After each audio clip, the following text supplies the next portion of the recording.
What's up, YouTube? I'm Incoherent, hopefully a name alone, and this is my playthrough of Silksong Steel Soul. I was going for 2 achievements, 100% Steel Soul, and a 100% true ending in under 30 hours. Now, Steel Soul's a hell of a challenge, so how'd I deal with it? To be honest with you, mostly with this tech. Quitting out solves so many problems. More seriously though, I clung to the Fractured Mask, while playing safe and continuing to experiment with other crests throughout the run. And while I didn't need to do all bosses for 100%, it is going to be an all bosses run because I love them. That's the reason I wanted to replay Silksong in the first place. Anyways, it's time to hand it off to my past self to take over with a live commentary. Since we want to do 100%, I'm going to be playing this the way I play every Metroidvania on replay, which is speedrunning pretty much all of the movement upgrades and then just going through the entire game one zone at a time, getting pretty much everything. We won't have the void jump, but that blocks very, very little. And this time around, unlike last time, I will not be reading everything. I've already read everything. We're going to be going very, very quickly, editing down much more aggressively. Last time I was very concerned with trying my best to not edit out too much of exploration, because even if it was relatively mundane exploration, it helped to build the sense of where in the world I was and how I was exploring. This time around, I might just edit out an entire zone if, for instance, I think the Morrows isn't super interesting. Any second now. Any second now. Guys, I think I've lost Steel Soul. Okay, good for getting up. I was like, oh, I might have died at the start. I didn't know that was possible. Also, things I didn't know about. I just never considered it jumping. There's a thing over here. And I think there's more stuff to the right of it, isn't there? Yes. There's this guy. Which, I don't much want to die to him, so I guess I'll leave. Yeah, I don't want to deal with that. But he does exist, and I figured I'd show him off. Gotta be honest with you. I'm not enjoying the speedrun tech movement of constantly doing the down pogos. Partly because I'm not used to it, but also because I just keep trying to hit dash and it doesn't work. Do I need to kill these guys? Probably not. We're definitely not doing the Hunter's Journal, but I do want to kill one of every guy. Playing this with the level of control and finesse you'd expect out of a Steel Soul run, I say. Trust me, we've got this. It's going to be fine. And for anyone who's unfamiliar with Hollow Knight, I should explain briefly what is Steel Soul. If I die, the save is deleted, so we probably shouldn't die. Thankfully, there's some very clever things, not at all abusive game mechanics that we can do, to prevent ourselves from basically ever dying. More on that later in the episode, because we will be getting that done immediately.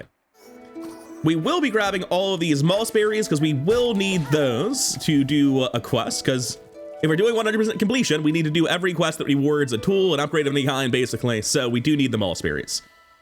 Alrighty then, first boss of the game. And thanks to speedruns, I understand the tech for Moss Mother to make this fight much more enjoyable. Not necessarily a better fight, but a faster fight to be sure. And that tech is entirely, you want to fight it from the right side. Because if it dashes to the left, it's going to end up floating too high away for you to hit it. And by fighting it over here, it's just a much, much faster fight. Whenever you're ready, dude. Unfortunate. For a second, I was ready to have to explain on Moss Mother the quit out strats, but having mentioned them, I'll go ahead and explain it. At any point in time, if I'm about to die, I can pause the game and quit to the menu, at which point I will appear at full health at the previous bench, which is what you call a verified bitch strat and also 100% the safe way to play Steel Soul. So for most of this run, we'll be playing as though we have one less heart, and there is one tool in specific, the Fractured Mask, that makes that much better. So that's going to make our first goals pretty straightforward of getting the Fractured Mask and then completing Act 1 on our way to get the movement upgrades and start getting everything else in the world. The no dash movement tech. I am faster, but I am not enjoying this more than just holding left bumper. First gauntlet of the game. Buckle up, folks. I'm sure it's going to be an incredibly difficult one. If there are more of the basic flying enemies, I might actually have to worry. I remember being so bad at dealing with those my first time through the game. I don't think it's gonna be a problem. I know there are more of them because I'm remembering that now, but I was real bad at the game, wasn't I? That's what I'm getting from this. And since that hits for 2, we're going to heal immediately. The little platform's making it real hard to pogo this guy.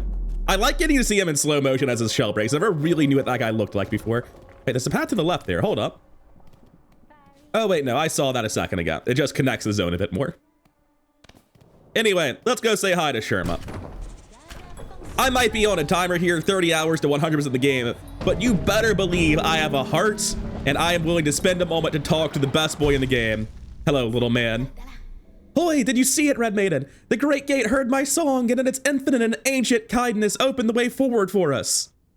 What luck for us to meet at this moment. We can set off on the Great Road together. Or perhaps I'll tarry here just a little longer. I want to sing a song of gratitude to this noble gate. I'm Sherma, by the way. Just another humble pilgrim like yourself. I love this little guy. You sing a song of gratitude, my man. Don't want that gate feeling like it did all this for nothing.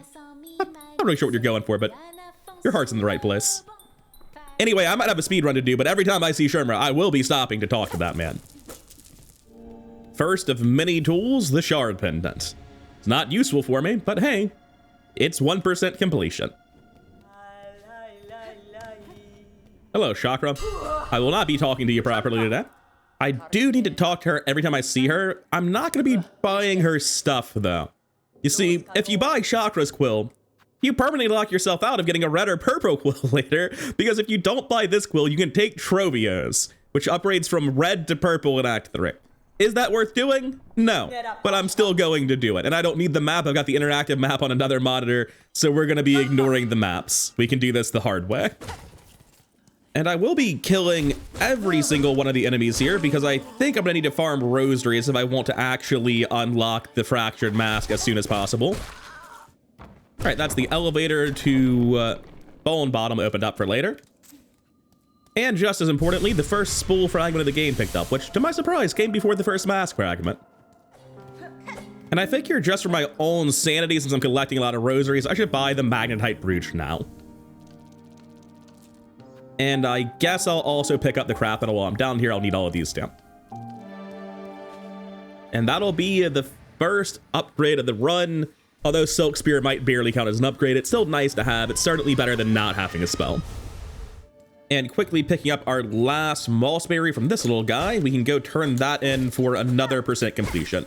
We don't need to upgrade this. It turns out that if there's this thing that upgrades, it counts as 1% completion before and after upgrading. So we're not going to be getting the 3rd level of Druid's Eyes this run, since I don't really see a reason to run the damn thing.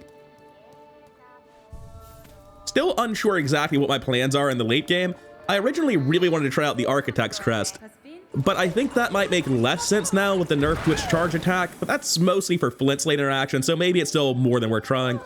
I'm leaning towards Architects right now, but I don't know for sure what I'll be doing. And one very silly cutscene later, we've got the Druid's Eyes, or the Druid's Eye singular, I think, which, you know, it's 1% completion, can't be upset with that. Now it's for the most friend-shaped boss of the game. I like to think you're just saying hello and you're not trying to kill me right now.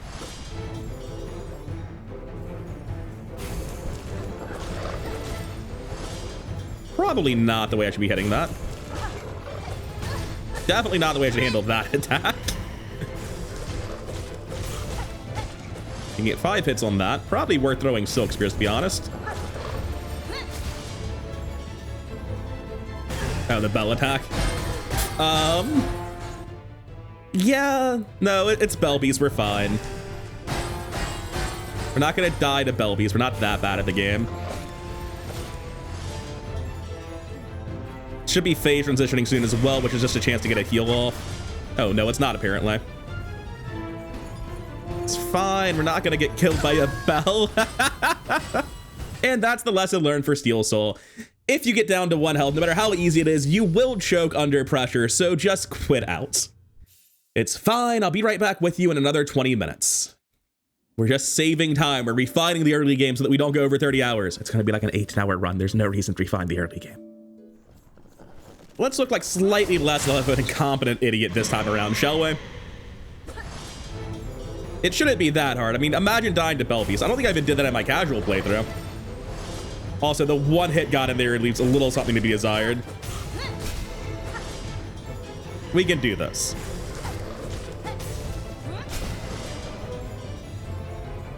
Drop for bells. Still kind of impressed that I managed to kill myself. But it's better to learn my lesson early than late, right? Also, if I wasn't killed by anything, I think it's totally on brand for the thing that kills me to be the bell attacks that I just have been universally bad at reading for no good reason.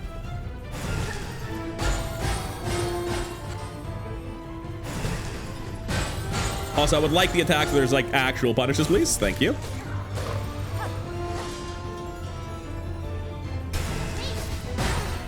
For some reason, I imagined in my head that would be enough to kill him. It's fine. Nothing sketchy happened there at all. Lesson almost learned. Should I have paused and quit out? I don't think I'd have been caught in his hitbox long enough to take a second hit, but that was precariously close to dead. We're going to be fixing that relatively soon within this episode, though. As it turns out, getting more hit points, more mask, and most importantly, the fractured mask to just have the clear point where if the fractured mask goes away, you quit out. That's going to help us a lot for avoiding death in the future. For now, I have to actually get good, and it doesn't look like I'm doing a great job of that, to be honest.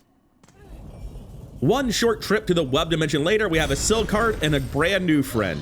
And in this timeline, I haven't to my rosaries yet, so we're going to briefly head back to the starting town of Bone Bottom and pick up the magnetite brooch. Not that you'll have to watch any of that, because by the magic of editing, this game plays much faster. And while I'm here, I'll pick up the Garb of the Pilgrim's quest so that I can just get that done passively. These other two, And that's one of many, many fleas saved. And one of many, actually, I guess the second of many, many craft medals obtained. It's only like 8 craft medals. It's like 40-something fleas, though. From the great big list of shit that we need to do, we need to come do a jailbreak real quick. Oh, this guy doesn't need to be killed. I guess he's 15 rosaries and a pilgrim shawl. Seems like a bad farm, but I've also never even seen one where the enemy was in the room with the bench. Does that respawn him? No, it doesn't. He's just still dead up here. Okay. Gonna have to think about it a little bit, but yeah, there you go, Grendel. You're free. I need this pen. I am kind of curious what happens if you never free Grendel, but I just assume he breaks out on his own, and maybe he leaves a note calling you an asshole and then takes the straight pen to sell at his shop for cash later. That's what my assumptions are, but I don't... Why am I talking to him? He's free. He doesn't need me to talk to him. It's not like he's gonna listen to anything I say. And we're finally to the deep docks. Though on your end, I imagine it hasn't taken all that long. I feel like I've taken a good hour to get there, though. But that's mostly on account of my untimely death, I suppose. And I made it to deep docks. That means we made it to the deep docks bellway and freed another flea. And finally, we have another gauntlet, although I don't suspect this one will be any harder than the last one, to be honest with you. Just don't want to deal with the bellboys too much. I imagine they're the harder enemies here. Oh, it's this little guy. I forgot this was even an enemy in the game. Pretty cute. Good try, boys. Turns out Silk Spear has their number.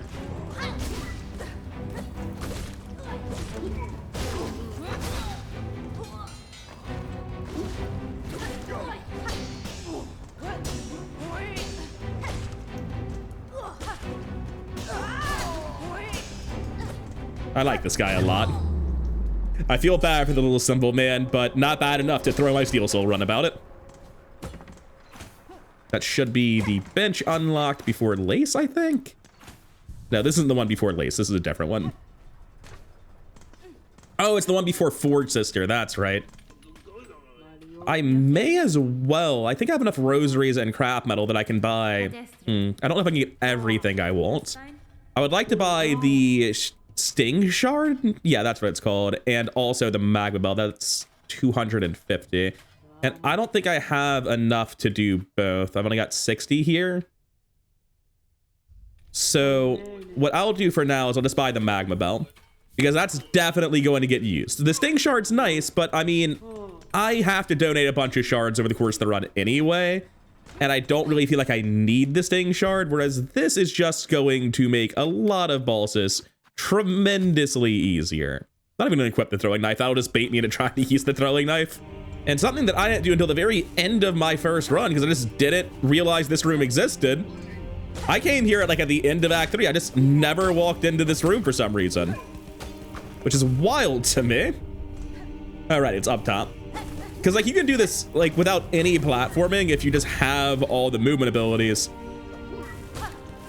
But you can also get away with just doing it normally by following the puzzle with no movement abilities at all, and get your mass shard very early in the game if you just remember to open the doors you find. It's kind of wild to me that I didn't get this one until Act 3. Oh, it's not a mass shard, it's a spool fragment.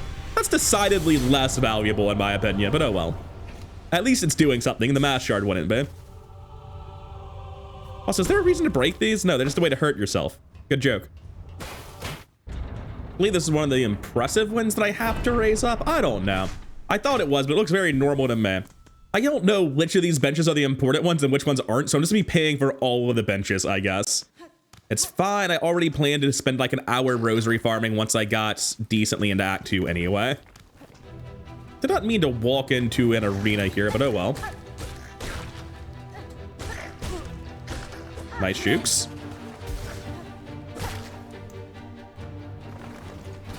Anyway, if anyone's wondering how well I remember deep docks for like the intended path through your first time before you open all the side stuff, the answer is I don't. I don't remember it at all.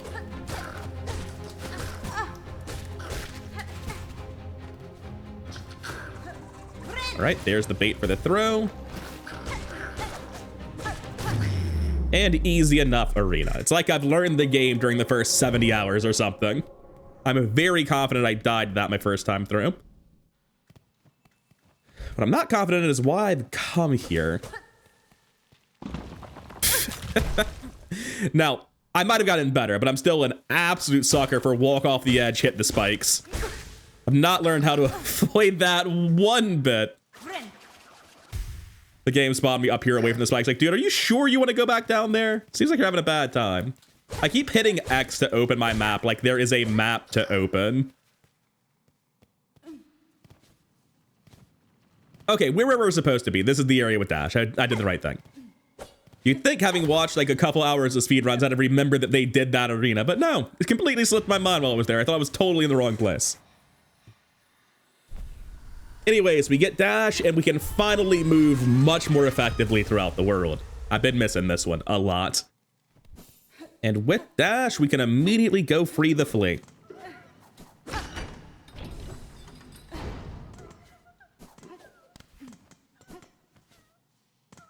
I guess I can just do it normally. I thought I needed a running start for some reason. But that is one flea freed, one path open. This should be where I just was, right? Yeah. And I think there's nothing up here I really give a shit about, so let's go back down and fight Lace, which should be a lot easier than the Lost Lace and Lace 2 I've been fighting recently. Full health, full silk. Let's go, Lace. I've heard people theorizing that conducting the Moss there implies Lace might have freed you because she didn't want her mom to, like, take you over her, which makes sense to a degree. Don't mind me just being bad at the game.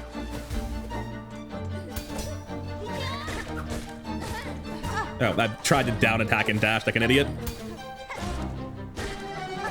Ooh, that's just me not being good with the max range on this. Just gonna heal up here and dash immediately.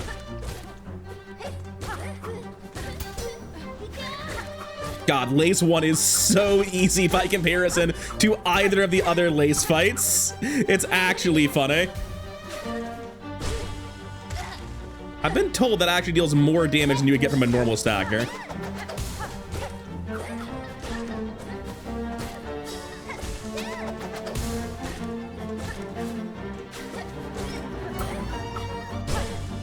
This should be pretty close to over.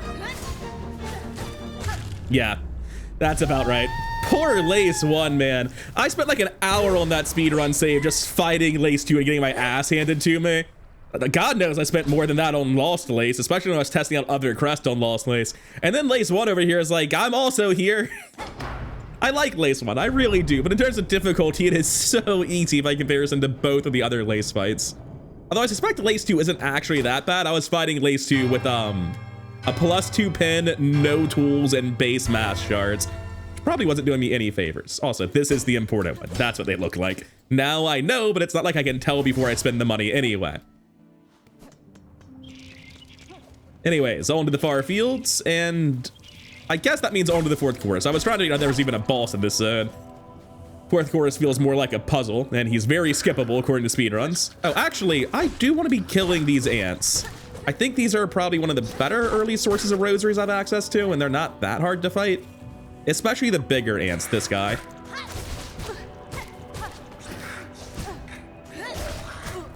Okay, I may have made some mistakes in regards to how I'm playing it so far. Does this guy have a move that hits for 2? Hold up. Should I be scared for my life right now? Man, someone in the comments is sweating bullets for me. It worked out. I don't know that I should be fighting at 2 health if I'm not absolutely sure that nothing's gonna deal 2 damage to me.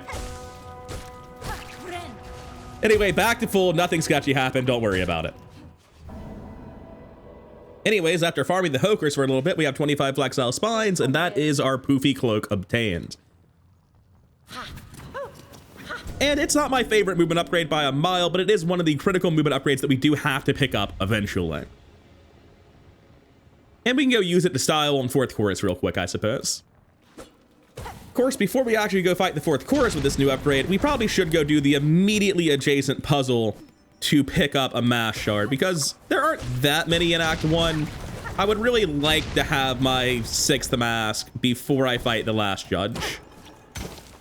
Not that I'm going to need it. I don't think the last judge is actually that hard, but we need to make progress on this. We haven't been getting a lot of them so far.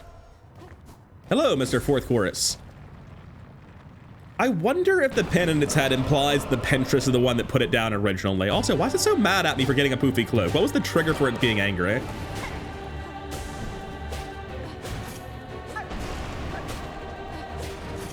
Why are you hitting that platform? I'm nowhere near there. Probably should have swung up a little bit. I believe I just need to stagger it twice, and then it's going to create the little airstreams that I need. Honestly, I thought it was doing the crush attack. I wasn't paying a ton of attention. I don't respect this man. I can do this. I've missed an upsetting number of attacks so far. I believe that's just the end of the fight, because if I'm remembering correctly, oh no, it hasn't done it immediately. It should be pretty close to airstreams. I guess it's the 3rd stagger and I just misremembered. That was very dramatic.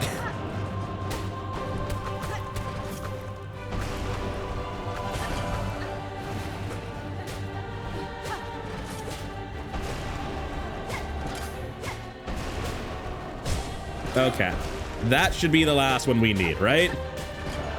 Yeah, there we go.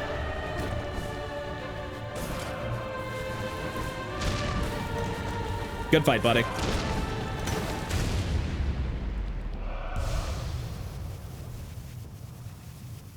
Also, I have no idea what the 4th Chorus is. I understand that it is made up of a lot of bugs. That's where the name Chorus comes from. I just don't know the where or the why of it. Because White Ward sounds like the place they would do this in, but White Ward also doesn't sound like they have the tech to do this. Also, I like the architect. I don't want to put this on him. The first time I played through this area, I was always so terrified of doing that, and I would always jump off of them.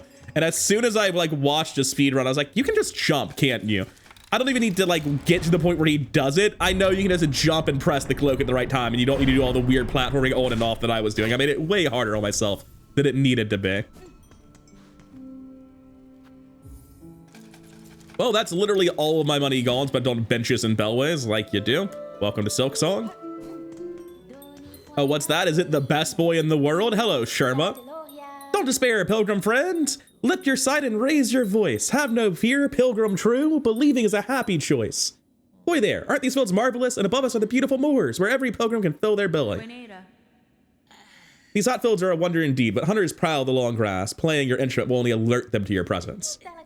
Well, then alert them I shall, for where many gather, great songs are sung. Godspeed, little bellboy. Do I have enough money left to open this door? That's fine, I've got money in my back pocket. So, something really cool I saw in the 100% speedrun, which I've only watched partially, but I had a great time learning this trick. You can break this asshole's door. Yeah, shut it on me now. I'll be back to buy all your shit later. I don't respect you.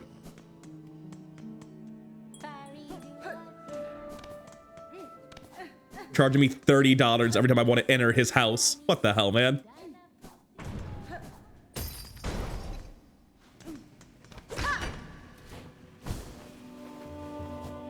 And with that small bit of vandalism done, I believe it is time for us to enter the Greymoor. There shouldn't be much left between here and there. I remember this being a lot harder when I was new and bad at the game. I don't think I have an excuse. I think I'm just bad. Oh, apparently that one's big enough to hit me at the height of my jump. I did not expect that. Well, lesson learned, I suppose. Let's go say hi to Chakra and then realize we're too poor to open the door. And also, let's go get Threadstorm. I like that ability a lot. It turns out there's even more to like than I knew about. But more on that when we actually get the ability. All right, Bird Arena, go. I forgot he can just drop that one of his attacks is simply stop flying.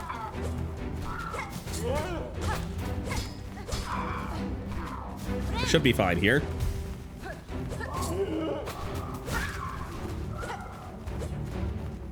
They got a knife or something, so I know it's safe to be under you. Okay.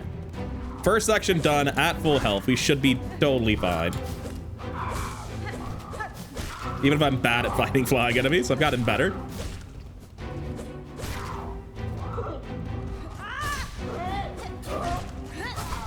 Wow, that guy has a ton of health. I stand by using 2 spears on him. I thought the second spear was probably overkill when I was actually using the spear. Right, it's just another breather wave, although I guess it is a lot more bird, 50% more bird to be exact.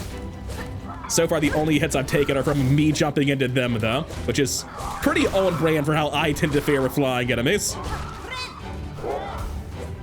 And this is the hard wave. The one where if I'm going to quit out, this is where I quit out.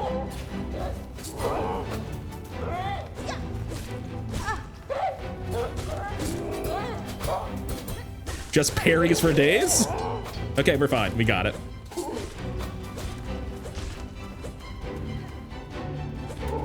Stop it. Not quite enough to heal, but dealt with the arena. And that's probably the hardest part of Greymoor until I get to Morwing himself. Honestly, though, Morwing's not that bad. I think I first tried Morwing in my speedrun attempt, and I was shocked at how easy it was. Admittedly, he's been nerfed, but I think I was making it super hard on myself the first time I fought him. And it's just not that tough of a fight. Apparently the devs disagreed and the player base did as well. Otherwise you wouldn't be nerfed, but it still feels weird to me that that's the case. Also, in this timeline, I have forgotten to equip my Magnetite Brooch, so things have been slightly inconvenient for me. Well, I wasn't here to free the flea. I'm looking for something else, but I'll take it, I guess. All right, we finally made it to the top of Bird Hell. Well, we've almost made it to the top of Bird Hell. And that means we get Threadstorm, an actually very, very good ability. And it's better than I even thought it was in my first playthrough, because not only is it just an AoE centered around me that does a ton of damage, it turns out if you keep holding the button, or maybe pressing the button, I'm not sure which, it'll keep sending off the spell for like twice the duration and twice the hits, which is very, very good. I had no idea at the time. Okay, we finally remembered to put on the Magnetite Brooch. That should help us out at least a little bit. And we can get on with the Greymoors, having completed the bird section. Which should mean we're basically done with the Greymoors. It's not a very long zone, to be honest. It feels huge, but honestly, once you know where everything is, I need to kill these guys. I just realized this is a rosary farm location. It is efficient for me to kill them all and get the rosaries. Also, I need their cloaks. I totally forgot about that one. And I'm pretty close to maxed out on shards, so I probably want to go back to the first area. Nice death bell, buddy. I probably want to go back to the first area and turn in 200 shards just because I can. I thought that bell was going to bounce again and get me. This is not how I die, is it? There's only one correct play here. I'm going to be a bitch about it, man. I don't have enough to heal. Bell guys are my worst nightmare. Congrats, buddy. You win. I'll go the long way around. Just imagine we're rosary farming, right? Feels slightly less terribly incompetent if you do that. It also guarantees, I think, that we get enough shawls here that we're able to finish off the quest. There we go. I knew there'd be a way to kill him that didn't involve him just throwing himself into the water to guarantee I don't progress my quest. Now, if we could just be slightly better at the game this time. Oh, the Magnetite Brooch is so nice. I've missed it dearly. There we go. There's our last shawl, which gives us plenty of reason to head back to Bell Bottom because we just maxed out our shards too. But first, we have to actually get to, what's it called? We have to get to the Bellway first. And that means we're going to do everything along the way there, so we have to talk to everyone in the halfway home for their quest as well. Oh, right, there's a gauntlet here. For what it's worth. I guess it's pressing it repeatedly then. Because that certainly did not go off multiple times. I thought I'd be high enough to get away with it. All right, let's stop doing that. I'm pretty confident this guy does not have 2 damage attacks. Is pretty confident good enough? I would never think he did if it weren't for the fact that I'm scared right now. See, everything's fine. Don't need to be a coward about it. Also, we have another detour with all these rosaries. It's time to go to Hunter's March before we go to, what's his name? Morwing himself. So, let's unlock this Bellway and do some backtracking, however brief. We'll be doing way more backtracking next episode, because next episode, we're actually going to have all the movement abilities and be able to do something of worth with said backtracking. Right now, though, we're mostly concerned with just getting those movement abilities and getting through the game at a good pace, because we don't want to backtrack every area 4 times. We're on a hard time limit. Also, why bother? Just do it once. It's more fun that way. I just learned that if you press A during that cutscene where it takes you from place to place, it skips the cutscene. I've never even tried. I've watched it every single time, all 70 hours. Oh, I feel so stupid right now. We turn in the shawls. We get probably like a frayed rosary string or something. Nothing crazy. Yep. It's rosary necklace. That's much better. Volatile flint beetles. We do want to do that one eventually. I may as well pick it up now. Same with the fleas. There's just no reason to not to pick them up, I guess. I was being silly last time. And just because we're wasting shards right now, we definitely want to do bone bottom repairs. Actually pick up the shards we're finding. And I don't know if there's any real reward for this, but I just need to do, I think it's 17 wishes to get to Act 3 at all. So, with that done, let's head over to whatever my closest Bellway is for Hunter's March. That's probably the Marrows, actually. All right, step 1 of getting the Fractured Mask. Can we beat Big McLarge Man? You want to stay above him on the second hit.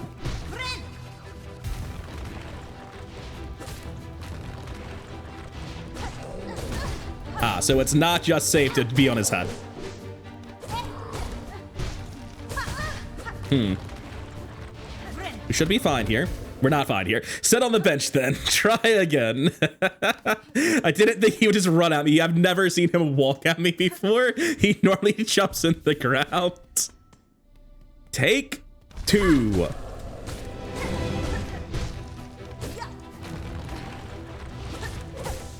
I was supposed to go under him. We got enough health, it's fine.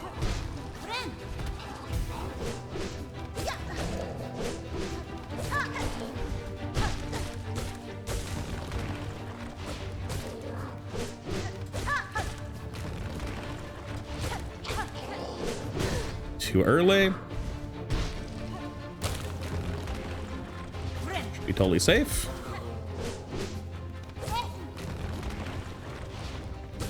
Let's get out of there, please. Yeah, not even hard. Made it look real hard the first time, but it's not that complicated with dash, at least. How many shards do we even get from doing that? It's not worth the time, man. I feel like the shard economy in this game for people who actually want to use tools must really suck. All right, how good at the movement can I get at this? It's not that bad. I've got to say, I really like the movement through Hunter's March, man. I just wish there was more Hunter's March. That's the main problem.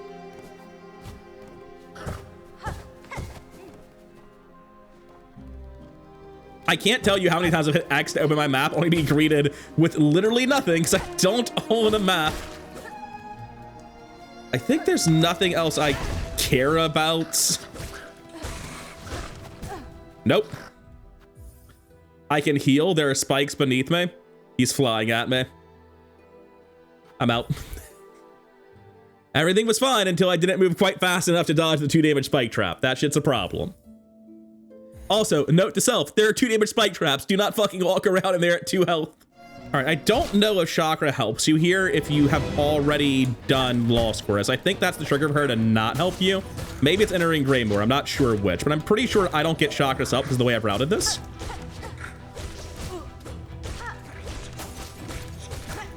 Wow, I was sure that was going to kill him earlier. Guess I'm not going to be using spells. That's fine. I get my spells back here. You know, maybe I don't get my spells back here. Maybe I'm healing. I'm healing. Holy shit, I'm bad at video games.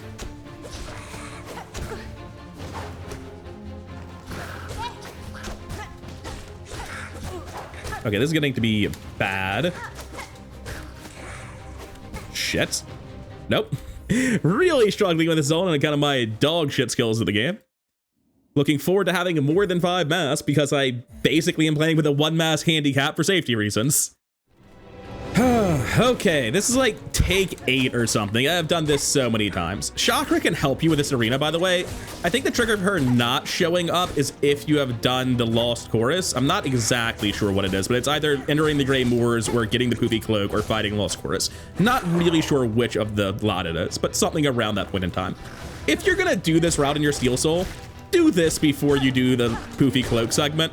You will live to regret it if you don't. This is so much easier with chakra, goddamn. All right, I've made this pretty close to dead at this point. Okay, we got a good heal. Okay. I thought I'd be able to do more than that in multiple fronts. I'm just very bad at fighting the little ants, and it's really causing me problems. Speaking of 2 little ants coming up stat. In case you're wondering what I was doing there, I was trying to cast Threadstorm, only to realize that I don't have the mana, or the silk rather, for Threadstorm. Just going to heal. This is not a hard one.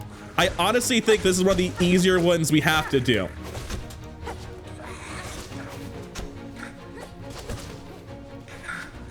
Somehow, despite completely misreading these guys, I came out of that with no damage taken. Okay, that should be an easy dub from here. It's just this guy. I kill him constantly on my way here. Like, I've actually finished the Hunter Journal entry for that guy. That's how many times I've killed him running in. 2 times per loop. We're done. We're finally fucking done. Okay. We've got the bench in Hunter's March. Truthfully, I don't know that I want to sit here. That doesn't seem like a good thing to do, if I'm being real with you. I'm just gonna go to the guy that is the whole reason I came here. We're gonna do this instead. I can't believe I missed this merchant my first time through. I think any sort of invisible wall like this, where it's not breakable, so there's not feedback for hitting it, but it's also not at ground level, really got me. I think I missed that multiple times. I thought the platforming segment to get to this guy was a little bit harder. He does not speak my language. Well, regardless, he speaks the language of rosaries and currency, and I need the fractured mask very badly.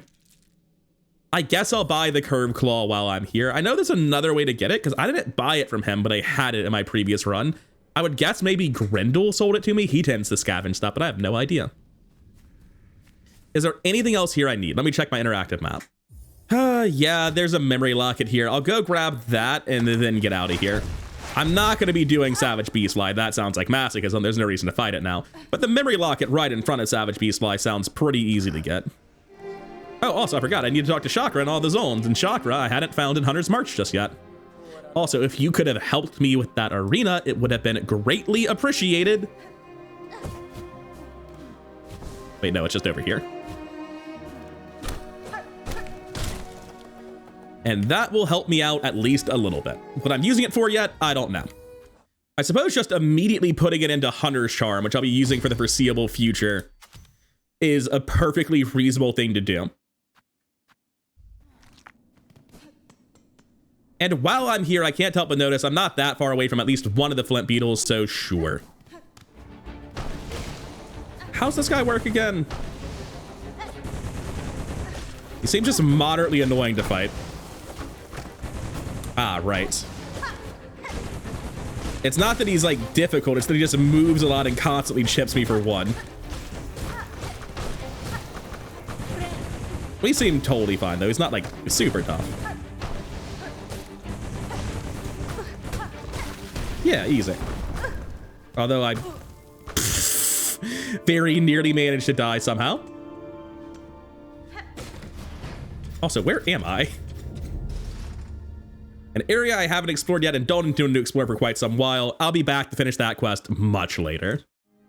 And I'm gonna go ahead and use some of the rosaries I've picked up to get up to 300 and buy this mass shard. Just seems like a sensible thing to do. Now, I don't think I can actually get another mass before Moorwing, but I will quickly check my interactive map, see if I'm missing anything. But I think it's just time to go progress Greymoor and fight Moorwing himself. There's just not a lot of super early mass shards you can even get. To my knowledge, based on what I'm seeing, I don't think it's possible to get your 4th mask without buying the simple key at this point in time, and I'm not about to start farming. So, I will be getting that 4th mask later. The 3rd mass shard's not too hard. I can just go to the wormways instead of using the simple key. I can just go down and get a secret mass shard. That's not too hard. But I'm not seeing a way to get the last one. I think these guys got nerfed. If I remember correctly, I saw a Reddit thread saying they used to deal 2 damage and they no longer do, except for like one of their attacks.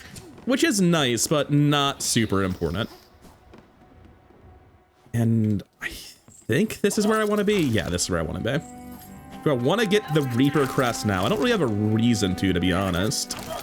Honestly, it sounds like a kind of inconvenient bench to get, since it's going to save my position there.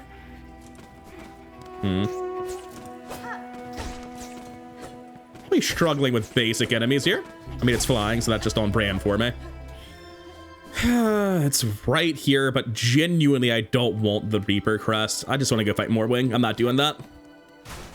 And because I'm not convinced I'm beating Moorwing first try, I'm not using the Reaper Crest as a bench effectively when it saves my position.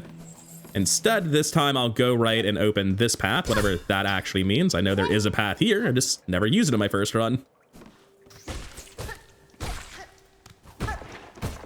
Oh, those things might have stuff in them. They don't. Cool. Lore. Sick. Very helpful. Not today, Bear Trap Man. I thought I'd be able to jump over him. Suspect that's not the direction I wanted to take. All right, maybe today, Bear Trap Man. Maybe today. This should be the one that's like right next to the Bellway, correct? Yes. Not exactly a bench. Honestly, it's probably easier to go there from, what's it called? The halfway home, right? This sounds like an awful way to get anywhere. The halfway home run's not great either, but the alternative is like running through that underground area, which I hate. Let's just first try Moorwing and have it not be a problem, right? That seems like an easy solution.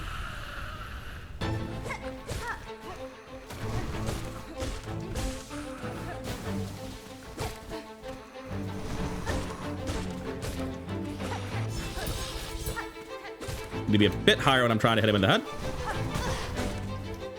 This is fine.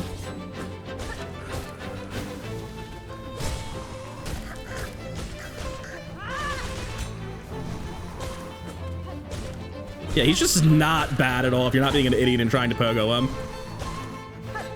Ow. And that only hits for 1 now. What a chump. Let's just heal now.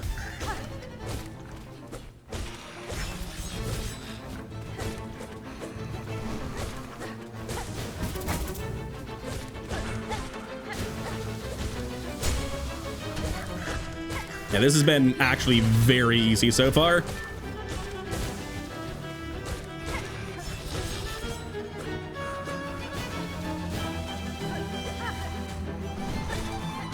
Oh, perfect. The most elegant finish. We got him, though. And I think I'm going to call it here for part 1, having gotten all the way to Bellheart. I was hoping to, like, make way faster progress than this, but it hasn't been super fast, I'll admit. But getting to Bellheart's a pretty good halfway point for Act 1. And next time we'll probably wrap up Act 1 and move on to Trobio, get the grappling hook, immediately go to Mount Faye, get the double jump, and we can start actually full clearing the zones of all their collectibles and really getting our upgrades going. It's so funny to first try Morwing after spending like legit at least 5 attempts, maybe 7 or 8 on that stupid ant arena. But for now, I think this is a perfectly fine bench with no ominous undertones whatsoever. I'm happy to end it here. We got our fractured mask, we made it to Bellheart. Good enough for a part 1 to Steelsong for me. And we are very, very cursed at the minute, stuck up in this web, but I'm sure it's fine in the grand scheme of things. Today, we're going to try to knock out the rest of Act 1, get our first mass upgrade, and beyond that, who knows? Maybe we can knock out the rest of the movement, get grappling hook and double jump too. But let's see where the time takes us. Honestly, I think I want to go pick up my mass shard from the wormways first. That just seems like an easy thing to do that we should get out of the way as soon as possible. So I'll be right back with you after we do a little bit of platforming. So in this run, since we're not doing all achievements, we're just doing 100%, we don't have to kill the Craggler. This guy doesn't matter at all. We don't need to get the Hunter's Journal finished, and he doesn't drop anything worthwhile. And we don't need the simple key for what we're doing either. We're just getting the mass shard, so we drop down, break this fake wall. I can do this. I've beat the game before. I'm very good at video games, I promise. And now we just need one more mass shard, which we can find pretty quickly into Shellwood to get us where we're going. And that'll get us to our first mask upgrade, which will be greatly appreciated. It's probably going to be the only one we can get during Act 1. I'm pretty sure that full exploration in Act 1 cannot get you a 7th shard, but if I'm wrong about that, feel free to correct me in the comments. Ah, yes, our first arena. Does it work to use that? Probably not, but who cares? I honestly thought I would just kill them both.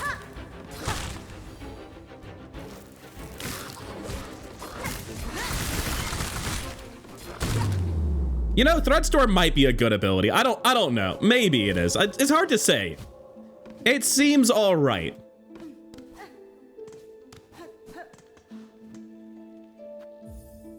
That's all of my cash gone. Getting a little bit stressed about buying benches at this point. Oh no, I've got 150 rosaries in my inventory. We're fine. Worried about nothing over here.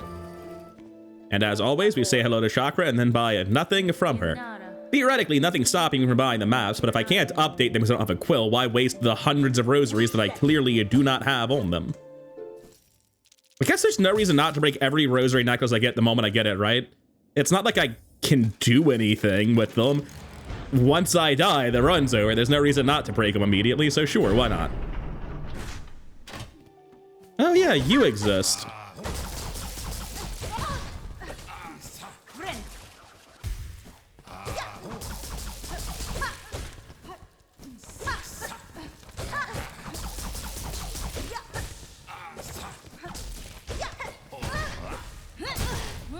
That is not what I wanted to do. We still have our mask. We're fine. We no longer have our mask. We're out of here. So considering I'm coming in with less mass shards this time instead of more, I'm not feeling great about our odds.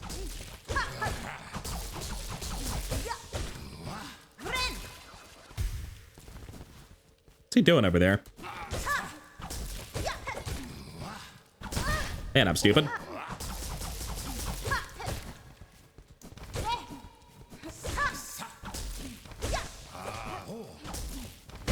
Yeah, he's not hard to kill. I just really messed it up the first time. Anyway, how many rosaries is that? Not a lot, to be honest. I need to crash down through this to free the flame. I literally can't fall because I keep grabbing onto things and getting bounced by damage. Not quite the right way to handle this. Okay. I'm gonna wait for him to fly away. I'm just gonna quit out. That seems like the fastest way to get up from here. I don't really feel like I've wasted any time because it means I get to repeat some really fun movement here.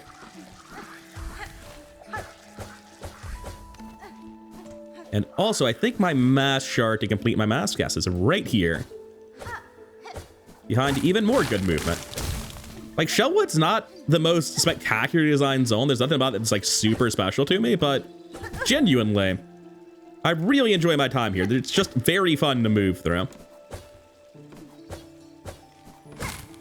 And that will be our first mask upgrade. And now we're playing with 6 shards, or 6 mask, up from the 4 mask we were playing with a very short while ago. Man, this seems like a pain in the ass. I'm just gonna quit out. I'm good. I don't feel like doing this with the Hunter's Crest, man. You can't make me. I'll take the much more fun path up every day of the week. I'm also very scared of somehow killing myself by getting double hit from them for 2 damage followed by the spikes for 1 damage. Seriously though, like who would be upset to repeat this movement? It's the most favorable quit out in the entire run. You get to do great movement again and instead, well, if you're bad at the game, it's not great movement, I guess. But this is a really fun little platforming segment, and instead of doing the nightmarish thing that I was being posed with a second ago, I get to do that. It's great. Now, I think the actual bench over here is blocked by a shut door, right? Yeah, I've got to unlock that later the hard way once I get wall cling. But I may as well invite Aira over. Aira is apparently the fan name for it since that's what you scream, and like if you say it to get their attention, it's their name. I don't know if I agree with that, but I can live with it. I believe it's just about time to fight Sister Splinter. Is that correct? It's been a while. This should be a pretty easy one though, right? I think it's gonna scream, yeah, so I don't want to use my spell immediately. What are we doing? Rude? Fight me. Oh, I was not expecting that to hit me.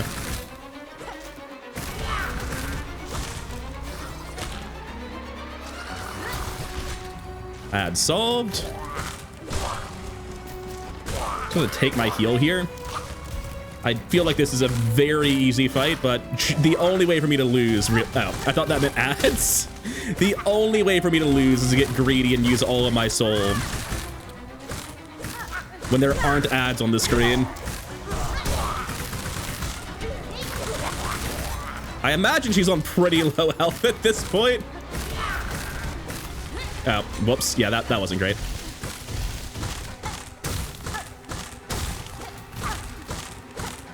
This should be just about over. Yeah, there we go. I was like, how much health could she possibly have left? I've threatened her so many times. I like Sister Splinter, but God, is she not a hard boss once you know, learn how to play the game and pick up Threadstorm. Let's go pick up Wall Clang while we're here. And get to, by far, the best boss of the early game, Widow. Wall Cling, you're not my favorite. You're no Harpoon, you're no Double Jump, but I definitely like this one a lot more than I like Poofy Cloak. Although Poofy Cloak is kind of instrumental to just, like, playing the game. Can't tell you how many times in the start of the fight, just, like, platforming around in the Morrows, I tried to Poofy Cloak over something and jumped into it instead. But enough Poofy Cloak slander. We've got the Cling Grip. Let's progress. All right, hello, Widow. Nice to see you. Best boss of the early game, bar none. Also, not that hard, I think, but I didn't get a lot of practice versus Widow. Which on the one hand makes me think she'll be easy, but on the other hand makes me nervous. May as well heal.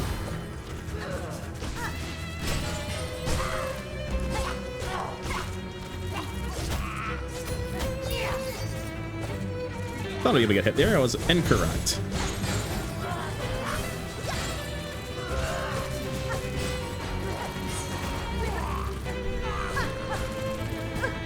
Trying to get out of the way of the bells and ended up just wasting time. Well, it's a free heal anyway.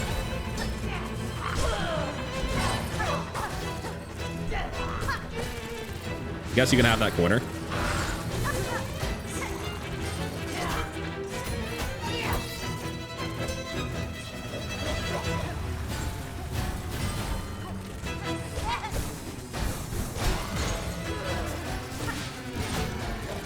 Was not expecting the backflip off the bell there. I don't know what I was doing.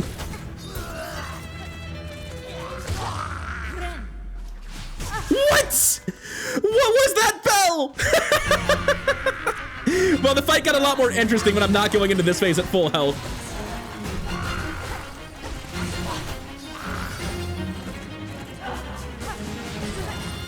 I should be fine here.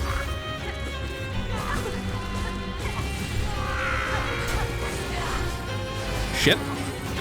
Just kind of lost track of where she was. Shit. Well, that's the quit out then. Got sniped by Bells during a heal twice. That is how you throw a Widow fight. Take 2. I genuinely think this is like take 7 or something. Like I'm doing a real bad job fighting Widow here, man. Is it right to be tanking that? On phase 1, it probably is.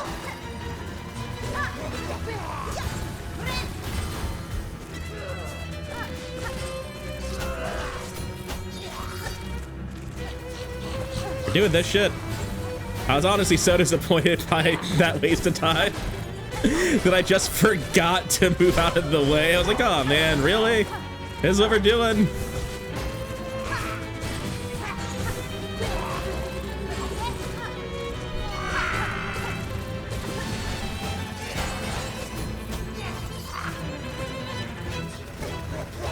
It's fine. We'll just heal about it. Yeah, I figured we were near the end of phase 2 for a while there, or end of phase 1 rather. Now, can we finally just not hard throw phase 2? Like, it's not that hard.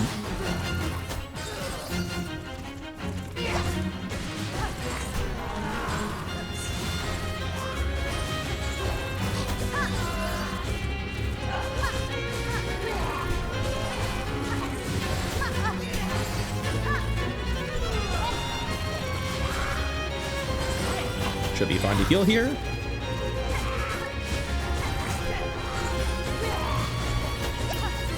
Interesting parry. Was not expecting that shit to work. So, after all the trouble we've had, we kill phase 2 that easily, huh? I don't know. I've just been throwing phase 2 in spectacular fashion. I really like Widow. I just don't like losing to things I know I'm able to beat because I'm playing badly. That can happen on any fight. I just fucked everything up over and over and over again. But it's fine. Bellheart is free. We've got the needle in. Widow down. Definitely the most fun I've had so far in a boss fight. I do really like Morwing and Sister Thistle. Sister Splinter, rather. More than I gave them credit for. I really enjoyed those as well. Honestly, I think I liked Fourth Chorus more than... No, Fourth Chorus, you really just jump and hit it the same way over and over again. I think Fourth Chorus might not be benefiting from my second playthrough, but everything else I've fought, I think I've liked more on the second playthrough. Maybe not Bell Beast. But everything else, I think I liked more on my second playthrough than my first. Except Widow. Widow I already loved a bit, so you can't really like it that much more than I already did. All right, one brief field trip to the Silk Dimension later. We have free Bellheart, rang the bell. Let's go kill a last judge. Oh, the reason the last judge requires you to go ring the bells, it's to make sure you remember to do Bellheart and fight Widow. I've always thought it was kind of weird that he had that requirement, or she, I have no fucking idea what that bug. But it always felt a little bit weird to me. I was like, it's just telling you to go play the game that came before this, isn't it? It's because you could easily forget Widow. I get it now. And before we get to the last judge, we have some things to do. Most notably, upgrading our pen. Let's get that +1 upgrade and start dealing some more damage. 180 rosaries, don't mind if I do. Thank you, Scrounge. I'll be back at some point with more shit for you. Although this time around, I don't really care about getting them all. It's just nice because they're worth money. Anyway, Plenty, it's good to see you, my dude. If you don't mind, I've got a pen that's seen better days. Can you reinvigorate the poor little bastard? I will let this whole cutscene play out just one time in the replay because it is really well animated. I do really like it. Plenty is absolutely adorable. And I don't understand how my brain is wired that I read that as being cool and cute, but I do. Anyways, I don't think there's any quest here I'm really interested in doing right away. I guess I can free, the bells. I hope that's not one of the ones I end up having to do, but I'll probably have to do it at some point. And this is me needing to go to halfway home and kill a bunch of birds, just like a thoroughly gratuitous number of birds. Missing Courier is the only one I might be doing right away, because if I remember correctly, there's not really anything to buy here until you do that quest, right? Because when I talk to you, you're like, oh yes, I can sell you rosary strings, right? There's like one other item here, if I remember correctly. I mean, it is a good item, but I don't actually need that right now. What's up, Pill? See, you're having a bad time down here. Can't be having that. You're too valuable to society. Get out of here. And I think I'm gonna just go ahead and drop all the way to Bell Bottom real quick and go see if they have a new quest for me to give them more shards at this point, because like I got a lot of shards and not a lot to do with them. I'd rather have this quest be finished. A life-saving bridge, yes, perfect. I promise I won't destroy it this time. If I'm going for the purple quill, I should go for never destroying the bridge or statue either. I think that's the quest for the Skull Tyrant, based on the name, but I didn't read it at all. Anyways, not doing any of that now. I'm quitting back out to the top of Shellwood. Ah, yes, the blasted steps. How I've missed you. Not even close. We got to the last judge's run back without any troubles whatsoever. Why would anyone suggest otherwise? Now, originally I was gonna go straight to the last judge, but it occurs to me, I picked up a memory locket on my way in here, and I think the guy who just like sort of does nothing and just plays dice with you is back here, right? I think that's what's over here. And in Act 3, he dies and Grendel takes his shit. But apparently, if I just sit here and play with them until I win 10 times, he'll give me the magnetite dice that he has. So let's get some magnetite dice sooner rather than later. Why the hell not? What else am I using these yellow slots for? It's not like I have a map to use a compass with. 10. 10 for 8 is the final score. That took ages. What? Why did that not? I thought I was supposed to get his dice if I didn't. Oh no, I don't understand. I don't understand. I won 10 times. I thought that's what you were supposed to do. I'm gonna win one more in case maybe I just miscounted, but I'm very confused because I thought that's how you got the dice. There's a chance I was just straight up lied to by trolls in the early days of Silksong and never bothered to double check. We're gonna win one more in case I'm off by one and miscounted somehow, but I'm under the distinct impression that maybe this isn't how you get the dice, or maybe after winning 10 you need to reload the room. Although right now he is rinsing me. Okay, I've won. No, he just has the play button. And I can't quit, I have to roll. Okay, I'm gonna look this up real quick. Oh, no, hell no, I'm done. It turns out that you don't need to win 10 times. That shit is inaccurate on the wiki. You need to be up 10. Fuck that. I'll come back after he dies when the Cogwork dancers are done. We are not doing that anymore. That was a huge waste of time. Don't mind me, I'm just eager to feed these poor impoverished sandworms. Anyways, time for the last judge run back. Genuinely some of the best movement in the game, although I do have a slight detour to do my first time through because I believe there's some sort of hidden objective, or not objective, collectible that I want. I think it's just a memory locket, but still good enough for me. And it should be coming up in this next little bit right here.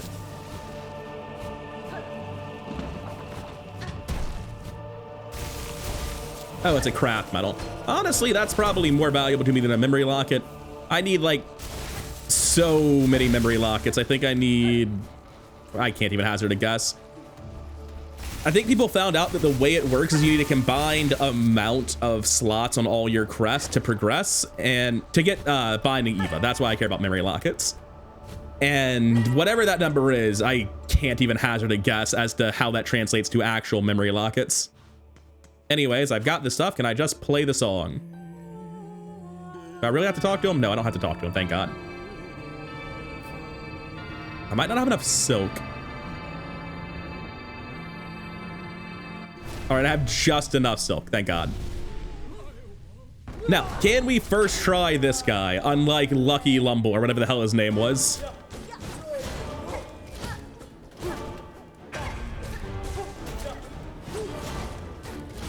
Oh, I tried to down attack and just messed it up. Not today.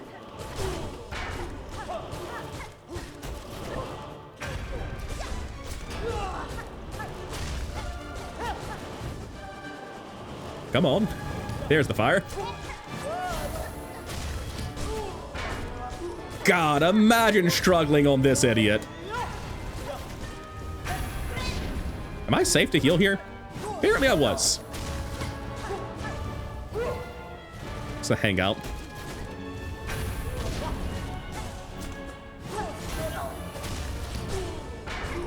Poor last judge, man. This should be the multi, I think. I think there's 4 of them. Shit. It's fine.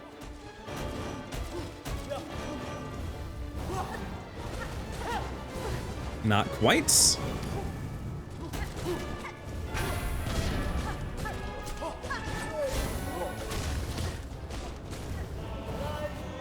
Oh, I thought they were gonna go further than that. Man, I was stuck on Last Judge so long in my first playthrough. For all the shit I got on Widow, I first tried Morwing and Last Judge with literally no difficulty. I may be a little bit better at the game than I was my first time through. Just a teensy bit. God. It's how I described it in the tier list video too. It's like, Last Judge is just fair. They're not that hard, and thinking on it, I've got a soft spot for them because they were my first major roadblock. But they actually are pretty straightforward and easy the more I think about it. Like, there really shouldn't be the level of difficulty people have with the Last Judge. Oh man. I enjoyed the fight. Like, it's not a hard fight at all, but I think that's one that'll definitely move down on my tier list when I revisit the tier list at the end of this playthrough. Cause like, dear God, that dude just, it ain't the same when you're not new to the game. It does not hit the same way at all. I could buy this. I'm gonna buy all the maps I see that Chakra isn't holding, because I think those would be inconvenient to come back for. Because like, now I have a map. That's it. That's the whole map I've got. Here's my map. It's there's the Citadel's up here. That's the Grand Gate. That's what we have. We can't update it. It's a really terrible and useless map, but hey, it's my map. Don't be mean to it. Come on. I don't think the first part's even broken. It's just slow.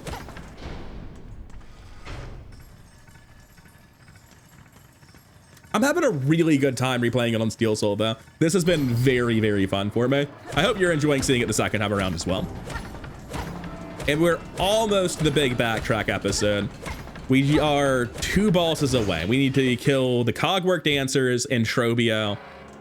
And when we do that, we should also pick up our first Pale Oil. We should be able to go back, turn that in, get the pen +2, and then go to Mount Faye. And hopefully we can do all of that in what's left of today's episode. It depends on how long I fuck up Trobio and the Underworks.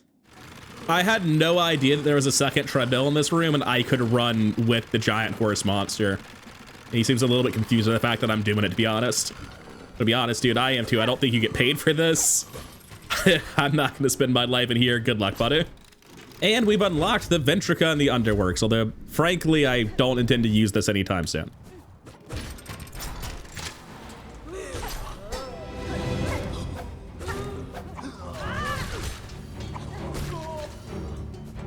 And there is apparently just a gauntlet I completely forgot about down here. Doesn't appear to be a hard one. I imagine there's gonna be a big dude shortly. There's always a big dude in the Underworks ones.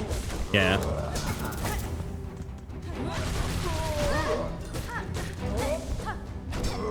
Turn around. This is rude. Just die. Okay. This one's fake, right? He falls through. That's a pretty good way to end the gauntlet. Oh, it's not actually right. Yeah, it goes in the platforming bit.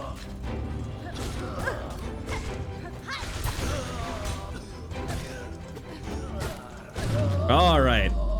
Fake out ending was really good. I actually appreciate that gauntlet a lot. Maybe that means the Underworks deserves a little bit more respect than I was giving it. That was pretty fun. I enjoyed that a lot. And we've been to the other side of that spool fragment already, so let me just quickly double check there's nothing I can do next to the cauldron over here. Yeah, this shit's just a dead end for now. Oh great, I have another gauntlet on my hands. At least it starts with a big guy, it's relatively easy. Oh. Well, it's harder if I take 2 damage from him for sure.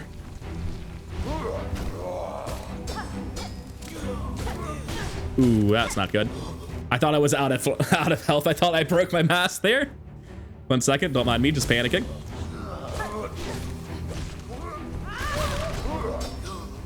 I don't have anything to keep me alive. I'm just gonna quit. The bench is right there. Let's not be ridiculous. I can definitely kill that guy, but I don't know what the next wave is, and I won't have the health to heal before it, so let's just be sensible about this, right? Right, take 2 on the gauntlet. Really need to stop taking damage from that. It's fine, we're basically full health. Man, that is a fast angle to throw, isn't it?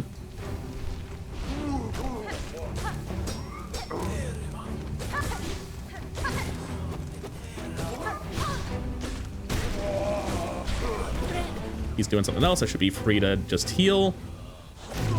Oh, that was the last bit of the wave. Well, I probably could have finished that gauntlet then, but there was no way to know. Who's up here making noise? Not a lot going on up there, to be honest. I think that's the end of the underworks, basically. We can do some stuff here, which will open up a path below us, I think. This just connects back to the old area I was in. But more importantly, this is how I actually get into the Coral Chambers. You know, the part of Act 2 that I'm actually looking forward to. No one's hyped to get to Act 2 so they can play the underworks, right? Somebody probably is, just not me. Huzzah! We are out of the underworks, and I keep trying to open maps that don't exist. But we are into the Coral Chambers, map or no. We have made it to the proper start of Act 2. And that means we can get back to the gates and get this full fragment at the top of the Grand Gate area. And I will be quitting back straight to that bench rather than running through all that again. Because it occurs to me that I'm pretty sure the map was to the right of the bench and I never went that direction. Nope, actually there's a big weird fountain over here. Map is somewhere else. Hey, there's the map. It'll be very useful with my inability to add on to it and complete lack of a compass. Spoilers, I'll just continue looking at my other monitor and guesstimating where I think I could be. Because I don't have any use of this map, I'm just doing it so that later on in the save it'll be helpful. Okay, so I think I don't actually need to talk to the Gourmand to get his quests, but just in case I'm wrong about that, I will pop over and say hi. So I'm pretty sure we're at the Gourmand's area. Yeah, definitely. Oh, wait, but first, Elise needs to show up and talk some mad shit. And give us, like, the world's saddest gauntlet that's actually just sort of, like, two guys that you might be able to walk away from, even. I'm not sure if this is really a gauntlet. I'm also not sure what it says about the world, that, like, this whole place is in disrepair until it activates to kill us. Like, I'm not really sure what's going on thematically. That everyone is dead until GMS is like, you know what? Maybe I should bring them back to life for a little bit. You know, just to kill Hornet, I guess.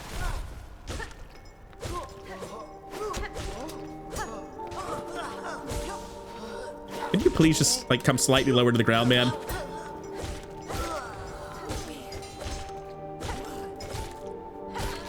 All right, those guys dealt with, journal entries added. Let's go talk to the Gourmand. Oh, this is White Ward. Thought this was with the Gourmand. Oh, shit. Seem to have gotten a little bit off track then, haven't I? Oh, we'll find him some other day. I don't need to do it right now. Ah, I have found the slab. I'm not interested in going to the slab right now, to be honest with you. There's not much point in going there unless you're going to the jail part as well.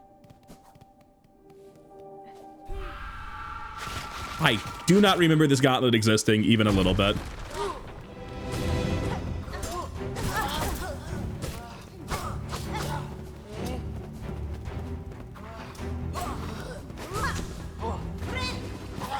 That was a ballsy heal. I cannot believe it worked out for me.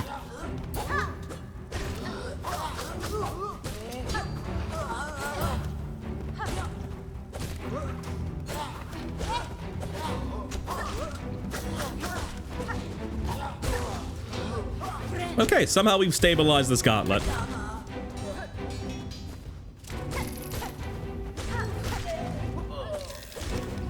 Spiders first. Oh my god, they take 6 hits when you're this weak. That's not the 4-hit spider I'm used to.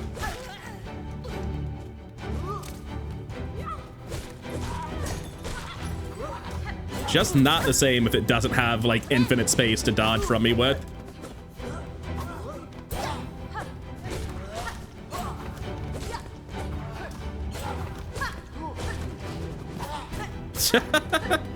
Nice attack, buddy. I did my best.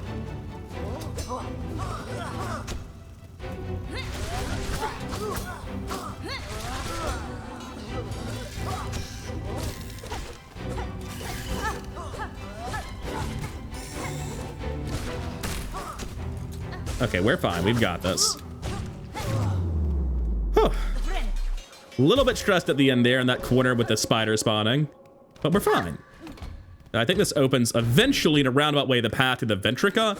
I think that's what I'm doing, but I'm really not sure where I am or what I'm doing. Just that, like, you probably need to fully explore this section if you want to eventually get 100%. Like, I assume that every part of this area is just necessary to visit. Oh, it's nice to be home. I've been so lost in the Coral Chambers for so long, but I know exactly where I am. It's the Grand Beltway, boys. I have spent so much time here. Unlock it all. Sit at the bench. Make yourself at home. You're going to spend a lot of time here. Well, I've used just about all my rosaries so far, but I think I've also opened pretty much every bench I need to. And we should, I think, be able to get far enough to farm with the thief tools later without farming rosaries to buy the thief tools. That's like the main thing I'm worried about. Now, having run past the Grand Reeds, you know what time it is. It's Cogwork dancing time. Hopefully we can do this on our first try. I'd rather not do the run back very often, but we have set up Songclave now, so it won't take too long. Also, the Coral Chambers are a lot longer than I thought they were. You spend so much more time in here before you open up all the paths.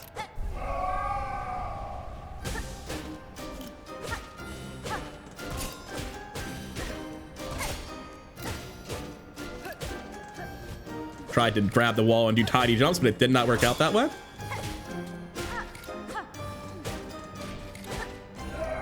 The legs on Clover Dancers have a hitbox, and on Cogwork Dancers, the same part of them doesn't have a hitbox. The hitbox is actually just bigger on the hard mode balls. That's really funny. I did not expect that at all. If you were wondering why I was like doing some weird jumps earlier, I was literally just throwing myself into their feet, seeing if it would hurt me, and it doesn't. I might be... Okay, I'm good. I can't believe that fucking worked. All right, that one, there was no defending that one. I don't know which one I was on. This is not a shared health pool, boss. These both have their own health. So getting it to the next phase requires me to kill one, and I forgot which one I was on. I got confused. But they can also switch places sometimes when they do that move. So let's just pretend I got unlucky and I'm not bad at the game. Definitely want to heal between phases. All right, theoretically, the staggered phase should be the easiest one, but I don't know if it's going to hold up from my first playthrough if that's the case. I should have been able to hit that guy while I was right there.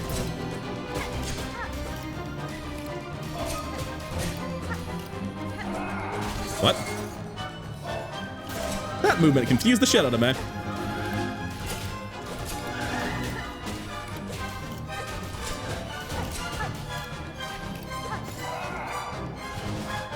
God, Cogwork Dancers are so fun.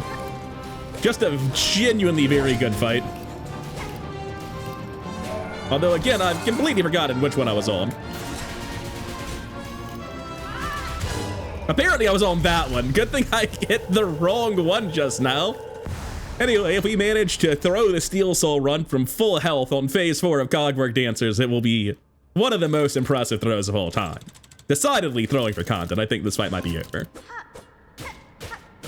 The last bit might be more cinematic than fight. God, it's so sad, though. It's only really super... Oh, he did actually do the move. It's much sadder when he's able to do that. Sorry, dude. I suppose, thinking on it, wasn't this made with the guy's literal soul? Is he dancing with himself? Was there another bug involved that wasn't the green? I have no idea. It's heartbreaking, even if I'm not entirely sure of the exact specifics of how exactly it was made with the dude. Anyways, that'll be some soul wasted. That's not what I was trying to do. There are paddle buttons on the bottom of my controller that I just forgot about when I was adjusting myself in my chair. That'll be the start of Act 2 done, but there's a whole lot of Act 2 to go. I would like to kill Trobio this episode and get the double jump, which means we might be going long, but I don't know. There's so much that gets cut out in Steel Soul. Like, I think most of the Coral Chambers wasn't actually commentated and it's being skipped over. I'm an hour and 40 minutes into raw recording right now, but in terms of like actual time spent here, probably not that much. I think the video is probably at like 35 minutes or so right now, if I had to guess. Now, if I'm doing Trobio immediately, what does that mean is the best way forward? Yeah, to do Trobio, you go right in Cogwork Core. You need to do that little platforming bit that I thought was optional my first time in. It most certainly is not. Oh, hi there. Get out. Is he dead? It's not dead. Now he is. That's the shortcuts. Go on this way, boys. That's very frustrating. I've never seen them do the little... I've never seen them do the little bonk animation if they hit each other. That was really good. Anyway, we're back at full health. It's like nothing ever happened. I'm just gonna get to as much soul as we can here. Silk, rather. Looks like that's full silk even. Very nice. Get out of here, dude. No, I need... Oh, he didn't stop at the edge. Wow, that's... Turns out it was empty silk. It was no silk at all. Now, the Hunter's Crest is definitively not really the one you want here, but I made this very hard for myself my first time through. Should be able to do it no problem this time. Got scared there. That's all that was.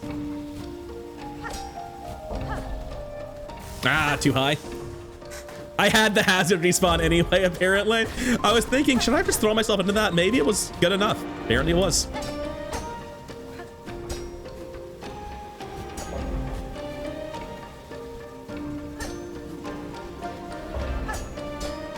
God, I love me some Cogwork Core. This place is so good. It made me really sad when I was doing my zone tier list and I had to like try to find a clip of me in this place, and like every clip of me was just me fucking it up, just messing all of the platforming up, because you know, I'm not good at platformers, I can admit it, but it made it so hard to find a clip that really shows off how awesome this area actually is. Oh, right, I didn't need to go this far. This is wrong. The path I wanted is on the right, like halfway up. My bad. I was just having a good time doing the platforming, you know? I was trying to drop fast enough to get through and I messed it up. I thought it was way earlier than it was. There it is. I really don't want to fight this. Oh, shit.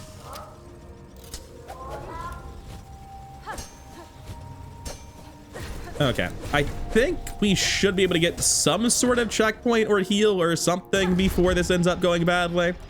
I could be wrong about that, though. Actually, the more I think on it, the more I think this goes directly into a gauntlet. Yeah. Well, it's nothing the old save and quit can't fix. Wait, what was down then? What was this? Oh. Good joke. Nice talking to you. Anyways, this is one of the easier gauntlets in the game, but that doesn't mean I can't fuck it up. Throw in one bell guy and I could go from 100 to 0 real fast.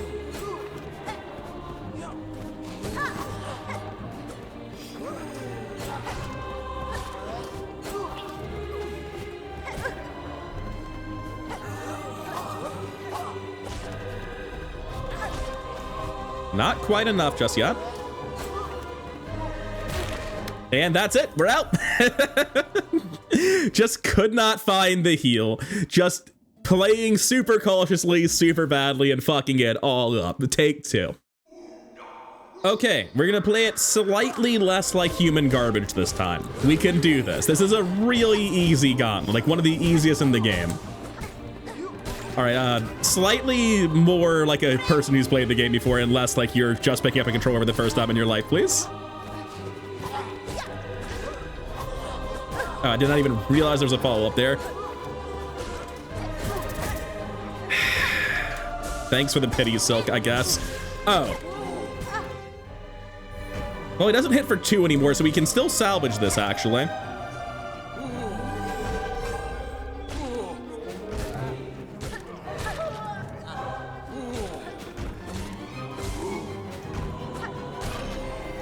I enjoy that that dude is actually just chilled. He's like, I really don't want to be here.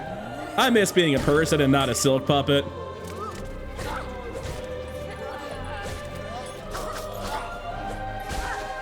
I got in slightly better at killing bell dudes. 45 minutes in the High Halls Gauntlet with literally no gear will do that to you, I guess.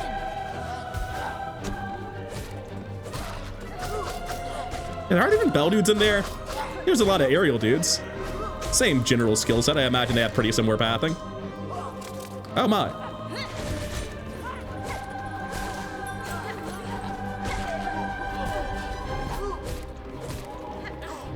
We should be able to heal. It just seems efficient to do so here.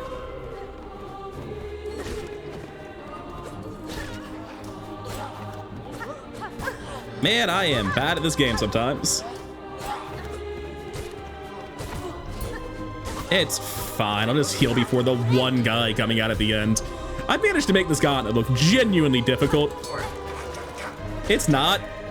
Also, this guy is so overhyped. Like, I do genuinely like this gauntlet. But then, like, the final wave is just a trash mob you've never seen before, which is such an anticlimax, man. Like, I thought I was doing the pre-gauntlet to a boss or something the first time I was there, only to get horribly underwhelmed at the end of it. If I remember where I am correctly, we should be able to immediately open a shortcut to Songclave. Yes. No, I'm not fighting you right now. We're not doing the run back the way it's been going. I have a better path. Oh, wait, the stuff is over here. Yeah, what's your quest? Just give me $300, dude. Come on, $300 right now. You owe it to us. I don't even have the 300 to give to him, but I will pick up fine pens just so I can get started working on it. The Wandering Merchant is somewhere. May as well try to save her if I come across her randomly before I think about it. Now, if I were...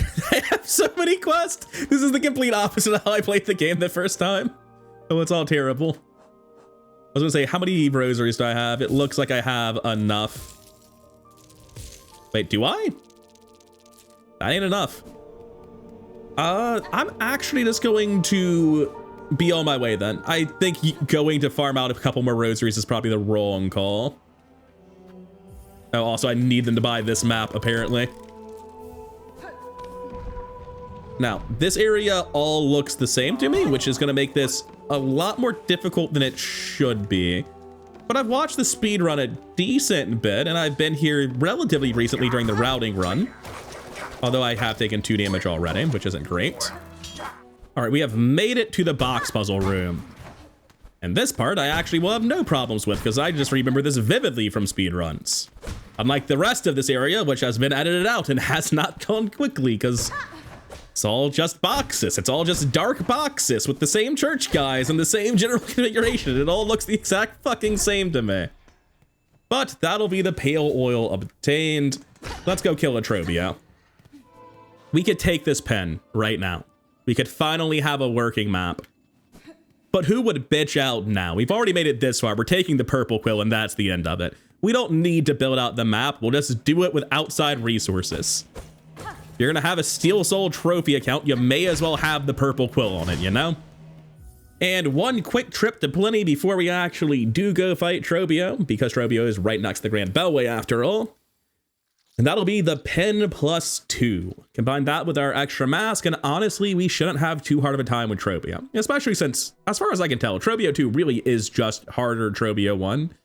So presumably we've got enough practice to fight the guy, no problem. Let's give it a shot, see how it goes. All right, Trobio, let's see what you've got. I'll tell you what I have. Nothing. I have basically no tools. I've got a pen 2 and a dream, but I think that's plenty. I also have Thread Storm, and it is a damn good spell. I believe his opening can hit you, so. Yeah, we're much better at that than we were the first time, although maybe don't get caught by that.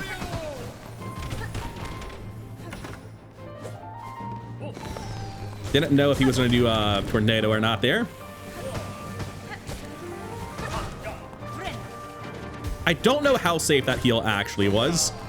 I've never felt super confident on my understanding of Trobio 1. Perfect.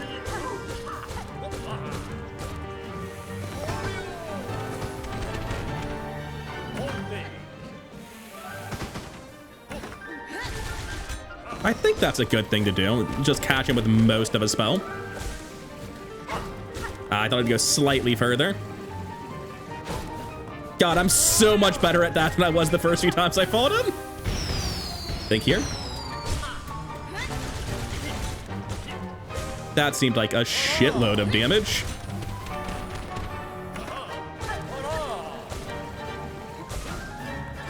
Oh, Trobio, you poor thing. I don't think it's going well for him. Oh, that actually blocked the bomb. I did not know it would do that. Just trying to hang out between all this chaos. Oh, he's dead. Well, fuck me. I was worried about this one. Shit, my bad, guy.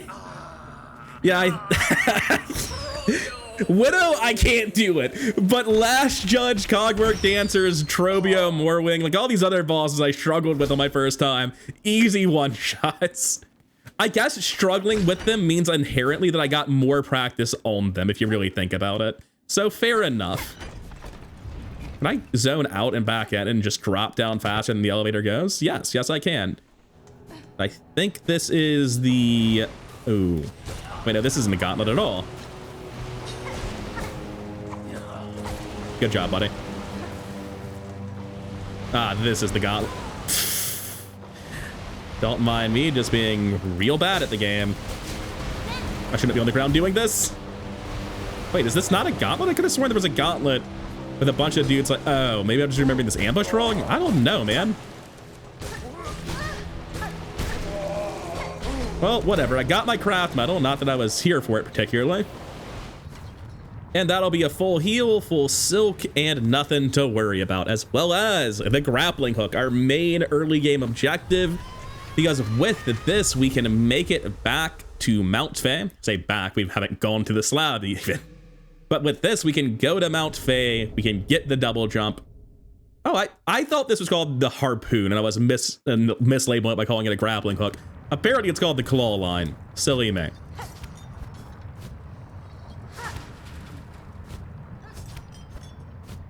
Oh, I thought I'd be able to grab that, actually. You probably can if you time it perfectly.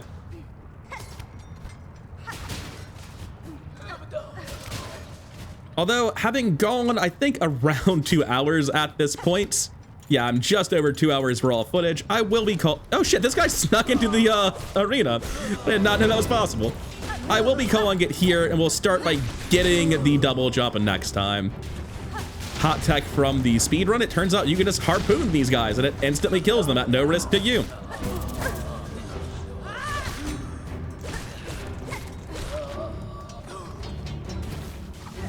I thought it was a big guy. It scared me because it was in the middle. Ah, there's the big guy. I would love to tell you that I knew that was going to work. No such thing as the truth, though. That was blind luck. Get me out of here. There's nothing else in here, so take me back to the architect. I have a slight problem. Today I want to do a ton of backtracking. I don't know how to leave. So I'm just gonna progress the game generally, and that'll get me out of here eventually. For now, I'm just gonna drop back down this elevator shaft and go out to the right side, because I know that vaguely leads towards progress. I don't know the normal path out of here, though, if I'm being honest. Oh, right, I needed to come this way anyway. That's how you get the song, the part of the 30-fold melody that you need with the architects. Well, good thing I didn't know how to get out, I guess. Otherwise, I've totally forgotten. And one not at all confusing trip over to the conductor. Is this the conductor? The vault keeper, whatever. Regardless, we've got his thing, and I should be able to grab a bench here as well to fix my health issues, but that is 1/3 of the melody complete. Not that we're really intending on making any progress right now. I will say, I did not recall him talking quite this much. He has a lot to say, apparently. Now, we can please get out of the infinite maze of similar looking boxes so that I could go do, you know, actual fun gameplay. That would be great. I had no idea you could pop out of other parts of this room. Would you like this SOM cylinder I found? You know, the one that you probably, he had something else to say to me. Apparently he wasn't happy that I was back here. Well, whatever. Would you like to buy it from me now that I've taken it from you? And of course he would. He's a very understanding fella. 830-something rosaries. Honestly, not bad. And I guess that means I have plenty of rosaries to just donate 300 to Songclave, unfortunately. We should be able to afford the thief pick and start farming relatively soon, but first we gotta get over to Mount Fae. First though, Lucky Limbo, or whatever the hell his name was, should have died of, I don't know, gambling withdrawals or something, since I wasn't here to play with him. And he drops the magnetite dice. We don't actually have to buy that from Grendel at all. We can just pick it up before he loots it. So I'll go ahead and use my second memory locket and install the magnetite dice into my Hunter's Crest, since I'll be using it for the foreseeable future. At least one more episode, and by the end of this one, we'll have plenty of memory lockets to go around. And at long last, we come to the slab, although not the proper way, not through jail, but we should be able to get to Mount Fae like this, and we'll do the jail later on in the backtracking bonanza. Because I won't double jump before I actually properly backtrack anything. And I guess I want the key of the apostate before I even do the slab, but that's for ages from now.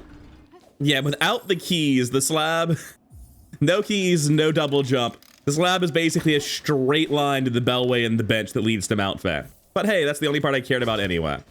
Now, onto the best section of platforming for quite a while.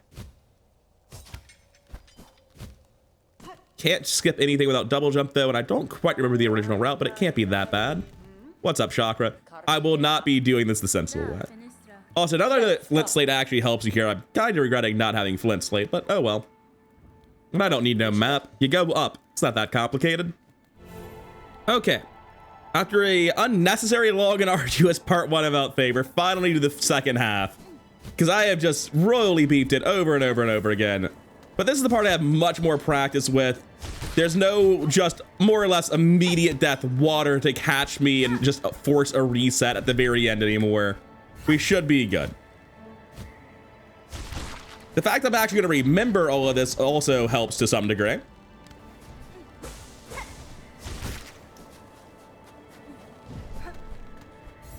Although, to be honest, it's not really like memory so much as like, I don't know how to describe it.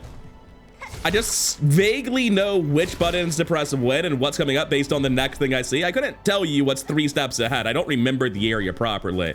I just remember what the next step is each time I see a new step. Man, I hope this is what I'm supposed to be doing. It is, it is. Okay, we're good. I was like, wait a second, where the hell am I?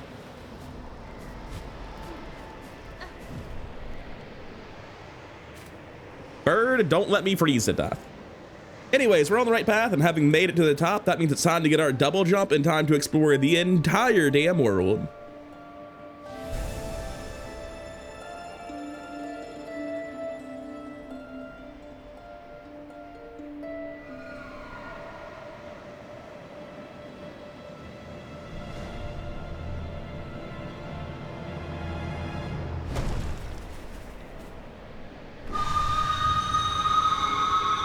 We have the Fade Down Cloak. We no longer get cold, and more importantly, we can double jump. Let's get to backtracking. I suppose first and foremost on that list, let's go backtrack Mount Fae, because there is a new mask shard we can pick up here. Hello, mask. Let's stop having 6 mask shards. That's far too few. We're definitely gonna be up to 7 by the end of the episode. We might be able to get up to 8. I don't know. That might be dreaming a bit too big. Also, I just forgot about this breakable wall. Let's go pick up whatever it is at the bottom of this area, because I know there is a tool down here. I just forget which one. Oh, it's the after image tool. There was a pretty unique build using Architect's Crest with that I wanted to try out, so let's see how that works sometime soon, I guess.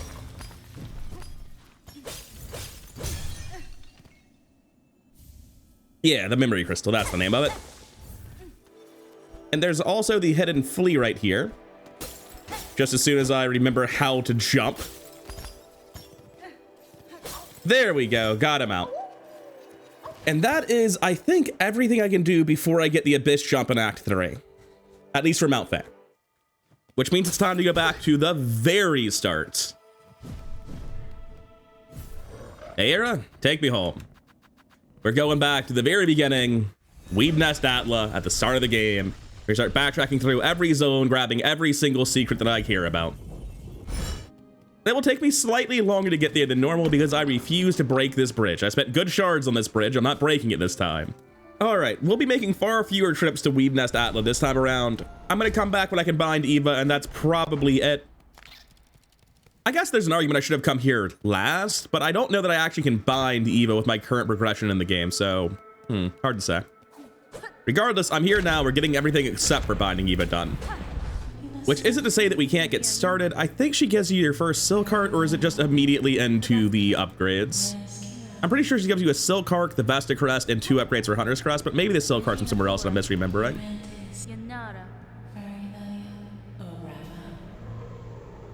Yeah, allow insight. Do what you must, Eva. Okay, she starts off by upgrading my Hunter's Crest, which I obviously don't mind. I'm currently using it. But 25% more damage if you take 6 hits without getting hit, or rather deal 6 hits without getting hit, is a bit hard to maintain. There's no like linear progression. It's just you have to go 6 damage hits without taking anything in return to get anything. And you know, I'm not that good at the game. I'm gonna be honest with you. It's real noticeable when you get into the flow, but most of the time you're not in the flow and you're like, oh, that upgrade doesn't really exist, does it? I doubt I'll be able to get anything else. Yeah. That's the end of Eva's room. That's fine. Popping up the elevator shaft. Let's go to the side room up here. Oh, I don't think I've actually killed one of you before. Gotta kill 100 random things for new, even if I don't have to do the whole journal. And also, I may as well be grabbing things like rune harps, just because there are a ton of rosaries that I don't have to farm myself anymore. But that's not the reason we're here. We're here for the mass shard. And to fall into spike pits like a complete chump. Right, this area does broadly look like it's just free, though. Like, I could get hit and make this sketchy, but it really shouldn't be the case that happens. Yeah, easy.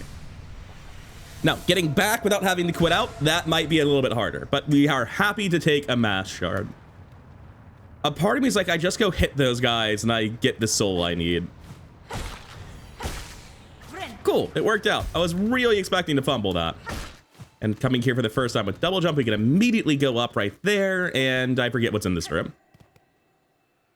It is the snare setter. We need that for the true ending anyway.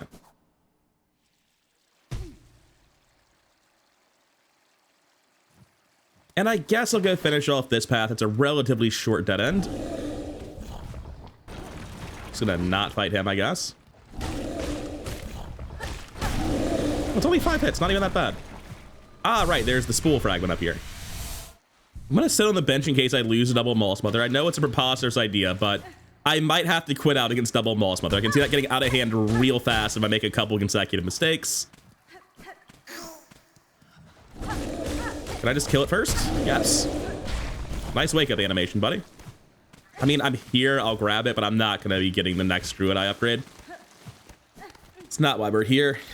Truthfully, I'm not sure why we're here. 1 second. Okay, there is something at the end of this tunnel checking my interactive map I have on the other monitor.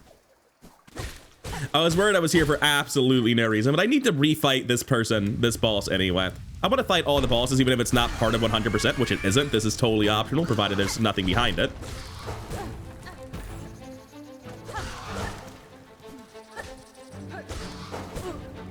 I see we're just doing that, huh? I'm gonna heal. Can I get these guys? Yeah, I can.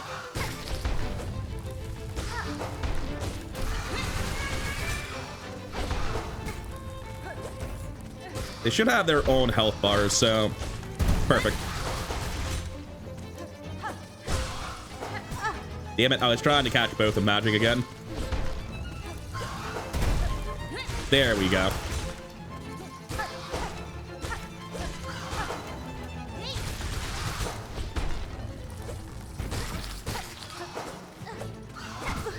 Man, that was almost a dodge. I knew that would get that one. We should be pretty close to done. I can probably just do this again. Yeah. Man, poor Moss Mother duo. Honestly, might be easier than Moss Mother since you show up with upgrades and you've got, most importantly of all, abilities like Threadstorm. That did some insane work there. And we pick up Weave Light, which is really important if you want to play Shaman Stone things. Something I did not know when evaluating Shaman Crest before is, oh, this is... We're fine. We don't need to quit out. There's no reason not to quit out. It's fast to get back to the bench anyway. Something really important with Shaman Crest, though, is if you run Weave Light with triple Silk Heart, that is exactly enough to passively regenerate a spell without hitting anything, and that seems like a really big deal to me. Now, there's nothing else we need to pick up in this first zone, so I think what I actually want to do at this point is go to Grendel, because I should be able to buy from Grendel right now, I think. Oh, I went to Eva by accident. That's not how I leave. But I want to go to Grendel, get the thief thing, and then go do some farming for like 1,000 rosaries. I probably want to get the Wanderer's Crest bare minimum if I'm doing that. Because the Wanderer's Crest, ooh, it's not... Wanderer's Crest, farm the Grand Reeds, maybe? That might be the fastest thing you can do because you don't want to take any damage ever if you're using the thief pick.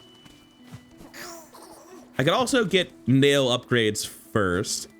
The only one left is Courier's Rasher, and that one takes a hot second. Oh, you can't get up from this side? I was wondering if I could go like beneath the bridge on the other side and just be sad about it, but you cannot.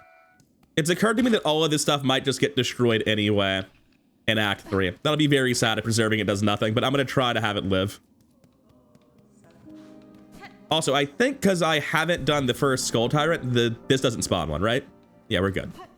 So quickly popping over to Grendel's hideouts. What's up, my guy?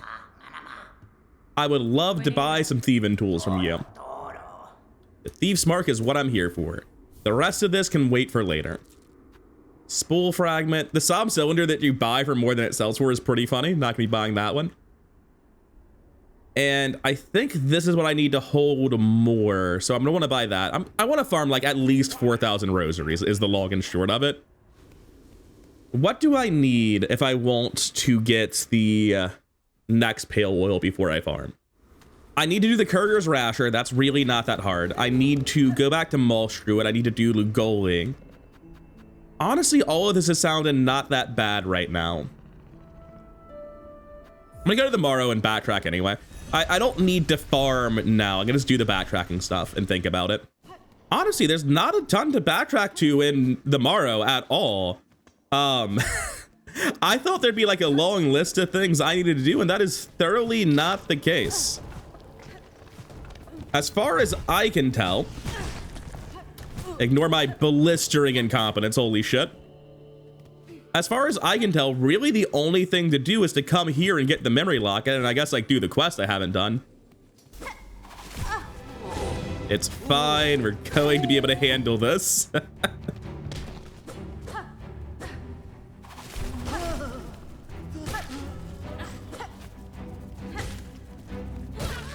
Still not enough to heal, but it's fine. Yeah, there we go. Thanks, Magnetite Dice, you're the goat. I think that might be the first time it triggered, since I wasn't able to actually benefit from it during platforming sections. It only works on enemy attacks. But yeah, checking the interactive map, that seems like the only thing in this area I missed at all. So, on to the next. Next up on the backtrack, we're doing Deep Docks, and we are picking up...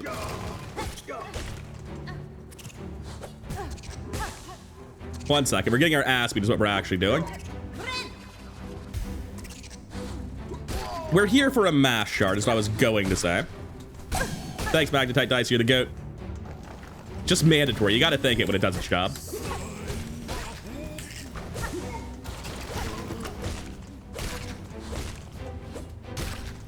We're here for the mass shard, and I honestly don't know if I needed any movement upgrades for this. It told me I needed clean grip on the map, but I think everything I just did I could have done with good platforming originally. Maybe I'm wrong about that. Definitely not clean grip, though. That's not helpful at all for what I just did. Maybe it's right after this section, though.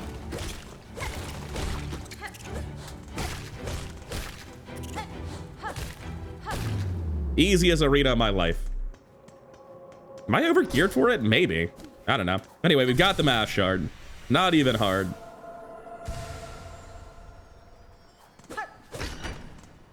And weirdly enough, I kind of think that's it for Deep Docks right now. Because without the simple key, there's not much else to do. So I'll be running straight through over to the far fields and picking up a couple things there. Man, the ants might be a lot easier to deal with than they used to be. Holy shit.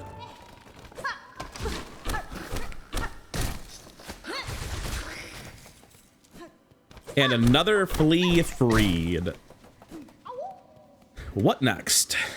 All right, pop it over here. It turns out that I just never went this way. I could have done this like when I first came through the zone. I just didn't remember to do it. But I can pop in here, grab the warning bell. That's not what I really care about, although we had to do it eventually. You can break into this simple key side of the Deep Docks. You can't do the whole thing, but you can do a little bit of it. And we should be able to get, I think, a spool fragment from here.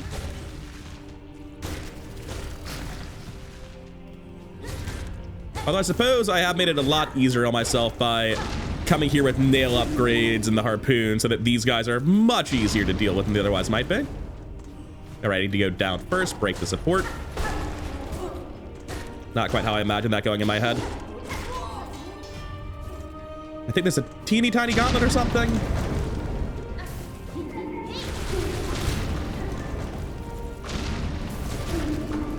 Easy, not even hard. And we can pick up our craft metal. Totally misremembered what was in here, but I was right that it was something I needed. And with the grappling hook, I can open this, I guess, whatever this is. Oh wait, maybe we can do more of the deep docks than I thought we could since we came here with the grappling hook. There's no way it unlocks the whole thing, right? That would be crazy. Oh, these guys are so much all right, maybe not so much easier. I know there's something over here, but it's not on my map, so it shouldn't be important, but I feel compelled to go grab it, whatever it is. This is something I didn't do until the very end of my first playthrough. Right. For some reason, I tried to grab that by using Threadstorm, which I didn't have the silk for in the first place. Instead of just being willing to do that.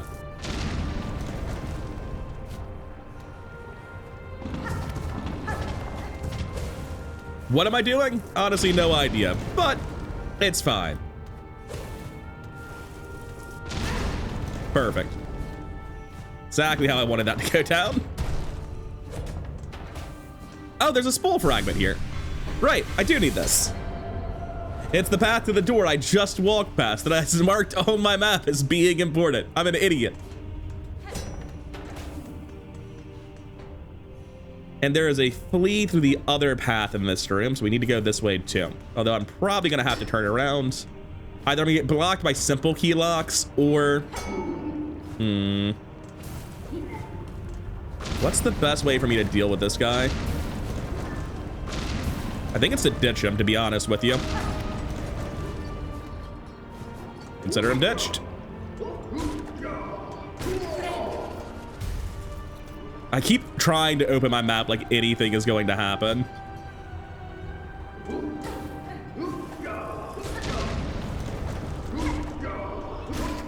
All right, what's over here on the left? No, that's not the area with the flame. The area with the flea is up here.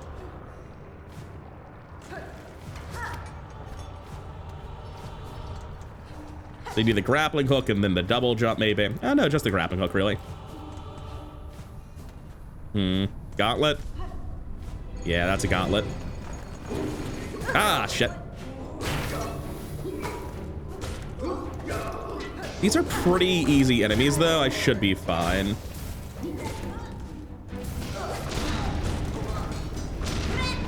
I've got a chance to heal because he hit himself with the bomb. Also hit his teammates with the bomb. Just generally really not helping his side.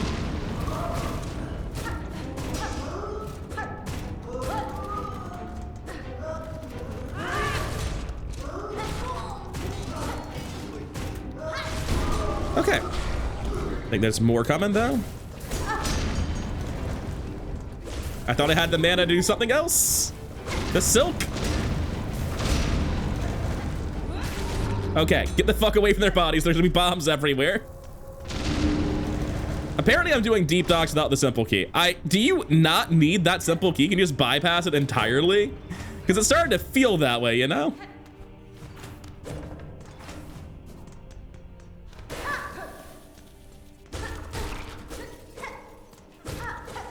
I appreciate all the free soul. Hey, dude, what are we doing in here? Get out of here. Go feed your family. They're worried about you. Okay, and I think that's all that's up here. And now we're back to just going left way below this. I am shocked at how far to the deep docks I've gotten without the simple key. I thought it would stop me immediately. All right, so looking at this, I want to go to the very top of the area that I've come in at the bottom of. Oh, hey, Gron, what's up? Where are you, Cygnus? All right, Cygnus, I have questions about, like, your pathing there, man. Seems a little bit unfair what you're doing. Can you please fuck off to the next area, dude? How many hits does this guy take? 5, 6, 7, 8. 8 is the magic number. I'll get my soul back.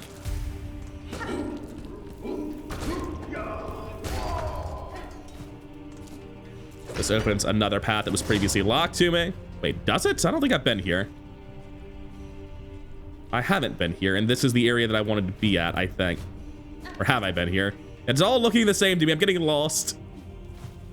Is this the warding bell? Yes, this is the warding bell room. Okay, I know exactly where I am now. I am way further over than I thought I was. Okay, so the thing I'm looking for is in the top left of this room? Question mark? Oh, it's right here. Cool, found it. Flint slate. And then we just blast through the next couple of rooms to find out where progress is. Oh wait, he can dive, right.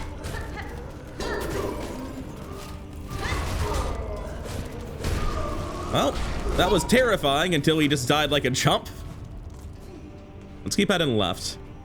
I believe this is the other side of the simple key door. Which means you can straight up bypass the deep dock simple key. You don't need it at all. You just need enough movement tech to not hear. Crazy. Probably shouldn't have eluded that. Okay, I think I'm back on track to go towards Cygnus and Grodd. I don't really feel like I need to fight them now, but I at least want to open the entire path to them.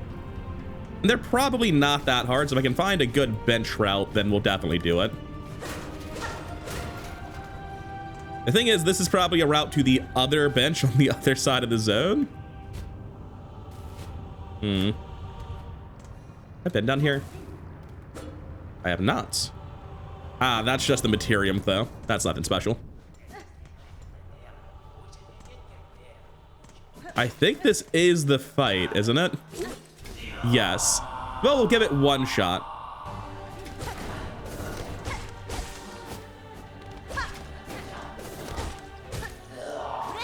Take the heal while I have the chance.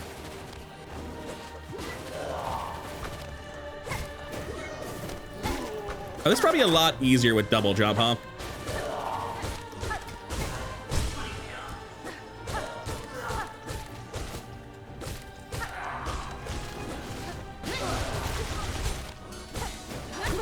Ah, damn it.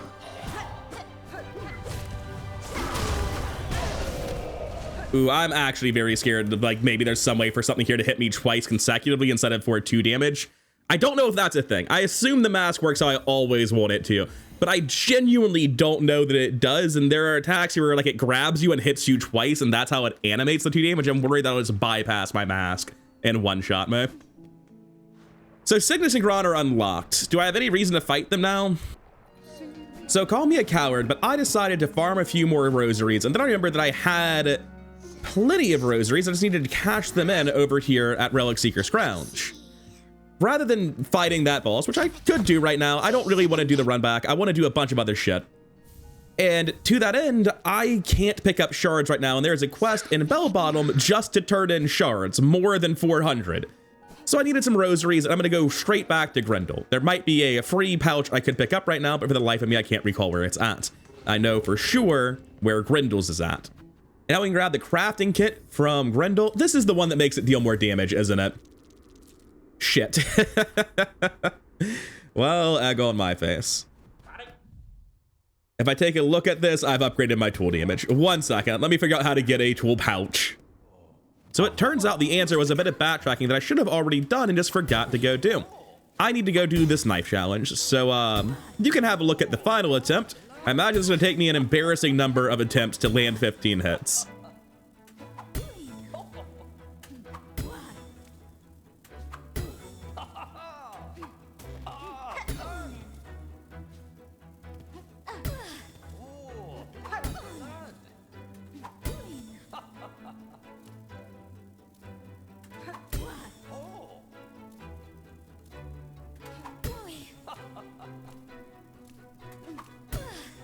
There we go. Take 2. It didn't actually take me that many attempts. I think I only need to do it the 1 time? Question mark? Yes, perfect. Tool pouch expanded. Should have done that already, just didn't notice it on my map somehow. Ah, it's because the tool pouch upgrades and damages are considered upgrades, but so are things like Druid's Eye, so I didn't have it turned on. Let me double check if I've missed any of those real quick. I think I'm good on that front. So let's get back to work on finishing that first, or rather second mask. And I think I settled on just doing my farming now. Getting another upgrade on my pen seems like a kind of huge distraction. It's gonna take a lot of work. I'd rather just do my farming now because it's gonna buy things like mass shards that make the farming and all the future steps easier. Not the farming easier, but like all the bosses I would have to kill to get this stuff. Things like progressing to the goalie, for instance. I guess I'll kill this guy. I'm looking for the fleas right now, but I've gotten horribly lost trying to go to the fleas without my map. Hello, buddy. How's it going?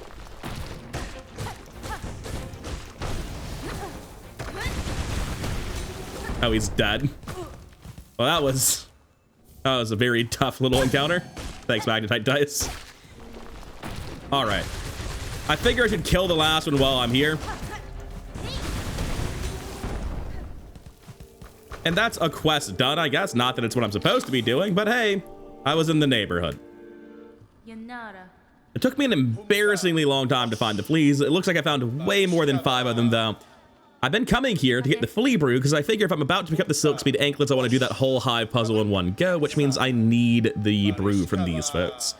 So we need to progress this quest, pick up the brew, and then go explore the far fields. Oh wait, does he actually leave with only 5 fleas? I thought he did. I think he does. Yeah, that's the speedrun route. Yeah, we're good. It's just taking more dialogue than I expected to get him to leave, because he's a very talkative man. But Flea Caravan Part 1 done, moved him over to Bellheart. And that gets us the flea brew. That gets us the ability to actually do the whole puzzle we were about to go to. It also gets us a very cute cutscene, although I am skipping the rest of it. And that will be the flea brew finally obtained. It took so much longer than it should have, on account of my complete inability to remember where the hell the fleas lived, without a map especially. Speaking of fleas, as we go right back to the far fields, I believe there's another flea right here in this little hidden area off the Bellway.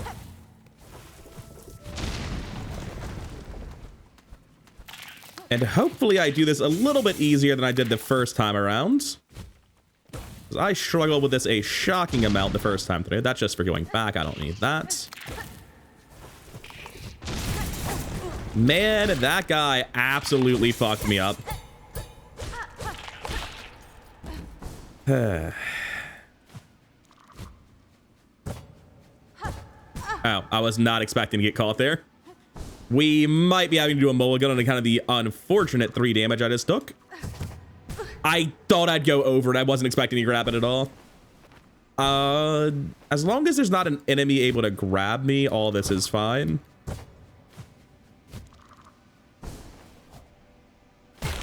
Well, mulligan it is.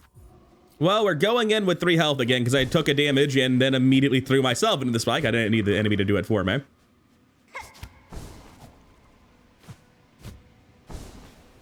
Still, I don't believe this section's that hard. And we're back to full health just like that. I don't know what...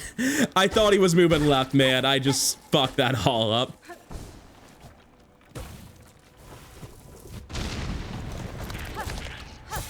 Just going to kill this guy before I even try to do anything else.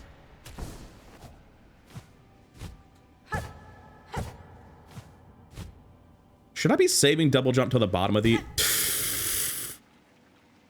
It's fine. It's fine.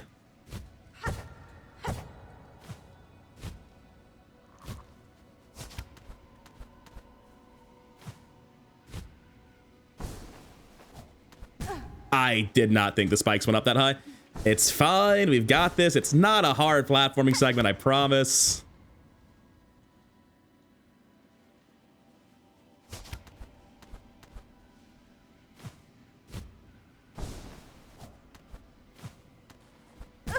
Oh my god. It's just that if you misassess at any point how high you need to jump, congrats, you're doing it again.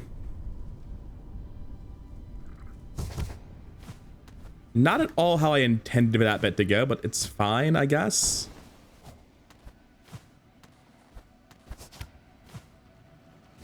You could probably go up there immediately with double jump, but oh well, it's fine to do it this way, I suppose. I think that's the end of the section. I think we get the flea here. Oh Jesus.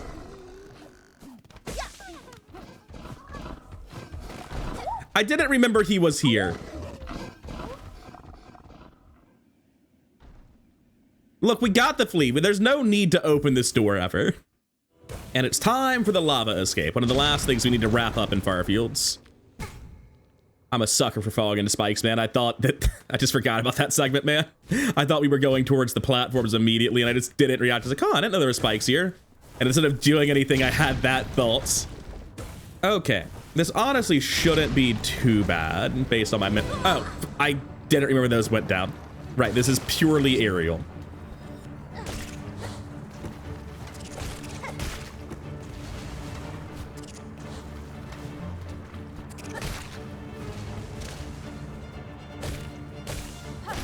All right, that's a good start.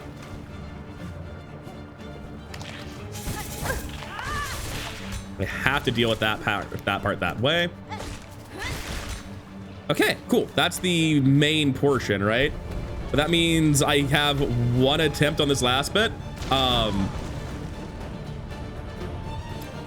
think I'm supposed to save and quit here. I'm a little bit worried because if I take damage from something into a spike,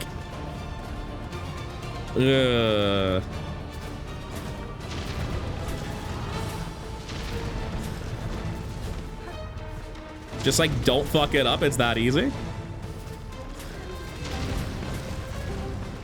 And if you do take damage from something, immediately save and quit, right? It's not that complicated. I think we're done as well. Yeah, that's it. We're done. Whew, that'll get the blood pumping though. Mass shard obtained. It also gets me 1 health. Oh, it gets me full health actually. Nice. Routed plans. And there is another thing we need to go do off on the far side. Pick up those Silksong anklets for 100%. I just got the tutorial on how to use tools I've never equipped on. Oh, that's very funny. Now we take the anklets, we put those on, and we do it again with the broom. All right. Drink the brew, do the dash. And that should have been correct the first time, right? Why wasn't it correct the first time? What? I mean, I did the thing. Got to do it from left to right? Does right to left just not work for some reason? That's real weird. I don't know what happened there.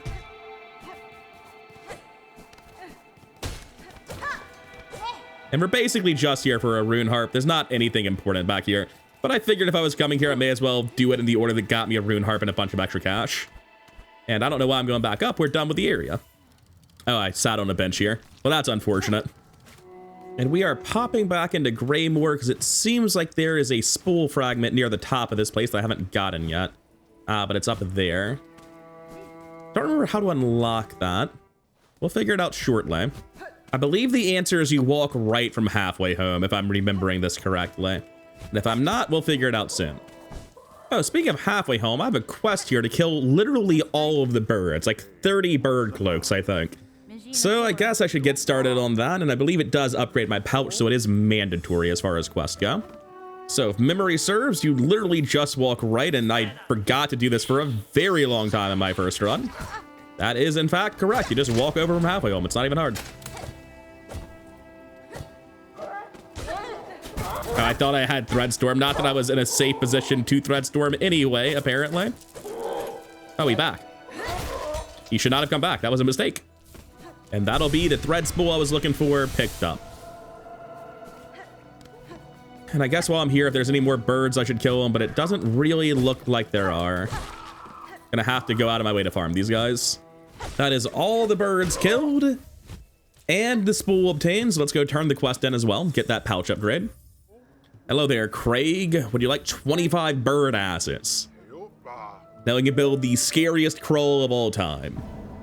And I can get my pouch upgrade, which honestly is much needed because I'm about to lose all of my tools again as I go turn them in at Bone Bottom. And taking a look at my interactive map, it looks like there's a memory locket basically right here.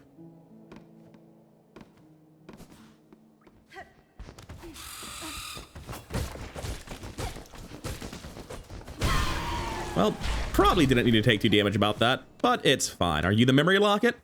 And we're out of the sewers. We're done with this area. All right, a quick stop by Bone Bottom to turn this stuff in. I've got a couple of quests for him, I think. Yeah, there go the flint gems. I don't know if there's anything for that, but I just need to do a pile of quests regardless to get true ending. Oh, a memory locket. Nice. I actually did hear about that one then. And I needed to give them just all of the shards. Go ahead, build a statue of yourself, Flick. If you could give me a tiny statue of me too, that'd be nice. So I figured I'm going to wrap up Greymore now. There's not much left except for the little tool in the top left, the bomb that I won't be getting for a very long time. It's just sort of not how I want to spend my craft metal presently. And I'll have to come back there for the Witch Crest anyway much later. So I'll knock out everything but that, and being in the neighborhood, I figured it'll be neat to knock out Wisp Thicket in a very early part of the playthrough. I think that's unusual if nothing else. What is this? I was hoping I'd be able to bounce over it again. I did not remember the weird little platforming room before the actual boss area of the Reaper Crest. So it takes 4 hits to kill them. That seems pretty chill. I don't know why I thought I'd have time to do anything else there. It's the big guy. He's choosing to just be weird. All right, good fight. Weird prank. Good gauntlet, boys. Gotta say, overgeared Threadstorm absolutely shreds gauntlets. It's kind of mean.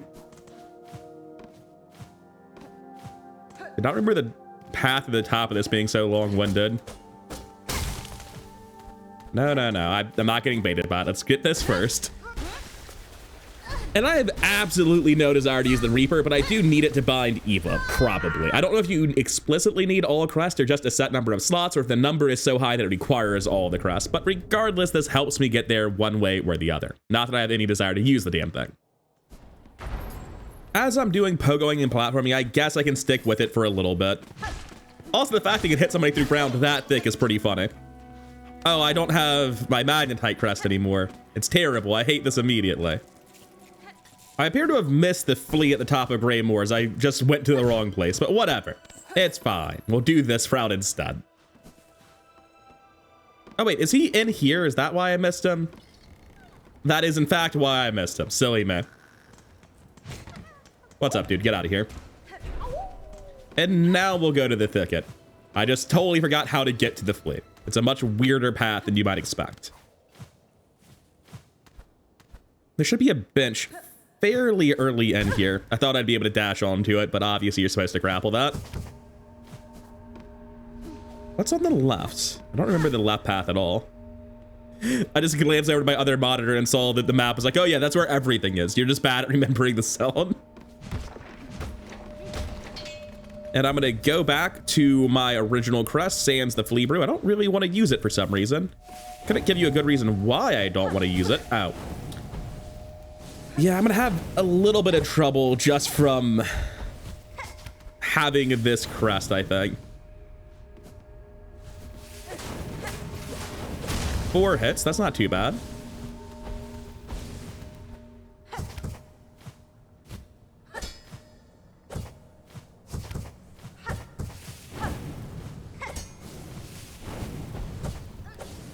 Shit. Okay, we made it to the top, which is a bone scroll, the least useful thing I've chosen to mark on my map by far. All right, mass shard obtained after a quick dip in the maggots. And now we can go kill the Father of Flame, I guess, because, I mean, we're in the neighborhood, right? One hidden wall later, and we are in a secret area for, I think it's the flea. Oh, yeah, this is the flea that really didn't want to be found. This is the one where I had to look it up. It was like the last flea I got in my run. Oh, shows what I fucking remember. It's just a craft metal. No, it's both. It's both. I thought there was only one way to go there. There's also a hidden wall here. That's where the flea is. My bad. I was on the right track. Just took one wrong turn and got in my head about it.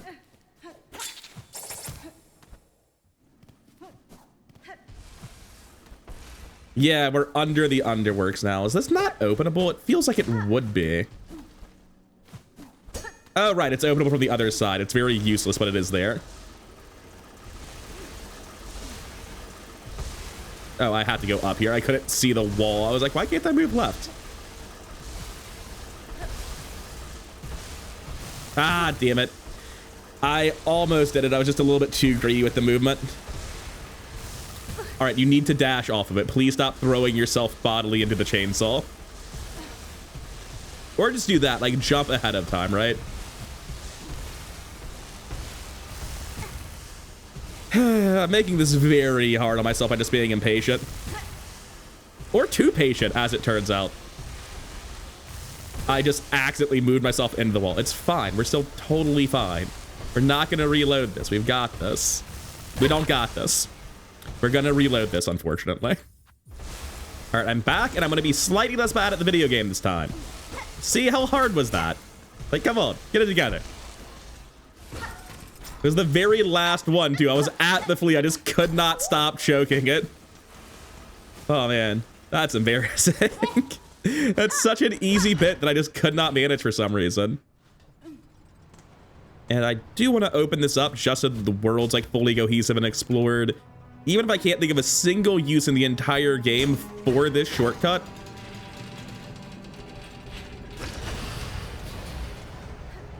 So now we have the bottom of the underworks removed, which is certainly one of the shortcuts in the game. It's a shortcut from shithole nowhere to up shit creek without a paddle, but hey, whatever, it's a shortcut, we opened it. Now we are getting to Father of Flame missing 2 masks without that many upgrades, but on the other hand, it is Father of Flame. There is nothing to worry about, just get good.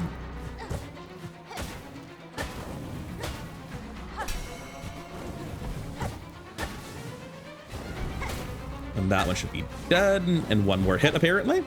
Oh right, because I have a worse nail, it's not 6 hits anymore.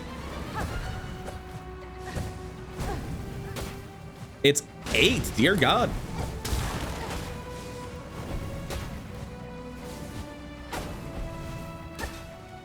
That's 4 of them.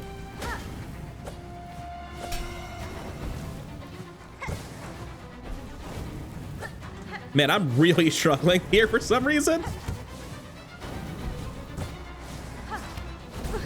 Wow, that is one hell of an arc.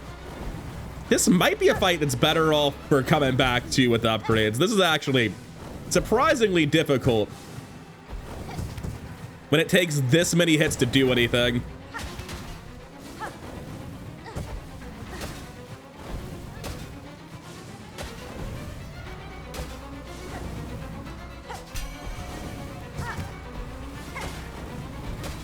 We're getting there slowly but surely. Damn it. We're out of here. That's the mask on. I'll give that another shot. I think I was playing it really badly. I think that's totally doable at my current upgrade level. I'm going to be real with you. It's actually bizarre how much I'm struggling with this. I'm not convinced anything about it's hard. I just can't fucking do it. Also, I can't reliably get past that guy at all. I pretty much always take 1 damage just from failing to jump exactly over him. I don't know what the consistent way of getting past that dude is. That dude sucks and I hate him. But more importantly, I keep taking easily avoidable damage in this fight. Like the whole fight seems like easily avoidable damage, but I cannot do it. I just cannot.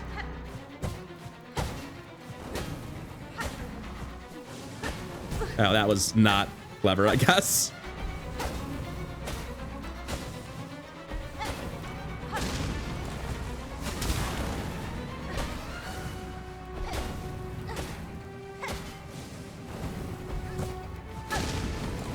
All right, top one's done already.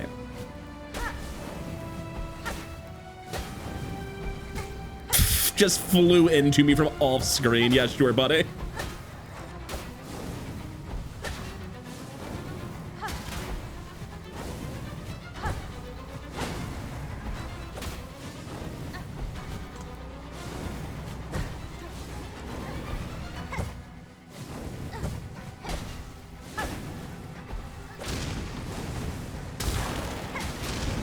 Okay, there. Phase 1 down. We have a ton of health left. Phase 2, if anything, seems like it should be easier, but I keep messing it up. I find that right here is almost a safe spot. It's not like actually a safe spot, but it's close.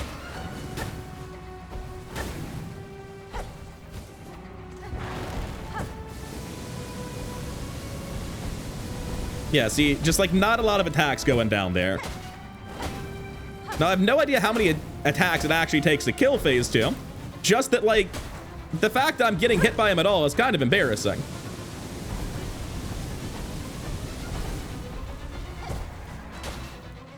Okay, come on. We've avoided choking for so long. For so long!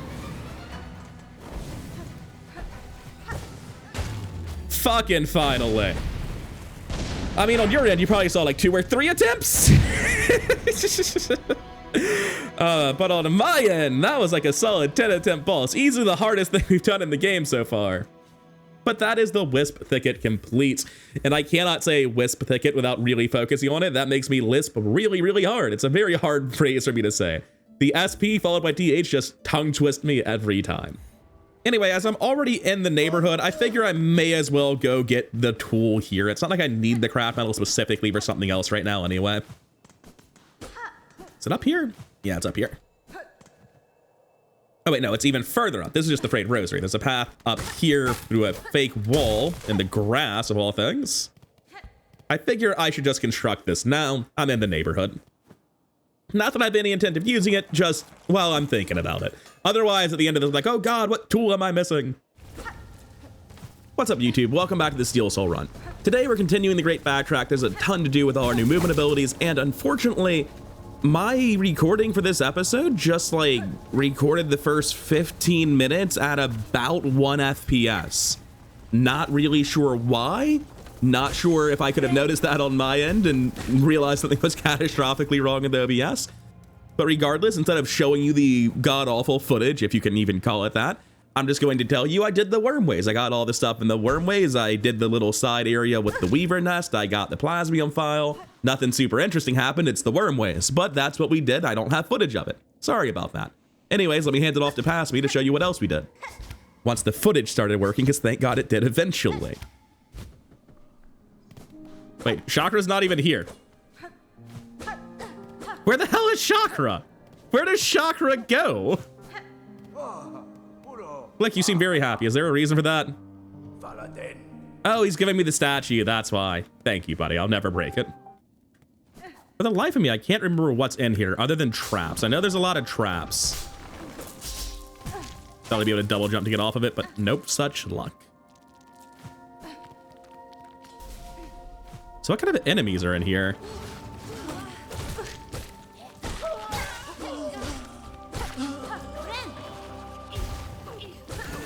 Honestly, I kind of feel like I'm bullying here. Although with the amount of damage I'm taking, maybe I'm not.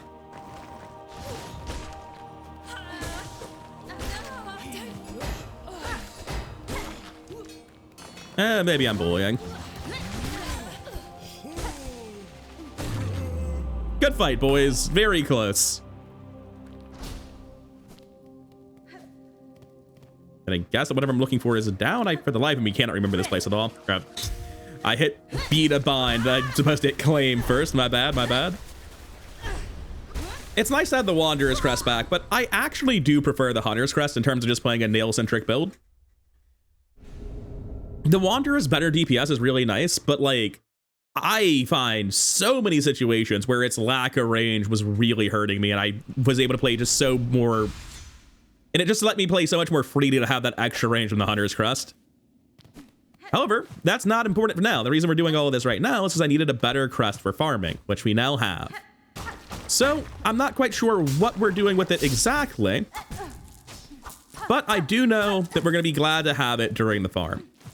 I'm going to go ahead and stop recording for now, and I'll be back with you with like 3,000 to 5,000 rosaries somewhere. I'm not quite sure what I'm doing for it just yet. So right now I'm knee deep in farming. I have just been doing the Grand Bellway farm, slightly optimized for the gear that I have and for the thief pick or the snitch pick, the thief's mark, whatever it's called. Where every 3 runs I clear it like that, then I take off the pick and I just mash R1 to get my full soul back, and that way it's pretty safe. Sorry, not full soul. I'm at full shards, and I can get one of my tool pouch upgrades right now by just spending some of these rosaries I'm farming, so I'm gonna go do that. So popping into this guy's shop that he tries to charge you for every time, going into Pilgrim's Rest, you can buy some things from Mort, and there's only a few that I actually care about, but I may as well just buy them all so I never have to come back. Weighted belt is nice.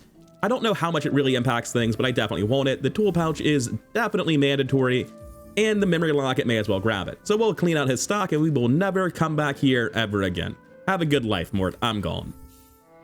Now, in the exact same vein, there is another tool pouch upgrade I can get. I've actually killed 105 different types of bugs, which means News Quest is done and they give me another tool pouch upgrade. And they try to give me a smooch, but nobody wants that from them. But with another 200 shards able to be collected, I feel slightly more efficient about the farming I'm going to do now. Not that it's really going to matter, but damn it, we want to trap the Architect's Crest. Wasting shards feels bad. And I've also done a quick round to all of these various mission boards to make sure I don't have anything new to pick up. And while doing that, I turned in the fine pens I collected while I was farming, which gets me, I don't know, like a rosary string? Yeah, a rosary string. Which, like, sure, I guess I'm glad to have it. Sure, you can just have my hard-earned money. Why not? There you go, friends. So truthfully, I have no idea how many rosaries I really needed. I'm guessing I bought everything in the store in Bone Bottom since it's not here anymore, which I wasn't aware of as a possibility. Meanwhile, popping into Frey's shop in Bellheart, we're gonna spend some cash. 880 on the bell binder. I got up to 4,000 rosaries. I'm sure that's close to enough. Another spool fragment. If I had known this was here and I bought it way earlier, it would have made the farming a little bit easier, but oh well, it doesn't really matter. Would have made it slightly easier to maintain full uptime on, or not full uptime, a higher percentage of runs where I'm one-shotting everything with Threadstorm. Popping over to Grendel. Let's see what he's got. Gotta buy the snitch pick for completion percent and the spool fragment as well. We don't need to buy the SOM cylinder, and I will not be giving Grendel money for no reason, so that can stay in the shop, so we're done. With 1,100 left, it seems like I farmed just about the right amount, because I know there are more shops left in the game, but I didn't really want to buy enough for all of them. And I also wanted to buy all of Chakra's maps, not that they're useful right now. So, where are we in the Grand Bell track? We are at Shellwood. And down the line, we'll unlock some more stuff at stores as we get more stock, not even more stock, as we unlock the vendor at Songclave. I never did that quest yet. But for now, I'm perfectly happy to just keep doing the backtrack as I was. Apparently, I did a good job of cleaning up my quest by accident. I only have 4 right now. Pill is in Lower Greymoor, so I'm gonna go save him, actually. Otherwise, I'm not gonna go back for him. And Jubilana was seen in the Lower Coral Chambers, which doesn't mean anything to me. There's a left and right Coral Chambers. Lower Coral Chambers is the Underworks and Cogwork Core. What are you talking about? Oh, I remember where she is, though. She's actually not far from the Grand Bellway.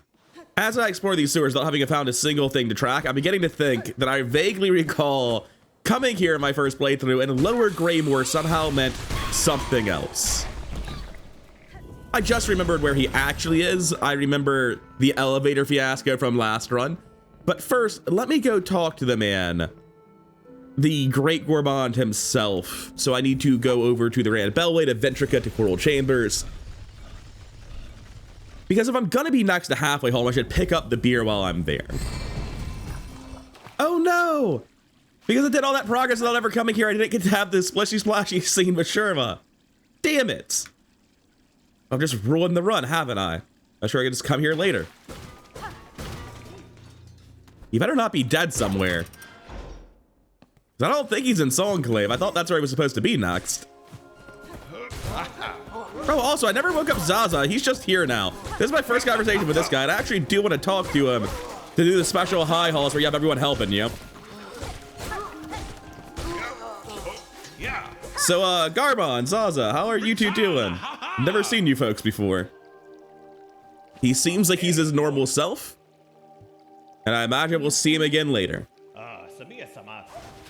I am not here to save this flea. I just want to go talk to the Gourmand. I have gotten off track. Oh, this is the one I had so much trouble with the last time. Someone in the comments told me about the air path, that you can just like break another hidden wall and do that. Yeah, that does seem a lot easier, now that you mention it, than pogoing up the chainsaws like I did. All right, we have finally shown up to the Gourmand's house. Hey, dude, get up. So now we can get the quest with a Great Taste of Farloom, and we can actually progress.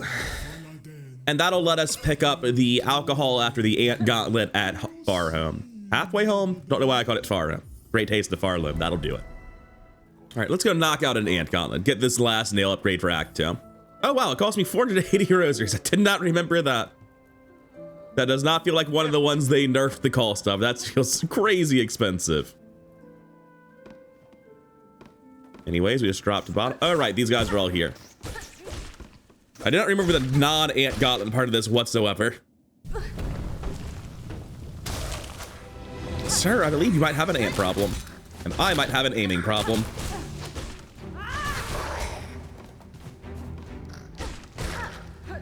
Honestly, though, like, compared to dealing with void ants in Act 3, these guys are chumps. Also, now that I have nail upgrades, these guys are just chumps.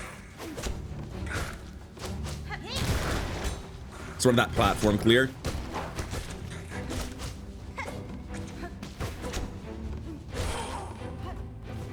Honestly, not so bad so far. I remember this being much more irritating. Then again, I guess I remember being much worse at the game, too. That was a good attempt to catch me. I was not expecting him to immediately pack step off the platform, followed by instantly throwing a weapon. Well, there's no one behind me. But for sure there would be. I thought I'd be able to go over it just barely. Thanks, Magnetite Dice, you're goated. And that should just be... Yeah, now we go back down on the slightly harder variation of it. I gotta stop eating hits, man.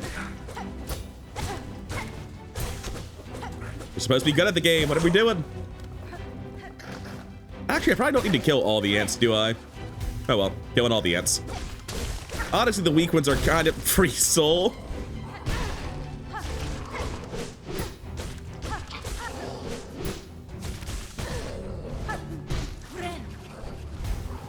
Damn it. Don't know why I thought that would work. It's fine, we don't need to reset.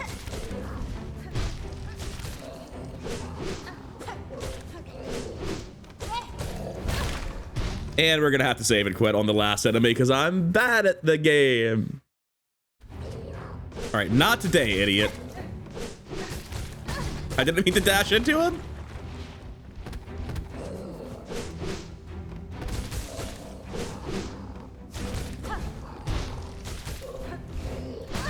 I did not think that's where he was going.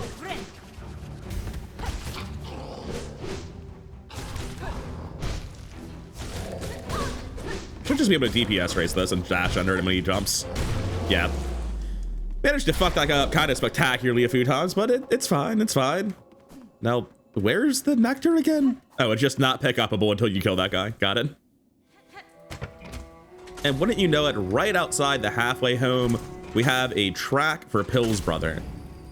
I don't exactly remember where it goes, to be honest with you. That's up in a place that doesn't exist, isn't it? Isn't there nothing over there?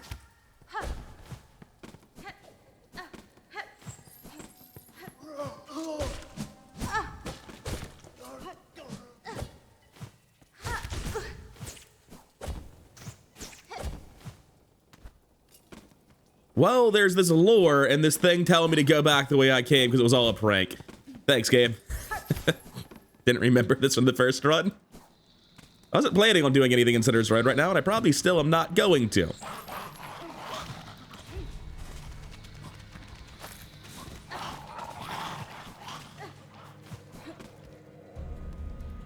I'm on the quest to kill Lugoli right now. I guess we'll at least do that. Trying to figure out where the next trackable object is. There it is. We're good. So I'm gonna go get the bench in case I have to quit out, because if I'm fighting Lugoli, there's a good chance I messed something up pretty bad. Bench is further up than this. Come here. We can do this. Ow. I didn't even think about that coming over. Skip's much easier to do when you're not in a speedrun that has no movement abilities, it turns out. Hey, Chakra. Yes, go. It's, I think, time for me to buy all your maps. I need to be very careful not to buy her quill, though. How much is this gonna... It's gonna let me pack all... I don't have enough for all the maps, I think. They're like 50 each, and there's a dozen of them or something. Okay, that is all of the maps bought here. And I'll also buy Wayward Compass because it's completion. I had just enough, not counting the rosers in my inventory, that I may as well use, and I don't want these pens anyway. And we'll pick up the prank bench and go activate it as well. Wow, this doesn't require any use of the intended platform mechanics whatsoever. That's pretty funny. I had no idea that if you had full movement upgrades, you would just be able to go straight through that entire zone without looking at any of it. I did not poke on a single swinging spike thing, man, not once. I wonder what Silk Eaters are for in Steel Soul. I guess I can use them to gain Silk in a particularly tough boss fight or something. Pretty limited consumable, if you ask me. Anyway, let's go kill Ash Gem real quick. For those not terminal line, Ash Gem, god damn it, is the joke name that we as a community have given to Lugole. Why? I couldn't tell you. Oh, hey, there he is. I honestly did not remember him being this easy to find. You good? Get out of here, dude. What on earth are you doing in Sinner's Road? It's a terrible place. Go, go, go. Get the fuck out of here, man. The only reason I'm here is because you're here. And now I'm stuck here because it turns out there's other shit I care about, but not enough to do the whole area right now, that's for sure. Would much rather backtrack all of Coral Chambers than this shit. Oh yeah, there's some guys who want all of the dog guts in the world. Why not, dudes? I'll sell you some crocodile innards. We're cockroachadile, as it were, I guess. It's a little bit harder to get to Ash Gem than I thought it was. Apparently we have to go around and do a bunch of shit. Man. So how tough are these guys? I like really struggled with them on my first run, but like, he's just a pretty weak dude, isn't he? No, he's not weak. He had more health than I thought he would for a +2 nail. For some reason I had in my head I'd kill him in like 5 hits. Which is absolutely not what happened. Ooh, not 8, it's 9 hits. Yeah, that's a serious business enemy.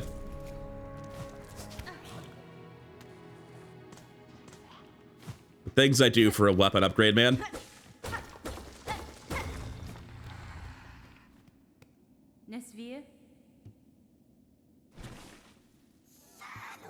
Wait, who the fuck is Skinks? Oh, Styx isn't here. That's why the crocodiles weren't threatening them. Yeah, you can have my Silk Eaters. Well timed, I guess. I think I was just saying that. Oh, okay. Only 100? I'm gonna be real, dude. I would have rather used them just to... Oh, it's 100 each. Okay. At 100 each, I'm willing to sell them. It's not like I'd ever remember them anyway. I'd probably die trying to do some hot new tech. And besides, using them in a fight seems cheesy. Also, apparently it varies a lot. The first one was always 100. The second one was 50. Thanks, man. I will admit, I kind of missed the simp. Come on. So that one was way more than 100. I wonder what's up there if you do the jump this time around. Anyway, as you can tell, I'm having a hard time finding Ash Gem. I'm just in the wrong place entirely. I thought it was a left breakable wall in this room, but I'm seeing no such thing. Why did I sit on this bench? It's fine. I'm just wasting my own time. This is not at all the way I should have went. I was supposed to go down and right, not up and right. Oh, well, I'll be back with you shortly. Just as I have to live the backtrack doesn't mean you have to watch it. This is the funniest chest if you show up with double jump. You just walk over and hit it. There's no puzzle at all. And while I'm on the way to Ash Gem, we can pick up the barbed bracelet, which is just not that far out of the way. It's 1% completion that we need to get eventually anyway. All right, door opened. Let's see if we need to do multiple attempts on this boss. What's up, fly boys?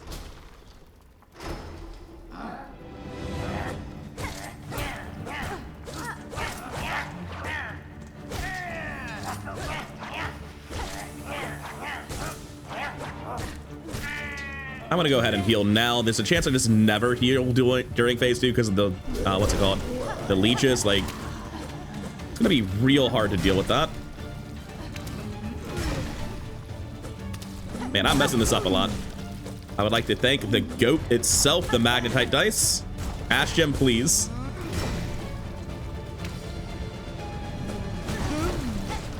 Yeah, this is what I would call a bad attempt so far.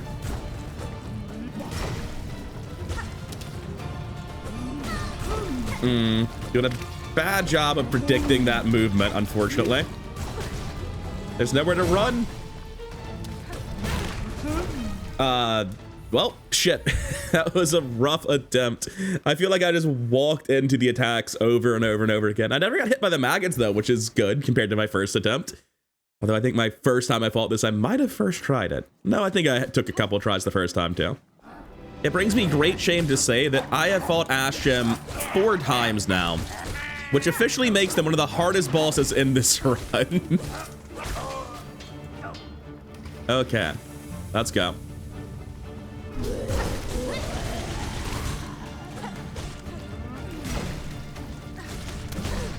Was not expecting that as an immediate reaction to my grapple.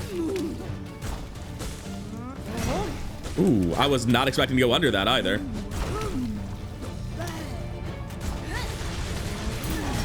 Was the damage worth? Maybe? I would really like to get a heal at some point.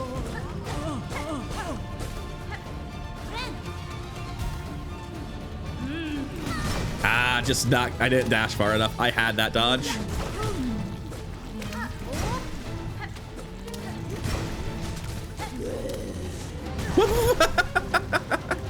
I didn't know it just went to the middle. There goes a perfectly solid attempt. Also, those only hit for 1, apparently. I still had my mask. But with leeches and only 1 hit, I probably wasn't finishing that out. All right. Come on, let's do it one more time, Nicole.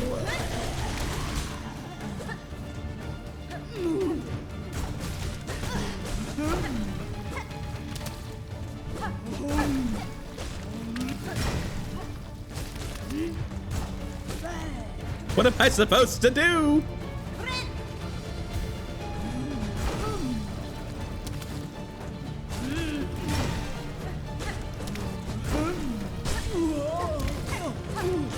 Do I heal or do I do something else with this mana?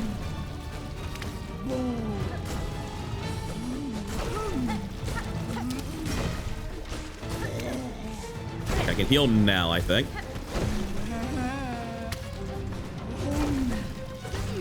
Okay, we're cleanly into phase 2 for the first time.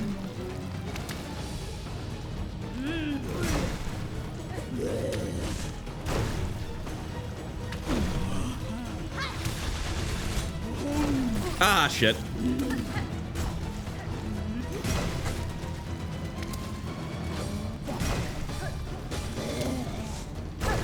I think I could have gotten a hit there.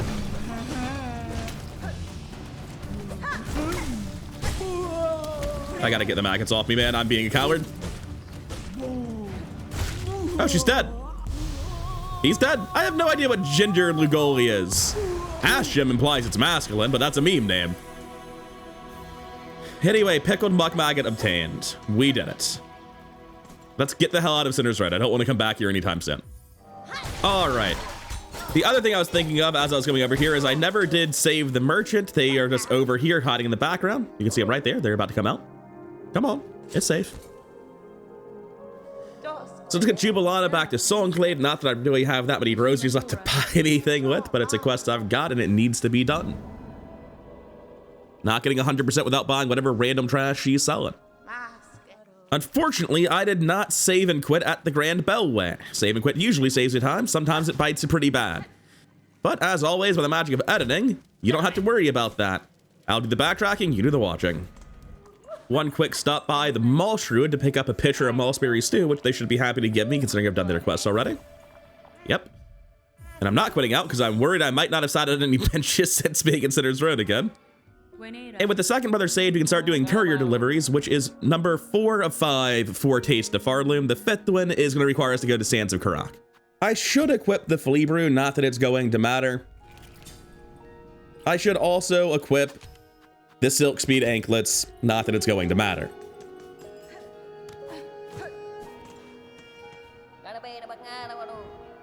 No practice runs, no cowardice, courier's rasher time. Let's go.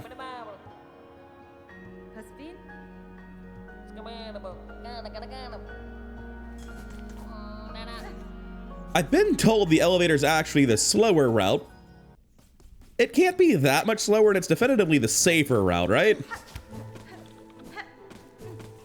Then again, the other route can't be that hard, but like, it's chill. I like taking the elevator.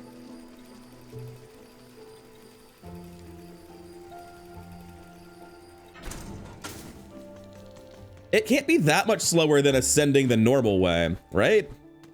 Just in a later zone, assuming they're roughly equal in size, which they should be. I was really thrown off by the fact I had double jump in that room. I was like, wait a second, how do I do this with double jump? Is there a way to save time? And the answer is probably, but I sure as shit didn't do it. I think we have a couple of safe rooms. Oh, almost forgot about that one. Now we have a couple of safe rooms. No wall bonks, no damage so far, so that's all great. Honestly, Blasted Steps is one of the easier sections of this, so I'm not worried about Blasted Steps. I am very worried that I might not have opened every part of the path in Coral Chambers. That could be a problem. Speaking of problems, I just totally forgot to use my flea broom, like you do. Oh well. I also have double jump. I wonder if that's even helpful. Yes, it is. It means I can do this. And completely skip that first little section where you go over the sandworms.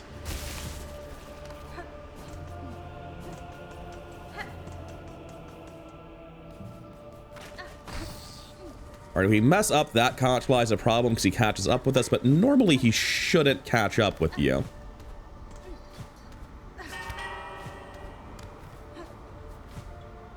So I have to make sure I hit exactly that guy because he is a danger.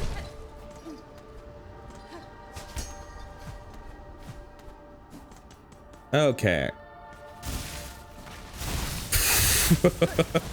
Just completely messed up that part of the corpse run. And how often I've done Last Judge in my first run, at least. You'd think I'd have it down, but no.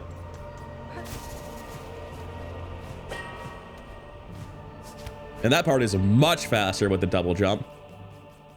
Ooh, this next section in the Grand Gate should actually be much faster as well, now that I think about it. Because I should just be able to double jump what was previously a puzzle repeatedly. I can just go here, straight to the other side of this, straight over to this, and out. Yeah, that's way easier. I think that's also a different route through the area.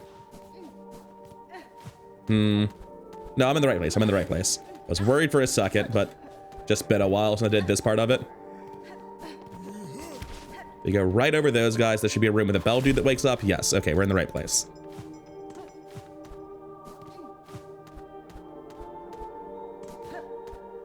We go left past Ventrica, up through the top of the next area.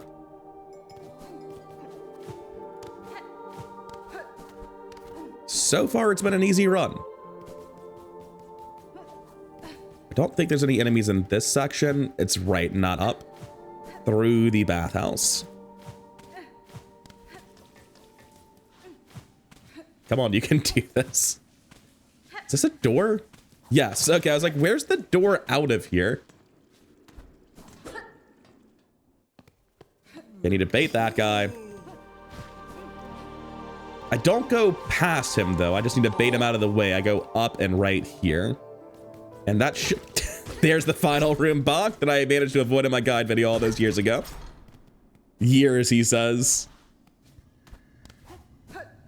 A slight exaggeration. Wake up, dude. I got your food. Well, some of it anyway. I should have done this last. Oh, I'm an idiot. Now I have to walk back here, basically along the same path, except just starting from the Ventrica. Anyway, there's 4 of the 5. I'll be back with your stupid crust nugget or whatever it's called. And now for a brief foray into the Sands of Karak. We're not going to be there the whole time. We're just doing a little bit of it. Because if I remember correctly, the crust nugget is right near the start, like sort of vaguely near where Chakra is, I think. Oh, there's a flea up here. Wait, this isn't a path yet.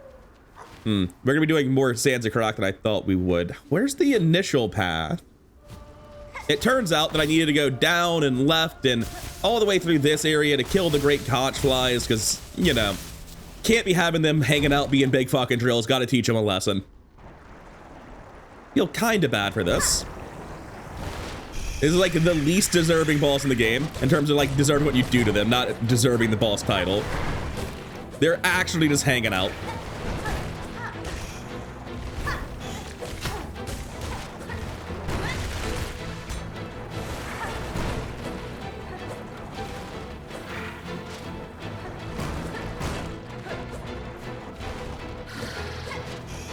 Man, I am doing a terrible job this time.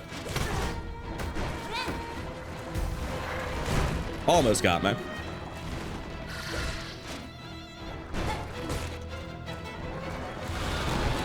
I thought I'd be able to grab both of them just barely.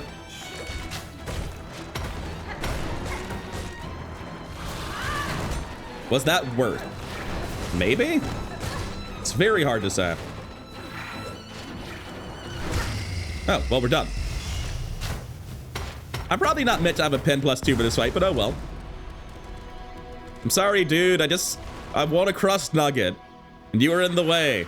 Your house was in the way, and so was your spouse. And with that boss down, we've arrived at the Pinterest, and we can't... Hey there, you good? We can pick up the ability to use nail arts. Not that I used them at all in my first playthrough. I'm gonna try to use them a little bit more in this one, especially once I start using other crests that have better nail arts. But the Hunters, Wanderers, and Reaper all kind of have pretty lame nail arts that I don't see much point in. And now we do this platforming segment out of the Pinterest's house. And we fuck it up because we forget that we don't just have unlimited silk, unfortunately. Do I have to go under? No, I have to go up over here. I just don't remember the path. There we go. That was fine.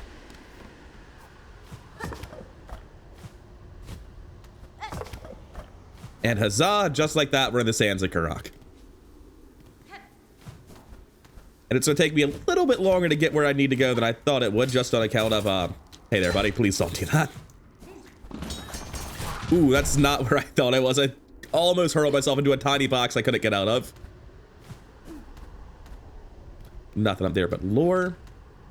So we shouldn't be that far from where I want to go, but like a bit further than I thought we would be for sure. And one minor puzzle later, we have a memory locket, which is important insofar as it's a tiny piece of unlocking Ava. And we have a chakra. I love the detail that chakra's just sitting on the sand and the worm's like, nah, we're not fucking with that one. They can stay. Pick up the map of Sands of Karak. Not that I can update it at all. Don't worry about me, chakra. I can just use your maps. They're good enough. Well, there goes my mask, but it was from activating the shortcut, I guess, so we'll take it.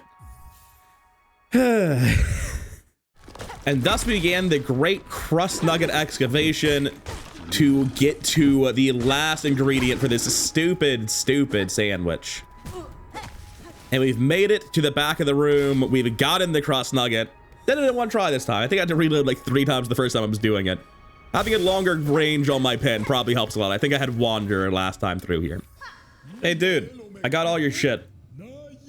What an eclectic random collection of things. And also in no way does it seem like it should be enough to make a gelatin, but I guess a gelatin is mostly water, so I'll believe.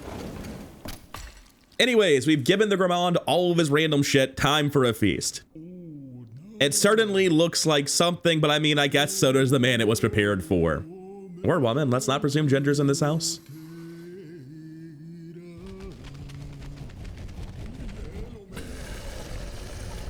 I don't know what I was expecting the first time I did this, but it wasn't that thing. Anyway, that'll be the great taste of farting completed. Let's claim our pale oil and get the hell out of here. Is it wearing a bib? I never noticed that it's wearing a completely destroyed bib before. Anyway, I'm never gonna see you again, Mergwin. Good luck in the apocalypse. Okay, good. Sherma's fine. They're right here. Perfect. I figured I should stop by this merchant before I forget they exist and see what they have. Come on, I know, you're very grateful. Sended script, mass shard, simple key, spool extender. You want like 2,000 rosaries for all that shit. I'm gonna take the mass shard and the simple key. The other ones can stick around. I assume I can actually afford this. I don't know that I can.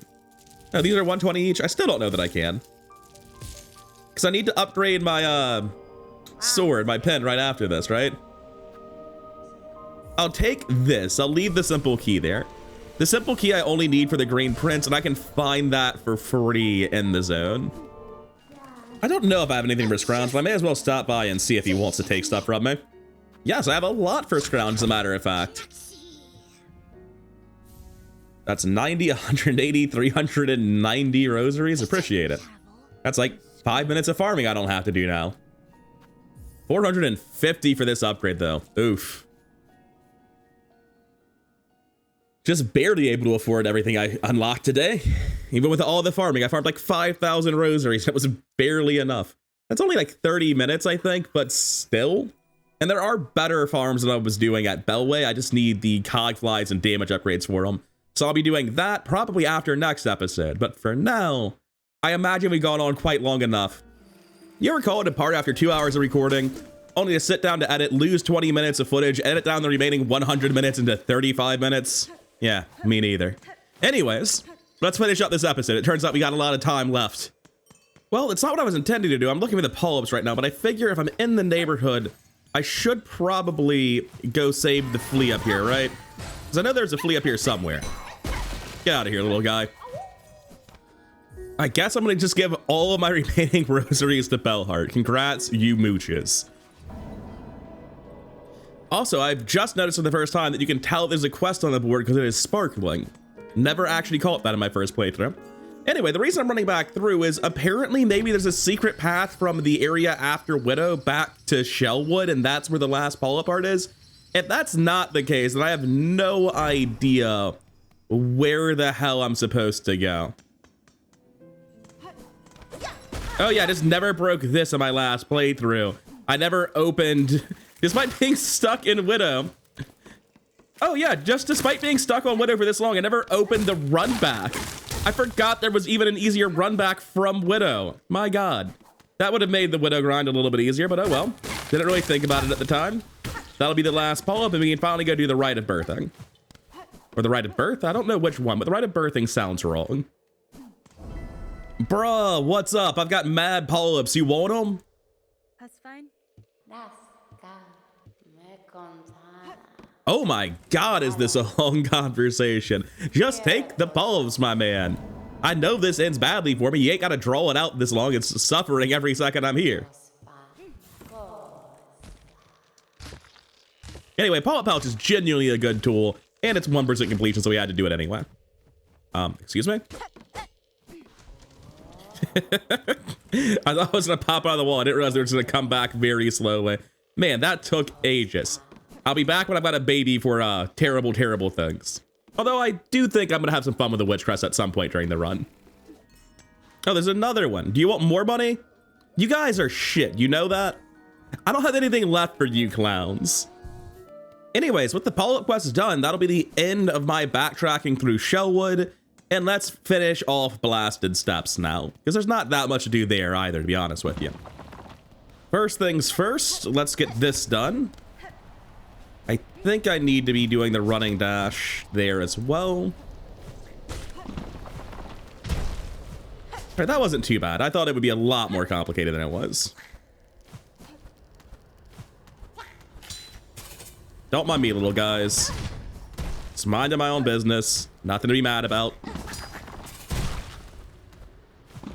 I do enjoy the sounds of them getting furious and then dying to boulders without me doing anything really to them. All right, that's the easy mass shard done. Now let's do the rest of Blasted Steps. You know, I say the rest of Blasted Steps. I've kind of already done the rest of Blasted Steps, but I hear there's some Steel Soul exclusive content I need to go knock out real quick. So I don't know if this hidden wall is here in the normal game, but in Steel Soul, we have a hidden wall. It takes us all the way over here to this thing. Guess I need to play the Needlein to wake you up. No? You just need a good slap? Oh, my bad. Bug, higher, it has come seeking. Z is found, she is awoken. Greeting, child of steel. I've known your type in the past. From your presence, it is clear that this land too is caught the long gaze of your masters. Masters, yes, for them Z observes, obedient always. And you, a creature in half, pale it, bug it, old, stubborn, alone. You too are observed. Creature higher, it's meeting, Z's awakening. It is not chance. It has been sent to Z, yes, by master served, to retrieve her vassal loss. Sure, why not? What do you need from it? I'm down for new content, even if it's going to end in a really disappointing boss fight. Not for your masters, but by my own will I may aid you, Z, as long as the path permits. Of your vassal I have met one before, a scurrilous, scheming sort, and well able to remain hidden. If your own servant shares similar disposition, they may prove hard to retrieve. Where would you advise I begin my search? Z has sensed their movement. She knows their places of rest. For pale it, Z shall mark their chart. Seek the vassal, retrieve them, or their corpse. Either is appropriate. Either will aid to avoid the master's wrath. Did you put marks on my map? Okay. I've got 1, 2, 3 of them. No. I've got one up here. I think it's just benches I need to sit at. I can't even go far enough to see the one on the right, but I'm guessing it's putrefied ducks, high halls, and what have I missed there? Oh, the slab. There's probably like a second bench in this slab somewhere. I might not have even sat on the bench. Wait, no, that's not the slab. That's way too high. What bench is that? Well, I'll be back with you when I understand what this quest is about. This is the funniest comp as equip of all time. So, I need to go there. Not hard. I'm just going to go fall down a pit real quick. I interpreted resting places as like benches, but evidently I'm wrong about that. Now, where am I? Slightly too high, right? Yeah, I need to fall a little bit further down and then land on something. I hope it wasn't that. It was that. Well, shit. I don't think there's gonna be a way back up. Okay, we can do it again on the second take, though. And they are definitely not benches. Okay, it's hard right over here. And I think it preserves where I'm at. Yeah, we're good. So there is one of the resting places. As for the other two, again, one's in Putrefied Ducks and the other's in High Hall, so we'll come back to this quest later. I did want to go to High Hall sooner rather than later, but I don't think we'll be doing that just yet. Now, at this point, I think we're pretty close to having finished every non-Citadel area that we need to backtrack to, so let's just go finish off the one we discovered today, the Sands of Karak. There's not really that much there that I care about. Also, that's a breakable wall. Is there anything in here? It's not marked on the custom interactive map I've got set up. I know it's got those guys for the bestiary, but there must be like actually nothing else in here. Yeah, they're just luring those little guys. Oh, and shell shards if I needed them, but like who would need those? Fun fact, apparently the reward for the Steel Soul exclusive quest is infinite shell shards, which frankly I kind of wish were in the main game for all accounts, but oh well, whatever. Anyways, I have some platforming to do in the Sands of Karak. I'll be back with you. I don't know, this doesn't feel like it's engaging enough platforming. Like you just jump onto things once they appear. Nah, we're not doing this, Chief.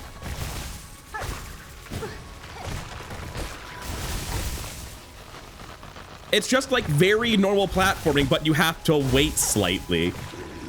It's not like Mount Bay or the Cogwort Core where I think it's super engaging and it's worth keeping on the camera. So this section got a lot easier. I realized I can just grapple into these things instead of like really precise platforming that I was doing in my previous version.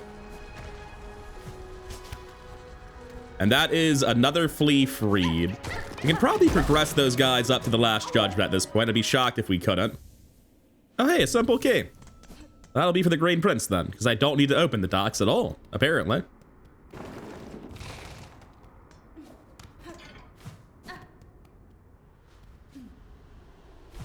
Let's see if I can make this look slightly easier than I did last time through. Got off to a great start.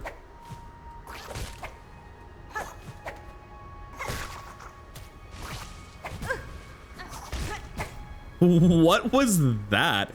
I tried to grapple him, didn't grapple him, it got hit by him, and then he grappled into something else and hit a spike.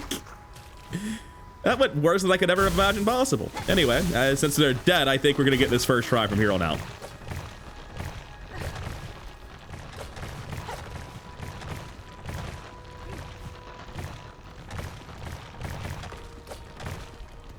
Yeah, not even a problem.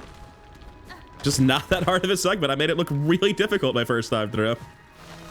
Yeah, so segments like this, I really struggled with the first time through, but like, you just grapple them. It's not that complicated.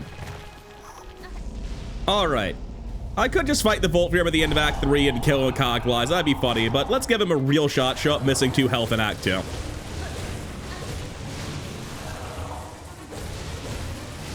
Oh, that was a little bit too quick, apparently.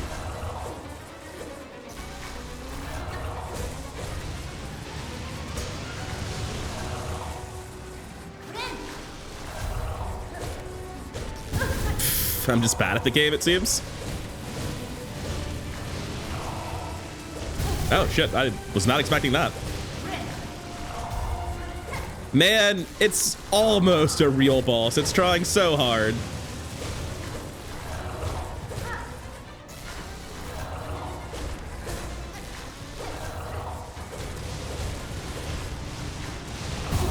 The delay. Oh wow, I'm bad.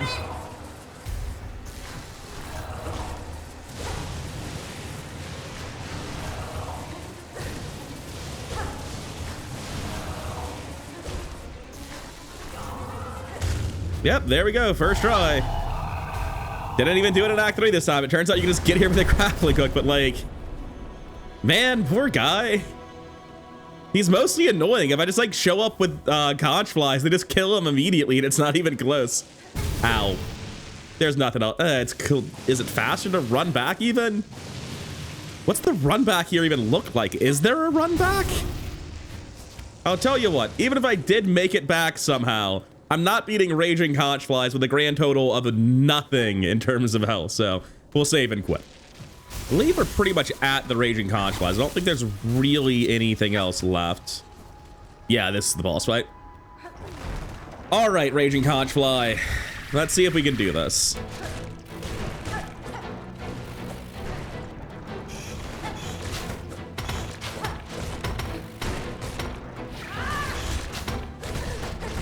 Ah, didn't think he was going to turn that way.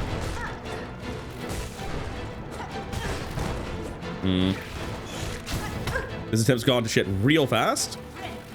We're technically okay. We just need to stabilize and stop messing up. Okay, cool.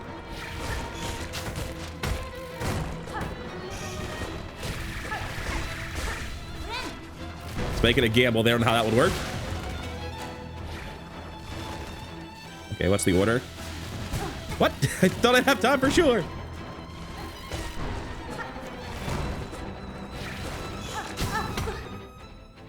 Technically fine. No, we're still okay. All right, we're no longer okay. Because it's just a hazard fight, I'm super scared that I can get two-tapped, but there's really no way for you to hit like a spike or lava here. That fear is why I bitched out of Ignis and Gron. I totally forgot that I need to go kill them, by the way. We can do that this episode too. But there's nothing like that here. Even though everything feels like hazards, there's no attack that knocks me into a static hazard. All right, Raging Conchfly take 3. I really beefed the previous attempt pretty immediately. Let's see if we can do a little bit better this time.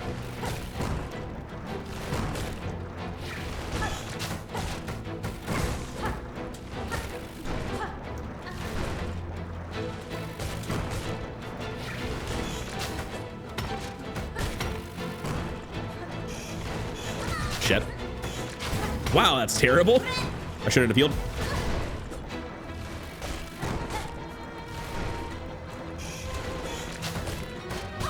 Ooh, I did not expect that to play out the way it did.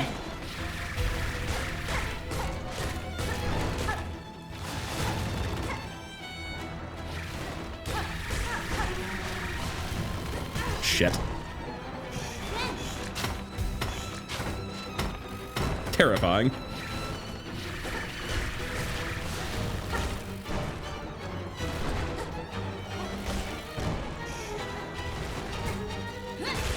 I thought I'd be able to hit him too.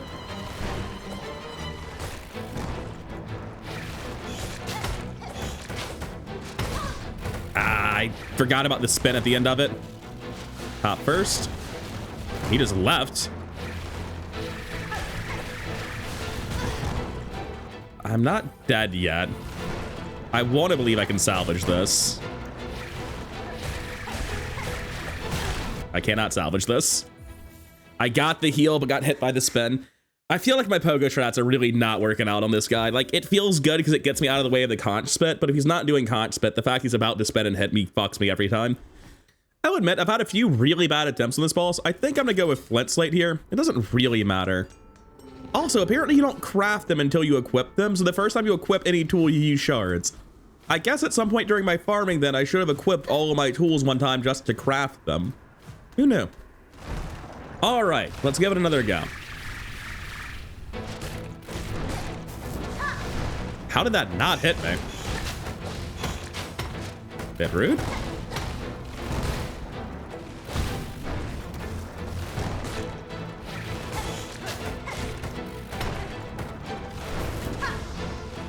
I sneeze and I'm lucky I didn't get killed for it.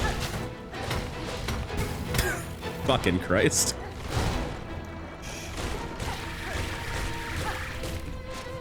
I don't know if this is a safe heal. It was. Where the hell is it?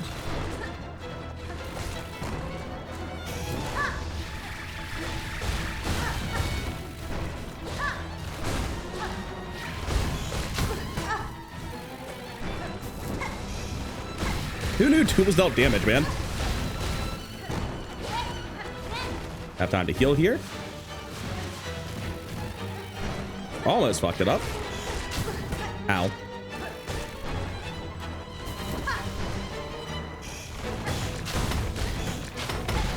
Yeah, Flint Slate helped a lot. The first few attempts on that were pretty rough because I basically don't have any tools. And obviously tools help when you're fighting something that's hard to target a lot of time. But I may have just found the openings and be like, oh, you just jump on him and use Flint Slate and beat his ass. That was a less elegant fight than the first time I fought it for sure. I think there are more fun ways to fight it than just absolutely demolishing it with Flint Slate like that, but whatever, it worked. We got the conch cutter, the boss is down without comically overgearing it, because like, yeah, I could have come back in a few hours with tremendously more cogflies, but it's still more fun to fight it this way, I think. Anyway, that'll be Sansa Karak done.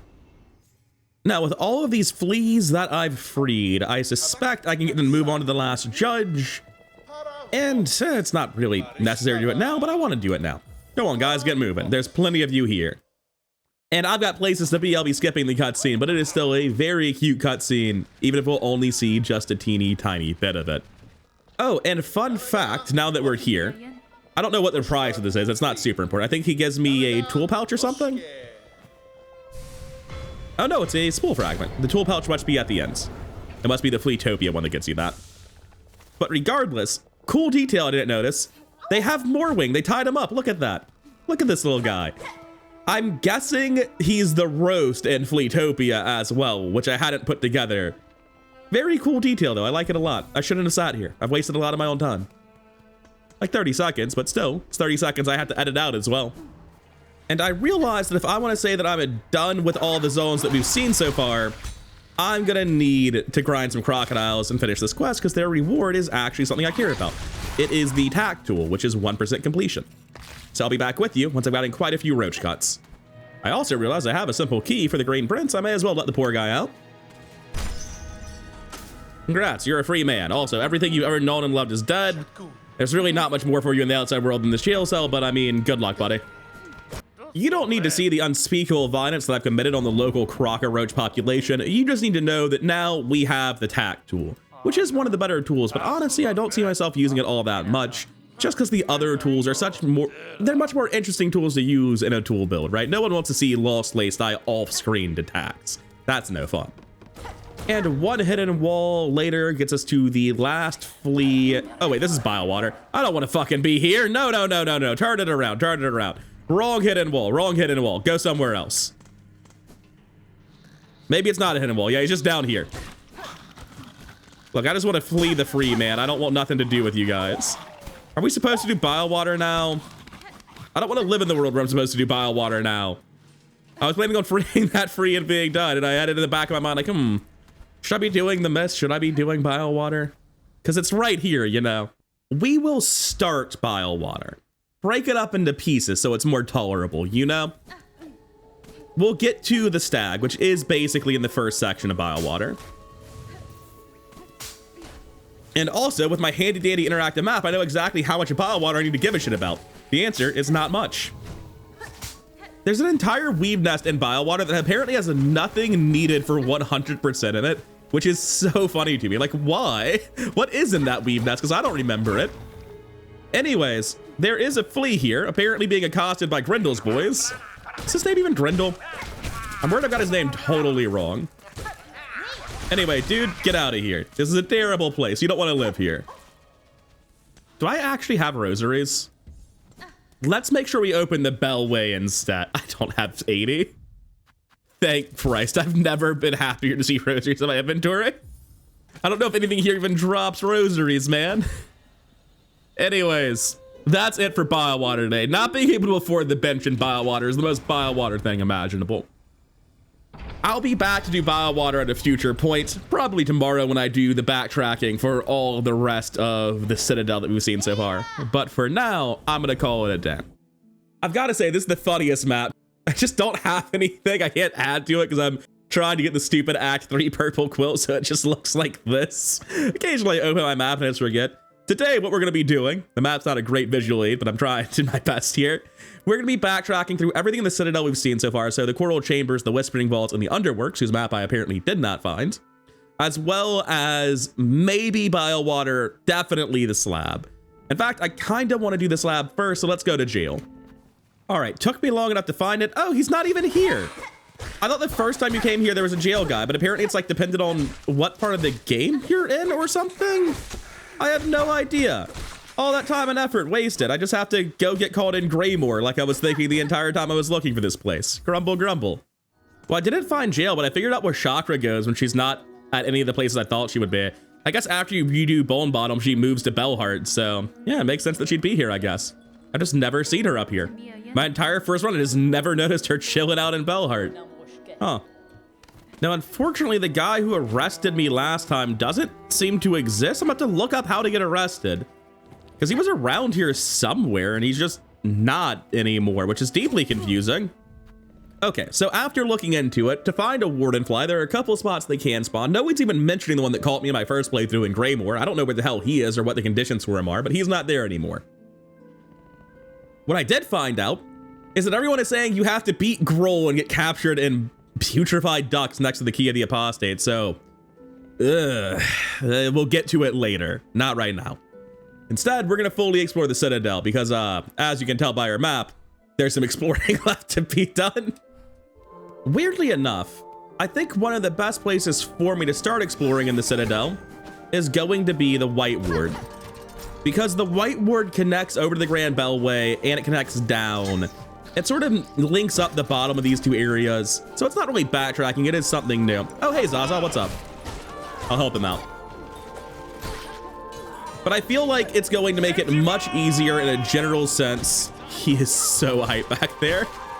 It's gonna make it much easier in a general sense to connect everything together, and it'll give me a path to the Underworks where I want to start exploring anyway. What's up, Garmond? How you doing, man? You have to love Garmond's enthusiasm if nothing else. Anyways, we have arrived at the White Ward. Just a quick run east from the Ventrica. Use the white key we got ages ago. Fun fact, if you don't pick it up, the merchant will pick it up and sell it to you immediately, which is a neat thing, if an inconvenient thing. Just like Grendel, if you don't pick shit up immediately, someone will find it and sell it to you later. Anyway, once this gets to the bottom, we need to send it back up. How do I do that exactly? Now, there's a way to do it, but I apparently don't recall the way. It's so slow. I'm probably supposed to call it and then jump on top of it, maybe? That would do it. Anyways, let's quickly loot everything there is in White Ward. Not too much around, to be honest. Mostly just spooky as hell. Although, now that I'm here, I'm realizing gonna have to come back later for Sherma's quest, but whatever. I imagine that quest doesn't even unlock until I open White Ward, since I haven't seen it yet. All right, so we're gonna press the button and immediately dive down. Yes, perfect. And that opens up the elevator shaft to get this spool fragment. I thought it was a mash shard that eluded me for so long in that first playthrough. I'm told that you don't need the super jump for the unravel, but like, how exactly do I not need the super jump? Can I grapple it? I'm not seeing any way to go up here. Like, the unraveled path is up here, isn't it? Where is the unraveled path? Hold up. Yeah, so the interactive map says that I'm going towards the Coral Commandment and the Sergeant's Key is somewhere else. The interactive map also does very specifically say that you can do this, and it's got a little diagram for it. We don't need to mess with that anymore. That's where I'm at. Diagram or not, I'm not getting it. It's entirely possible it's been patched out since the interactive map had its thing, because there have been some minor terrain changes like that. But I'm just gonna be on my way. I don't care anymore. I'm good. Also, that was a clean fight against a Mortician. I usually fuck those up several times. Got the injector brand for my troubles, but that's not the only thing we're here for. couple hidden paths later, we have a grappling point we can grab, and I believe it just spits out the key, right? Amongst other things, it seems. Can I go up this? We're gonna have to fight people about this. I don't want to fight people about this. Can you just leave me alone? Nah, it's just a pit. You can't go in there. Damn shame. Also, I was thinking I had missed a hidden path at some point, but I didn't. There's no hidden path I failed to open in my first run. That was just the objectives on my interactive map physically blocking the connection between these zones. There is no connection between White Ward and Coral Chambers. That shit's not happening. But we've dropped from White Ward into the Underworks, and I mean, we're here now, I guess. We had to come back. There was no avoiding it. The Underworks are just a hassle, man. I don't even have the money to pay the merchant, so we're gonna have to come back again later. Apparently, it just never came down here, never grabbed this spool fragment. Whatever, picking it up now. All right, now to do the exploration of the cauldron that I know I did not do the first time. Last time I was here, I just got the claw line and got out immediately, meaning I missed several things, at least on the left side. Who knows what else I've missed. Wow, I don't like this room at all. I'm gonna do this again with more planning. Oh, I didn't think they just exploded when they got near me. I, for some reason, misremembered how this enemy works. Anyways, flea saved. Next up, I think we need to cross over to the other side of the cauldron. I'm not 100% sure if that's right. I love that trap so much. It gets me every time. So what's absolutely crazy is aside from that one flea, apparently, I got everything else in the zone except for the map. And I just got out immediately because I hate this place to death with all the smashing chainsaws around. Why would I stay around any longer than I absolutely had to? Yeah, I just didn't go into the room with the map, apparently. Just never walked in here. Anyway, it's time to save and quit back to the Ventrica because we are done with this zone. Although I may as well pick up whatever it is at the end of this. I think it's like a coral companion or something. Maybe a bone scroll. Wait, isn't there something down here? What am I missing? I came in this area and didn't click on the map. Well, that's even funnier, to be honest with you. Anyways, we're back in the White Ward because we're not quite done with the Underworks. There's a roundabout connection through the surgical key, and that's the last thing we need to do in both of these zones. So let's go fight the Unraveling at a slightly more appropriate time than we did last time at the very end of Act 3. To be honest with you, I'm not expecting much more than we got in Act 3. He's kind of a basic bitch boss if you ask me, but maybe I'm being a bit too rude. Maybe it deserves more credit than I'm giving it. Also, I did not catch, even in all my editing, that he was just like dead on the ground right there at the start of the fight. He's just hanging out. 4 hits to kill might be a little bit rough. Also, it is very dark in here. I think I want to use a spell to cure these two immediately. Because those can be a problem. I don't want to fight those. Those guys get crazy. All right, you have lights, thank God. Oh, I tried to use my spell and it instantly roared me out of it. That's a waste of good silk.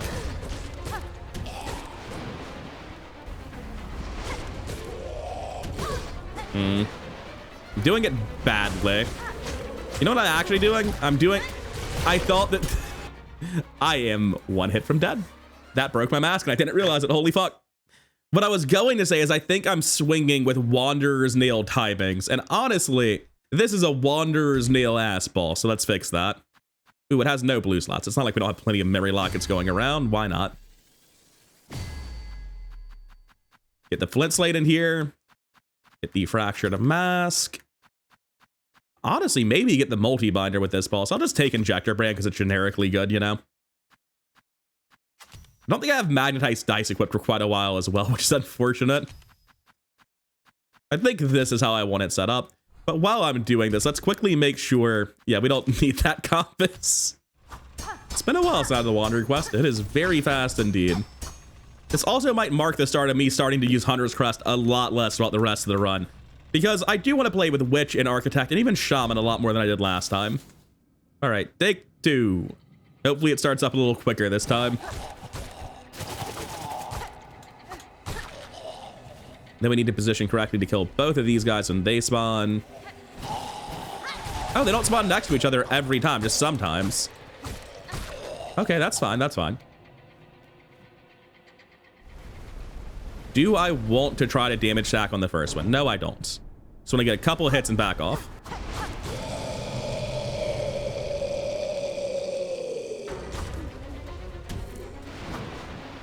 Okay, let's do it a little bit better this time. Wait, no. You're actually pretty safe on the ground when he comes up, I think.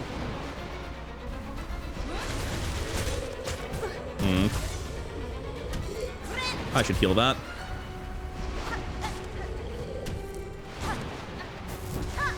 All right, we're gonna damage tank this time. Oh, we're not gonna damage tank this time. He's had it. He's done. That's gotta be it. There's no way it's wrong to do that. Oh, he's gonna do spears. I'm wasting shards. It's fine. Who needs shards?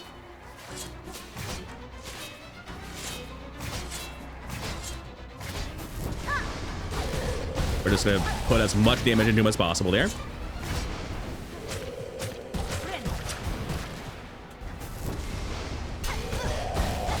Assuming it's worth. Yeah, it's not going great for the boss. I'm just gonna heal. Yeah, well, nothing to do with that.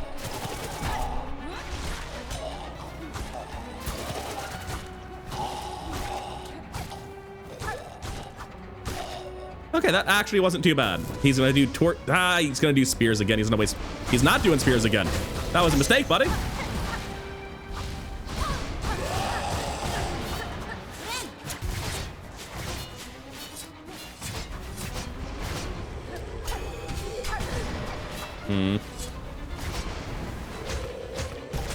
Shit.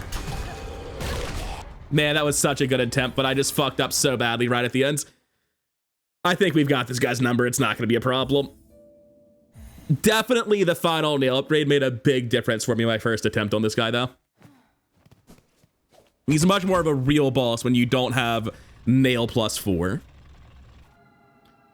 If you told me the Unraveled would be taking me this many attempts, I would not have believed you. I think I'm on attempt 5. I've had some really good attempts. I keep choking it right at the end. Like, it's not a very hard fight. I know it's not, but something about this, man. I switched over to Wanderer with Flint Slate. It's very, very good. The damage is absolutely worth the risk, but I just keep messing up.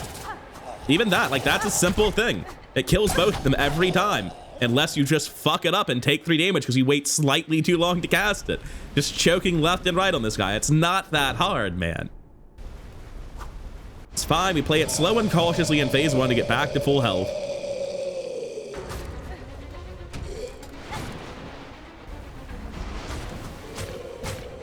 I think you just risk getting hit there. I think it's just fine. God damn it. Really? Man, what a terrible attempt this has been.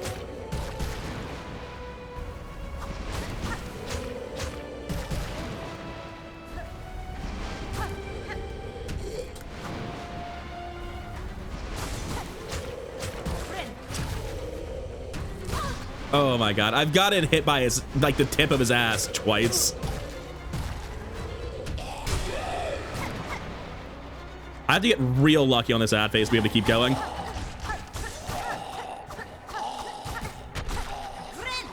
I've got health, at least.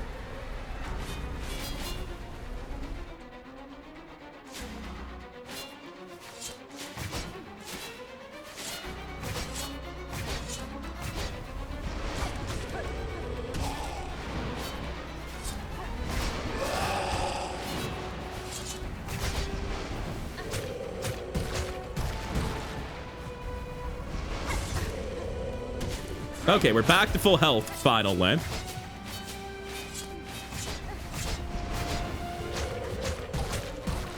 I didn't know what to do there to make sure I didn't take damage ever.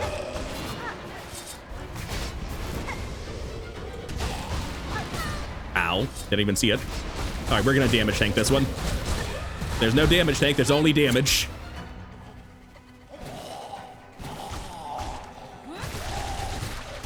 Okay, that's dealt with. Pop this. Oh, he's not ready yet. Gonna do it again. This might be spears, though. I might have just wasted it. It's fine if it's spears. There's only one more damage tank cycle left in this fight.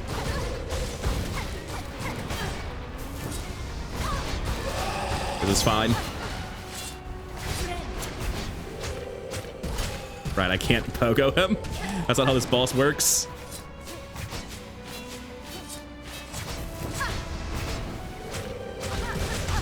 Got him.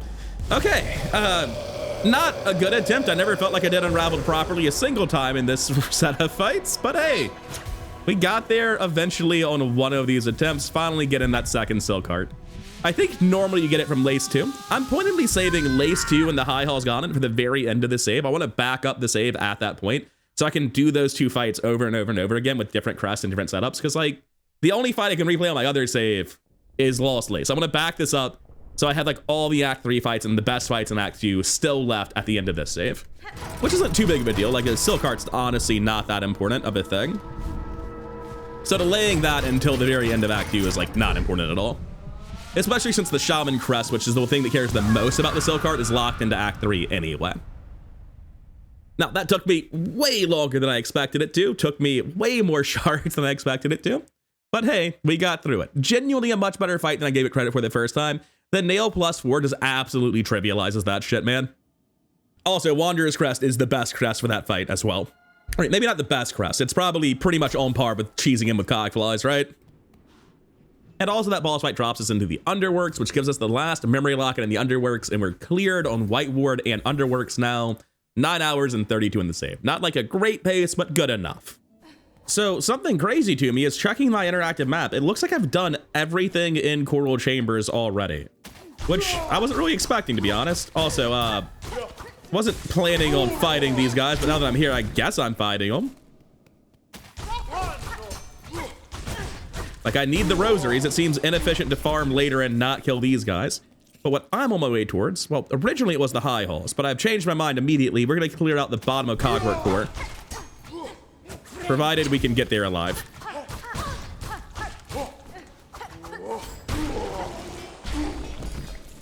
No problem. I was never worried. Let's get Wanderer's Crest off immediately. So previously, I basically did nothing in Cogwork Core, which means we still have this gauntlet to do.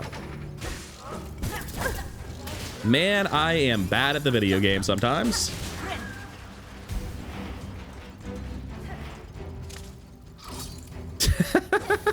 This is the funniest part of the gauntlet by far. Can you handle stationary platforming privileges? Surprisingly, no, actually. Yep, that's about right. Genuinely worried for my life here. Is that the right use of silk? I don't know.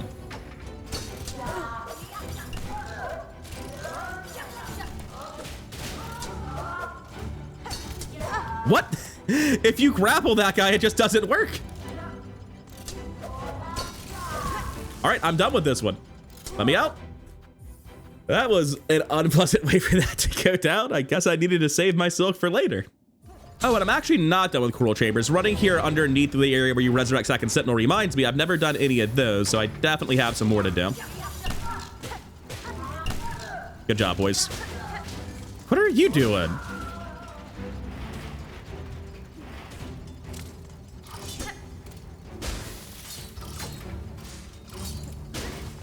I should probably just kill these guys first. Clever girl.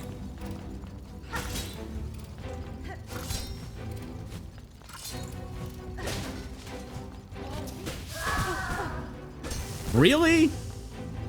And then you spawn me on the other side? That's filthy.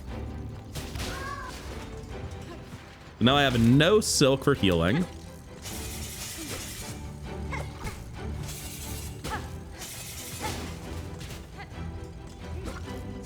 We're totally fine for the last part if they'll just stay anywhere near me.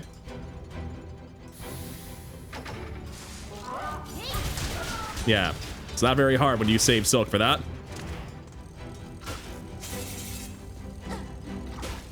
I think you're so funny backing away.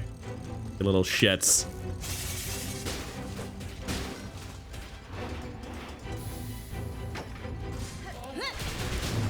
Yeah, we're just gonna use a spell on that. No, thank you. Not interested in dealing with the shield right now. The reason we're doing all this, I think, is a fully. I forget what the map said we're going towards. Oh, it's a mask shard. Much better than a fillet. And that finishes off the mask as well.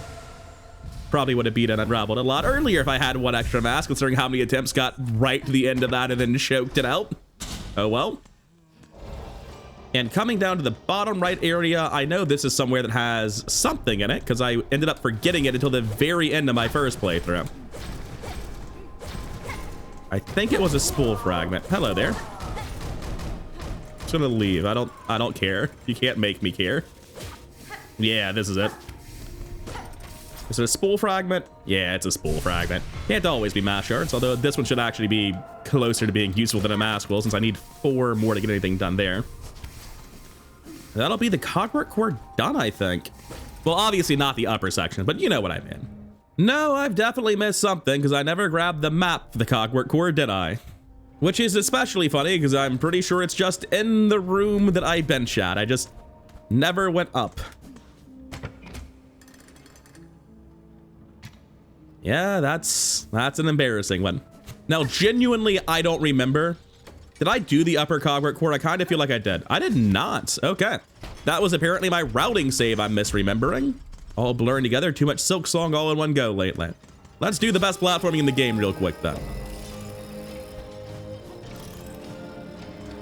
How do I want to do this?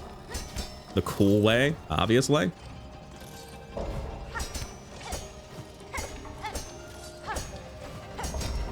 Anyone who says this isn't their favorite section of the game, why? Just why not? You know it could be your favorite section of the game. Nothing's stopping you. Ooh, I did not know Silk region worked like that, where using the Silk pulls the region on the next piece. So I ended up cutting off the region. There's probably a much faster way to do that too, now that I really think about it, but oh well.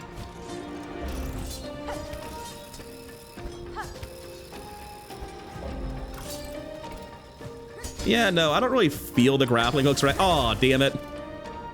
Well, the hatchet spawn's over here, apparently, which, like, cool, I guess.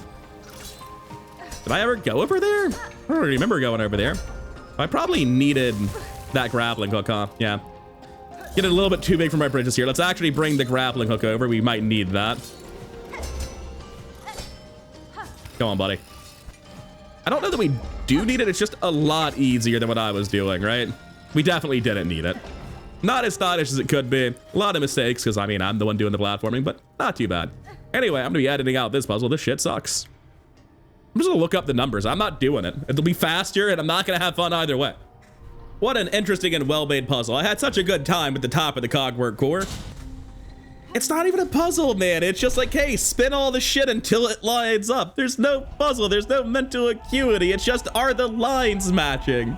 It's just such a pain in the ass. It's like the world's worst Rubik's Cube. I don't know what to describe it as, only that I have no shortage of spite for it. It's not a real puzzle. Real puzzles have logic, and that one's just like a picture matching game with no lead, so it has a lot of trial and error.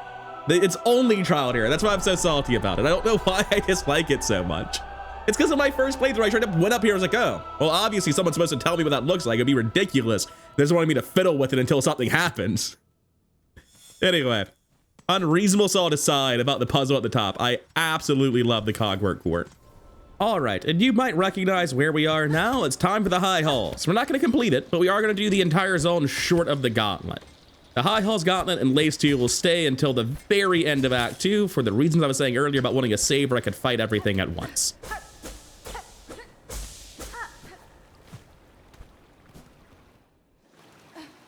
So how tough are these dudes with nail 3? Oh, that's gonna make the gauntlet a lot easier. Oh, that's gonna make the gauntlet much easier. I did that thing with the nail +2 and basically nothing else previously. Jesus. Bit of a diff. We need to go all the way to the top here for something. Gonna tell you what, the interactive map doesn't feel like having an icon for this one. Only 4 hits for those guys. Oh, this is gonna be so nice. This is not nearly as hard as I thought it was gonna be. Reaching the top of the high halls, we get our spool fragment. We have so much silk, man. I feel like in my first playthrough, I was using spool extender to get to this point for most of the run. Hey, buddy. I hear you're a really tedious pain in the ass enemy. You're shame if something happened to you. Oh man, this part's usually really inconvenient. Not anymore.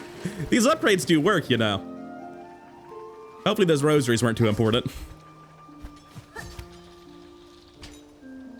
Oh, hey, it's one of the resting spots. I knew I was looking for something up top, and I totally forgot why I was here. I believe this is the cogfly room, which is one of the big reasons I wanted to come here. I am not above cheesing cogflies. It's the second time in the game we will cogfly the shit out of anything we don't like. I'm looking at you, Grohl. Although we do want some tool upgrades before we really commit to that bit. Okay, there's a hidden room off to the right side of High Halls that my friend just sent me a picture of on the map that I literally never noticed in my run. I'm not even sure where it would be because it's somewhere beneath me to the right, which doesn't make any sense. It's gotta be here? That feels like where it should be. The cogfly door is above it. No, because there's nothing directly to its left.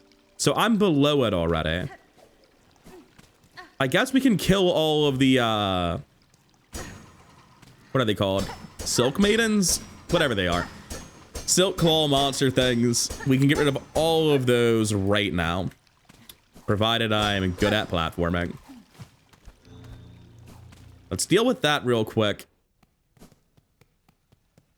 Is that right to do? I guess in some ways I'm making the gauntlet a little bit too easy. Aren't I? They're stealing the silk that I don't got. It's real rude of them. Anyways, I'm pretty sure they're all gonna be dead very soon. Because, like, I don't want to deal with these dudes in the entire Citadel for the rest of time. It's just kind of a pain in the ass. That's every single one of them dead. They'll never spawn again, to my understanding. And I'll drop down and get the bench, open the shortcuts, all that jazz. But that's not what I'm here for. There's supposed to be a hidden path above me, and I can't even hazard a guess as to where it's at. And honestly, that just irks me. I need to know. Okay, this thing that looks like it should be something is where Second Sentinel lives in Act 3. That's why I can't figure that out. That I can make sense of, at least. But I don't know what I missed here, and the only place I can think of that could even have something is here, but there is no feedback for a breakable wall there whatsoever. Oh, that top is a bit difficult to get through, but I think it's kind of a moot point. Ah, damn it. I don't think there's gonna be anything above it anyway. I need 2 silk for what I was trying to do there.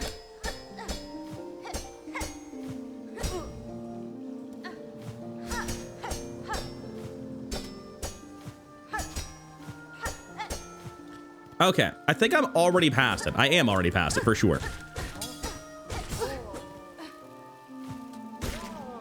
I have no idea what it could be. It's got to be something weird shit that's only available in Act 3 or something, because looking at the interactive map, it is below this and above the path I've already opened, and that doesn't exist. There's nothing on these right walls that it could possibly be. So whatever the thing on this map is, it must be Act 3, only I've got no fucking idea what it is. I look forward to figuring that out before the end of the save. Anyways, I'm not interested in doing the High Halls Gauntlet right now. I've opened the path there. I've got a simple key for this, don't I? Oh, no, I don't. Well, I've got the gold to buy one, and I'm interested in figuring out what that is because I've forgotten. So I'll go get it, I guess. Oh, I don't have the gold to buy one. Well, I'm gonna do a little bit of grinding. Also, Sherma, wake up. You're supposed to be going to Whiteboard. Come on. I love you, little bellboy, but you got to get on with your quest. Also, it occurs to me that I haven't sung with Sherma. I've never seen him since getting the needle in, so, do you think the constant chorus of "Ahoy! Ahoy!" is improving the song? I have seen it recommended that you can just use cogflies and farm these guys super efficiently. I'm gonna give it a shot since I need to grind out some rosaries anyway. Let's see how it goes.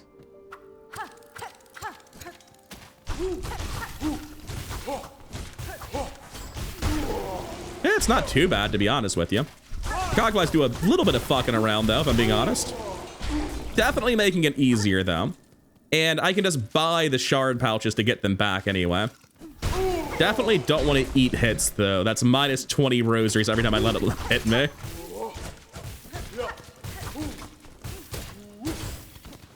So I only get to use them, like, for 2 kills each cycle. That's a lot of shards, to be honest. The guides that are advertising this process don't act like you're using that many shards to summon the dudes. Oh, they fixed a bug where these guys were restored to full health between zone transitions. I bet that made them last forever previously. I'm almost 100% sure that's exactly what happened, in fact.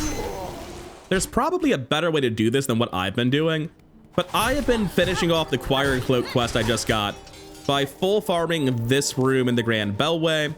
There are only 3 guys that drop Choir Cloaks in here, and they're all a little bit finicky to actually get them to drop the Choir Cloak and not throw it into spikes. Basically, you need to down pogo them. Come on, don't throw yourself into spikes, buddy. And in the process of doing this, it looks like I got about 1,700 rosaries as well as finish that quest.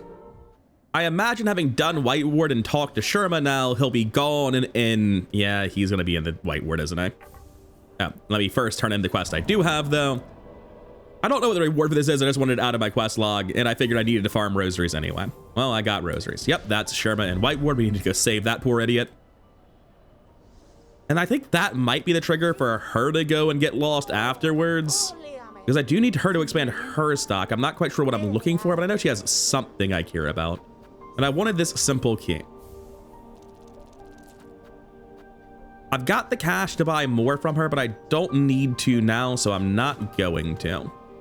So full disclosure, I came back to the White Ward. I went through the entire zone and didn't find Sherma. I didn't notice the inner prompt. I just forgot about where he was.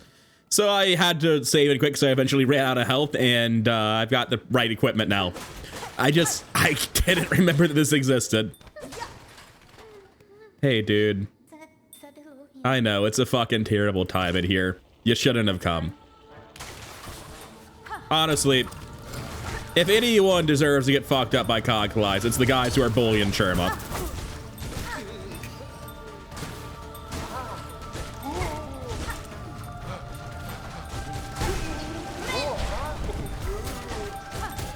I was hoping I could just damage tank it down with the Cogflies help before anything happened. They just both fucked off. Could you guys not? Okay. I'm sorry about that, Sherma. I know. Shit's traumatic. You shouldn't have come here, kid. It's something I did not know the first time I was here, because I didn't think to do it. But the most heartbreaking thing in this entire quest line is when you save Sherma, if you try to play for Sherma... Oh, what? Thanks for the small fragment, I guess. He just cries instead of singing with you. Oh, wait, no, he only cries if you haven't saved him yet. Thank God. I don't have to see it. I still don't know what it looks like. For all I know, it could be a silk fist, but I'm pretty sure it's real. Anyway, get me out of here. They want 500 rosaries because fuck you, we just want them. You guys are the worst. What is it for? Why do you want so much money? Anyways, can I please have a simple key? Oh, I've already bought it, apparently. You know what? Screw it. I'll buy the spool extender while I'm in the neighborhood. I don't feel like holding on to rosaries anymore. People keep asking for them. It makes me uncomfortable at this point. I'm gonna save and quit and see if she immediately leaves having completed that other quest. No, she does not. I wonder what the trigger for her to leave is. Maybe it's seeing putrefied ducks or the memoriam. Those are both reasonable enough possibilities. Anyways, having bought that simple key and gotten rid of all my rosaries, now seems like the perfect time to use the simple key to go get the rosary cannon, which is in fact what I'm doing, but it's 1% completion, and we need that. It's not negotiable. So the whole point of the run is 100% Steel Soul achievement. Great pile of rosaries picked up. A pale rosary necklace. That's not the one I want. Oh, yeah, more rosaries. I thought the rosary cannon was in this room, but I appear to be misremembering. I think this just goes back to where I was, so the other path down below must take me to the rosary cannon, but not before it throws me into steam for a good old practical joke. This is not how Steel Soul ends. I'm not fucked. I'll bitch out. I'll run it again. It's fine. I'm not doing it. And that's the rosary cannon. It was just on the other side of the steam. There was nothing else down here. It was literally right here. And having poked my head in the memorial while I was doing that, the merchants ran off and got him lost in there. Perfect. I was right. So while I was running around after the merchant, I realized I hadn't done any of these bell puzzles. I haven't resurrected Second Sentinel, and I need to make the cog work hard. So I stopped and did this. I'm sure the merchant will be fine. Need this cog work hard. It's very important. And while I'm going to the merchant, I may as well grab the map.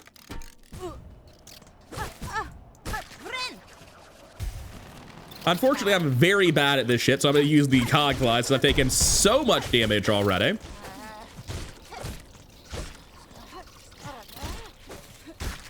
You're not the only flying annoying bastards in this game.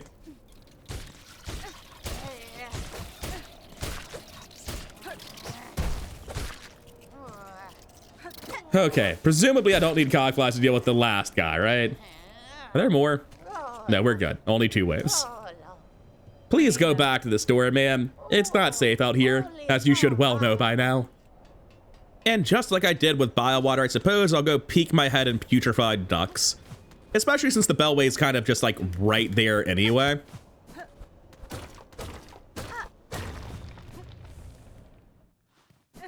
The platforming skills I've come to know and love over time. I don't even know if there's anything for me to hit that's gonna give me a real chance to get my health back at any point.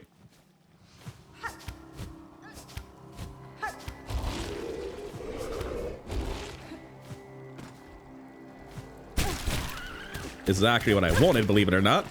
Seems safer up there.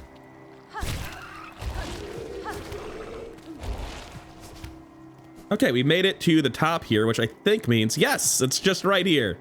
It's that easy. And I have, I think, yeah, plenty of rosaries. We're fine. Can I get the bench too? Yes, barely. I think somebody gave me a reward at some point, so I can unlock the bile water bench if I go there as well. And I'm not doing this right now, although there is a fleet like directly above me somewhere. Oh, that's Vogue. You drop in, but you don't get anywhere near there from here. It's a long way around. We're not doing this right now. There's a million places that's not really true. We're kind of running out of places that aren't this, you know? I'm gonna go fight the Skull Tyrant. It's not bile water and putrefied ducks, you know? We can have the awful part tomorrow. I think I just like playing with this setup for now. I've only got like the super basic wins. I can go get beast if I want to, but I want to be meaner to beast than that. I want to absolutely destroy it with Architect Crest, which requires off-screen farming, unfortunately.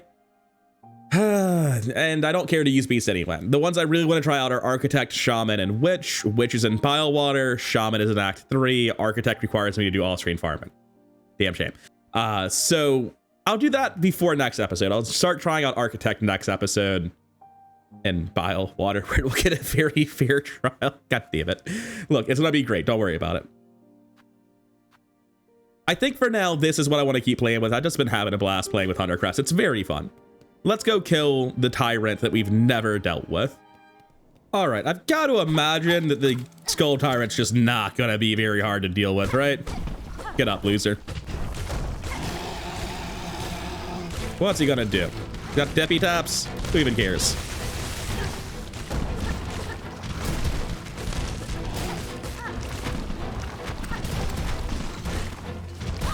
Oh, I did not see the rock.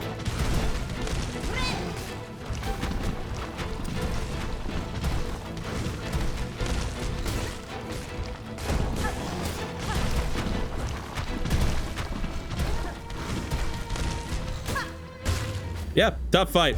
Very tough boss. Thank you, Cogflies. Not that I really needed them, but I don't respect this man, and that's why he's getting the Cogfly treatment. And I believe that turning into this quest is actually the trigger for the other Skull Tyrant to attack Bone Bottom whenever you actually sit on the bench. Let's see if that's correct. No new quest. What happens when I sit down? No rumbling in my controller.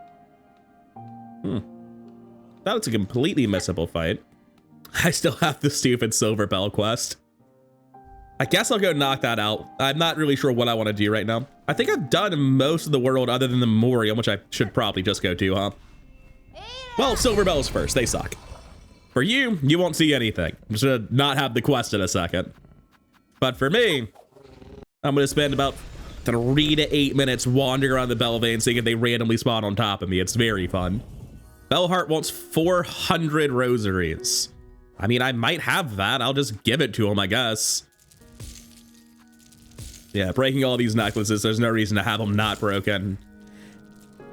I can easily afford to give you 400 here. Why not? I think that gets me my house, if I'm remembering correctly.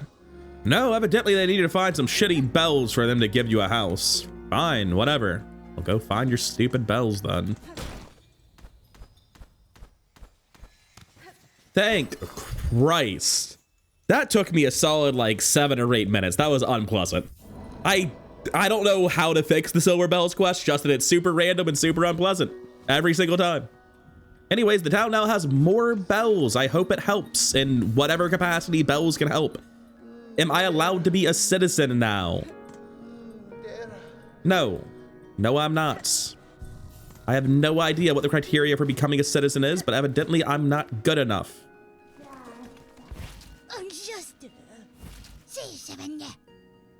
And I got one more relic for Scrounge. It's not much, but I may as well hand it over. And just a quick check that maybe completing those quests somehow triggered it. I don't know where this other Skull Tyrant is. And frankly, I don't care. If it's an optional fight, as far as... Oh, is he coming? A train started to pass in real life and Hornet looked up at the same time. That's not actually... Okay, cool. I don't know how to trigger this guy, and frankly, I don't care to, so fuck him. Which, unfortunately, can only mean one thing. That means there is nothing left to do, no way to put it off any further. It's time for Bile Water. Because that's all that's left in Act 2 is Bile Water and Putrefied Ducks, and that should be pretty much everything. So I'm gonna purchase this bench, and next time we're gonna buckle down and clear out all of Bile Water. It's gonna suck, man. It's just not a pleasant zone to be in. I just don't have a good time here. But I don't have to do it right now. That's future me's problem. It is unfortunately time for Bile Water and the Putrefied Ducks, so I am looking for literally any reason I can find to do something else. To that end, I've been farming rosaries. I got back up to max shards. I'm gonna go buy everything in the game you can buy. It turns out there's a couple of minor things that we've forgotten to do so far. More on that at 11. So first up, I haven't seen the Forge Solder in ages. We can buy the Sting Shard. We can also buy a pouch upgrade. That'll help with our Cogfly damage, I think. And the shard bundles we'll leave in this to work because I'm pretty sure we have plenty of things left to spend our hard-earned rosaries on. And it looks like they've finally decided it's time to give me my own house. Not that I'm going to be buying all the shit for it anytime soon. But hey, it's nice to be appreciated. And she has nothing to sell me, unfortunately. I will take the moment to go unlock my home, though. It's nice to have my own bed. Also, something pretty neat. Your character has this custom animation where they lay down if you sit in the bed for a little bit, but if you open your map, there's actually a custom animation for her to flip the map out while she's in the bed. There's so many little details in this game. Holy shit, it's absolutely unreasonable. So I think that all of the furniture is like another 5,000 rosaries or something. So we're not gonna do that right now. We're not gonna do that right now because they also have the hot tub that unlocks later. We're gonna go get anything left at the Songclave as well and then pay the architect a visit. Yeah, Jubilana has a lot of shit, doesn't she? I think I might just buy these two. How many tools do I have currently? Like if I actually pop over to this page. Okay, I have a shitload of tools. I'm gonna go to the architect first, and I don't want to ever have to go back to the architect after this. It turns out the architect's like right next to the Ventrica, and I just never really figured out what the path was. So I'm gonna go ahead and leave like the entirety of me getting to the architect there, because it finally clicked 11 hours into my second playthrough that you can just go to the architect and it's not that far away. Because only just started to understand the map of the cauldron and how it all fits together. Anyways, here at the Architect, they have a lot of shit, unfortunately, but I think we have enough to buy all of it. I really hope we have enough to buy all of it. They've got the key. Oh, we might not have the... And we have enough craft metal for everything too, just barely. So despite the fact there's really no need to never come back here, we will never be coming back here. We got everything we need.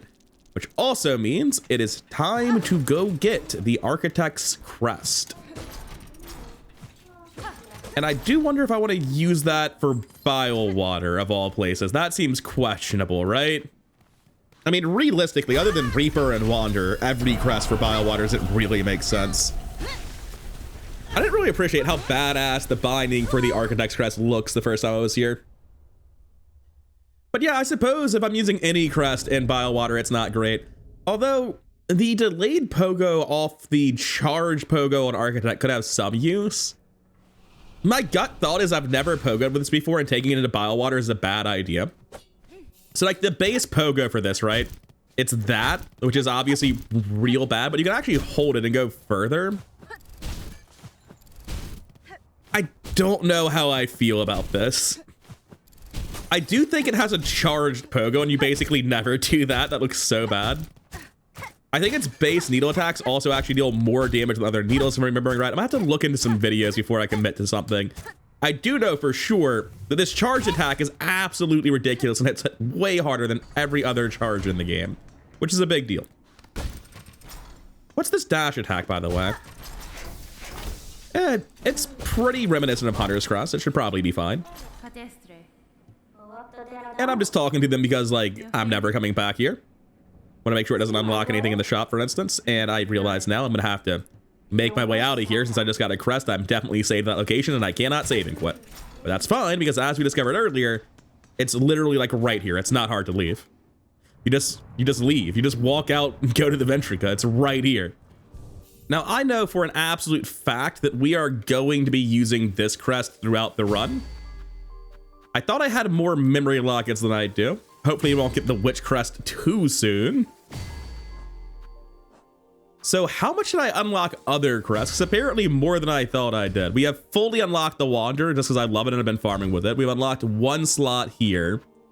And we fully unlocked Hunter. I guess it... No, we never got the second tool on Hunter just because I haven't had a use for it. I'm going to stop by doing everything I can to not go to bile water, man. I'm going to stop by Eva and see if I can get the Vestacret slots, because those would actually be really appreciated. Hey, it finally happened. What's up, my guy? I don't respect you.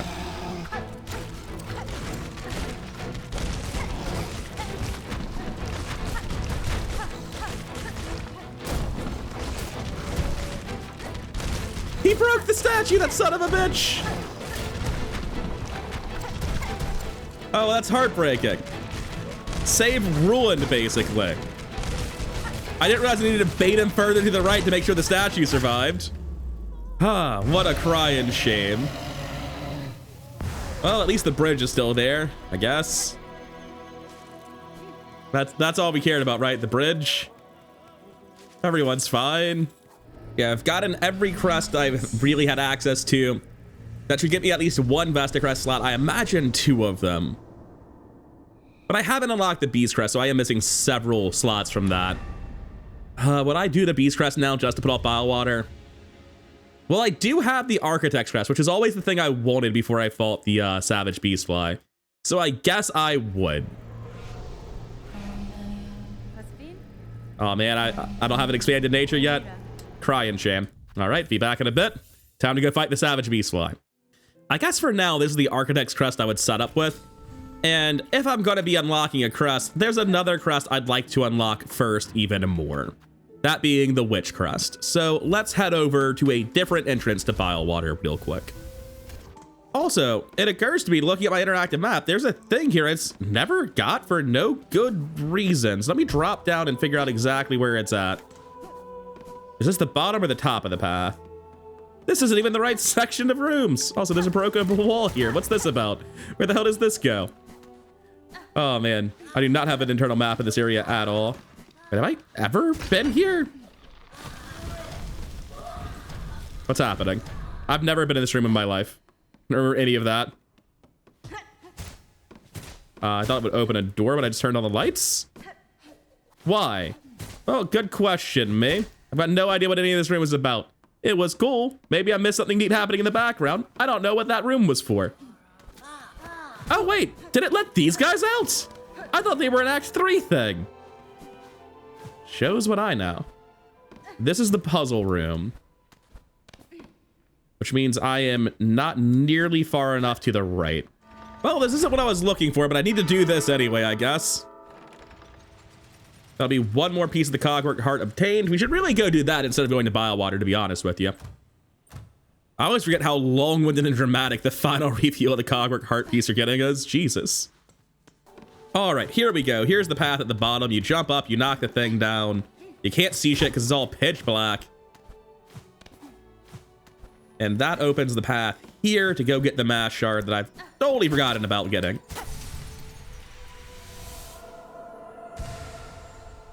Now to the real thing I'm supposed to be doing in this zone. Hopefully I haven't forgotten too many things like that over the course of running around the world.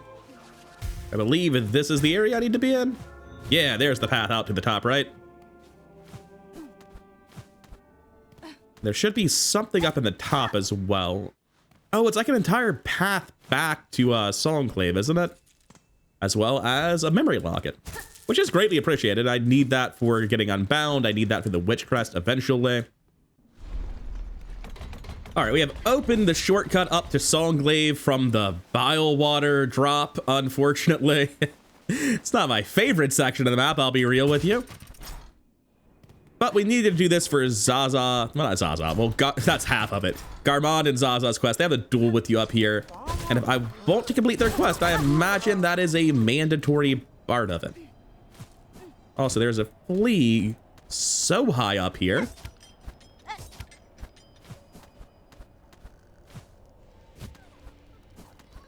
I did not remember this guy existing at all until I glanced at the interactive map and there's just a dude here. Go home, guy. What's wrong with you? Now, unfortunately, I can't use the pull-up pouch if I want to play the really, really cool thing with the Plasmium file, which is the reason I want to use this at all. So, if two are locked into Cogfly's Plasmium file, none of these really seem too important as additional pieces to me, but Memory Crystal is pretty cool because, like, if you never need to heal and every time you take damage, it deals damage, that's just neat. I don't know if it's good, but it's neat. So I'm going to try that out. It's in my notepad of shit people told me in the Crest video where I was like, oh, that's actually really cool. I wonder how that works. And I think tacks are like the lamest of the good tools. I've never really used Cogwork wheels. They're very good. Maybe I should try them out. Never used Snare Setter as well, but I think I'm going to go with the old Sting Shard. Oh, that's interesting. You can get poison cogflies and then take off the thing that makes them poisonous. That's cool. I would not have expected that at all. It's probably going to get fixed eventually. Yeah, there's my man. What is up, Garmond? I believe this is the final stop. I think he duels me here. Yes. Oh, they're just getting him. He doesn't even hit for 2. Poor guy. I haven't even activated the Plasmium file.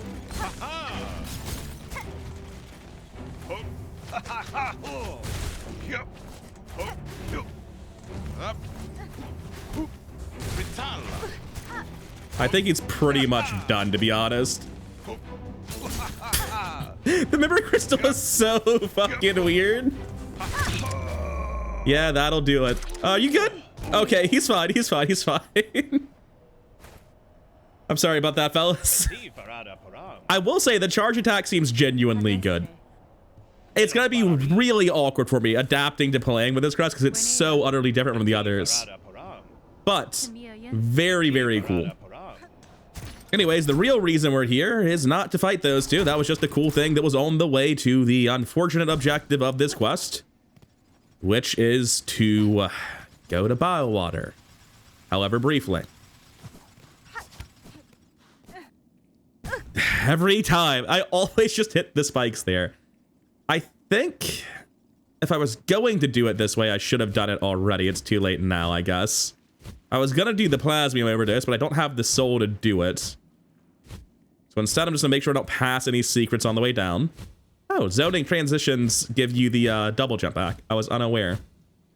Anyway, this is a guaranteed land on maggots, unfortunately. Off to the left, what do we have?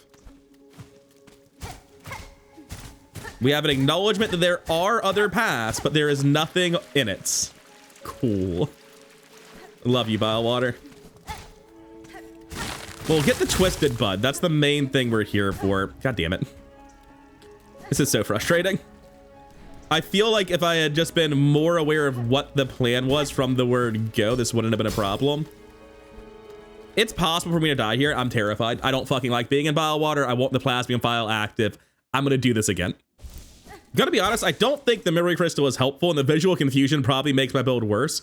I am just going to equip literally anything else. I don't like the memory crystal.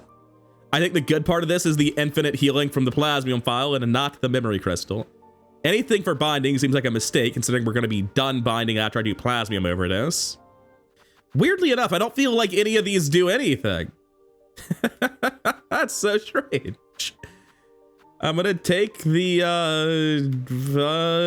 weave light. I don't fucking know. And I feel like we probably won't sting shard on the middle one, since this is the one most likely to be used in combat. So now I can go 1, 2, 3, 4, 5. Check the menu because I forgot the hotkey. Down and right trigger. Down and bind, rather. What? I just bound normally somehow. So my dumbass was reading the hotkey for plasmium file and not the hotkey for the architect's crest. I was looking for up and B and not down and right trigger. So now if I perform the bind while holding up, I get my shit back. Thank God. We use this a couple more times. And suddenly, plasmium overdose. We're gods of platforming. We just can't sit at benches anymore, but why would I need to sit at a bench anymore? My health is passively regenerating. Theoretically, I have just beaten Bilewater. Let's see how it actually plays out. Oh, you guys are all here now, huh? That actually does not regenerate that slowly.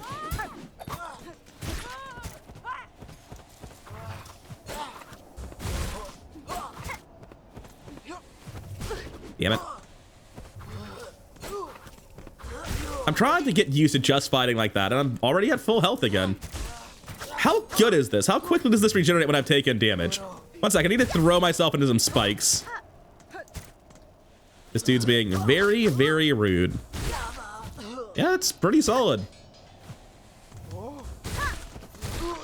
That's really good. Anyway, let me just throw myself into these spikes a couple of times to see how it works with the multiple missing hearts. Okay, it regenerates one at a time, and it's pretty fast. It looks like 1 1000, 2 1000, 3 1000, 4 1000, 5 1000. I'd say it takes about 6 seconds to regenerate a mask, 3 seconds for the first animation, 3 seconds for the second, something like that. That's really solid, to be honest. I was not expecting to regenerate this quickly. Provided leeches don't break this. Bilewater's about to get styled on. Also, this does technically make it the best crest in the game at platforming, since it has infinite health and doesn't need to collect silk anymore. So, how does being hit by the leeches impact this? Well, obviously I'm still losing all my silk, which I don't appreciate, but I don't technically need my silk.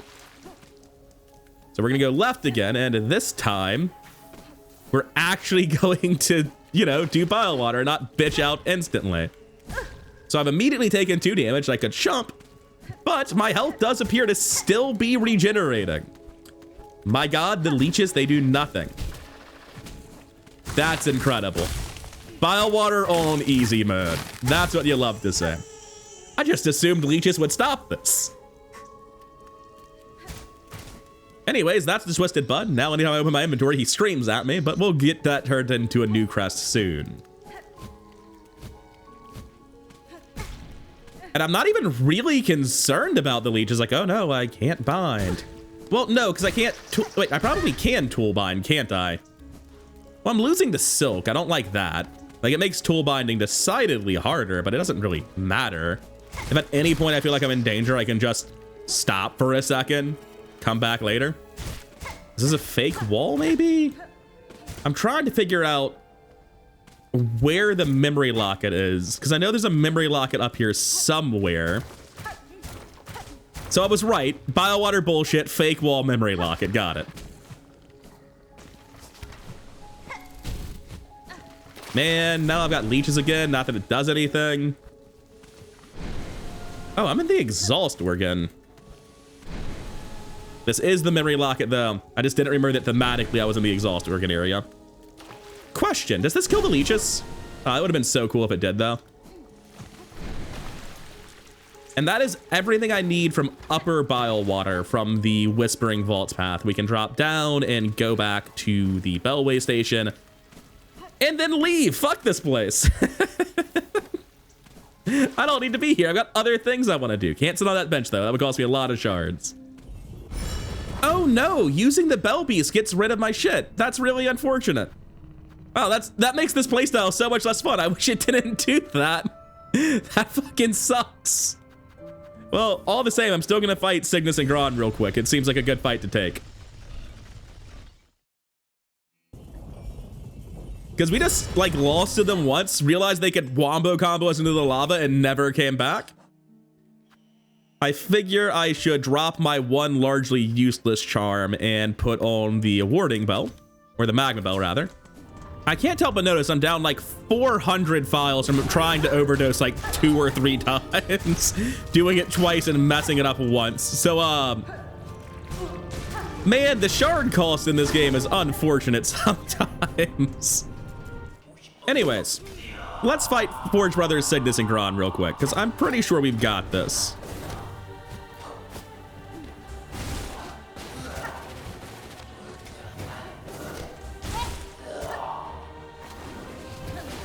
No, we're not dealing with the ads, buddy. Oh, I meant to let go of the jump only. Just gonna play it safe for a hot second. Save this.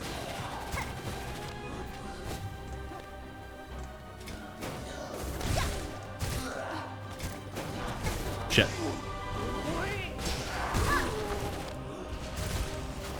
Right, that's the ads dealt with. Again, I'm just at full health because that's how the Plasmium overdose works. Shit's messed up, yo. I was thinking we must be near a stagger. Evidently, I was wrong.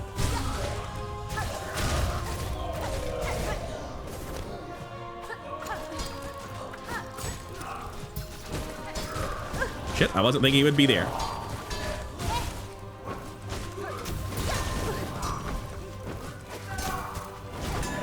I don't like using cogflies. It just makes it so hard for me to tell what's happening.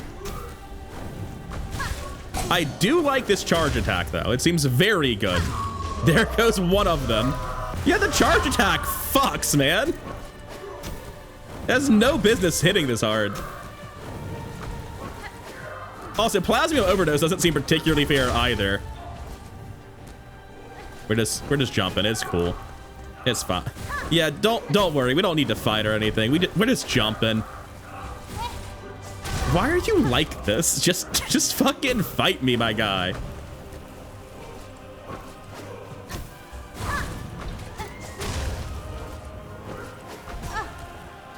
And getting hit breaks the charge, so I'm just wasting time, it feels like. Just at full health, don't even really need to think about it. I'm genuinely worried I'm gonna permanently die like this. Because I'm just gonna be so used to being at full health. I'm gonna stop looking and not notice I've lost my mask, man.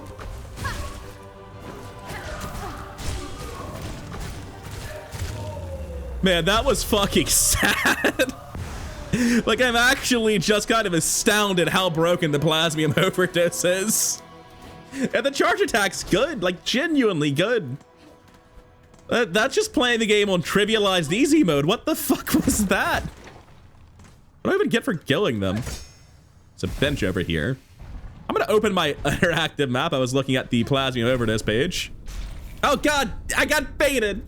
They tricked me so badly. I don't even have any plasmium left. I have to go back to Xylotl now. Oh, they're the area that is like right on the way to the abyss. I've run through their arena so many times, just not realized that's what I was doing, I guess. Or not through their arena, but under their arena. Like you go down from here. Which also means this secret path that I missed repeatedly in my first run, I can just go to now. I don't remember if it's a silk fragment or a memory locket. There's something all the way at the bottom of this, and one day I will get over my crippling weakness of falling into spikes and see what it is again. What on earth is it? It's a memory locket. Hell yeah. And that's all there is after Cygnus and Kron, so I'm gonna make my way out of here and then head to... That's right, Xylotl to get more plasmium. And now having got more plasmium, rather than just spending the 50 rosers and being done with it, I'm going to make the files, using 5 of it, and then immediately ask for more so I have to come back after using this one time. Because that shit sucks. I really wish he gave me more than 20. That shit does not last long. Now, having got my plasmium refilled, we all know what time it is. It's time for us to go to... That's right, Shellwood to turn in the cursed bud. I don't want to listen to the screaming baby the rest of my life. I need a crest unlocked. Now, obviously, there's some minor downsides with doing this quest. I don't just get the crest. I have to get infected, deal with the infection, yibbity yabbity, all that bullshit. And, you know, if that forces me to delay Biowater by another 5-10 minutes, oh no. The whole you're not allowed to heal at all thing, absolutely terrifying in Steel Soul mode. But that's actually an incredibly easy jailbreak. I didn't realize how close to town you were the first time I did this. I was just scared because I didn't have a map or the ability to heal. Knock, knock, great Yarnaby. I've got mad diseases up in here. No, come on, seriously, I need your help. This one's like hella bad.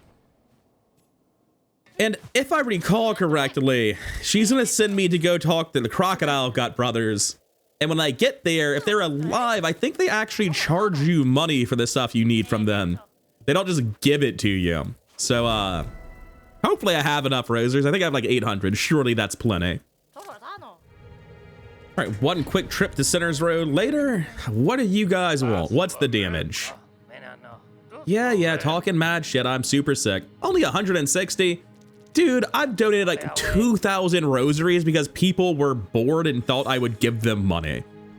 For clearing a catastrophic curse, that is absolutely a steal. And back to Yarnaby. Let's get this operation underway. It'll be nice to actually try out the Witch Crest at like the proper point in the game. I do think I had a negative opinion of it from primarily testing it on Lost Lace, which is like the worst place in the game to use its pogo and a very hard place to use its heal. Looking forward to trying it out in the High Halls arena specifically.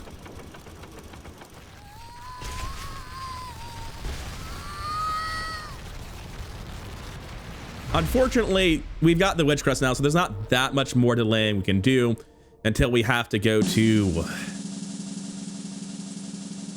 That's right, Eva.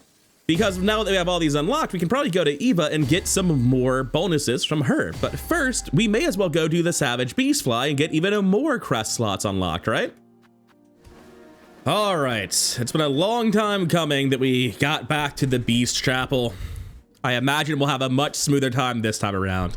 In fact, I didn't even sit at a bench on my way here. I am that confident that this guy is actually a chump and I was just criminally undergeared. But just in case I'm wrong, I will open the shortcut. However, I really don't think I'm wrong on this one. Let's see how it goes.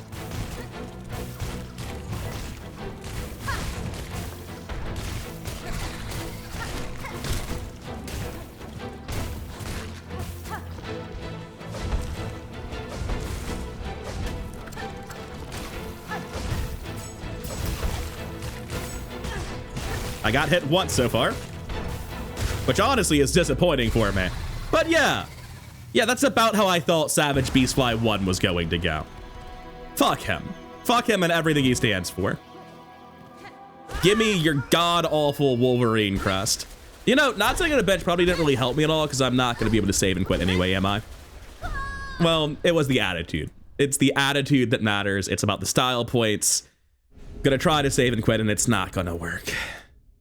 One last fuck you from the Savage Beastfly. Walk back through Hunter's March. No, there is not a Bellway in Hunter's March. Have fun. I do want to say, the Beast Crest is just genuinely awful. I've got nothing good to say about it. I saw a surprising number of Beast Crest stands coming to its defense in the comments when I made the Crest video. And a lot of them are just like fully Dunning-Kruger lined themselves. People being like, dude, you can just phase tank the boss and out heal all its damage. And it's like, yeah, no, you can't. It only heals for a maximum of 3, my guys. This crest just doesn't do anything. It's got the worst pogo in the game by far, with a massive delay to its startup and almost no downward aggression. Like, it has its uses, but I would rather have a downward attack, and this one simply doesn't, and especially it doesn't have an instantaneous one, which matters a lot. This crest just sucks, man. It is by far the worst in the game. But I will be giving it its fair shot at some points. Probably in the High Halls Gauntlet and against Lace too, because those are good fights to test things on. I'll get this disgusting, filthy crest off of my screen. Have I fully unlocked the witch? I have. Do I have any memory lockets? No. Put the architect back on, rebuild my shits. Gonna need to farm shards at some point. Not even sure how you do that other than buying them. But there's no more putting it off. We have nowhere else to go except for Eva, of course. I need that Vestacrest slot. Give me the upgrades. Now, unfortunately, this blue Vestacrest is actually kind of useless unless I go to Putrid Ducks to get the Quick Sling, which is awkward because I don't want to do that. But there's really not much else I can do to put it off.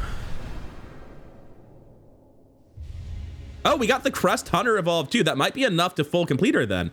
We might be getting Silksong right now, which would be very helpful. I would like that a lot. Is it possible to complete it without even fully unlocking all the Act 2 Crest? I imagine not. Yeah, no, not enough, unfortunately. Yeah, I need more to get Silksong. Anyways, there's no putting it off any longer. It's time for... That's right, the Mist, as accessible from the Sinner's Road. Oh, and also, on the way here, I picked up this memory locket, but for dramatic purposes, I needed to announce the Mist first. Just forgot that was in Halfway Home for a long time, apparently.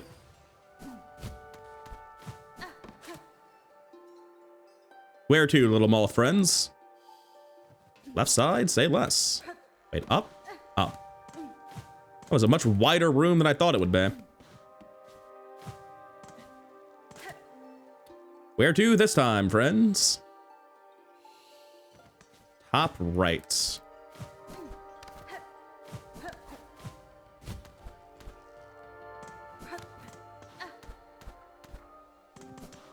Was I able to just go straight up? I thought I had to go around like that. Anyways, where are we heading to this time? Just immediately to the left, it seems. There's supposed to be banshees in here. Where are the banshees at? Anyway, that's the first half of the mist just done instantaneously. It's a lot easier when there are no banshees. Although it's getting hard to avoid them, it seems. Up and left, so towards the banshees. Whoa! It missed me and then I took contact damage from its body? I wasn't really aware that was one of the options. I'm gonna choose to fight this one again. Oh, this isn't good. This is exceptionally bad. I'm just gonna leave and accept that I've done it wrong on this room. Cause, that was too many banshees aggroed all at once. Where do you guys say I should go? Down and left. Which is definitely not what the previous answer was, but I've juggled the mist, so to speak. Although, I don't know if I fully reset my progress by doing that, because I went out the wrong door initially. Guess I'm just gonna go all the way to the left and hope that it's over here. Because if you guys tell me to go anywhere other than left, I'm gonna have a problem. Okay, thank God, they're telling me to go left.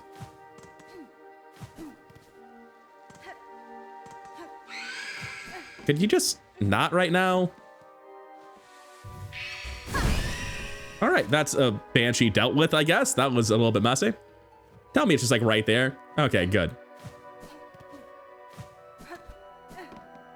Now, I think if I did it and break everything, we should be done. We're done. Hell yeah. Wait, no, this could be the halfway point. I don't know if we're done or if that was the halfway point. I think I broke everything by going out the wrong one once. No, that's not good.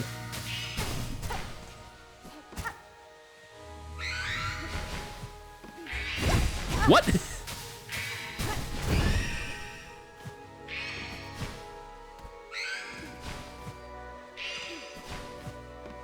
We can do this. Okay. I did not even see the trap. Thanks, multi-binder. Hey, Moss. What the hell's going on? Where do I go? Straight left, you say?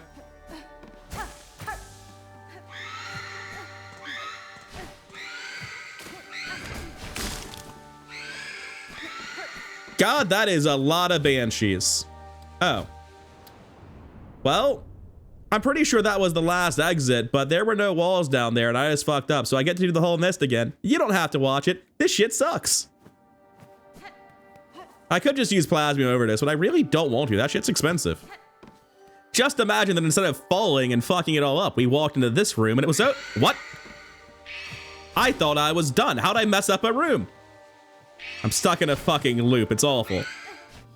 So just imagine that we had transitioned into that room instead of messing it all up. Twice. Christ almighty. And popping out of the exhaust organ ever so briefly to the left to free that one flea that's heading off to the side. Another one's home safe. Let's go fight the Phantom. Let's go do something fun. Something that's not at all like bile water. Hello, Phantom. I guess I'm just gonna fight it with the nail, right?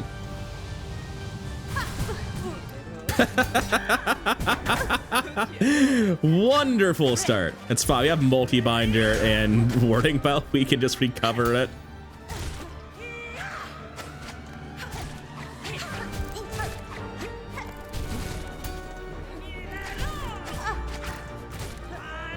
It's gonna take me a long time to figure out exactly how I want to use that pogo attack.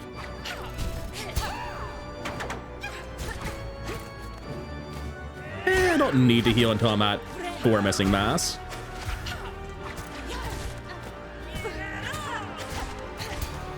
What's my spell? Oh, right. I don't have one. That's not how any of this shit works. Oh, I'm dying. That's so funny. You good? I thought it was going to do the 4 in a row. I thought we got into phase 2 just barely. I'm kind of glad it's not doing the 4 in a row because I'm playing real shittily.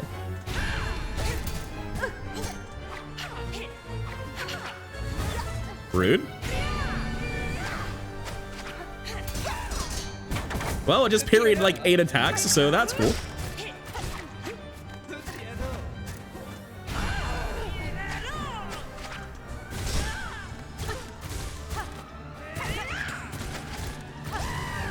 Let's go to heal. Well, that's not good. Thanks, Warding Bell. Fortunately, you can only stop so much of my incompetence.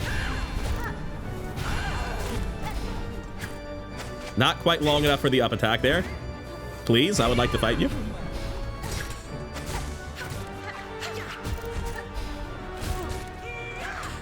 Just going to heal. It's probably fine. What? I've never seen that before. Thanks, Dice. You're goated.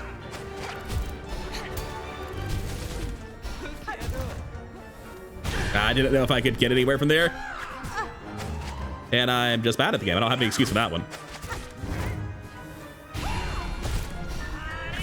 Oh, I forgot you can aim it up. What? I don't know if she can multi-hit you. I would expect that Phantom can multi-hit you. I don't feel safe at that health value. Now, if we were to switch over to the Witch real quick and put on Quick Bind and Multi-Bind and the Trobio Mirror. And like, if I really wanted duels, I guess I could use them, but I'm probably not going to. Let's see how this does. That is not the right rune in the first place. We wanted Multi-Binder. So getting that wrong is a big deal. Unfortunately, being on Steel Soul is a pretty major nerf to Witch, since it actually does want the warding bell as well on top of all this other shit. I'm going to go Injector Brand over Warding Bell. I think that's better, but I don't know if it is for sure. Now, I did run into a spike on my way to the ball, so normally I'd be like, oh, it's fine, I'll just heal before the ball, so it's not a big... Oh, wait, no, we're using Witch Crest. I really don't think the Witch Crest is that good. Like, I appreciate the moveset a lot, but it's not just upside that it sucks you in on the pogo, right?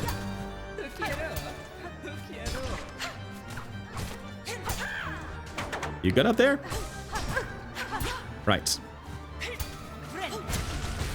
Well, that was very colorful. I couldn't tell what was happening, unfortunately.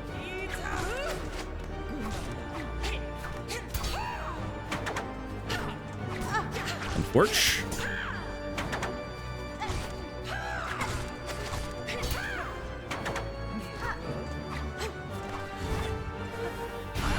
Can we just fight, please? The old fall on them strategy. The old walk slightly away and your opponent cannot heal strat.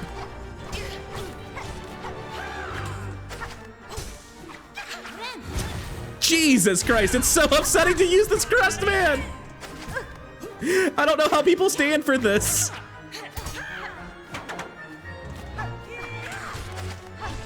Like, the moveset's really good, but it's like, what boss are you fighting where you think this is good?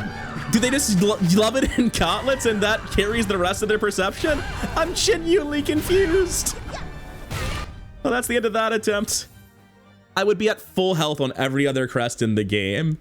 And on this crest, I have no health left because the ball's just moved slightly away from me twice. I feel like I could easily first try Phantom or just use the Hunter crest I've been using all game, but like, live a little.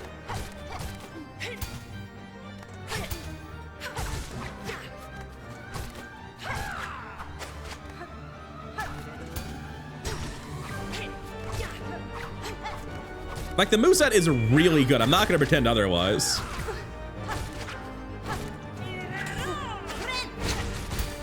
Back to full health. Nice.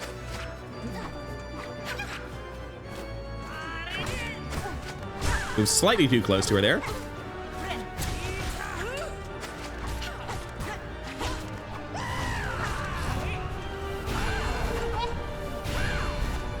Three, 4, 5.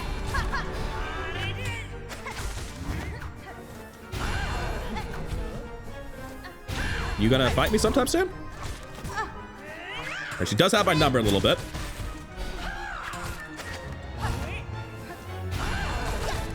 That dash attack is vicious, by the way.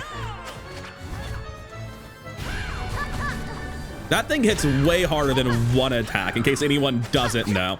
It's why the fight's already over. That and the fact that Bind itself hits like an absolute truck.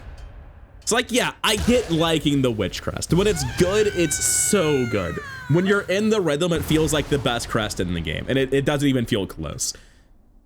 But God almighty, does it suck in ways that no other crest sucks sometimes. Except, I guess, the Beast Crest, because it's basically just a better heal than the Beast Crest. They're both conditional, able to fail heals, but the Beast Crest is so much worse in that regard.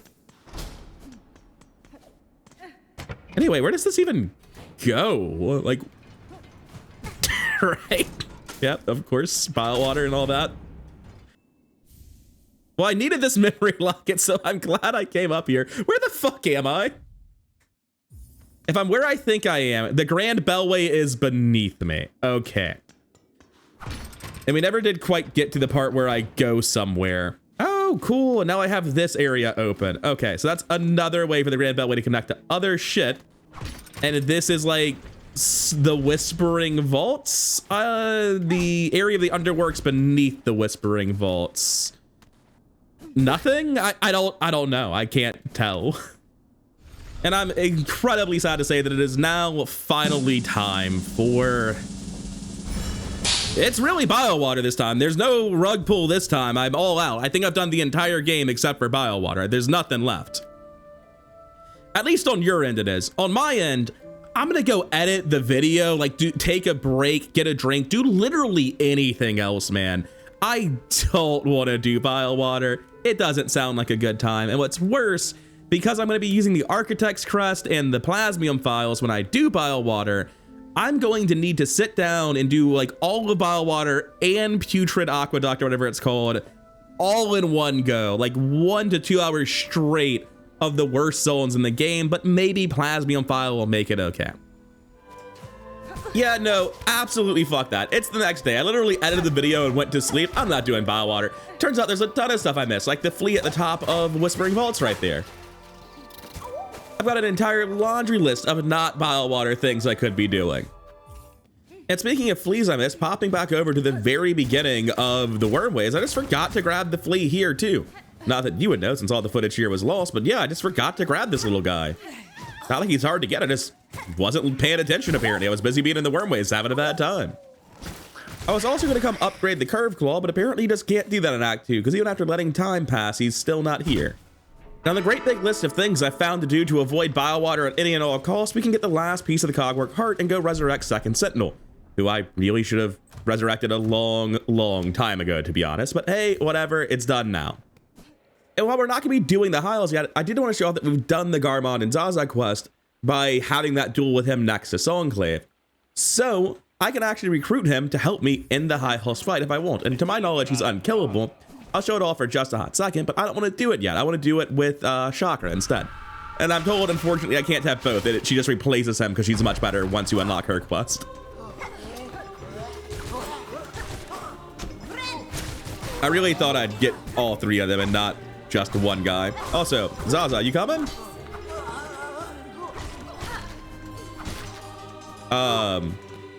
My guy? I said yes, didn't I? There he is. It's very good in Gauntlets, though. Like, the Witch heal is just ridiculous when you're in a situation where it excels.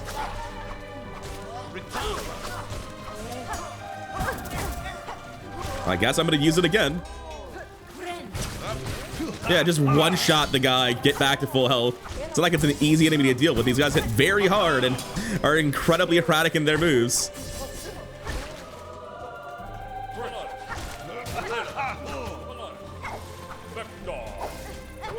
I'm having a real hard time here for no good reason. Just stop being alive. I'm tired of it.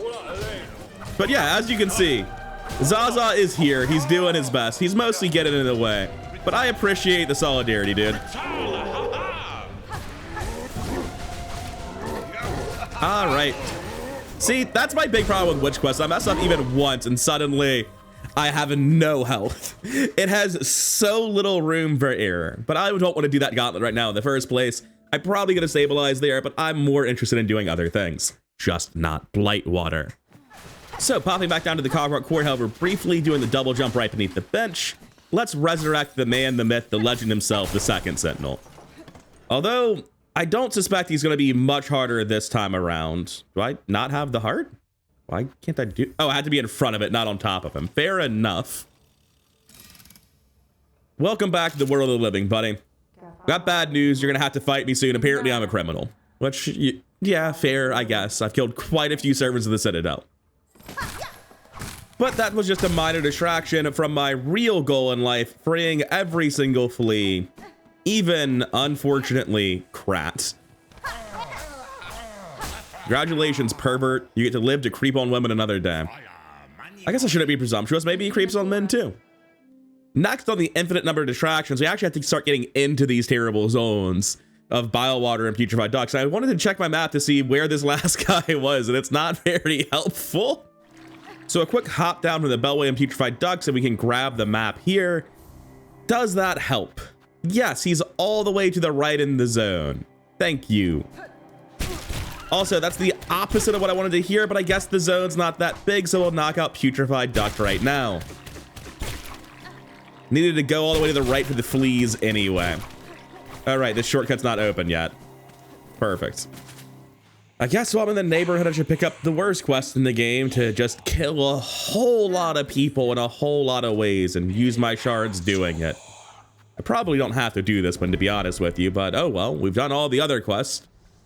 Not really part of the run to do every quest in the game, but it just sort of ended up happening by accident. Oh yeah, I can also do bile water with the Wreath of Purity this time. I can get that before I go there. Wouldn't that be fun? What is up, Vog? Get out of here, go home. I can track the fleas on my own time. And now we discovered the Pale Lake, I believe it's called, so the fleas can come here. But before we leave, there's some stuff off to the right we need to pick up. Most notably, the Steel Soul quest, which is the whole reason I did Putrefied Ducks just now. And I think I'm actually fully done with Putrefied Ducks, barring turning in the quest and Flea Carnival stuff later. There is the resting spot. I think there's also a craft medal all the way to the right. I wasn't expecting Putrefied Ducks to be so short. I can only hope that Bile Water is just as easy. Now, you're never going to believe it. It's actually time to get started with Bile Water, but only just barely technically, as you can probably tell by the fact I still have the Witch Crest equipped. God knows I would not be coming here with that crest in a million years. No, the reason I've come here, as you might be able to tell by all the rings in the ground, is simply to go say hi to Chakra and buy the last map from her, which should unlock her quest. Get me out of here. That's the extent of this little detour into Bile Water. And the reason we wanted those maps is so that Chakra put the Trails End quest up here in Bellheart. Because now that this is here, it means we can do all of Bile Water in one go. We don't have to go back to do Chakra's quest. Also, there's a quest to fight another Savage Beastwife, which honestly still sounds preferable to Bile Water, but I'll probably be saving that for next time. But with all of the resting spots discovered for the Steel Soul quest line here in the bottom left of the map, past the Wanderer's Crest, there's just a new area opened up that is entirely Steel Soul exclusive. Not that it's a big or interesting area. And there's a new boss fight here. Not that it's a big or interesting boss. Cease your summoning, full bug, though you may yearn for freedom, that savior you hope to call will bring only death. I'm guessing all the dialogue I've been skipping was them summoning the void like an idiot.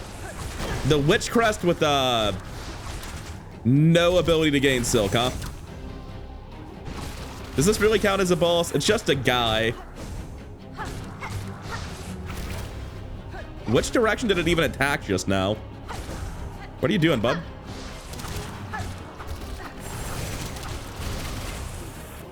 Are you sure you're a boss? I'm so disappointed. Oh, it shot the ground. I see.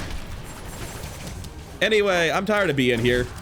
Like, I'm actively disappointed every second I'm in this room. Get him, Cocklice. Rude.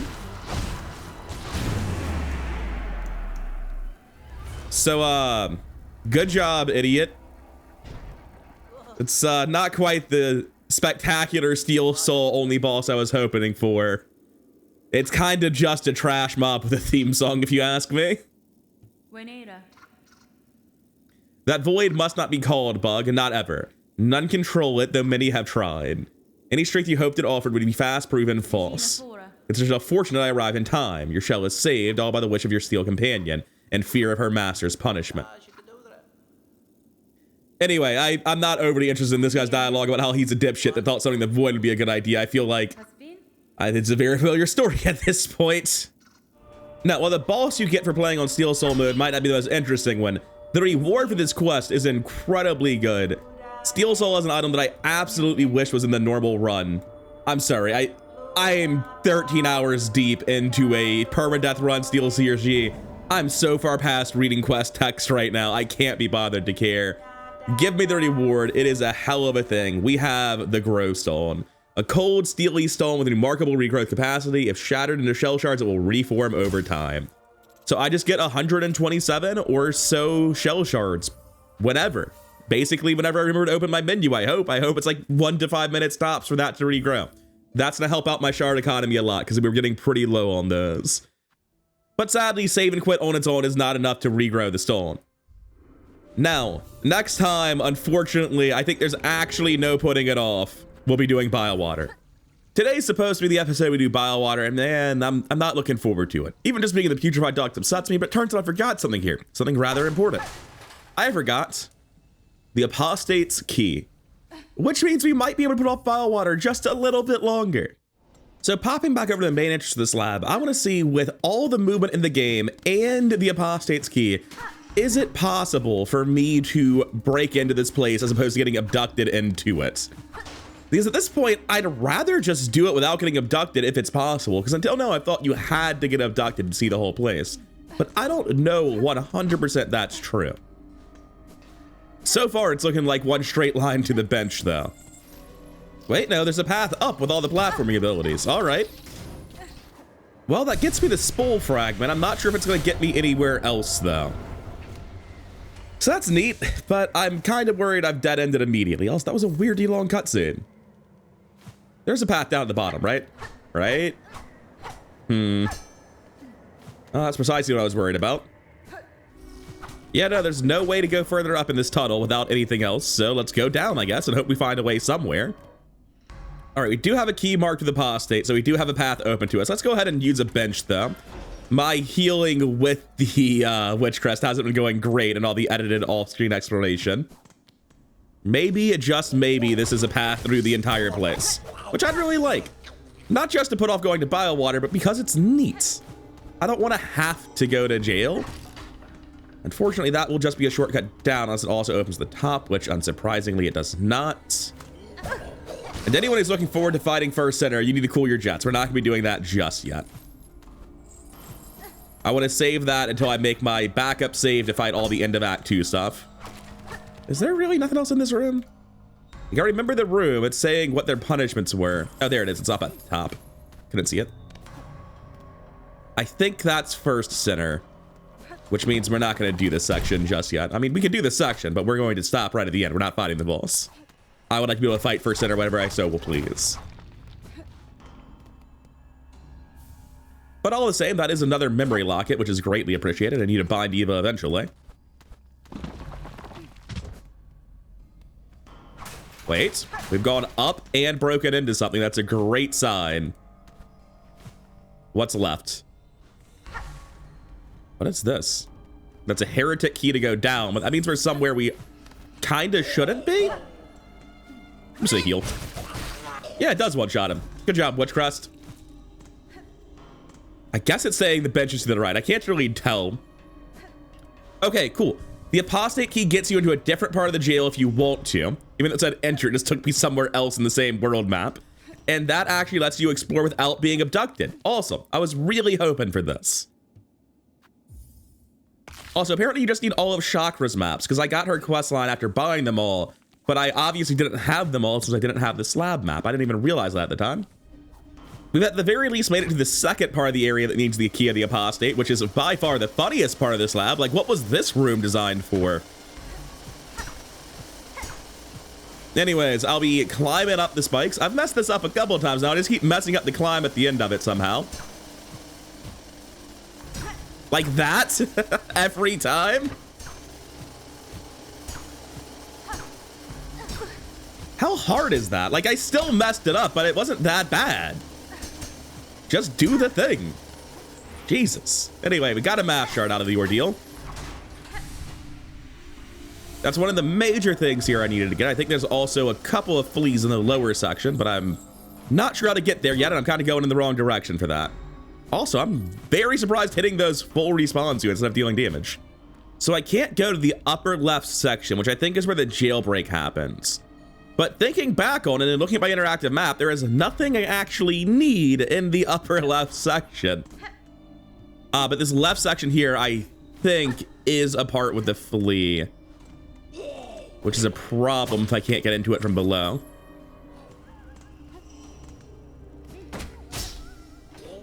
Wait, no, we just enter this house and the flea's in here. Okay. So the interactive map made it look weird, but we just saved the flea. He's just in the room below, which is... I think that means the entire prison escape is just the very top left portion of the slab, and there's nothing you actually need in there. Crazy. Well, joke's on me. I am completely wrong, because down at the bottom of the apostate area, the area leading to the First Center, is a lock with the mark of heretic. And I don't see a way up top to get into any of these sections where you're initially in jail. Like, yeah, the whole point of being in jail is that you can't get out without the keys that are found in jail. And I didn't see a way around that. So I guess I'm gonna go hope to get sent to jail in Biowater, because I'm out of ways to stall. All right, I believe it's time to do Biowater, which means let's overdose real quick. 3, 4, 5. I probably should have done that after getting enough silk to bind, huh? I don't have silk yet. It's fine. These enemies are chumps. Why do I lose shards having to rebuild this shit? Like I said, why would I take any damage? Back on track, up in B. And then we do this 4 more times. And something magical happens. Bile water ceases to be scary. Also, crazy fact, but the drill shreds their organs sometimes. Maybe those guys don't have organs. One of the ants, it definitely did. Which I didn't think you could do without, you know, actually using tools. Oh no, I took 2 damage from that guy. Oh, bile water's so hard. And then it all just came back immediately, instantly, with no difficulty.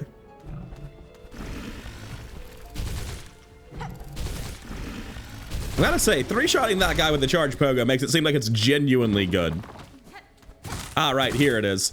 I knew it was around here. The quick sling is just waiting to give me a bad time trying to get to it.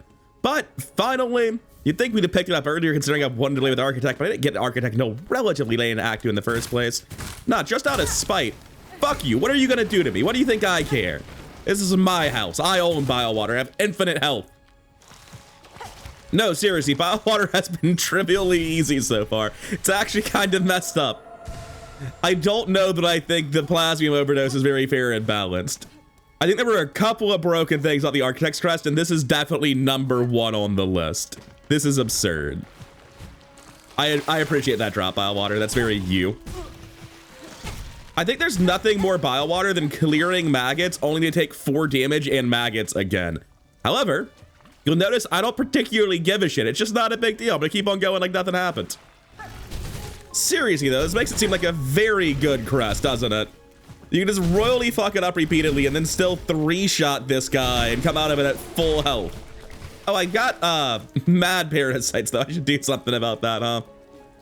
I cannot overstate how much more chill this section of the game is when I simply don't care about taking damage, man. It's like, oh no, I've run into like 4 guys. I better take a sip of water and wait for it to not have happened. You know, I dropped down these maggots to get the hidden bench and bile water. But that's not actually good, is it?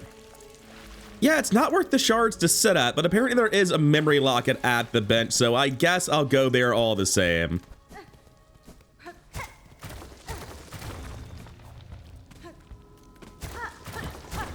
Break open this wall, get a shortcut through the zone, and I guess it's in one of these boxes. Boxes, I say. Wrapped up bodies, close enough, same diff. Anyway, a somewhat harrowing ordeal later, we have finally made it to Chakra's Master's final resting spot. Oh, what? Is the water so pure here that it clears the maggots? That is cool as hell. I had no idea. I don't even understand how that works, logically speaking. But let's sing a song for the fallen.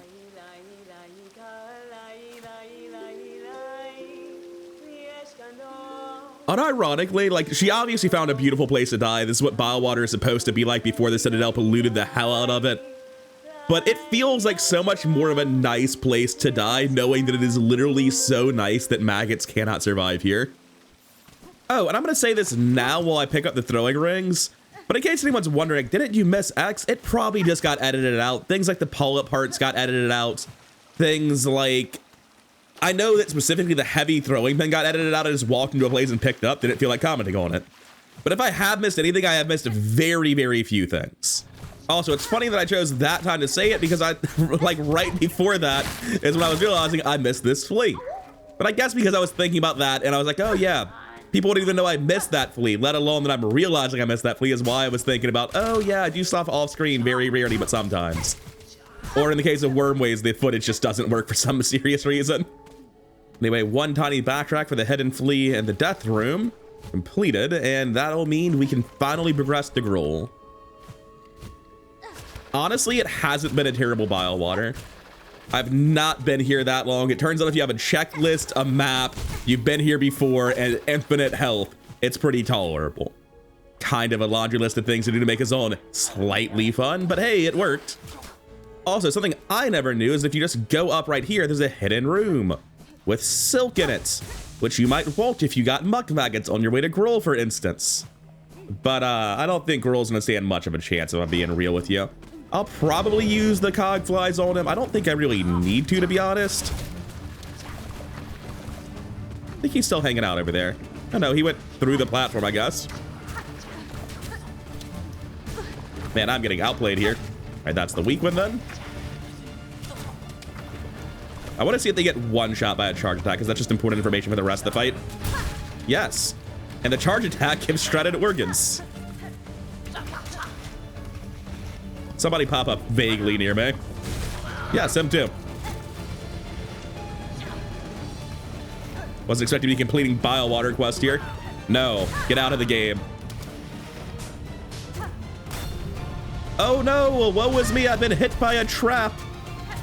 Whatever will poor little Architect's Crest do? Oh no, woe is me, I've face tanked an enemy. It's ridiculous, man. It's not okay.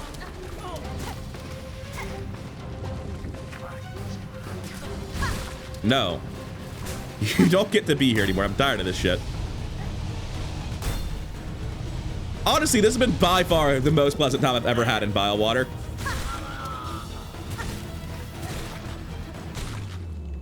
Why did it slow down? I didn't remember it completely faking you out when you were fighting Gruel the first time. I don't think it does that on subsequent attempts. That's so rude! Ooh, the first time he comes up, he can dive immediately. And summon adds immediately. That shit's downright just terrible. Why would you do this to a man? I'm gonna get rid of my leeches. I don't like having them. Taking the fight very seriously at the minute.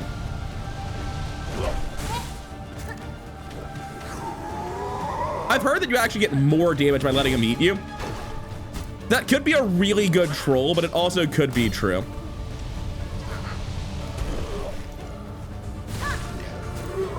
Yeah, do your best, Gruel. That's phase 2? Oh no, I've been hit! Oh no, I've been hit again! What will I do? When will I find a chance to heat? Oh wait. Seriously, this shit's not okay. I'm basically trolling. Like, I'm just not using the Gogflies. We can use them though, like we've got them. They're pretty good.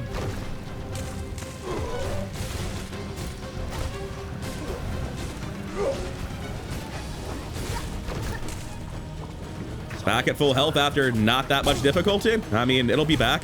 It'll still be back. Is he all the way over there? Come fight me, coward. God damn it, I have maggots again. Oh, he's dead. Like, dude, that was sad. Give me the rest of these.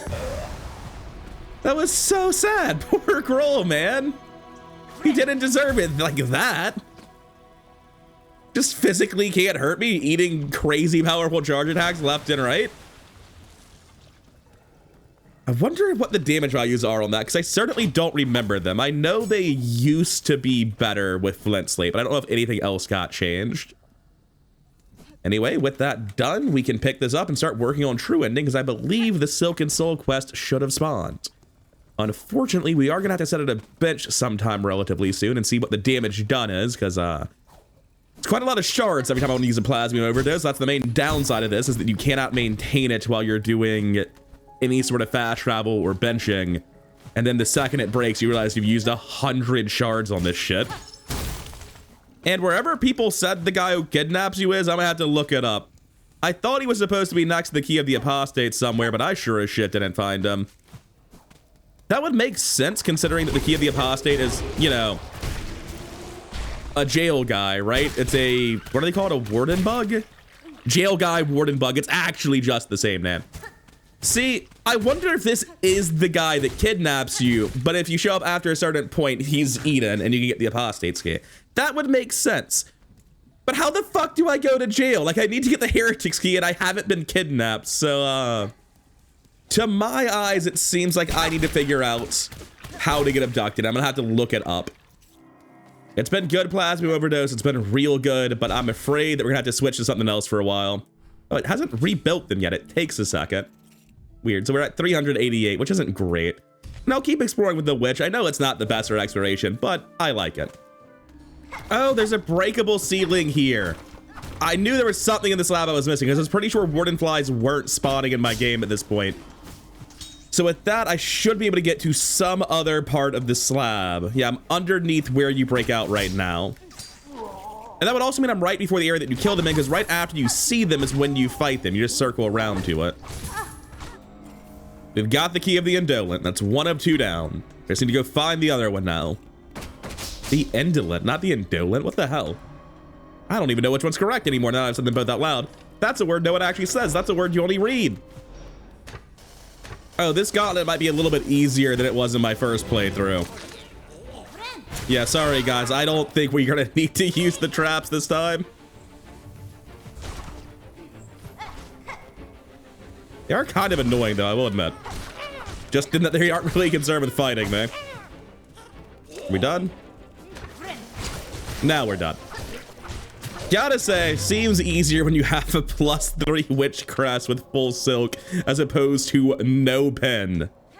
The first time I was here, this felt really deserved and like I was a badass, and this time I'm kind of a dick, aren't I?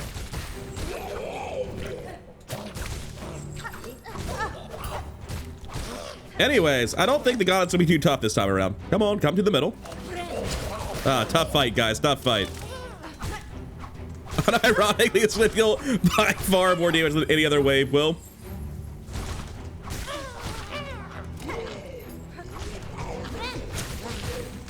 Yeah, that's about right. The Witchcrest is just very good at gauntlets, especially overgeared gauntlets. And a lock with the Mark of Heretic one last time to open the area with the first center. And aside from progressing Second Sentinel's quest, I think we've done every single conceivable thing in Act 2. Yeah, here's the first center's room with all their chains, and I'll go ahead and free the chains just so I don't have to do it if I load a save to find them in the future. But we will not be fighting this until I back up my save for the purpose of future fights. Because until there's a Godhole mode, I just need a save for this. Although Steel Soul is the least desirable form of save, but whatever. Oh right, doing the slab unlocked the Wailing Mother. Let's go fight Brood Mother real quick. But first, I figured I'm gonna stop and do some farming and complete the long nail quest, as I know I need that for 100% anyway. And I'm realizing that I don't have Silken Soul unlocked yet, which implies that I may have missed some quest. It might be specifically First Center that I need though. That'll be all the shredded ones, time to do the harder ones. As I was doing this grind to get all the seared organs that I need, I realized that I actually know for a fact why I'm not getting Silken Soul, or at least one of the reasons. I need to move the fleas to the Pale Lake. So since that is a hard requirement, no matter what else I've messed up, I have to do that before they'll progress. So I'll go ahead and do that as soon as I'm done farming out these organs. Oh, speaking of farming out though, I should probably just use the Glowstone every time I notice it. Get a free 80 shards real quick. I forgot I picked that up last episode. I believe that was less than it gave last time, so it's either random or it's based on how long it's been since you used it. And I really hope it's that second one. Now, what are the odds I can just throw this on them and they die? Damn it, I knew that was gonna be the case. Oh, I had to use 3? That's terrible. I can do it with 1 if I just, like, hit them a little bit first. I don't want to use as many shards as that's gonna imply it takes. Perfect. I finally managed to kill them both with 1. I knew it was possible. You just kind of have to make sure you hit the big guy twice and the small guy once. And doing that without killing the small guy, especially with the Wanderer's Nail, was proving to be pretty difficult. But with the Reaper and the extended length, it's actually doable. And that is the longest grind done. So with that, we're gonna go head over to the fleas to teleport into the putrefied ducks, and then we'll run over to turn the quest in after that. I believe the carnival is Act 3, not Act 2, so no games today. And honestly, just because I believe this is gonna be the last video in Act 2, I think we're gonna wrap up all the bosses in pretty quick succession shortly. One more time with the last judge run back, just for old time's sake, to celebrate how we got into Act 2. Although I think I did it the nostalgic way just now instead of using double jump at the start, but hey, it's fine. I'm having a good time. It's a really nice run back. The fact that it's so hated always confused me. Anyway, what's up, boys? I believe you have a place to be, and I've scouted out the perfect lake for you, because there are too many fleas and too small a space. Look how crowded this is. Although, honestly, I might go with cozy as fuck, not crowded, but whatever, let's get moving. God, it is cramped in here these days. Very adorable. Oh, we never did the memoriam. The big flea's not here. I was just thinking I forgot to get the, whatever the little 2 purple balls that explodes in lightning is that you get in the memoriam. It's not Volt Filament, that's the spell buff. But, yeah, we need to go do memoriam as well. I'd forgotten about that. It's hard to remember what you have and haven't done when you don't have a map, you know? Anyways, having helped Mushka out so much, we're going to get a tool pouch expansion. How much tool pouch am I missing these days? Absolutely, positively none of it. 4 and 4, baby. Nice. What's up, Huntress? I've got some grub for you. Would you like to give me 1% completion about it? You know you would, come on. I was pretty fond of long nail previously, but honestly, I don't think it matters that much. It's kind of negligible even on the nail play styles. But it's nice to have all the same. Sorry, long claw. It's not a nail anymore. We got new names for this shit. All right, I don't remember Broodmother being too bad. I'm definitely a lot more geared than I was the first time I'm here. And I'm pretty sure that most of the difficulty was learning how its weird-ass attack patterns actually played out. Oh yeah, and the fact that all of its children were actually bombs. That was also a little bit to get used to.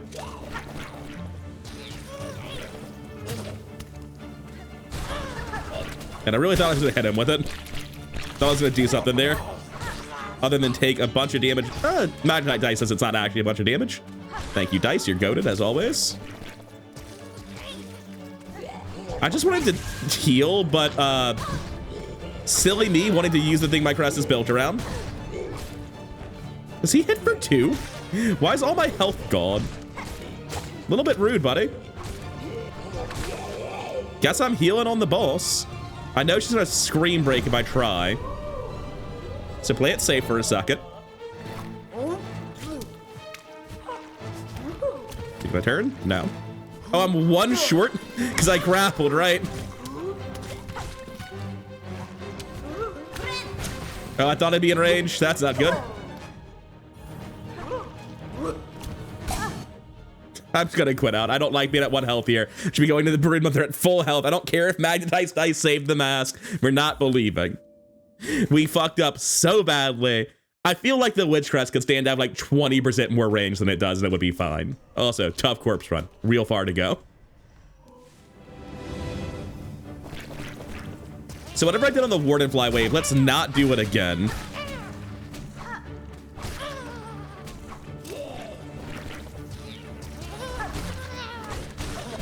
Oh, I didn't think it was a combo for some reason. I was expecting that to grab him. Just got no range. I was not expecting that to hit me. It's got range after days. Right, so we've appropriately messed up again. No, you just can't hit it at all. It's fully intangible.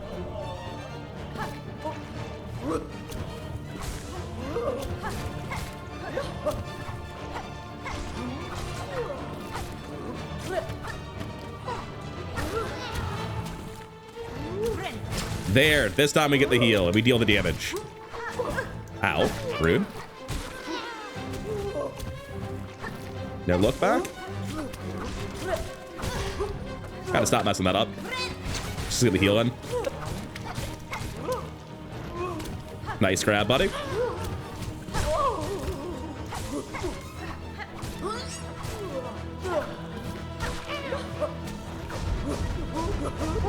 I don't know where I was going. All right, I'm getting grabbed. That's unfortunate. Oh, wait, what? That's weird. Managed to save that somehow? I need you to stop doing this, buddy. Hey, that was unfortunate positioning. That's why we can heal back. Oh, it's done already. Good job, Witch Crest. That heal hits like a truck, man. Not a particularly clean fight, but you know, better than the absolute dog shit I did the first time. Be taking your whatever this is. That's a little bit brutal. Jesus. And honestly, I feel like it can't possibly be that bad to just go fight the Savage Beastfly 2 here.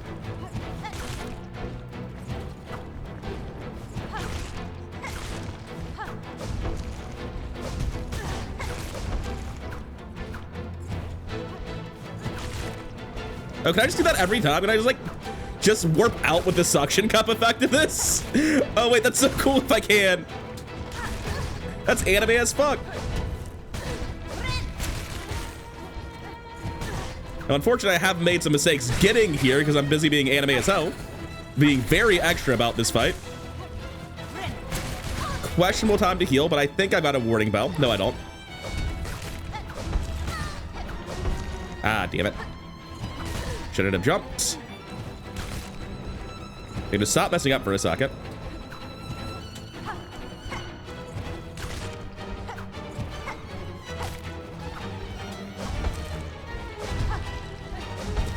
Yeah.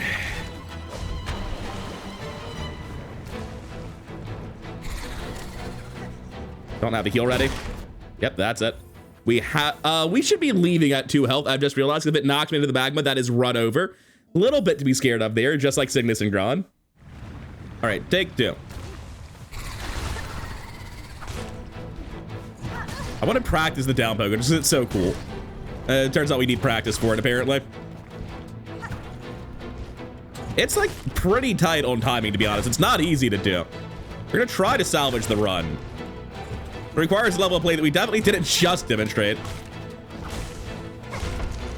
Didn't even realize I was risking death there, man. Jesus Christ. Savage Beast led to, it's gonna be how the run fucking ends. Maybe we should stop using the Witch Crest. Honestly, if there was a time to use Architect's Crest and the Magma Bell, now is the time. Although I really don't want to use shards, it feels like admitting defeat. We definitely want something that can use, without penalty, the Magma Bell, though. So I guess I'm gonna use Hunters for a hot second. Just fight it fairly, because I want that Magma Bell real bad. I'm not getting dipped anyway. Getting dipped is death. Just don't get dipped on no health. Just get good, you know? In case anyone's confused what I'm scared of, if you get hit for 2 damage and then go into the lava, those are 2 separate instances of damage. The 2 damage hit will break my mask, and the lava dip will kill me. There will be no eye phrase between the hits. I just take 3 damage in 2 different clusters, and it kills you. It's the most dangerous thing in the game, especially in Silksong with a Fraction Mask. Whoa, I fucking hate the way it bounces like that.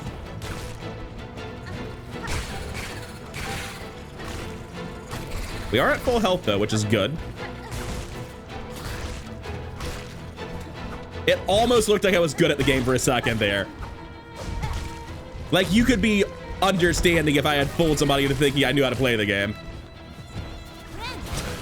I thought the other one was going to move close enough to get got.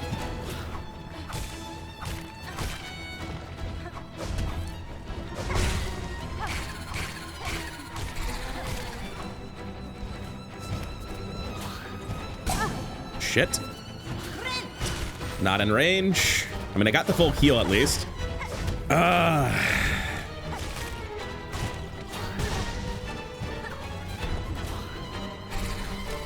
haven't even killed the first one yet. Fuck off.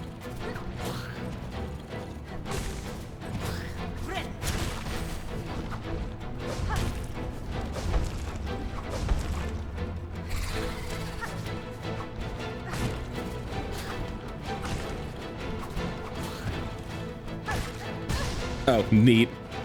The lingering hitbox is also 2 damage. I guess the beast fly's dead though, so I mean, yeah, the heal does hit like a truck when you're landing it. It's just when you're missing it, it's the only time in the game that healing costs you 2 health instead of giving you 3.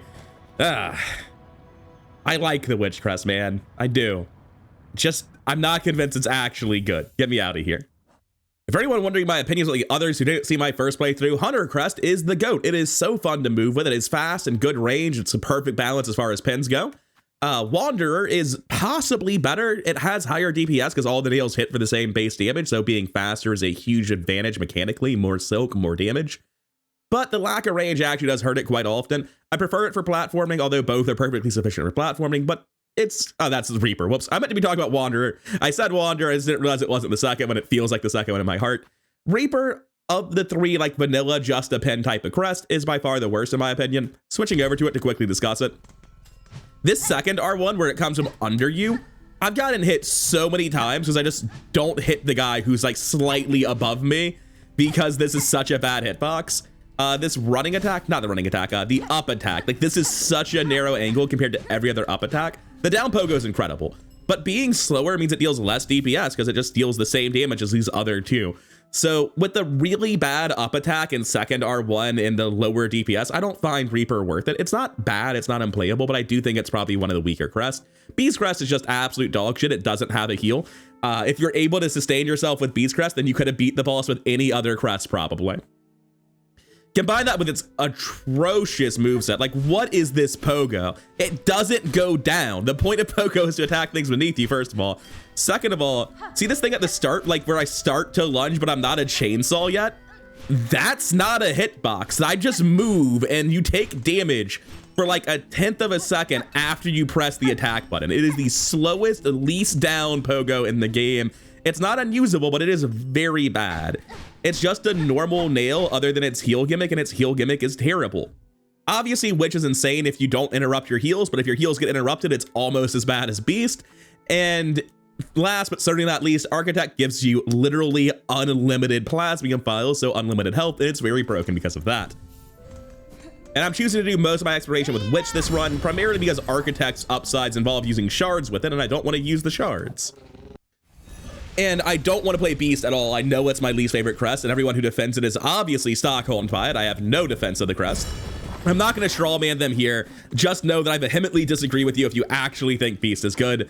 I have tried it, and it has made my gameplay experience so much worse trying to beat bosses with a crest that is this inferior to every other one. Deposited the Broodmother's Eye. And that gets us what exactly? I don't remember. I didn't even check the reward modes here. Oh, wow. Rosary, sick. And I guess the other one gets deposited in Songcart, which is fine. I need to go there to check for the soul quest anyway. What's it called? Silken Soul? I think that's it. And it's been a hot second, so if we just open our inventory real quick, it's breakable again. Only gave 32. So it seems like it does have a max amount that it builds up towards then. Popping over here, turning in the Wandering Beastfly. What do we get for this one? Tell me it's not just rosaries again. Yay, it's actually something I care about. I think that's the second to last mask in the game. I think there's one entire mask locked in Act 3, and I have every other mask shard available in Act 2. Wait, what's it sparkling? I guess it was still sparkling from the previous one. I'm gonna quit the menu and see if anything changes. I'm not quite sure what I've missed. I don't think First Sinner has any reason to be required, is there? You need Rune Rage? I mean, I need it for the completion. I'm gonna look up what I'm missing, because I honestly don't know. Anyway, I've got like 2,500 rosaries, so I'm just gonna go decorate my house real quick before I look this up. In my first playthrough, I painted it black, like blackout curtains. It just sounded cozy. I don't even know what color this is, so I'm kind of interested, but I'm gonna go with red like Hornet's Cloak. I think that makes the most sense.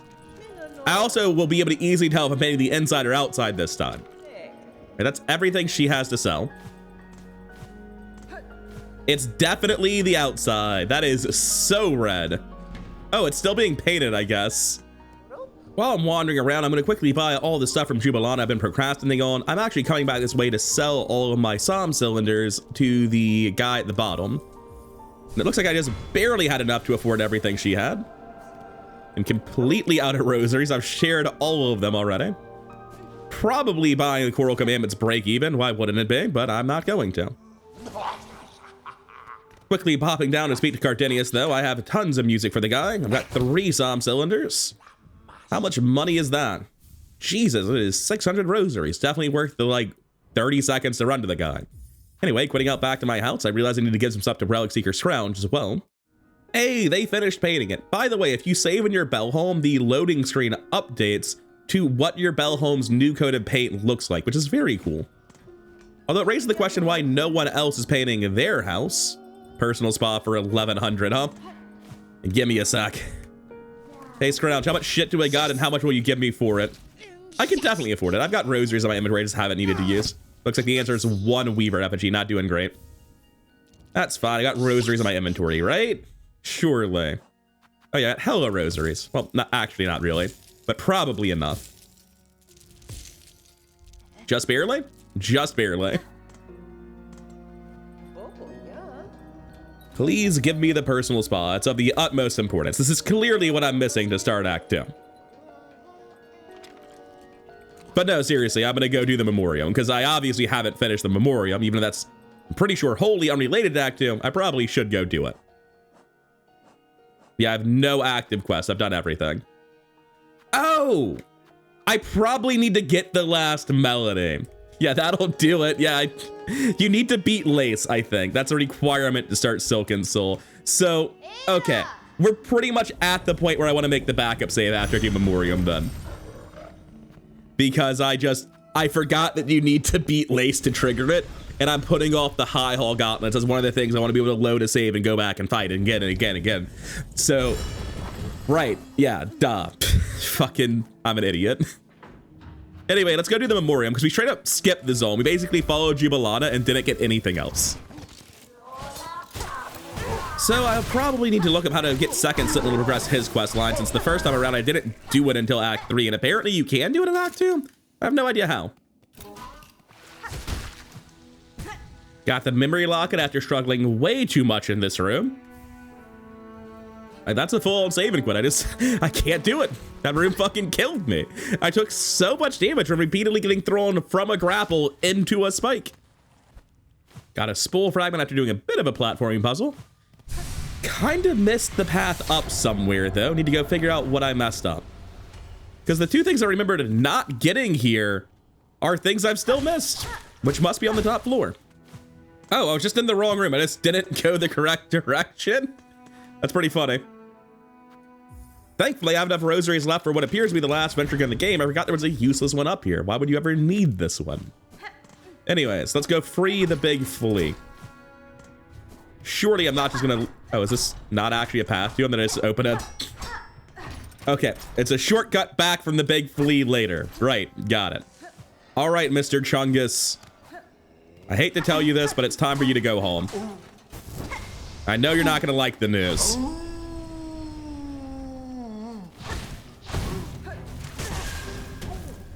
As you can see, I was trying to heal. It did not work out for me. Oh, he's done already. I lost to that guy the first time I fought him. It was very embarrassing. Especially now that I know how shit he is. And we get the Materium. That's not why we're here. We're here for this hidden door up top. There's a couple of dudes in here. And they know the sick back away strats. Oh, they're done already. Well, I thought there was a god here. I just forgot. Okay. I guess there was friendly fire on that Vault Vessel because I certainly did not attack enough to win. Anyways, get me out of here. That is Memoriam complete. For all the shit I'm talking about this venture, it sure is the fastest way out of the Memoriam from that bench I sat at. Anyway, I think it's time to make the permanent save for all of the late Act 2 fights that I want to be able to do over and over again. And it's time to go do the high halls for real. And I believe that means the chakra should be waiting for us to help us, right? Come on. Yes! Looking forward to it. Chakra plus Witchcrest, it'll be a fun high halls. All right, I spent a little bit just walking around the Citadel, farming shards, hoping that the second Sentinel would show up, and he never did. So I'm gonna guess I need to get the melody. People don't appear to be entirely clear on what progresses that quest line, but it appears to be seeing him at least twice and then also having completed the 3-part melody. Anyways, let's get it done. Oh, I was expecting to have like the cinematic start the other version had. I'm just entirely thrown off by the fact that it didn't. It's fine, we're Witchcrest. It's fine, we're Witchcrest. It has no downsides, only upside. Gauntlet champion. No, seriously, we've got this. We'll recover. Would have liked some silk, though. Perfect. Back to great health. Chakra's here to help. I imagine Chakra's gonna make the ring dudes a lot easier. There's also no claw maidens, because we did that. Yes! Oh, I only got one of them. Oh, I got both. Thanks for the help, Chakra. Really appreciate it. That's one down. Grumble, grumble. I think it's a clapper after this. They don't attack when they come down, so I can just immediately heal. Oh, the first one screams. Yeah, it did get full healing. It doesn't seem like he attacks Chakra at all, which makes sense considering she's invincible. I was trying to down attack through him to be safe. Good job, Chakra. They all just backed away. They've got the strats. Also, Chakra, if you could deal with the bell guy, please, God. Oh, she got there eventually.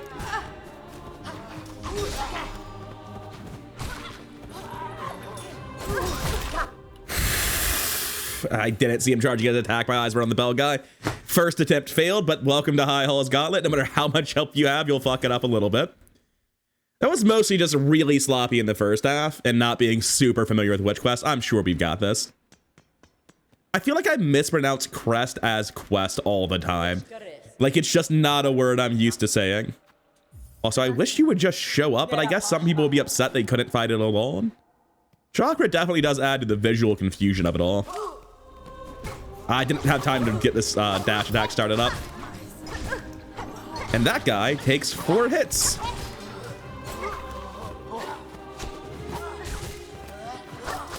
I did not expect to pogo as high as I did there.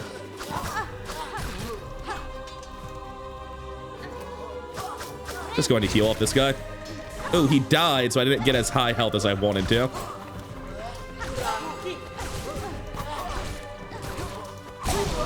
Thanks, Dice.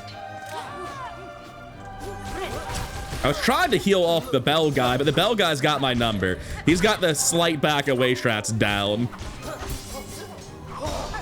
Good job, Chakra. We're all proud of you. It's a very impressive attack. Chakra is unironically very helpful. Like, anyone who's struggling with this, just come back after you do Chakra's quest. Yeah, just deal with that so that I can fight the conductor clean. Not the conductor, the clapper. Which is a much sillier name, and we're here for the conductor's melody, so I get the confusion that my brain's having. Oh shit, it's too big. Could you please let me approach you? Thank you. Probably shouldn't have eaten that yet. Everyone's got the number. They know what time it is. It's time to move slightly away. Good job, Chakra. Nice blocks. Yeah, see, they know. I'm telling you, they input read and they back off slightly. You cannot kill bell guys with that unless they are actively throwing a bell. That's fine. I ain't gotta kill the bell guys with it. So that was interrupting my heal, unfortunately. And slightly too far away for me to parry it. Guys, could you please get off the fucking ground and stop standing on top of each other? Also, because Chakra's here, it's actually kind of harder. Because on rounds like that where I can easily slow it down and stabilize and heal, instead Chakra kills them and I don't get the heal. Okay, the clappers are here now, right? Yeah.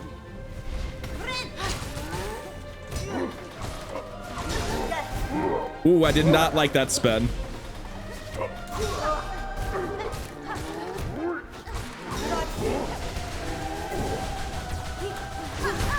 Oh, one's dead already?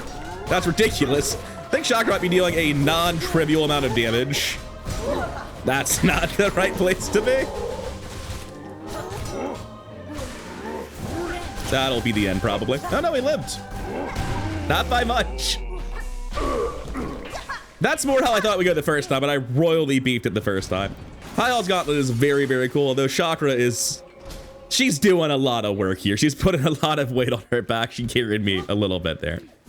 But I do really enjoy how Witch Crest feels when it's going right. It's just like, when it's going wrong, it is so much worse than every other crest. And like, you can say skill issue, but the best speedrunners in the game die sometimes. Like, everyone makes mistakes sometimes, and I feel like I'm punished so much more for using the witch than any other crest. I don't know why it took so long for this man to start singing. I don't know if I was supposed to press a button and wasn't.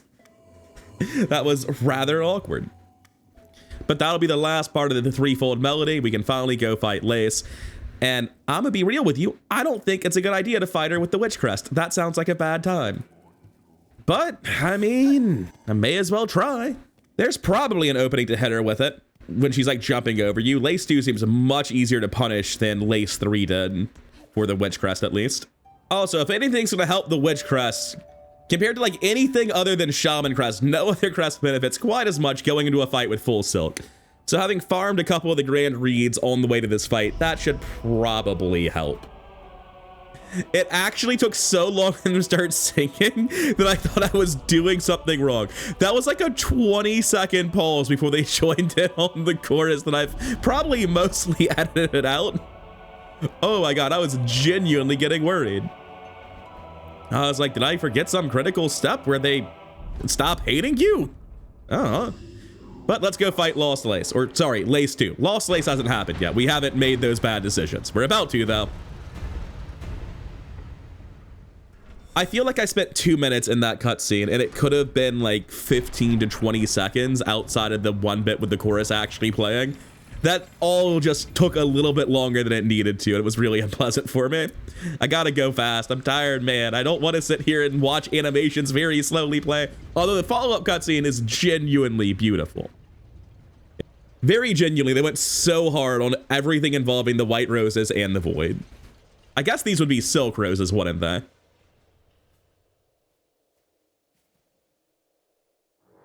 Oh, I don't have to watch this anymore. Neat.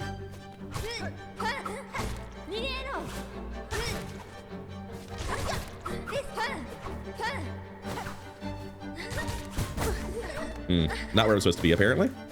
I didn't think that was a punish. Oh, you got me? All right, I guess I'm back where I started.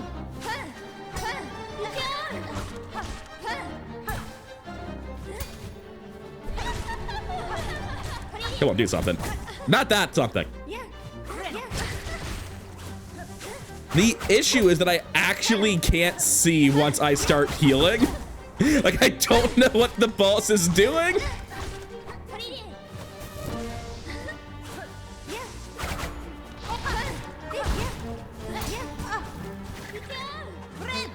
I thought she'd come near me a little bit.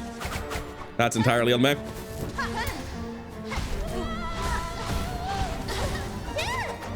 I don't know if she follows it up. God damn it. Just went the wrong way. She parried my heal. It worked out. Nice slide. I didn't know where I was supposed to go there if I didn't want to go over the edge.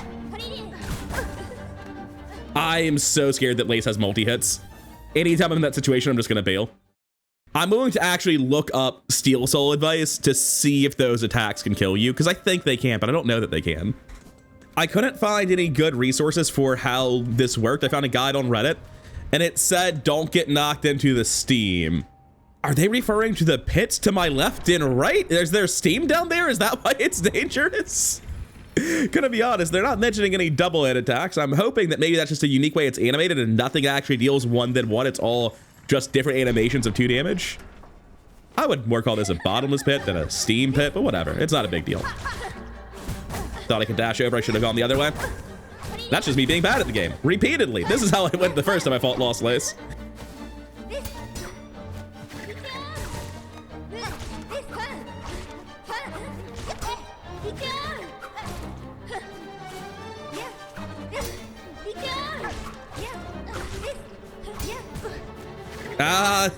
All right, sure. See, the boss has the strata. Just move slightly away. I'm out. And see, that terrifies me because I took 1 damage in a 2 damage attack, and I hadn't taken the 2nd damage yet. And the mask wasn't broken. That makes me think that if I'm on 1 mask, she can kill me. And I have to instantly pause when that attack connects, or better yet, just pause before that attack even happens and assume I'm already dead. Like, I'm not sure. I almost want to be like, look, I've got a backup save. I'm going to do science here. That's the kind of thing that I, as a person, really want to do. But then it threatens the legitimacy of the whole run. I don't have hard... I'm just going to act on paranoia, man. Oh, what just happened there? That's why I talk shit about the pogo for this one specifically. The way it sucks you into your target for a couple of enemies, Lace being the most notable one by far, it will actually suck you into their attacks instead of dodging them like every other pogo does. We've got this. Nice parry. Bit rude. Still got the full heal though.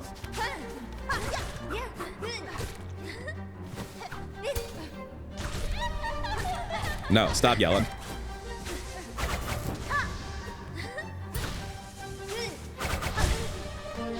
You have the steam buff, or the fire buff, rather. Thought I could dodge in time. That's gonna punish me immediately. I think I have less health than I started with, even though I landed the heal. Like, Lace is the worst fight in the game for Witch Crest, and I actually am just gonna go switch Crest because it's suffering. Like, my Pogo punishes me, my heal can be parried. I'm not having a good time. I'm gonna use literally any other Crest in the game. How many memory lockets do I have? I have 5 still. I should definitely unlock this and just get the double juice. With 5, I actually might be able to do Eva. How many do I have left? You only need 2 for Shaman, right? What else am I missing? I'm gonna unlock everything except the Beast Crest then and see if I can go bind Eva right now, just so that I can go in with full Silk. I don't need it. I'll be fine without it, but I think I'm able to do it, and that makes me want to go do it. Now, is this enough to bind her? If not, I will just figure out what I've missed. Unfortunately, it's not. So what I'm going to do is I'm going to go fully expand the Beast Crest as well. We'll get the 2 other memory lockets for Shaman at some point in the future. It doesn't matter. But I want to see if it's possible to bind her without having gotten the Shaman Crest, because that would be really cool if you could do it. I don't think you can, but I just want to try. Eva, what do you have? Oh my god, you can! If you unlock every single piece of every crest except for Shaman Crest, you can bind her without getting the Shaman Crest. That's awesome. Hell yeah. So the unlimited Silk is definitely going to help out with anything I want to do Witch Crest on for sure. Not too sure my other crest really care, but it's still starting with 2 heals, which is very, very nice. Anyway, time for the long run back to the surface. Hey, and there's another piece of progress. I don't need to beat Lace for this. There's Final Audience. So let's go do that. Slight detour from Lace, apparently. And I will happily use the Witch Crest for this fight. All right, Second Sentinel. Apparently I am a threat to you. So let's figure out what that's all about, friend. I wonder if Emergency Bind is just good for Witch Crest thinking on it, since it's just like an extra nuke button. Didn't quite hit him there. Perfect heal. Also, how do I have no soul? I came in here with full, didn't I? That is a lunge.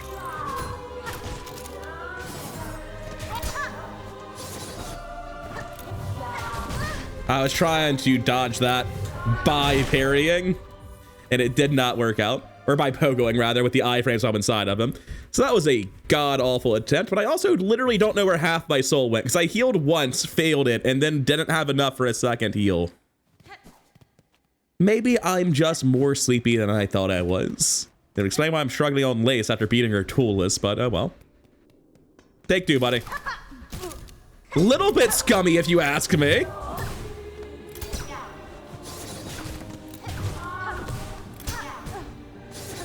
So if he parries, I don't do like the normal animation.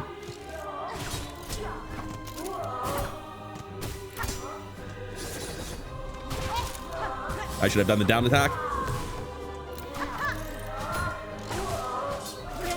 He's too quick.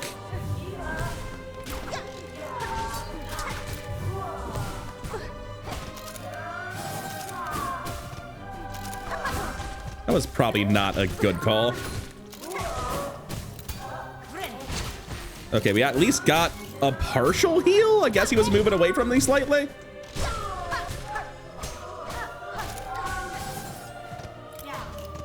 Do something I can punish.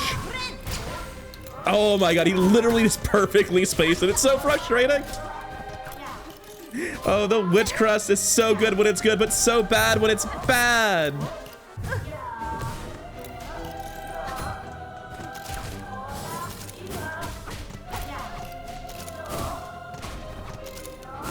It goes all the way across.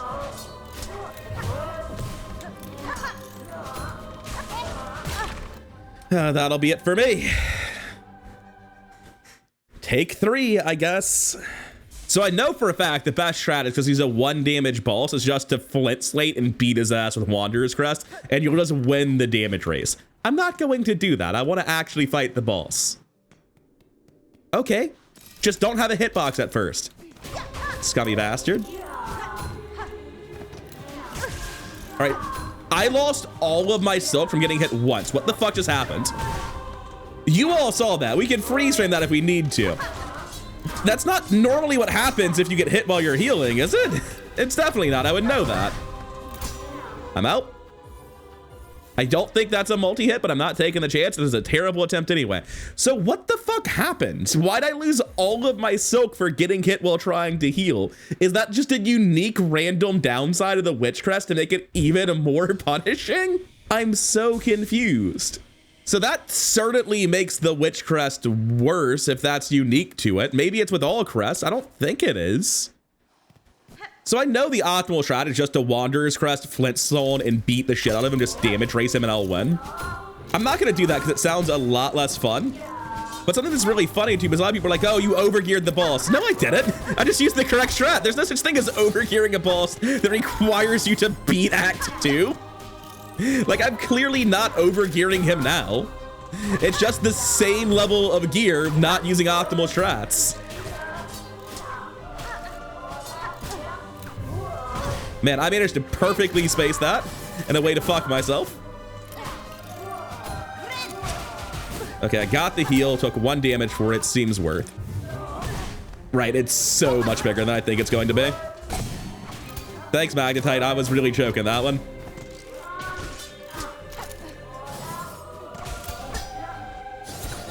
What? He can parry on that? I had no idea. I was doing so well for a second, too.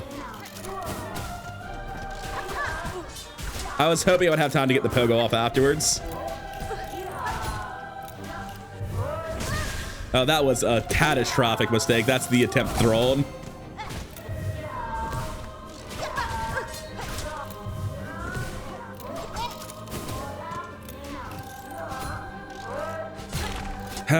Good job, Second Sentinel. You beat me again. The funny thing is, I know I could beat him by using tools, right? Like, we get his first try in with tools. I know it works, but like, am I gonna have more fun if I use Gogflies? No, of course not. Just parry my heal and counter hit me for a 2 damage, huh? Guys, I'm telling you, Witch Crest is the best. There's no reason to think it has meaningful downsides. It has so much skill expression. Yeah, because the skill force in the fucking basement.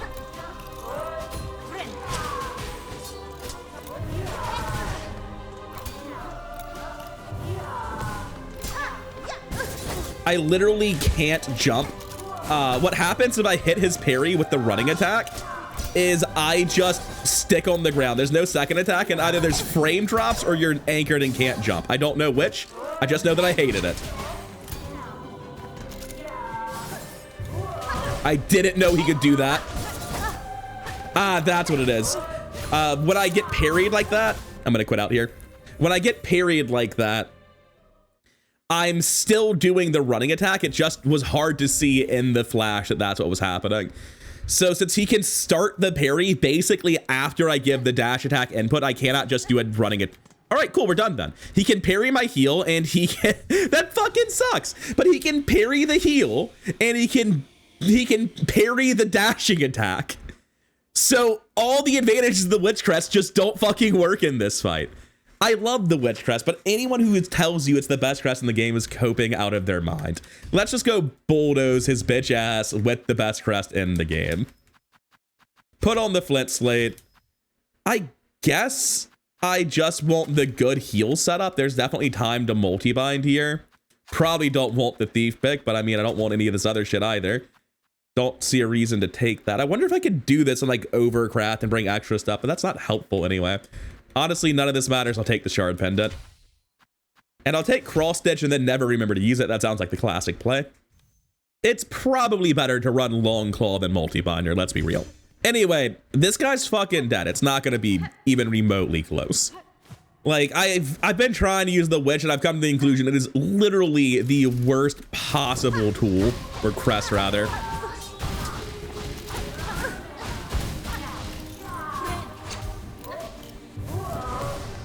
Like, Does this seem like the same fight to you, watching this? It's just fucking sad, man, how much better this strategy is. Yeah, good try over there, buddy. You having fun?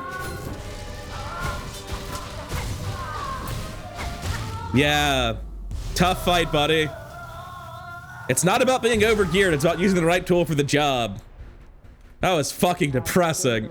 It's so hard when you're using a crest that is actively hard countered by the boss. Kind of the experience I was having with Lace just now, too. We're gonna be knocking out the end of Act 2 and a whole lot of Act 3 today. Let's see how far we can get.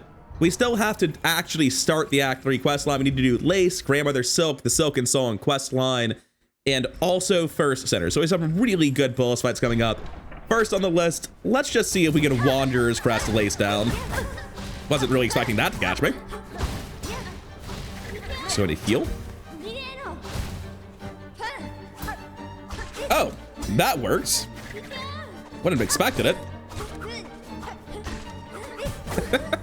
I'm sorry, I was too busy laughing at the fact that this shit was working. I couldn't actually dodge it all.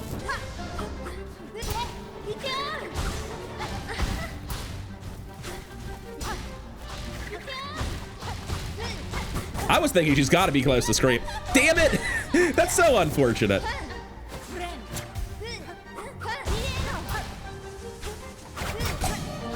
Not actually sure what hit me there.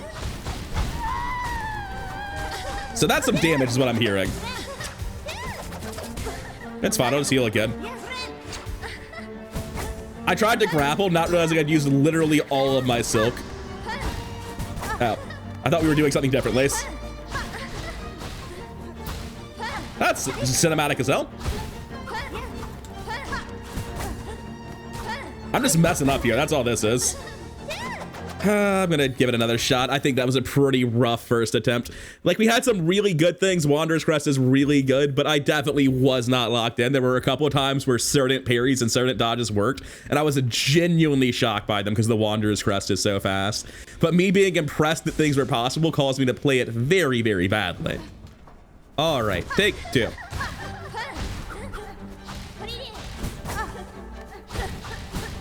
Man, I'm fucking this all up. It's fine.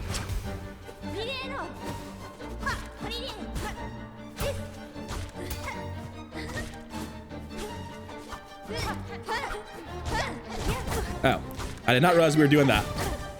Also, didn't realize that was how that was going to work out for me.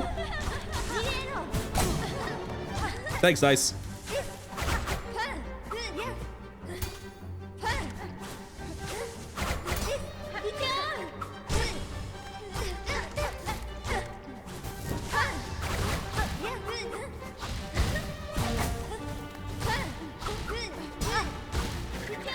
Probably a good time to heal.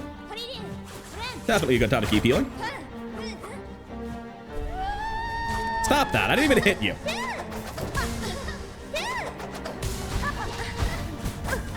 I've got that nasty habit of jumping still.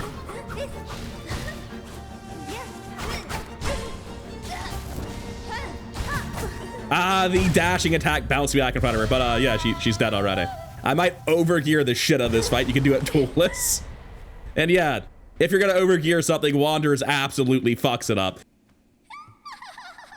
Now that said, also Wander is just very good against Lace. Like, it plays so much smoother than most other crests, and to Lace too. Definitely smoother than Witch, which if you watched last episode, you saw her parrying my heal and my own Pogo attack punishing me when I was using Witch Crest here. And besides, Wander's been criminally underplayed this run for my second favorite quest. Crest, every time. My brain's like, what other word ends in est? Why would you be saying anything else? My personal favorites, not necessarily power tier list, is definitely Hunter, Wanderer, Witch for my top 3 in that order. After that,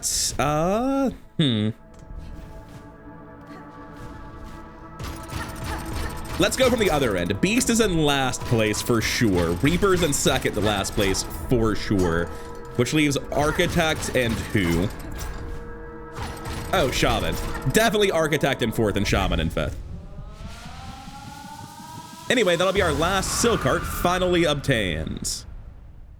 Let's go unlock the shortcut to Terminus and start the stuff for Act 3 before going to fight Lost Center, which we will not be using Wanderer for because we already first tried the boss with Wanderer. It might be pretty good against her. Let's try a different crest there. Honestly, it might be a fun fight for Architects. Not like the tool aspect, just like the infinite health pressure with your charged attack style that I was using. Although, honestly, I'm not looking to use the shards, so I might do a much slower version of the fight. So, having knocked out Lace, do I get access to the quest now? Yes, I do. You do not need to kill First Center for that. Now, that said, just because it's not required does not mean we are not going to be fighting First Center, one of the best fights in the game, and we're absolutely doing it now before we get any more terminally overgeared. That's going to be hard to heal, isn't it?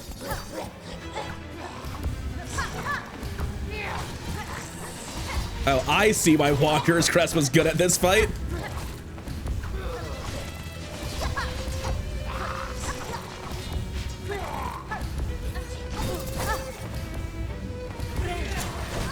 Well, I almost got a heal.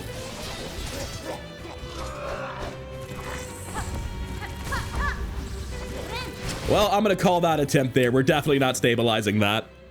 I don't think I'm gonna use Witch Crest for that fight. Again, sorry for the Witch Crest stands, but like, she doesn't stop moving. There's that saves your location? I wonder if that's a dream fight, because it is pretty weird. I'm not willing to just die and hope it's a dream fight, though.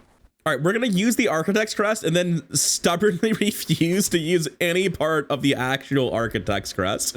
That's the plan. We're going to use multi-binder, warding bell, charge attacks. That's the whole plan. And like, if we wanted to, we could probably just crush it with Plasmium Files, I know, but that's not what I'm here for. So I have no idea how this works. Oh, you just get the whole cutscene again. Okay, fair enough. And I guess it's not a dream. I guess you're just like there being in jail until you weave a new dress, which, I mean, fair, cool. I thought for sure you would just vanish.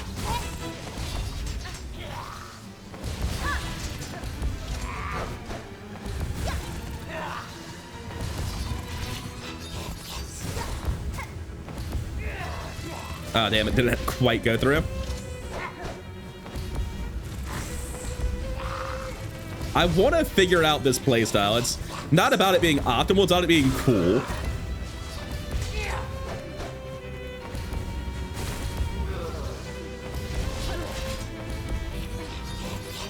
Just gonna teleport back. If I had realized it a little bit sooner, I could have gotten her. Backstepped out of it.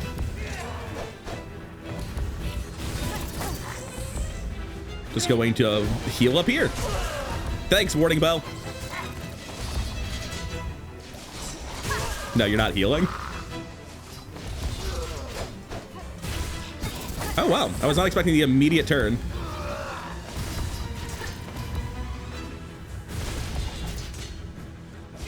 I thought she might be healing, which is why I went in there. We should be fine to heal way up top in this fight. Yeah, we can do that. Unfortunately, she is going to get that heal off.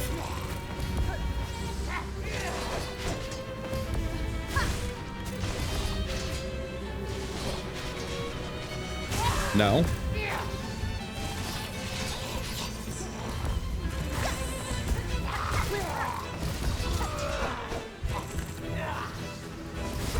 Well, consider me masterfully baited. I just need to heal, man.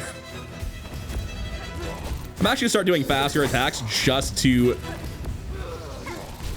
Well, I thought I could charge the pogo way longer than that, to be honest with you. Was stopping her heal worth it? Probably not. Definitely not. Well, we're out of here. I'm gonna keep fighting her here because I know I can beat it, but I feel like I should just use Wanderer. This is one of those fights where the enemy is so fast and never stops moving that Wanderer is just like the crest for it. Hunter would also be great. Oh, whoops.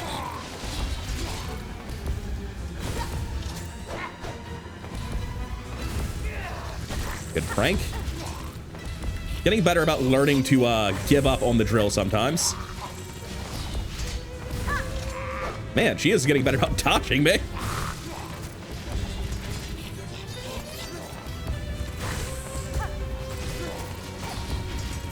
Oh, I haven't really taken damage. Let's fix that, I guess.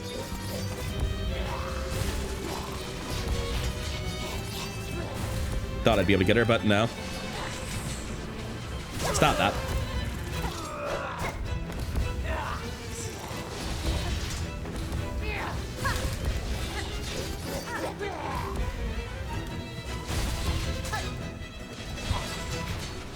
No.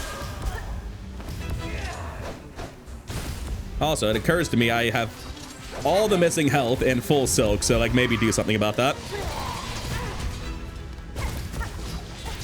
I wasn't where I thought I was, man. Just not used to the moveset. You're not gonna do shit, I know it. Wow, that was way faster than I thought it would be for that to fire. GMS got me programmed to disrespect those knives.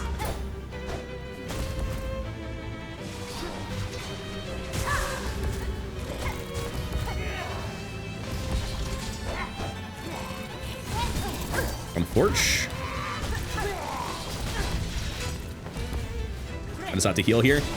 It's not ideal. Damn, she got the heal off.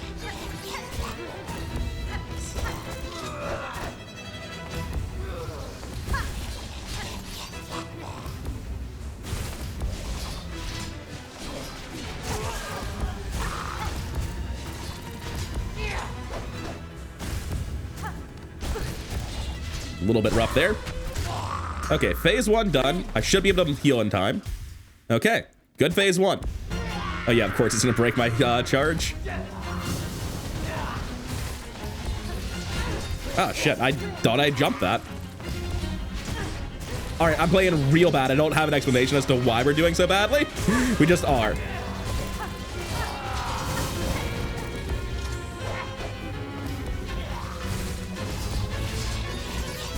Shit, I thought I'd be able to get high enough. Just gonna heal here. Wow, that's really unfortunate with that timing. Thanks, Dice, you're goated. Unfortunate. We'll call it a draw, Weaver. I didn't think it would carry me into it, or that she'd stagger beneath the explosions.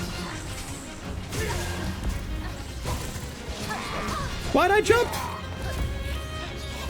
We should be fine here. Nope. Apparently she has time to finish her attack, start Root Rage, and catch me before Unchanged Multi-Bond gets finished. Stop that. Move. I was worried that was gonna hit me. Ooh, I am not. I did not catch. That was my last mask. I am not safe. That was a fun fight. I'm really enjoying the way that feels, actually. I'm very confident I could beat her pretty easily with Wanderer Crest. But let's go ahead and just keep sticking to this. That way, when I remake my tier list video, people will be really mad that I'm fighting First Center with 9 mask, Architect's Crest, and a literally no tool usage. Not quite ideal. Oh wait, that only took 1 damage for some reason. Thought I'd be able to catch the top of her big ass head there, but I was wrong about that.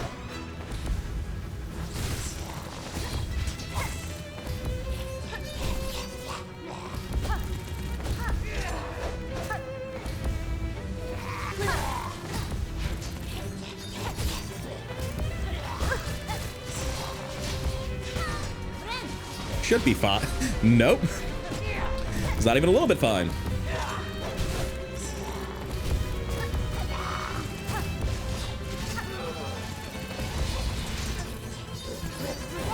Oh, wrong way. Right, so this is me during editing. There was a really long silence in this fight where I was super locked in. And I did not notice, despite my apparent focus, that I don't have a mask right now. So if anyone can confirm whether or not this was a dream fight or whether or not I was risking my life, I'd love to know. Also, I'm somewhat worried that my play quality is going to drop off a cliff about halfway through this video.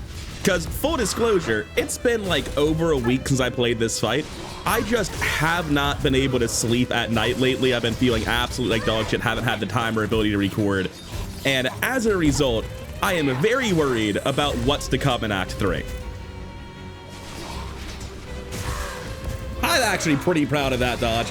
That was awkward as shit to get under. Or over, whichever. I've instantly forgotten what the dodge I was proud of was.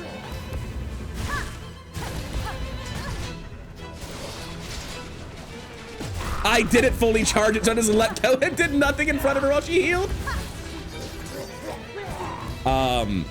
There's some weird shit up at the top here that's fucked with me a couple times, where the wall just sort of stops, and that's what was happening there. In case anyone's confused to why I just did nothing and got beat up, that'd be why.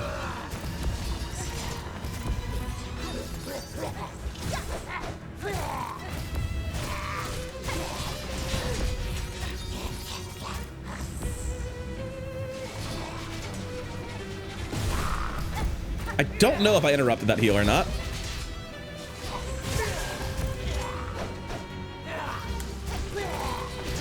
Shit. Thanks, Warning Bell, for mitigating some of my idiocy, I guess. Okay, we should be fine all the way up here. She is 2, unfortunately, but it's fine. It's phase 1. I'm only worried about letting her heal in phase 2 when I'm already missing health. Ah.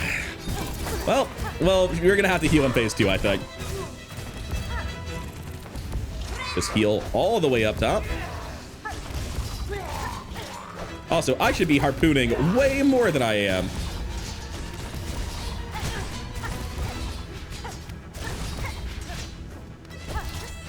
Man, the worst part about the drill is that if I'm trying to do the charge attacks, I'm not running at the balls and harpooning and doing other shit. Like, it's fun. It is not my favorite, though.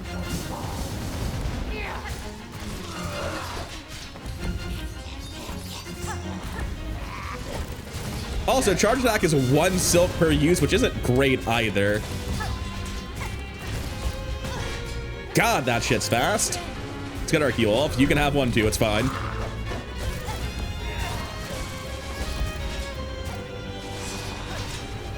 No, not another one. Only 1 heal. I don't need tools. I'm not that kind of architect.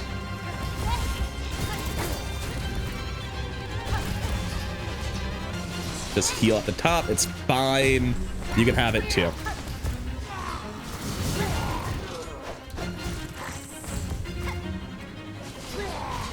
No, no heal for you.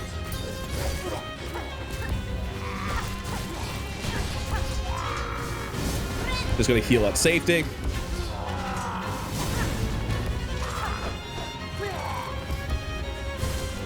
Should be close to over.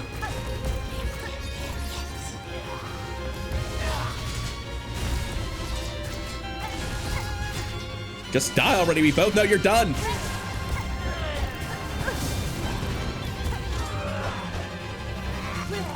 I was not expecting the way all that movement played out.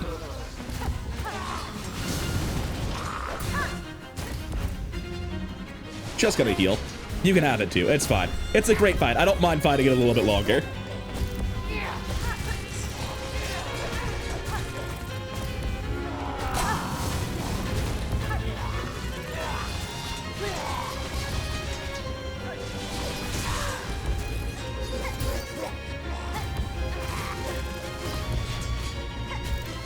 Theoretically, I could fight this fight forever. I just kept letting her heal. I actually am going to take it slow here and get the heal off. Oh. Well, guess I should have let you heal too that time. I'm sorry. We normally both do a heal and the fight just keeps going on and we all have a good time. It's a wonderful fight. And I do enjoy killing her. I was like, wait, did I forget about phase 3? No. I do enjoy beating her with the Architect Crest without using tools just to make myself learn the moveset more. The moveset's genuinely not that bad. It's weird. It can encourage you to play really badly because you're just looking for a chance to throw a tool or looking for a chance to charge an attack. But if you just get used to the base moveset, it's not that bad. I would say it's like the tied for 3rd best, I guess. It's hard to say. I think Wanderer, Witch, and Hunter all have very convincing arguments that they're better movesets than Architect's Crest. Architect's just kind of like, I've got a big charge attack, and that's the argument that it's better than any of those. Regardless of how it compares to anything else, the moveset's just perfectly adequate. And one quick trip through the Silk dimension later, we have picked up, I believe, Rune Rage, which, I don't know. When I start doing Shaman Stone stuff later, I'm pretty sure I'm just gonna be spamming Thread Store, man. Rune Rage really upset me every time I tried to utilize it on my first run. It just sort of puts a bunch of shit on the screen and holds you still while doing it for a very long time. And I don't get the impression that it's doing anything worth the amount of time it holds me still. Its attack targeting is super random. Maybe there's some clever stuff you can do where, like, if you stand in a corner, it forces it all in one direction of you as opposed to spread evenly in all 4 quadrants around you. But other than that, I don't think I have any interest in Rune Rage. I think it's just like the one where you turn into a spear, parry, and silk threads. I think those are by far the best spells for Shaman Stone, or Shaman Crest rather. Shaman Stone being the super broken charm that everyone uses in Hollow Knight the First. But yeah, it's Rune Rage. And I think we just need to go get some people, well, some people's souls at least, and go fight GMS to wrap up Act 2 now. I think we have done basically everything you could possibly do. And there's only one crest I was ever considering for Grandmother Silk. We're playing Witch Crest. It is one of the best bosses up there with King Khan. Like, these bosses that don't have contact damage are so good for Witch, man. GMS is probably much better than Khan. Khan jumps around a lot, but GMS sounds like one of the best possible fights you could take with a Witch Crest. And it's been getting hard countered a lot these past couple fights. Like, the past 3 bosses, I've started with Witch Crest and immediately changed my mind. So let's go give it a better showing against a different boss. Although everyone agrees GMS is easy, so maybe having a good showing there doesn't count for much. Anyways, we're here with the Caretaker talking about songs and Silk and souls and all of that jazz. And very shortly, he will make a not at all suspicious plan to work with the other snails, I mean my cousins, to deal with GMS by summoning the Void. I mean, imprisoning her for eternity, somewhere. So a while back, I mentioned looking up a guide for Steel Soul to see if there was like information on bosses having 2 damage attacks that could break through Fractured Mask, and I didn't find anything. I feel like I should mention, this is basically a guide for backing up your save, farming, and cheesing every boss with tools. It's actually really sad to read. It doesn't sound like this person had any fun playing Steel Soul. I hope I'm wrong. I hope they had a great time, but it sounds like they're describing the closest legitimate thing to just straight up cheating. Just like, it feels like the only reason they aren't using Cheat Engine is because it didn't come packaged with the game. Yes, hello, Chapel Maid, who I correctly called out as a Snail Shaman when I first saw her in like the first hour of gameplay, and then completely forgot about Snail Shamans for another 40 hours and was blindsided by the reveal. Anyways, time to save and quit back to the old man. Oh, I guess I should just, I don't need to go talk to him. I just get on the Bellway and go to Bellheart, huh? And of course, we need to swing by the Bell Hermit as well, pick up his soul, his crotchety, angry old soul. And we're back to the lead Snail Shaman. You can have all your friends' souls and this crazy Weaver contraption I found. Let's go breach the void. Let's do terrible things together and bring about the apocalypse. I do enjoy that, like, paying more attention to the dialogue and not accidentally mashing through the dialogue where Hornet's like, I'm on to you, I know what you really are. It's apparent that Hornet knew they were Snail Shamans. And it's kind of funny when they're in Act 3 and they're like, you knew we were Snail Shamans. What did you think the big plan was? We are all about the void. We didn't learn a lesson. If we learned a lesson about the void, it was do better next time. You know what they say? Get back on the horse. Why do you think we would ever stop that shit? And with this done, all the quests are done. We have pretty much, I think, every Act 2 collectible. I haven't checked to see if I got all the fleas. I'll do that in Act 3 because I think I need it for the flea carnival. But we've definitely done the vast majority in the 15 hours or so that we played so far. Which brings us to the cradle and the last climb. Because this time we're not fucking going to the surface. Do I have enough money? Oh yeah, I farmed Grand Reeds for a little bit, so I definitely have the money. I definitely want to get all the maps. I don't want to pull that shit I did last time where I forget important maps. I said important maps. Yeah, who would be able to navigate the cradle without this map? It's really important. But still, if it's going to be a trophy account with a purple quill, it should have all the maps. By the way, in case anyone has forgotten, because I edited out all the bullshit, I don't have a map in this run. I literally cannot navigate in the world. Oh, also, am I missing something? That's Coral Chambers, that's Grand Gate. No, there's just a big empty square right there with the base maps. I'm not missing anything. But yeah, we haven't been able to navigate with in-game resources at all for this entire run. It's been very sad. Anyway, that'll be the shortcut to the Terminus Open in case we somehow don't first try Grandmother Silk, which would honestly be surprising to me. With how over-geared we are and how generally easy GMS is, like, that would be a bit weird. But hey, so would failing the easiest platforming challenge in the game, and here we are. What's that? Pogo off a single spike? Sorry, that's too much to ask. Even better, I think that Pogo was entirely pointless and unnecessary. What's up, Caretaker? I hope you weren't looking down just now, because it's gonna be real embarrassing if I have to explain those jumps to you. Anyways, we're here. We're overgeared as shit, and Grandmother Silk's a great fight, but an easy fight. I expect this is gonna be one of the easiest Grandmother Silks I've ever done, since I beat it with no healing and the Cursed Crest instead of the Witch Crest, full soul use. Just compared to the Cursed Ending achievement, this is gonna be bullying. Oh wow, she got dodges. It's a terrible start, but it's fine. Yeah, we're fine. We've got this.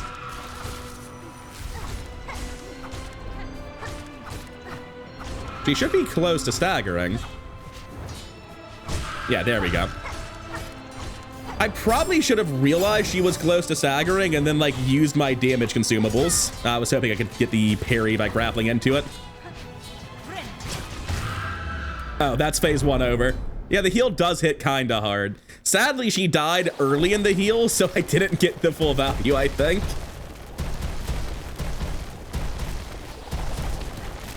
Anyways, we're gonna try to double consumable on this. Ah, she broke the second one.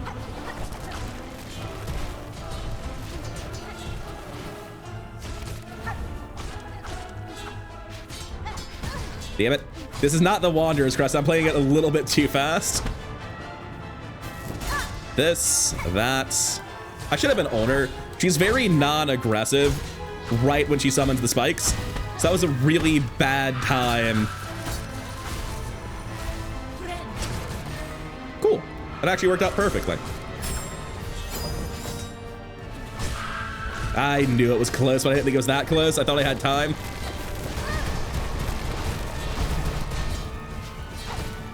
Oh, I got the fire off. I didn't think I did. Oh, she's dead. I was trying to heal after I grappled, but she's already done. Yeah, sorry, GMS. So, there's a lot of things you can do to make GMS trivially easy. I did all of them, basically. Also, where's the void at? I don't remember having to do this in the void ending, but I'm guessing I just forgot because I was so flabbergasted by the void opening. I might have fucked up. I might have just done the bad ending by accident, because I feel like the void should have already happened. You know, sometimes you mean to save the world and you just click the end the world button. I mean, they're both apocalypses, just different apocalypses. So, my bad. We're gonna go fight GMS. Again, I'll use a different tool this time, just for variety. Dude, I bet Wanderers kills her so fast with nail +3, good uptime in the burn. Wait, no, absolutely not. We're gonna do the Witch Crest again and just be better at the game this time. Of course, first I'm gonna sit through the credits. I'll be back with you after editing. Didn't mean to get the bad ending. I was caught up in the moment. I saw bind and pressed bind. Can you blame me? Oh, wait, I've accidentally gotten the achievement. Damn it. I wanted to get the Steel Soul achievement at the same time as the completion achievement for 30 hours with 100%. Well, we'll get the other two together. Rip. I think I said something to the effect of I'm going to open the shortcut in case I somehow don't first try GMS. I guess that would be the somehow, huh? Accidentally getting the bad ending. Anyway, we're here. We're missing a health because we're bad at the game and can't do basic platforming segments. Once again, the damage was from a spike I didn't even need to go near.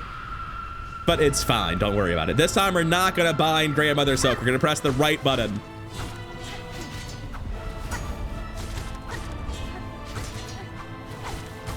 Yeah, the Flea Brew gets you so many more swings, man. That's unfortunate. I thought for sure I was positioned correctly there. Well, it's fine. We're not missing that much health. We should be staggering real soon.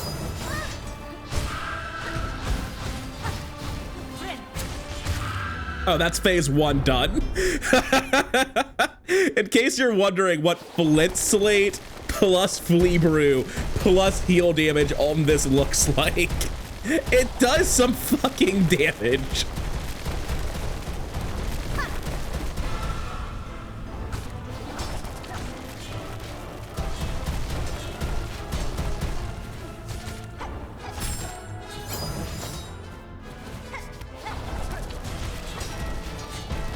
Damn it.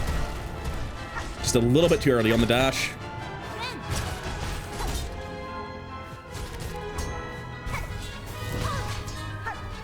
Damn it, I didn't even see them because I was off the screen too high up.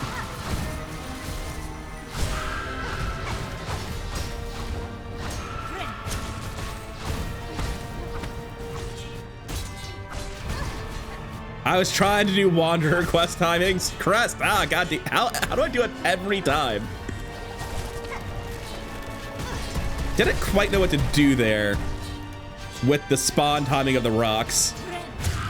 Oh, she's dead again. Well, yeah, that's about right. We're going to hold Y this time instead of instantly pressing bind like an idiot. It's a really fun fight. I'm not upset to fight Grandmother Silk twice. However, I imagine Hornet's quite upset to be like, wait a second, was this the plan? That's what I get for working with snail shamans. I should have expected this. I also do really enjoy that Lace's motivation for the heel turn and betraying Grandmother Silk is just being angry and petulant more than anything else. I mean, that's probably an oversimplification and downplay of being an eternal child and not being loved in any capacity and knowing that they're trying to throw you away for Hornet, but still, it does boil down to anger and petulance. And with this cutscene playing out, with the Void finally here, you know what that means? That's right, everybody. We can get a map. It's Act 3. We can finally see where we are. Although at this point, I'm just not going to use it out of spite. Not even out of spite. I learned where everything was more effectively by using the interactive map on the side monitor, because I was watching the rooms as I moved through them instead of having to open the map after I moved through them. And because a lot of the time I couldn't check my compass, I had to just know which room I was in. There was no way to open the map and see where I was at all. So I actually learned the map a lot better using outside resources, weirdly enough. And at this point, I don't really feel like I would ever need to use the map, but I do want that purple quill all the same. And one more pretty solid attempt at GMS appears to have taken us not that long. We're still under 16 hours. I feel like we were like 57 minutes or something last time. Makes sense. We pretty much went straight there and killed her immediately. That was a very fast fight. I do really love this little bit of meta narrative where the start of Act 3 is your save file being corrupted by the Void. That is just really, really cool. Anyway, this whole almost sucked into the Void, grabbed by a pale being, cast down a gaping chasm thing. This would be really scary for a Steel Soul run, getting up with like 1 heart or whatever it is. If you didn't save and quit and respawn with full health, that's going to make it a lot less threatening than it otherwise might be. But at long last, we're finally here, Act 3 Abyss. It took us 16 hours to get here, and I suspect it'll only be like 2 hours to clear the entirety of the Abyss. I'd be shocked if this is even a 20-hour run. And I don't feel like I've been particularly quick about it either. Yeah, 1 heart out of 9. Oh god, I'm so scared. I only have 1 life. What am I going to do? I guess it's actually 4 because you get the free bind. But yeah, no, I reject your reality and substitute my own. I'll be right back. Ah, now that is much, much, much better. Don't exactly remember the climb down. I only had to come back up a couple of times. Now, by far the worst part of Act 3 is that they killed the Cogwork Core, and also that they allow me to walk right and waste my time here. Because, man, the Cogwork Core, the upper Cogwork Core specifically, is my favorite bit of movement in the entire game. It's part of the reason that I needed to save at the end of Act 2 is so I could just go do it whenever I want. But, man, I wish it could have been preserved in any capacity. Losing this area sucks. All right, at the gauntlet with full health and Silk Spear for some inexplicable reason. That's the only thing I have. I guess it's the only one they could know that you collected because it's mandatory for the, Oh, I was not expecting the follow up there. Honestly, just stop being alive. I don't appreciate this. Ow. I think you only had 5 hits, right?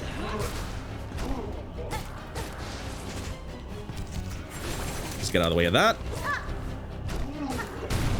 Yeah, not even a problem. And I think that's all you have to do before I can put my normal gear back on. I think I'm gonna pass out and Sherman's gonna rescue me if I remember correctly. Spin. You know somebody has lost their Steel Soul run to that. Probably not. Maybe that one. You put in enough falls and someone will die to one. Because there's only one time in the entire run you need to do that movement, right? So easy to just forget about it and die to that in Steel Soul. If somebody's like really against save and quit, they might have died there. That would be fucking heartbreaking, especially if they did the full 100% grind basically before Act 3 like I did. Anyways, I'm having a terrible time. If only some brave young man could come sing me a song of hope. The world may be ending, but somehow I think we'll be okay. Anyway, hats off to Sherma, best boy, by far the brightest moments in the game. Thank God he lived. I was so worried our first time through this guy was not gonna make it. Okay, for you it's been seconds, for me it's been over a week since I actually managed to play any Steel Soul. I've had a rough week, I've had crippling insomnia, and in fact I'm currently recording this during insomnia hours. But ignore all of that, my play might decline from here going forward, but we'll get back on the horse. One of the first things I realized, I backed up my save, is that I forgot to do something in Act 2, so let's go back to Act 2 real quick right before we got this. There's something I need to do. See, the reason we're in Bellheart, and the same thing happened in my first playthrough, where I had to load an older save, is because I forgot to do the optional chakra duel that you cannot do in Act 3. So, let's summon her, because I believe we're able to start this duel, aren't we? I'm gonna tell her no if I am able to fight this.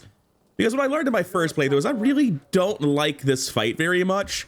So, give me a second to set up Chakra. It's gonna be very, very, very, very fair. Don't worry. Everything happening right now is perfectly okay, Chakra. Nothing to be upset about. And we need a few more of these. I think that's it. And just for good measure, take one of those too. I won't be fighting Chakra remotely fairly, but I do want her beat in this series. Like, we're doing the whole thing. We're 100% of the game in Steel Soul. I thought she did it 3 times. And honestly, it looks like she thought she did it 3 times too. I don't think anybody use charge attacks here, honestly. Well, it's fine. I'll just I'll just use normal attacks. I don't think the charge attacks are going to work. 1, 2, 3, 4. You know, it is kind of unfair to fight her when my shards aren't real, isn't it? Oh well. No mercy for Chakra. I can't pretend to care.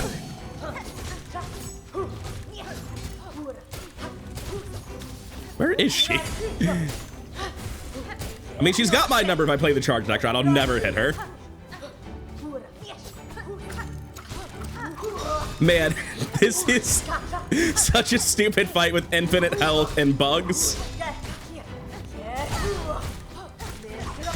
Oh, good job, guys. I'm glad I time traveled over this Chakra. Anyways, I've said it before. Architect's Crest isn't my favorite. The bugs rang the bell. Man, you guys are really eager for a rematch, huh? I've said it before. Architect's Crest might not be my favorite, but I'm 100% sure that the Cogfly infinite health setup is just totally broken. So, yeah, sorry about that, Chakra. I'm gonna leave this timeline now. Anyways, back to the real timeline. We're gonna head over to the Bell Station and deal with the Bell Leader.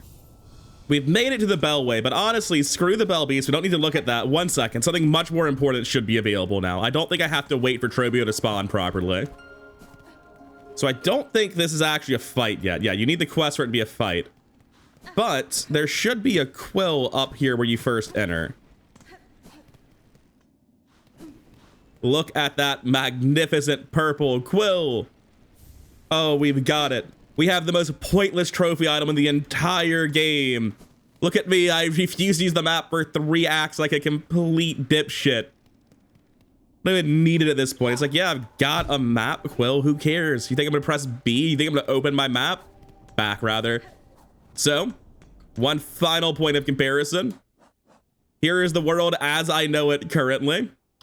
The map is somewhat lacking, I will admit. I should have picked up the Verdania map in the Abyss Pass before doing that, honestly. And now the map is somewhat more complete than it used to be. Absolutely ridiculous. What a pointless trophy item to elect, but we have it now. Now when I open my Steel Soul file, I'll be like, wait. Did you know my quill is purple? And people are gonna be like, what's that? And I'll have to explain that I am in fact an idiot. Anyway, let's go fight the Bell Beast. I don't think Witch is the right crest for this, to be honest. Oh wait, you're not the Bell Beast, you're the Bell Eater. And I really don't think this is the fight for Witch. Honestly, I think Witch might be good. I'm gonna give it a shot here. Although I've been thinking, Witch is really hurt by the fact that I'm playing on this difficulty on Steel Soul. I would never run Fractured Mask on Witch. It would always be the Warning Bell. You have to run Multi-Bond. You have to run Injector Brand, I think. Let's see if that's true. Without the Injector Brand versus with the Injector Brand, or the other way around, rather. Ooh, yeah, you need the Injector Brand. It's not negotiable. That is extremely noticeable. I think I give up the damage for the Warning Bell, to be honest with you. Just to reduce how punishing it. The damage is so good, though. It's like the whole point of the crest. It'll be fine. Let's just go fight a snake. All right, let's do this. Okay, Bell Eater attempt number 1.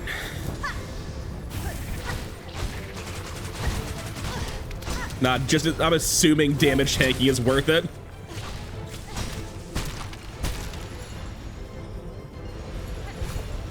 Oh, I think he's gonna do the long attack. Yeah, damn. Well, that was a waste. Thanks. Oh, I didn't even see the second one coming. I want to heal again. Oh, I didn't realize you were doing that either. Why were you doing that?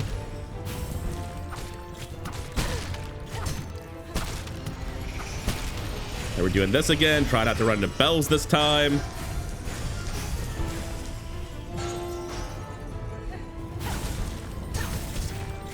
Oh, wow, that goes way higher than I thought it would.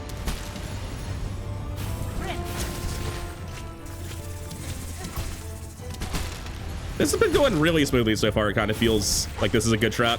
Ow.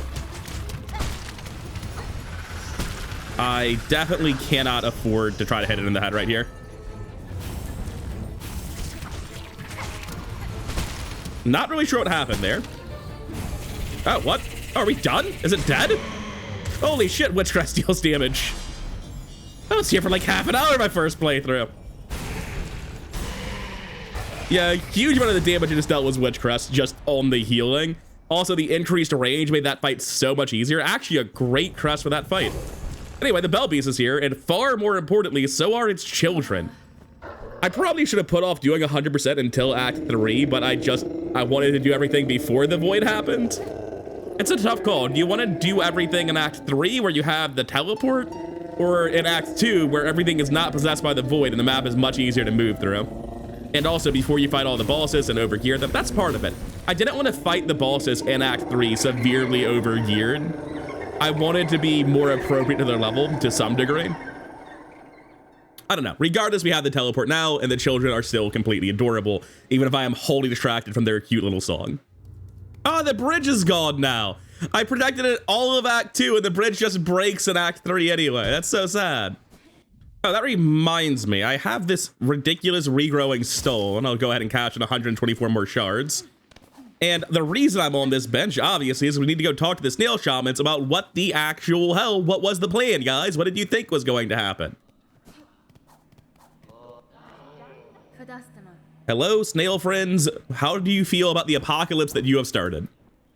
And the long story short is they don't seem to feel that bad. They mostly seem to feel like I should do something about it, which is a little bit rude if you ask me.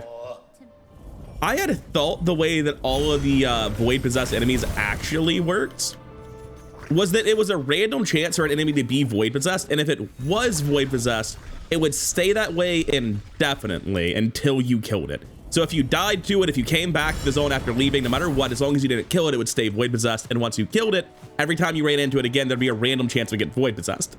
I think that maybe at the start of Act 3, everything gets void-possessed. Maybe it's just like a lot of things are scripted to be void-possessed along the mandatory Act 3 path, But so far, like, every enemy I've seen has been void possessed, all of them. In particular, this drop here at the start of Deep Docks is just literally nothing but void possessed enemies. Oh, I came to the bell without actually talking to the Forge Mother, or the Forge Daughter rather, to start the bell up. It's fine. I needed to do all this platforming to open the path anyway. It's not that long of a trek back the other way around. To anyone who's wondering why I wanted the multi-binder while exploring the void possessed Act 2 with no intent to fighting enemies, that snipe would be why. Yes, hello, Forge Daughter. Remember me? I'm the crazy psychopath that requested barbed wire bear traps.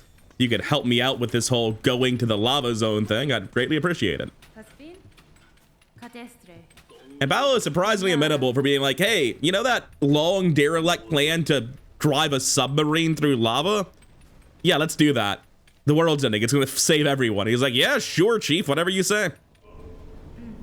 Ballo, it's time to bravely go where no bug has gone before. At least recently, I guess.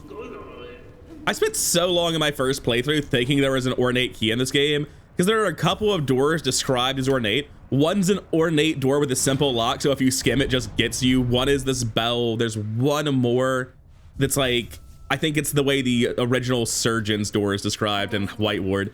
But I spent so long thinking there was an intricate key or an ornate key in this game, and there just isn't.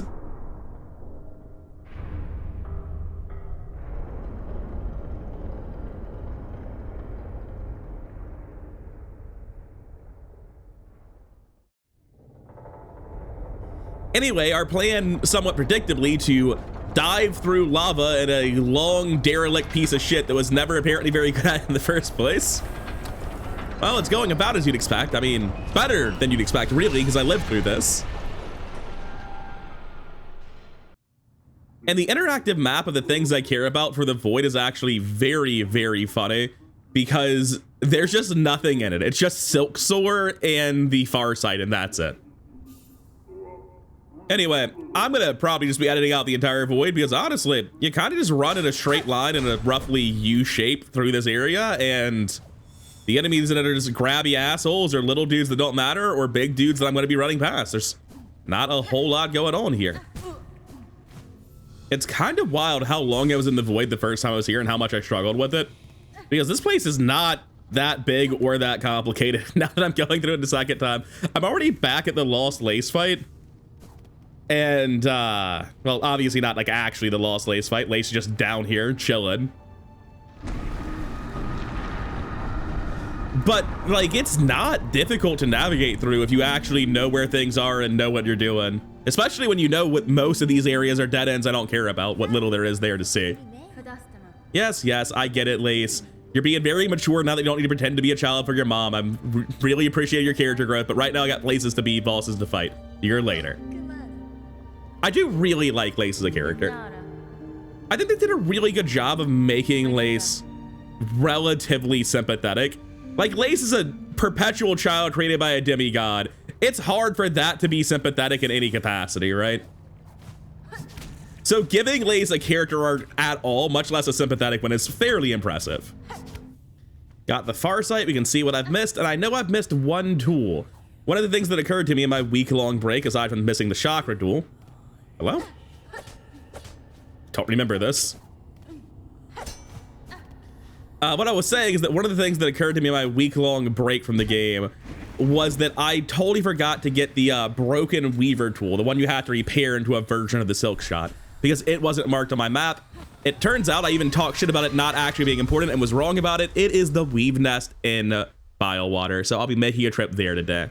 Although I don't know which one I want. I'll probably look into it between sessions and then pick the railgun because it's the coolest one. Also, I think I was too harsh on the Abyss in my tier list for the zones, because the Abyss, like, I don't like fighting its enemies, but I don't need to fight its enemies either. It's got better platforming than I remembered it having, and it's also briefer than I made it during my first playthrough.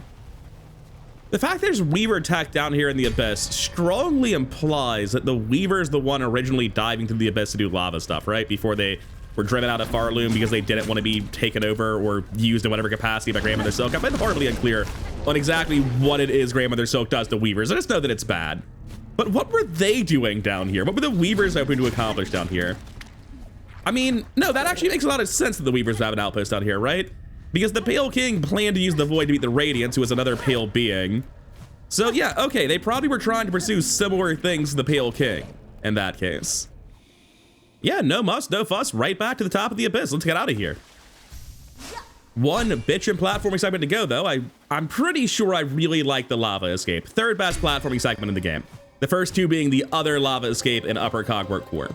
I do think this is better than anything in Mount Fae. It's just that most of the zone is not this, whereas Mount Fae was just Mount Fae's platforming segments.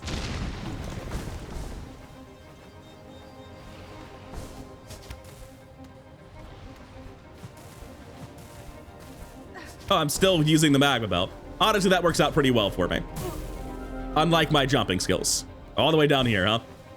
Okay, back to where we fell. Take 2. I knew there'd be spikes above me. I just couldn't remember the specifics.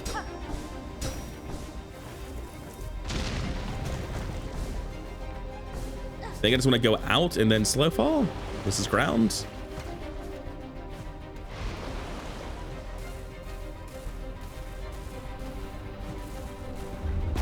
All right, easy peasy. I guess I should heal if I'm getting silk. I tried to save it to be slightly more efficient, but I'm losing it on grapples anyway.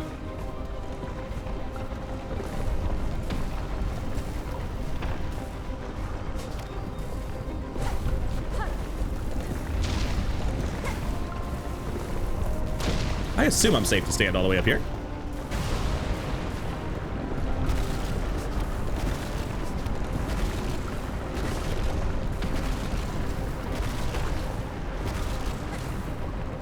This lava escape was a little bit easier than the first time.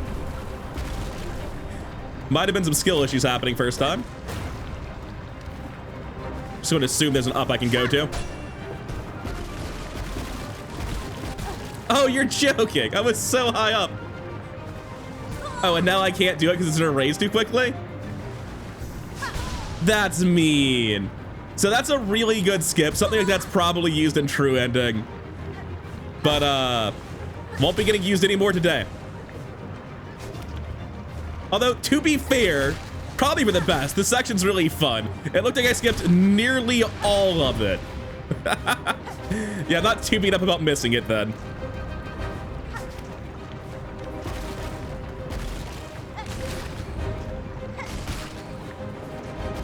Yeah, the platforming here is very good. I believe this is the end. Farewell, lava segment. I barely knew you. They're so good, but once you actually know how to do them, you stop being bad at the game. They're actually shockingly brief, man. I wish that was like 3 times longer. I'm looking forward to the Path of Pain equivalent when it comes out, which I assume will eventually come. Anyways, having finished the lava escape, there's a couple more things I need to do to round out the episode. Oh, right. I don't need to go anywhere. I can just call the dogs. I'm out of the abyss.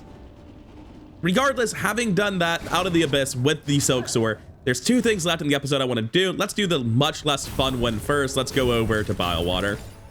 And I can't believe I'm saying this, but I am going to, rather than alt-tabbing and checking my other monitor, just check my map. We want to go... I don't have pens. I don't have pens. And the map is useless. So like I was saying, I'm going to alt-tab to my other monitor, open the interactive map, and I'm going to be going over to the Weave Nest on the east side of Bilewater. Oh, not seeing the pins upset me so much. Like, wait a second, where's the Bell Beast? Where's anything? The answer is I never spent money on that. My map is actually still barren, still useless, not great, not very important to me. One mandatory muck maggoting later, we can open up the Weave Nest door. Thankfully, because the maggots aren't eating my silk. I didn't realize that was going to be a problem I had. Yeah, there's the ruin tool. That's all we're here for. And I'll figure out which one to make between episodes. Really don't think there's anything else here. Like, there's this area. Water is not nice. Oh, it is nice enough to kill the muck maggots. Nice. Not useful, though. Just a lure, nothing important. All very cool, but I'm out of here. I got what I needed. I'm not interested in backtracking through Bilewater. One of the benefits of Act 3 is I can just leave now. And we're back with the Snail Shamans, but I'm not interested in talking to you folks right now. I'm here to steal your shit. In my mind, the first time I played this, like, oh, this Nail Shamans die, and then you can get the crest from them. But that's apparently not how it actually plays out. You can get it before they die. Which is a bit weird to me. Because I thought it was like stealing their power once they had passed, but evidently they just don't need it that bad. You can just take this. And that'll be our final crest, but I think I'm short on memory lockets to actually use the damn thing, so I'll have to figure out which ones I missed. And speaking of which ones I missed, I never did check if I got all the fleas. And I will be going out of my way to use the Shaman Crest just a little bit in these last couple of parts, because I want to know if I've undervalued it, because I know I undervalued Architect's. Architect's moveset isn't as bad as I thought it was, had more advantages than I thought it did. And even with the nerf to Flint Slate, I did severely overlook how powerful Lifeblood Overdose was as a strategy, even if it does cost 100 shards every time you want to do it and basically immediately break because of nonsense out of your control. Oh, this is a bench. I had no idea. Like, I literally didn't know at all. No, I don't want to be on the bench. I want to talk to you guys. Want to progress the game. Tell me to go steal hearts. Then I'll go fight a bunch of bosses that really don't deserve what I'm going to do to them. What are they teaching, man? Oh, this is the song to Enter Dreams. Right. That conversation was so long. I must have been there reading dialogue for like 4 minutes the first time through that. Anyways, not so much this time. This time we just get the Elegy of the Deep. We can go into the Dream World so we can fight some of the best bosses in the game. And before we get to them, it reminds me that one of the worst bosses in the game has just unlocked. So, taking a look at this, I have no memory lockets. There are 2 missing. I need to figure out which ones I didn't get. Unfortunate. Oh, right. I have to do a quest for you, don't I? I thought I could just come here and get the infinite plasmium, but fine, I'll just do it. I don't know how I didn't hate this quest to death the first time through. That was miserable. That is probably one of the least fun quests in the game, up there with Silver Bells and just get 50 quest items. But hey, it's done. That'll be infinite plasmium for me. It's not a % completion, but it is convenient for whatever I plan to do with the Architect's Crest in the future. The funniest thing about getting the plasmium gland, though, is that it's not even why I'm here. I totally forgotten about that till I got into this room and saw the guy. And there is Plasmified Zango. He's still around. I didn't even remember to bring Flint Slate this time. I'm just gonna beat his ass. No +4 nail, no Flint Slate, just he sure is a boss. Oh my god, he has a second attack. I've never seen this before. I had no idea he was this complicated. I'm gonna be honest, he actually lived for a surprisingly long time. But no tools, no strategy, dead already. And it's also just a DPS race because he regenerates health.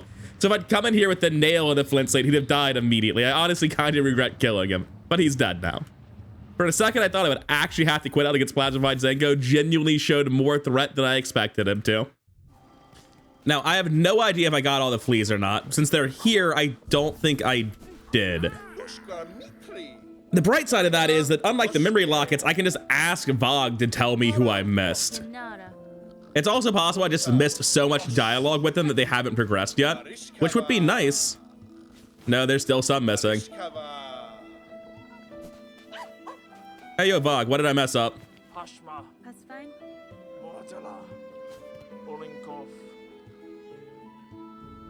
I missed 1 in Mount Fae. That's pretty good. I didn't miss much. So the flea in Mount Fae that I don't have, right? You're never gonna believe this. It's here. It's this guy. So, not really much of a Mount Fae flea, if you ask me.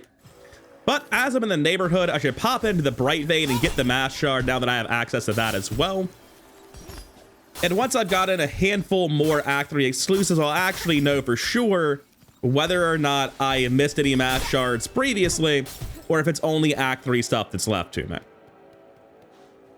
I do really enjoy this bit of platforming. Mount Fae just always delivers. The Abyss has a couple of really high spots for me, but Mount Fae is just consistently good, different kinds of platforming. Yeah, I can do that. Neat. Something that Silksong does really well in terms of its platform design is that, like, I very consistently find that there are multiple solutions to the same platforming puzzle, which I just really appreciate. I don't think I can get on the outside of that, but I do want to give it a shot. Yeah, no, I've never really known what to do here. Oh, is it a blind leap across, maybe? I mean, that's a way to do it. Like I was saying, there are multiple ways to do that when... Anyway, get me to the top of this. I've never really understood what the exact intended path is there. What I do understand is more mass shard, more better. Give it to me. And I need 3 more. I'm not convinced there are an entire mask exclusive to Act 3, but that'll make a lot of sense. I know Dash Master has one of them. The most likely way for me to die in the entire run, just somehow take 10 damage falling down this and then hit a spike. Nah, we're Gucci. We're fine. I'll be teleporting out now. I knew when I heard that I was missing 2 things in memory lockets and one was in Biowater, that one would be in one of these boxes. I was wrong about that. Shit ain't here. A hilariously simple thought occurred to me after I had checked a couple of the locations for memory lockets, which was, what if they're exclusive to Act 3? Then I remembered, oh, right. There's the one in Bellheart that requires Silksong to get to the top, isn't there? Because you can go up here and there's something here, and I'm pretty sure it's a memory locket, and I checked and it is. And I was like, is there one in Carmelita's area? And there is. There's one before you get to Carmelita. So the 2 memory lockets I don't have yet are just because they're in Act 3. I actually got all 18 that were available in Act 1. Or I guess Acts 1 and 2. So it turns out the reason I can't upgrade the Shaman Crest is because I've upgraded every single memory locket obtainable in the first 2 acts, and I have to get to the Act 3 stuff to do the Shaman Crest. Unfortunate. And you know what else is unfortunate?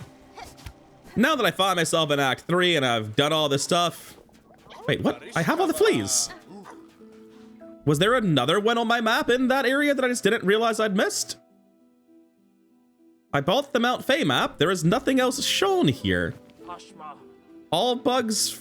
Oh, I have to talk to him. There's a reward, isn't there? And then he jump scares me with the carnival later. I was so confused. Yes, that's right. I've saved every single flea. And as my reward, I get to play Flea Juggle again. But also, let's not forget the Egg of Flelia. Neat. I'm going to save and quit and see if that works. I think for time to pass, you have to change the zone and then reload the area. You can't just save and quit and have time pass if you didn't actually leave the area. So I think I have to, like, leave and come back and then save and quit. Ooh, it might be messed up on account of me having a bench there, though. Okay, so what I'll do is I'll teleport out with a bell beast and I'll find something else to do. Hello, Chakra. I'm looking to pass the time and I figure I should buy map pins because the map I have now is kind of useless. Yes, you're doing great work out here, Chakra. I'm very proud of you. You're a wonderful character, but I need to buy something from you. Well, several somethings actually, but let's get through it. Theoretically, I could buy pins of my own to place as well, but sure, whatever. I've got the money. What's money for if not to buy things? This is more useful than most things I can do with my rosaries. I'm shocked at how expensive some of the markers are for no good reason. Anyway, I'm down to literally no cash and Chakra's down to literally no stock. Oh, that's right. There are Act 3 exclusive quests. We got Fatal Resolve to go fight the Pentress. We have Dark Hearts, which, it's gonna get something I care about, isn't it? Yeah, I've got to do Dark Hearts. I got to get those mass shards. That's fine. We can solve that other ways. And I'm going to sit here. No bird's interested in giving me anything, so I guess I'm going to head on over to the other quest board. That's 1 of 3 masks left. I believe I get a second one from Dash Master, and the last one I think is for hunting the trap guy, so I already know I haven't missed any mask shards then. And there is the Trobio fight unlocked as well, but not for today. We're pushing this episode's length already. Oh, brilliant fact, by the way. Have you ever wondered why Sherma's head looks the way it does when he changes outfits? It's because he's still wearing the symbol hat underneath the hood. I would never have put that together if it weren't specifically for the Reddit telling me about it. Shout out to this community for finding so many little details that I would have missed on my own. We're gonna make a quick pit stop in the high halls, because there was something in here that's apparently only in Act 3 that I've never seen before in my life, and I am intent on finding out what it is. Just as soon as I learn how to poke.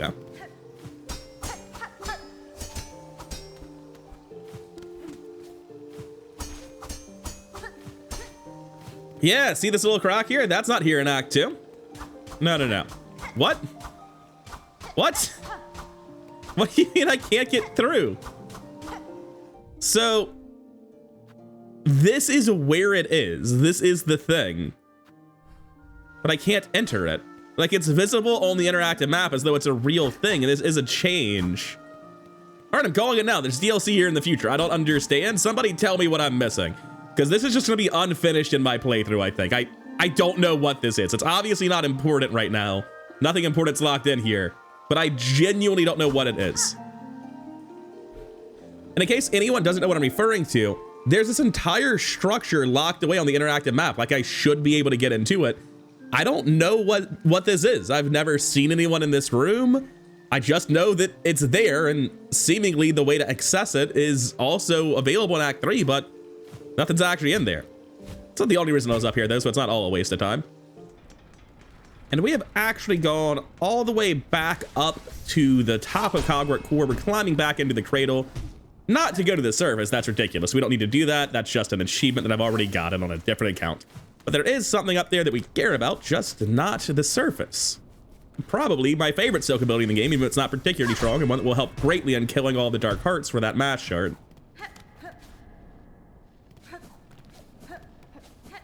I forgot how long this part of the climb was. Like, compared to what you have to do in terms of platforming afterwards, this is nothing. But it's actually a much longer climb than I remembered it being. We're almost back to GMS, though. Just as soon as I figure out where I am. Okay, I think we can just soar up again and then jump to the top. Almost. Land here, and we're good.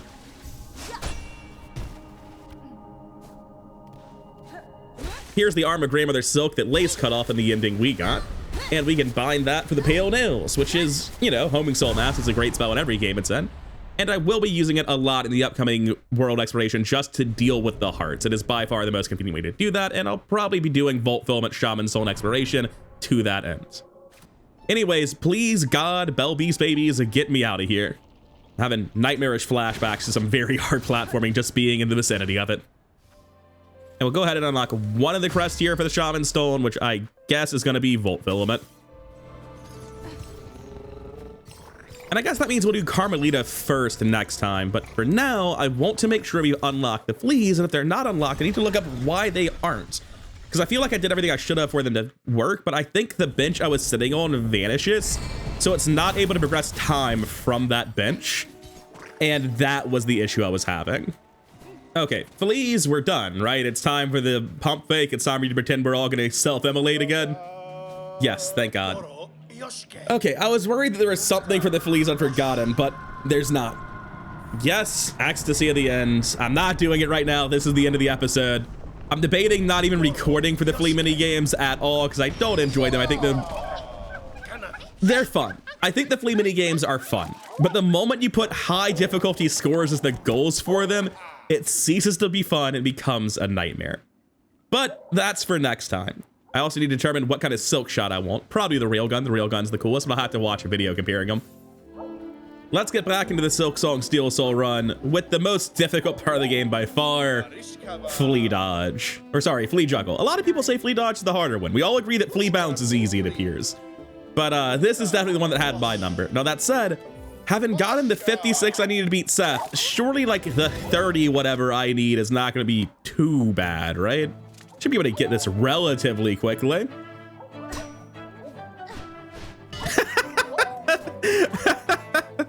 No, I'm gonna keep going. The correct thing to do if you fail one before triple fleas is just to leave. And the correct thing to do if that happens to you is to restart the video recording and pretend you aren't this shit at the game. But no, we can still do it.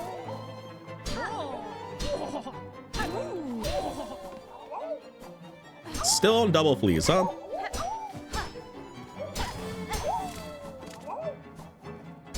I genuinely think I can do this first try, even having missed the first flea through sheer incompetence. All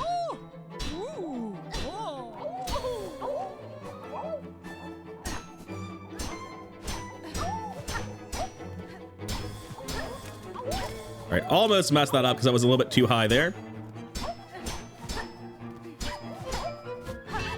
Ah, that's just bad. Oh, we're probably not getting it then.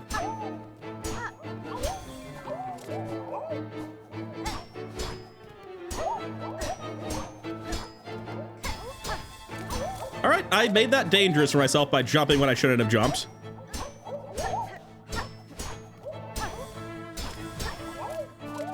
We're still alive. We're still doing it. Some people say you should just never jump. I don't know if I agree with that. I definitely think you should never jump before you've hit in all the fleas once.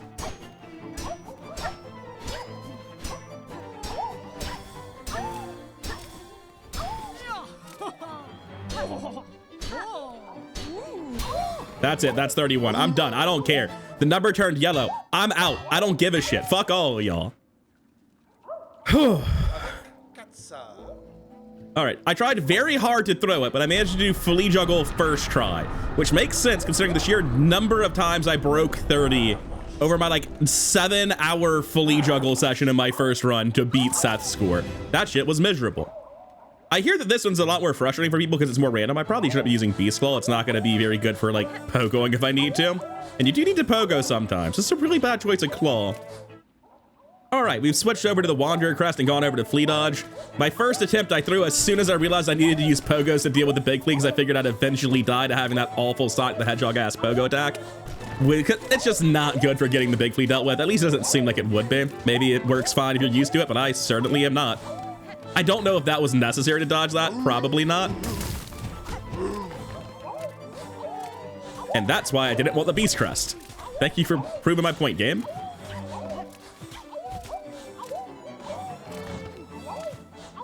Oh, you're going diagonally. Fair enough. What are we doing, guys?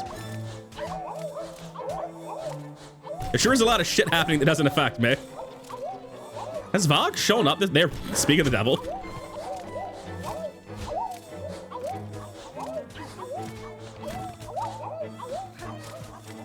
We should be pretty close to done here.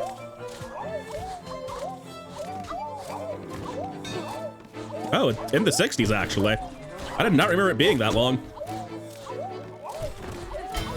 Oh, there's the number I need. I'm out. Later. Yeah, Flea Dodge is just not that bad. It's a lot worse when you're doing Seth's challenge because you have to make it a lot further, so you have to deal with way faster fleas and the big flea simultaneously, but that was just totally chill. And if I have to struggle on Flea Bounce, like of the 3 mini games to struggle on, this would be ridiculous, right? Who would struggle on Flea Bounce? Did I do this with Wanderer or Reaper the last time? I don't remember. Anyway, the strat is the same.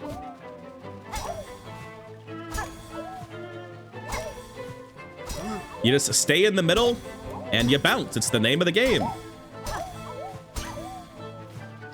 I'm so bad at the game. How'd I fuck that up? So one incredibly embarrassing flea juggle attempt later. Let's see if we can do this properly, because this is not the one that I want to be stuck on, if only because I'll gaslight myself into losing my mind about this, because I know that this is not the hard one. Ooh, I messed it up badly. Thank you for showing up, buddy. You don't want to kill them early because you're gonna end up in situations where just nobody's in the middle.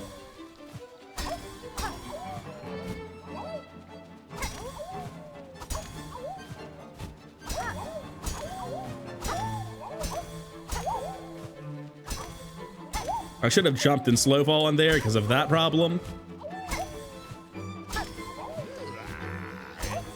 Go away, Krat. Krat is just bait. Dealing with Krat just makes this game harder.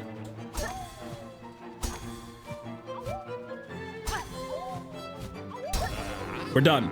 I'm not playing your game anymore, Krat. Oh, okay. I was worried I would take more attempts on Flea Bounce, but honestly, that was an absolutely painless carnival. I thought this would be so much worse than it was. I'm only sad that I have 2 extra points on dodge. I would like to be exactly 1 point above the lead on all of them. Oh, also, I really enjoy that Vogue won all of the games except for Juggle because of how blatantly Christian cheats in Juggle. Even Vogue can't deal with that shit. Anyways, get me out of here. Give me the pale oil. I'm gonna go. Oh god, I don't have any money for plenty. I spent it all buying badges for my map that I got in Act 3 yesterday. Theoretically, the Wanderer's badge is the best for break. Oh wait, does this come with enough money to upgrade it? That would be very nice. Came with a lot, 400 rosaries or so. And more importantly, the pale oil itself. Oh, it had beast shards too. Nice. Are they called beast shards? Shell shards? That makes more sense. Anyways, carnival complete. Thank you, everyone. Now, if my calculations are correct, this is the last episode, one way or another. There's a decent chance I beef it on Lost Lace, but we have several bosses between here and there, so let's see how it goes. Oh, hey, Garmond. Man, I forgot this boss was going to be in the game. I was counting all the bosses left, and there are some minor bosses I forgot about, including you, buddy. Oh, man. That's heartbreaking. I forgot about this. If only we weren't doing 100%, we could just not go to where Zaza finds you, not pick up the quest, and not, you know, just imagine that it's a happier ending for those two. Zaza just stays next to the dude's corpse like Fry's dog, man. It's awful. It breaks my fucking heart. Unfortunately, I think there's a mandatory ant gauntlet here, which is going to be a little bit rough with my Shaman Crest, I think.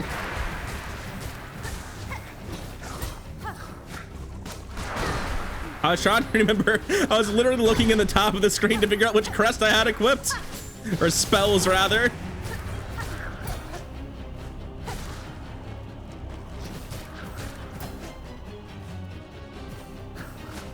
I think he has just enough health, yeah, that I won't be able to heal afterwards.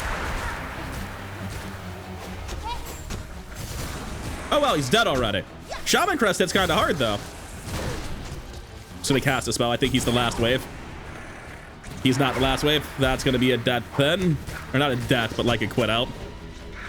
Going into that arena with no silk on Shaman Stone, because I spent it all on Void Masses on the way there for the other quest. In addition to the fact that I also don't have Weave Light for free spells guaranteed, was a bit rough. Need that memory stone pretty bad.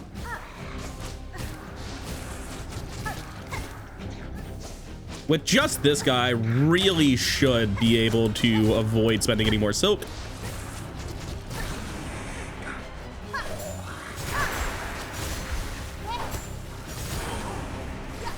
I should have played that slower to get silk for the next wave.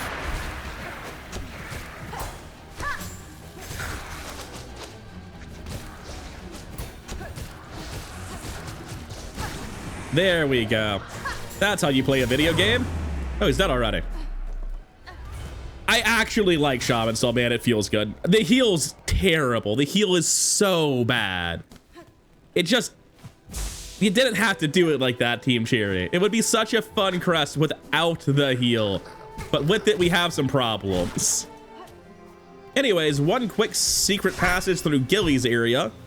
And that will be the proper Farfield started, though I don't think I'm planning on fighting Carmelita just yet. See, after doing all that, it occurred to me immediately. Oh, right. I'm supposed to go back to Bellheart. They kind of have shit I care about here.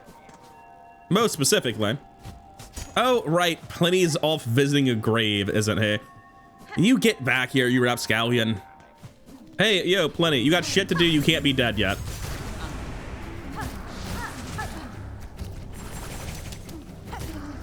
I actually am enjoying this a lot more than I thought it would be.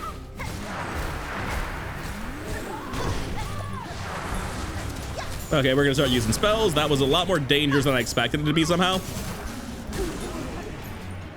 I thought for sure I could just kill the bellboy immediately.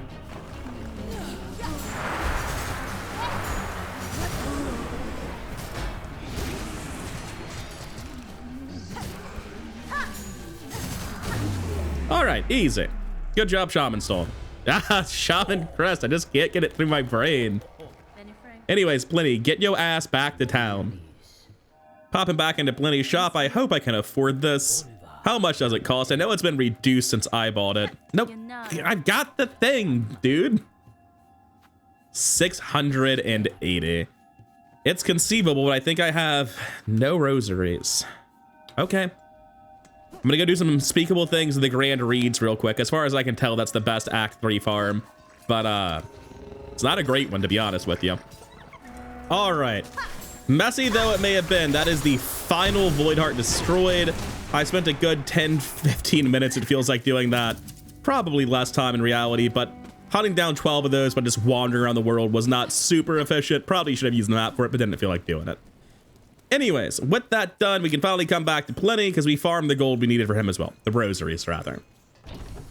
Pale oil given and one more Plenty cutscene. We're running out of random riffraff to do. It's about to be time for the real progress. I will miss coming to Plenty.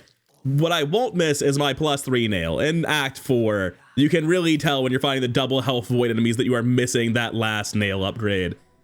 And I will greatly appreciate having this. Oh, speaking of things to do in Bellheart, I can finally check my progress.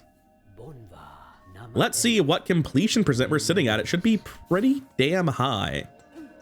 Assemble the Materium. I guess that's not the one I care about. No. Stop looking at the Materium. I want to assemble the Farsight. We picked this up in the Void. I don't even know if I commented on it at the time, but it's the thing that allows us to see our completion percentage, what all we've missed, and I think the answer is very little. I'm estimating we're above 90%. I know I'm missing 3% on mask shards and 1% on a tool. I don't know what else I'm missing, though. So if I were to quickly, 95%. So I'm missing one thing that I wasn't sure of. Memory lockets aren't completion. Oh, I'm missing a second tool. What tool am I missing? Let me spend a second and see what red tool I'm missing, because it's easy to pick up. I just forgot to do it, apparently. Oh, hey, would you listen to that? It's the sound of a beautiful new crawl summons.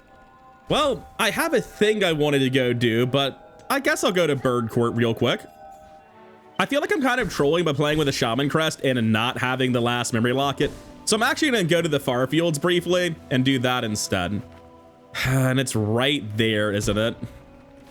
I'm going to come back to the Far Fields later. I'm not doing Carmelita at the minute. That's such an inefficient routing. What am I doing? Once I fight Carmelita, there's no more fighting Carmelita.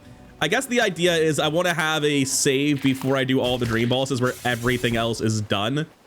And part of that is getting everything done, getting the memory lockets, all of that. So is it efficient routing? No, but I have like 11 hours left on this achievement for speed completion, so I think I'll be fine. It's everyone's favorite guy, Sprint Master Swift. Obviously, the first two are pretty straightforward. The first one's basically, hey, just run a lap. The second one's like, run a lap, but jump once. The third one's an actual obstacle course.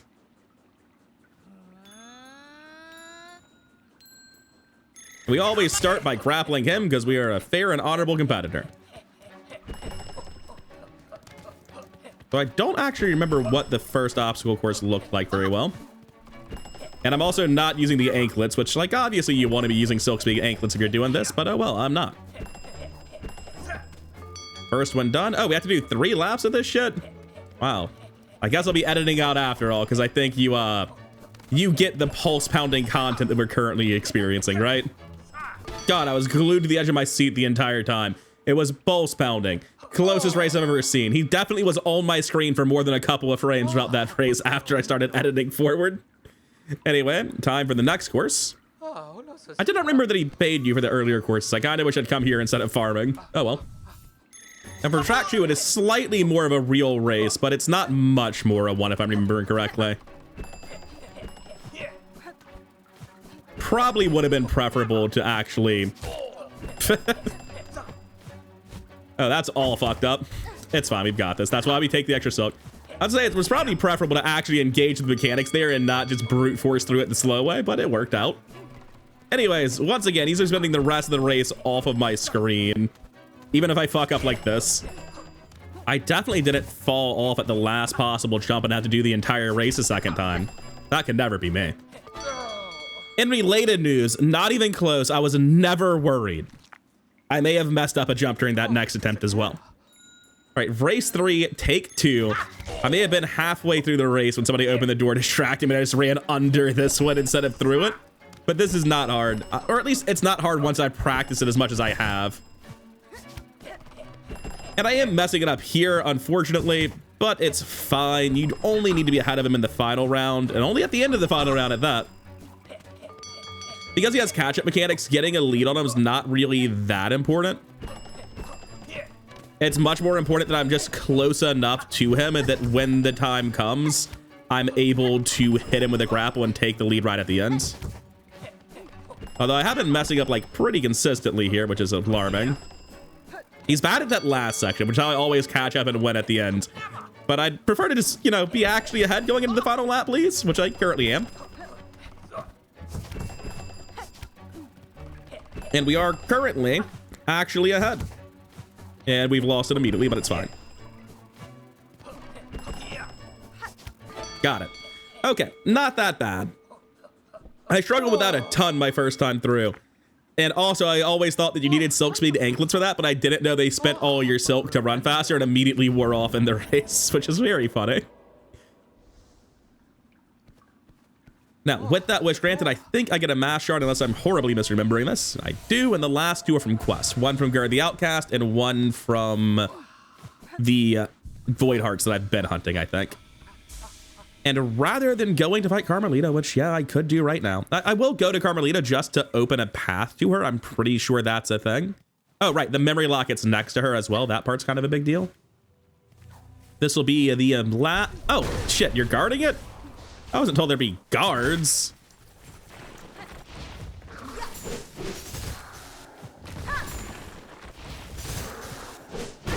Ow. Don't mind me just being bad at video games. Don't mind me just being very bad at video games. This should be very easy to do with like what this guy's moveset is and the crest I have equipped. Like he's got basic attacks about the longest crest.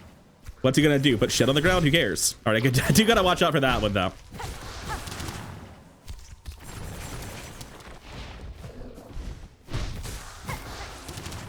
Okay, we should be fine here. Oh, come on, rude.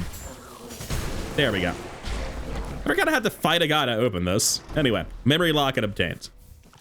And with a shortcut to Carmelita's room opened, that'll be it for me. I think there's a bench up here. What a random bench. I guess to change out your crest just in case you needed to for... What a weird bench. Anyway, take me away, Belbies. I don't want to be here. I could sit here and then warp back. Theoretically, that's possible. It's not going to happen, but let's not deprive ourselves of the option. Let's turn in this Dark Hearts quest, and I think it's sparkling means there's a new quest, not just something to do. The last one is from Gerd the Outcast, so there's no use worrying about that until it actually pops up. Oh no, it just means there's something to do. Okay. So off screen, I've done a little bit of progression. Not really progression, but triggers for quest. I talked to Carmelita, that gets the Gerd the Outcast quest to spawn. You don't actually have to fight her or anything. And I also met Garmond again outside the Beltway at Grey Moor, and that triggered him to be too tired to keep going and get the Hero's Call quest. And these are two more bosses in the boss gauntlet coming up to end the Steel Soul run on. And one of them is going to be very depressing. Hopefully Gur's going to be a better fight this time around. Lost Garmond is just going to be heartbreaking again. And another thing I should do while I remember to actually do it is to spend my very last memory fragment. How do I round this out exactly? I think the answer is definitively got to be Weave Light. This is definitely another one of those crests like Witch, though, that would really appreciate a not being forced to run Fractured Mask. But here we are. Oh, well. Oh, wait, I'm missing a blue one, too. Hold up. I'm missing more than I thought I was, because I thought I was missing 3 mass shards. What percentage complete? Mass shards are not completion. Oh, I guess the whole mask is 1. I'm missing more than I thought I was. So I'm missing a blue tool as well. I'm missing the Delver's Drill, whatever that is.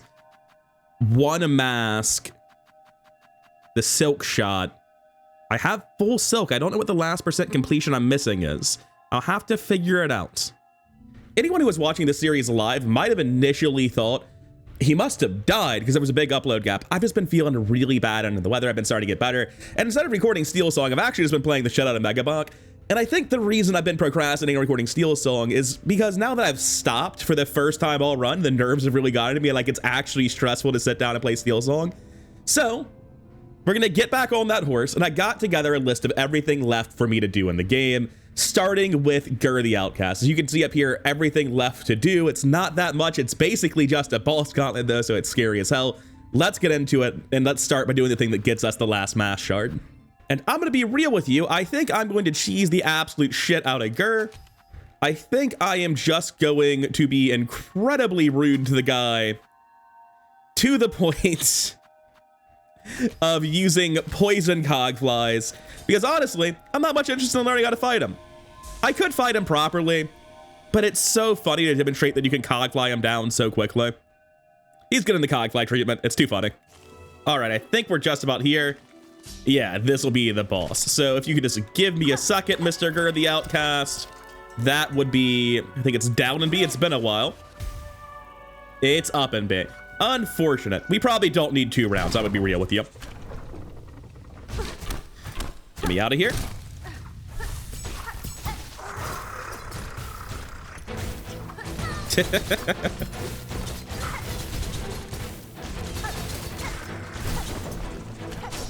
Ow. It's going to heal. Oh, I'm not even using the quick sling, am I? It's probably worth using. I didn't even see it. Come on, where are you at?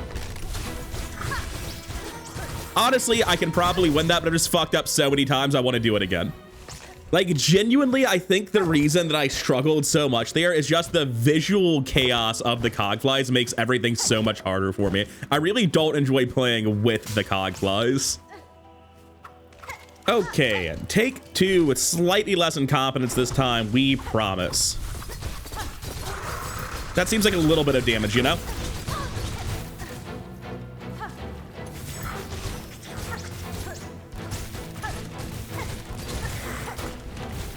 Ah, damn it. I didn't know quite how long I'd be paralyzed there.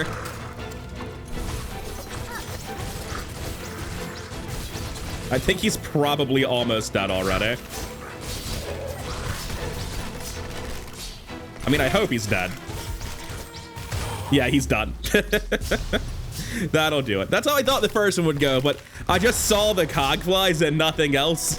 And between that and the panic from being in the cage just fucked it all up. But that's much better. Oh, right, there's a thing to the left. I don't remember what's to the left. It's the Hunter's Memento, I think, actually. Something I definitely don't need. Oh, no, it's the grass doll. Oh, is that the proof I need to finish the quest? Yes, because the quest isn't to kill that guy. The quest is to get the doll back. Well, let's go turn it in and get that last mask shard. And that'll be 96% completion, the last and a final mask. Which is nice, because the last couple of bosses we have on this list are not amongst the easiest ones. Next up on the to-do list, we're going to go to Mount Fae, knock out another boss, another quest, and another % completion. With the Pinterest boss fight, actually 2% completion, and the railgun version of the Silk Shot. Now, how much of Mount Fae can I skip like this? Yes! If you go back down, you can actually do it all the way to the top. I knew it was possible. Oh, I messed it up the first time, but it was worth the attempt. I do really, really enjoy the platforming Mount Fae, by the way. It's just really, really solid movement, man. Can I go up here as well? I think I've already went past the Pinterest by accident. It's fine. We'll come back down and grab her. We need to do something at the top anyway. I was just enjoying moving around in Mount Fae, and I forgot to, like, actually do the objective. But if you come down the side here, there's actually a secret workshop I never found in my first playthrough. And this is one of the 3 places that I can repair my Silk Shot, which is going to be the one I choose. Wait, is it here? That just looks like lore to me. But yes, I can repair the ruined tool here. It's my last craft metal, and that's going to get me the railgun version, which, like, it's really cool, but I don't care. Like, I've got the 3 best tools already. It's probably really fun to use, but I'm in the boss rush testing out different crests, and I think if I'm using this crest, I already know it's either this setup or replacing poison and tax with infinite lifeblood. Anyway, where was the Pinterest? Because I totally forgot I was supposed to be looking for a boss fight here.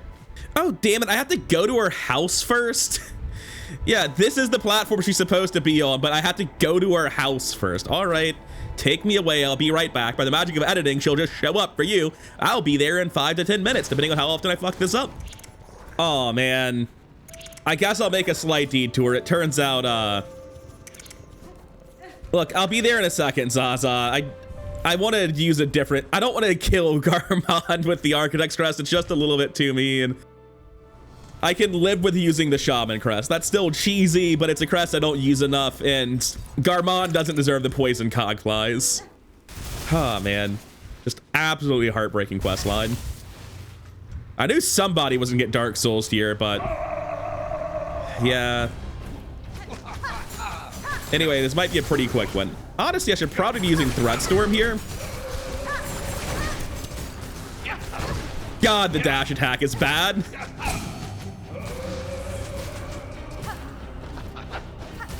Oh, wow. I did not know he had the turnaround. That's going to be a reset on Lost Garmond of all bosses. But I did have a quest I've barely ever used equipped and the wrong spell. All right, after no joke, 5 failed attempts using Shaman Crest, we're going to switch over to Witch and just first try him. Essentially, if I'm positioning to deal damage with Threadstorm or any other spell, I'm basically killing myself because I'm setting myself up to get hit by 2 damage immediately after. I can't seem to find real openings to use the spells. I just keep getting hit very, very quickly. Like, these are very fast attempts. I've probably shown 2 of them, but yeah, I'm going to use just a different crest and stop having these problems. All right. Let's give the Witch Crest its fair shot. Because, I mean, I'm pretty sure the answer is just like, holy shit, this is so much easier. Damn it, I thought I had double jump and then panicked when I popped the chute. And then I just messed up badly repeatedly.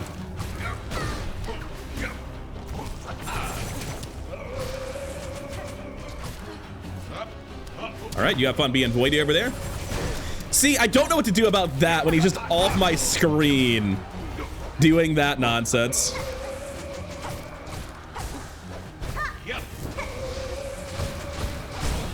Okay, there. That should be enough. Oh, he's dead. Wow. Poor guy. Yeah, he just doesn't have a lot of health. You can just kill him instantly with Wanderer's Crest Flint Slate, which is incredibly sad. One remotely good attempt with Witch Crest, like the opening of that was pretty trash. It's only hard to find him when you're specifically doing stupid shit and killing yourself, trying to use spells that there really aren't openings for. Like, he's fast and he's aggressive and he's a heartbreaking boss, but he's not much of a boss unless you actively play into his attacks, like I was doing with Shaman Crest. Anyways, I'm gonna get out of here before Zaza's breast impersonation of Fry's dog in Futurama breaks my heart. But no, seriously, the movement in all of Mount Fae is so good. Every time you come back with new movement abilities and it makes more sense to move through it in different ways. I had no idea about this possible entrance to Mount Fae where you just soar up and then skip everything. That's awesome. I'm gonna be honest, that specific grapple is incredibly precise. I did not realize how narrow the range of that was the first time I was doing this. Anyway, get up, we have a duel to do.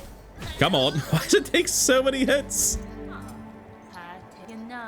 Oh, you know what? I'm sorry, Pinterest. I didn't mean to wake you up over nothing. I actually don't think it's right. I don't think it's ethical.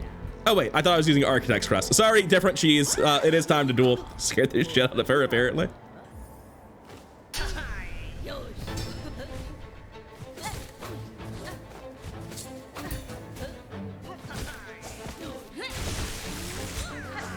Ah, damn it, it goes all the way across. I'm so bad at the game.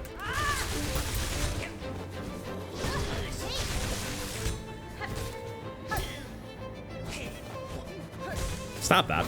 Fight me.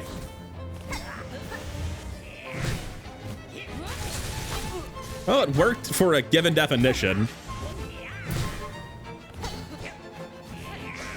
I definitely prefer cheesing her with tools to this. I don't know, man. I don't like Pinterest. Yep, that was one last-ditch attempt to kill her if she was at low health, which I know she was, but not low enough. I don't like Pinterest. I want to respect the way she moves, but she's just super frustrating. It's the same problem Chakra has, where it's like, oh yeah, the opening is fuck you. No, you deal damage when she lets you to. You have no control over this fight. I think I'm gonna cheese this bitch with Cogflies. Like, I don't even think it's cheese. Like, she doesn't want to be near me, so I'm going to use the one attack I have that doesn't care if she's near me. What's the alternative? This isn't cheese. I just can't hit the boss. I mean, it's cheese. I can't pretend otherwise. But seriously, it's deeply frustrating. And I think you want to be like right here. This might be slightly too far to the right. You want your leg just barely on the edge of the last puffball. And you also want to finish doing it, obviously. You don't want to let go early. Is everybody up? Good. I still cannot believe it takes 5 hits to wake her up. 1, 2, 3. Oh, right. I throw them 2 at a time now. God damn it. That was tremendously wasteful. It's fine.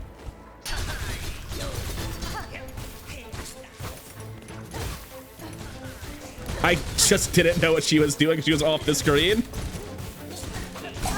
Jump too high. Come on, use the attack.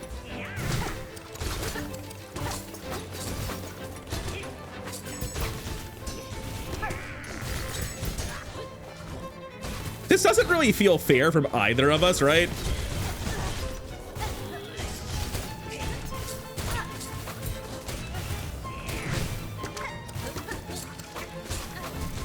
Yeah. I mean, I don't feel bad. Like, it's the same reason I use him against Gur. The dude's just teleporting around and throwing traps at me. I'm not fucking interested. It's not a fun movement pattern. Anyways, get out of here. I think that's a solid C or lower from me. Like, if I can't be bothered to want to learn the fight because the boss just won't stand still and keeps throwing hazards, it's just unpleasant for me. Anyway, that'll be another % completion thanks to the pin badge for beating her. I do really enjoy all of my cogflies singing with me. What I enjoy slightly less is the damage that is about to be shown to my shard supply. Because if I were to sit down on a bench real quick, we're sitting at less than 100 shards. Thankfully, you don't consume shards in the dream, but I'm still not happy about it. Now, frankly, we've been fighting too many shit bosses. I wanted to break up the best bosses across the boss gauntlet, so I feel like doing Scarsinger Carmelita. It's a great boss. It's a dream, so there's no risk to me from the normal Steel Soul stuff. It's just a question of what I want to fight her with. I think Hunter, Wander, and Reaper are all out. They're boring. I've used them. I'm not going to make the fight unfun for myself by using Beast, am I? You know what? People stand for Beast so hard. I will try it. Gonna regret this, but I'll try it, damn it. All right, I'm just gonna completely cut it out of the video because it's dog shit gameplay. You don't need to see it. I fucking hate the Beast Crest. Its moveset is awful. Its dash attack that takes a quarter second to go off and leaps you into the air, universally a problem. Not a good dash attack. Its downward pogo attack that actually doesn't go down and again takes a quarter of a second to actually do anything, and until then you're just getting hit. Fucking terrible. Its heal that does not heal you and requires you to, after taking 3 mask of damage, get 3 hits flawlessly in the next 5 seconds to actually be healed is dog shit. Does it come with a damage boost? Yeah, sure. It also comes with the worst moveset in the game and no heal. Easily the worst crest. All its stands are wrong. I'm not humoring it anymore. We're not using this crest. God, I immediately felt myself seething as I tried to use that crest. It's so unpleasant. Let's go ahead and give Shaman Crest a shot. It's the speedrun strat. If there's a fight to use it on, this seems like the one. Parry, Sharp Needle, and... it's not called Sharp Needle. What is this thing called? Silk Spear. Parry, Silk Spear, and Threadstorm seem like the ones to use. Let's give it a shot. And I could have taken off Fractured Mask, but honestly, I'm just terrified of forgetting that it's off and killing myself, so we're going to go ahead and use it, even though it's technically not optimal. I can very succinctly describe my problem with the Shaman Crest, and that is that it's not fun. The process of learning a hard fight with Shaman Crest fucking sucks, because all of the value of playing Shaman Crest comes from using spells, right? So if you're healing with this dog shit heal that's very likely to lose the fight when you try to use it because you cannot use it in the air, you cannot even benefit from like falling with it because it's not counting towards the heal. You might be able to dodge like 1 attack with the fast fall, but it's not counting towards the heal time, right? My huge issue with this thing is that if I'm being forced to heal, which, you know, barring a mastered fight, you are being forced to heal. That's how the game works. You're not flawlessing most fights. Every time you heal with this thing, you're missing out on 2 spells. And that is an outrageous amount of damage to miss out on. Like, the opportunity cost of healing with this crest is so high compared to every other crest in the game because the spells deal so much more damage, and it's the whole point of using it, aside from having a lot of fun pogoing on guys. So it results in this, like, really unpleasant learning process where if you haven't already mastered the fight and you are, like, actually taking any number of hits, this feels like the most frustrating thing in the game to me.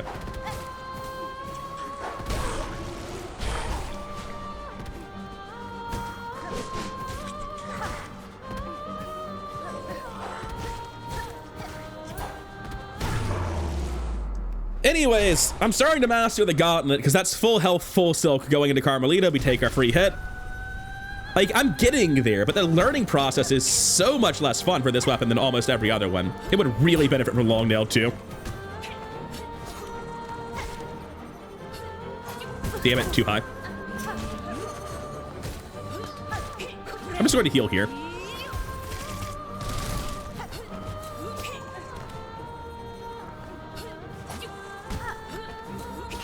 Yeah, anytime I pogo off of her, I have to immediately backpedal. What? I had my double jump? Oh, I pogoed off of her, so I got it back. Yeah, that's how that works.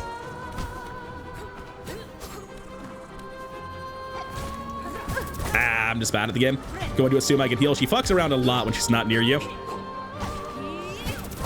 Yeah, I needed to dash away.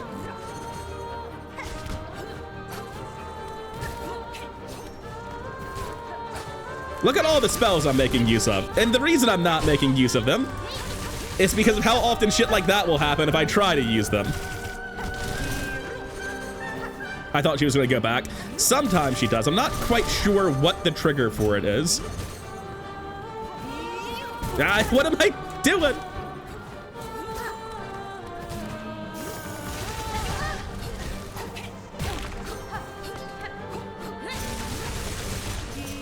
Well, that was a good opening. I was right about that. This one, not so much.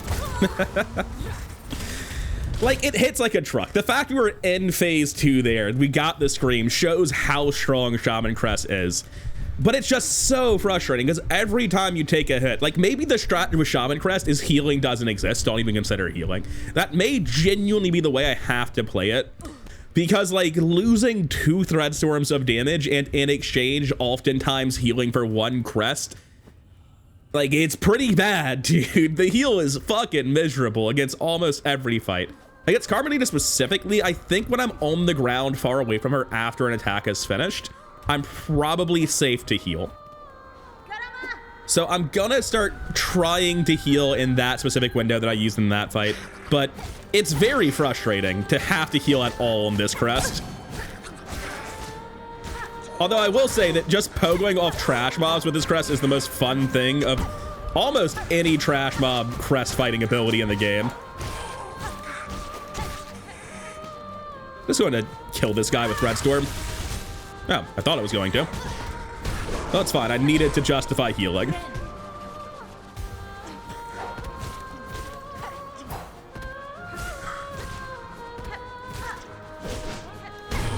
Seven hits to kill those guys, huh? That seems like a lot. I can probably parry this boss, huh? Well, I'm not going to.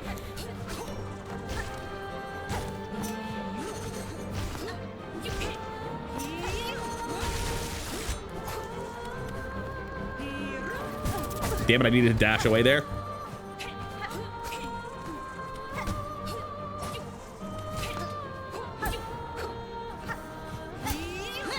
Not the move I wanted to do, obviously, and having done it, I stalled myself out too high up.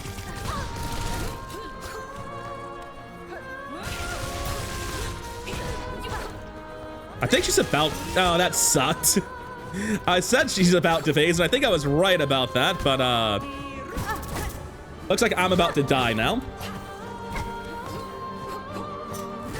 Ah, that's the thing where I'm not sure what's the cause of it. At least I got the heal. We can theoretically stabilize. Oh, we're not doing 2 throws yet. We are doing 2 throws, just not on that attack. Is that a phase 3 thing?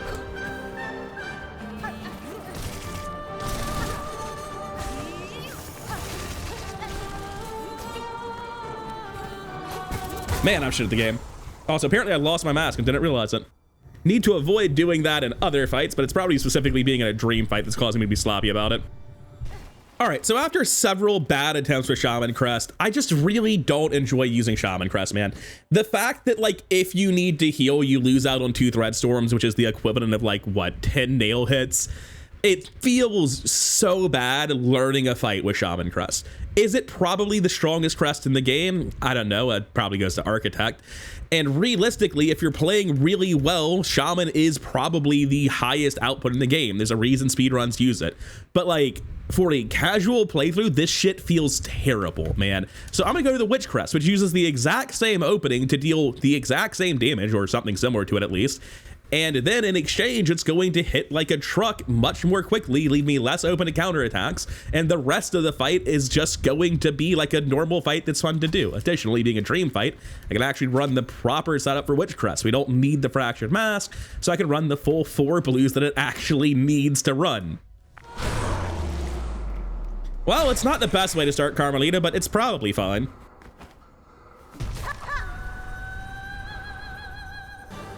I think I should... Oh, it's the Witch Crest fiasco every time. Yeah, theoretically it's great, but you fuck up twice and suddenly you've gone from missing 3 health to missing 7. Oh, it sucks so bad. It's the best when it's good, but it's the worst when you're messing up. We can still salvage is the crazy thing. No, we can't. Oh my god, that was fucking picture perfect. The problem with Witchcrest in a nutshell.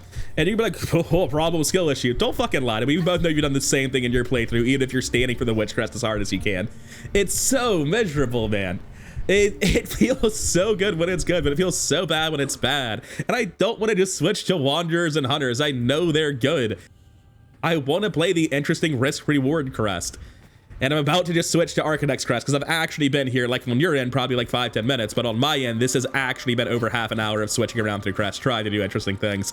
And just hilariously fucking up and dying instantly to Carmelita using the crests that are not, in my opinion, the easier crest in the game. Get my free hit at the start.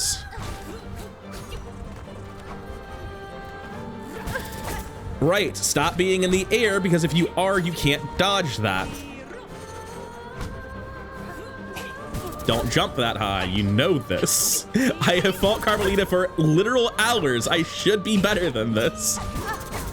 And somehow I missed my pogo, so I missed the dodge I was looking for, and I'm dead. 4 of the 10 damage coming just from the porcupine ass attack, which I should be able to dodge by now, but I am just throwing myself into it every single attempt like a fucking Muppet. From your perspective, this is just one of my attempts on the fight. From my perspective, I'm over an hour into Carmelita, probably just under an hour actually, across 3 different crests, and I'm at my limit. I'm tilting out of my mind. I'm dying to attacks I shouldn't be dying to. Things I know how to dodge. I'm messing up the gauntlet like that pretty regularly.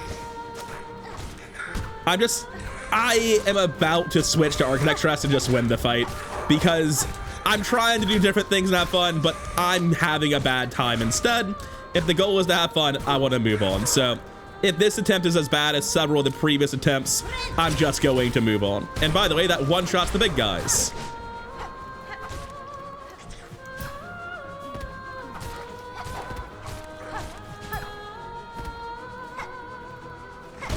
On the bright side, it was a basically perfect gauntlet. You can't do much better than this. Now, I don't think I can dash attack her, but I'm going to dash attack her. Was that safe? Probably not. It worked, though. That was not the down attack I meant to do.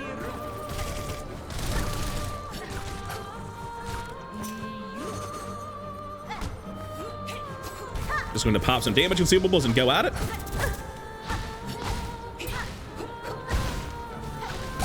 Man, I'm bad at the game. Did I have way more damage taken than I thought I did, or did I miss some of my heal there?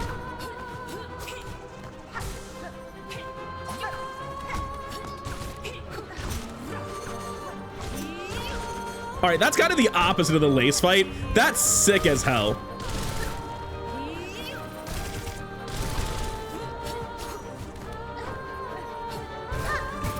Oh, that's not quite where I wanted to air stall this. So I hit her, but not good enough, apparently. Why do I keep jumping into that? Seriously, what am I doing?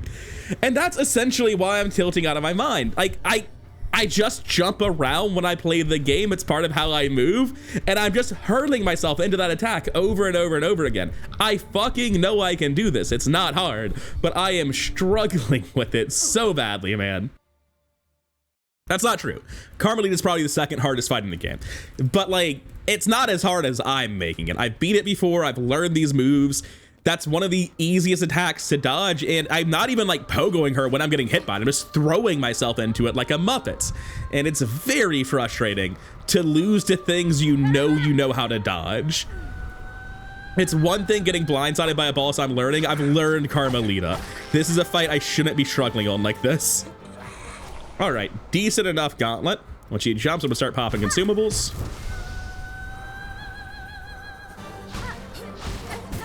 No, I need to dash away and then jump. You know this. Well, at least the spikes, at least the dice wanted me to succeed, even if everything I'm doing implies I don't care. Jesus, rude.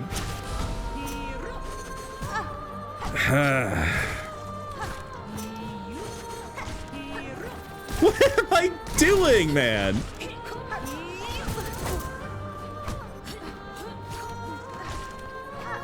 What broke my muscle memory for this fight so badly?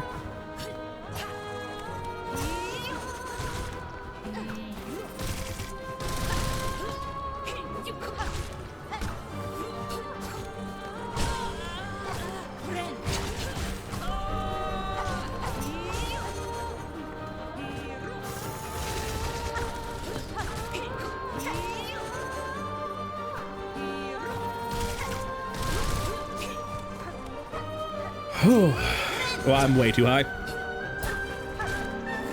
Why did I jump? All I have to do is turn around. When that happens, all you have to do is turn around.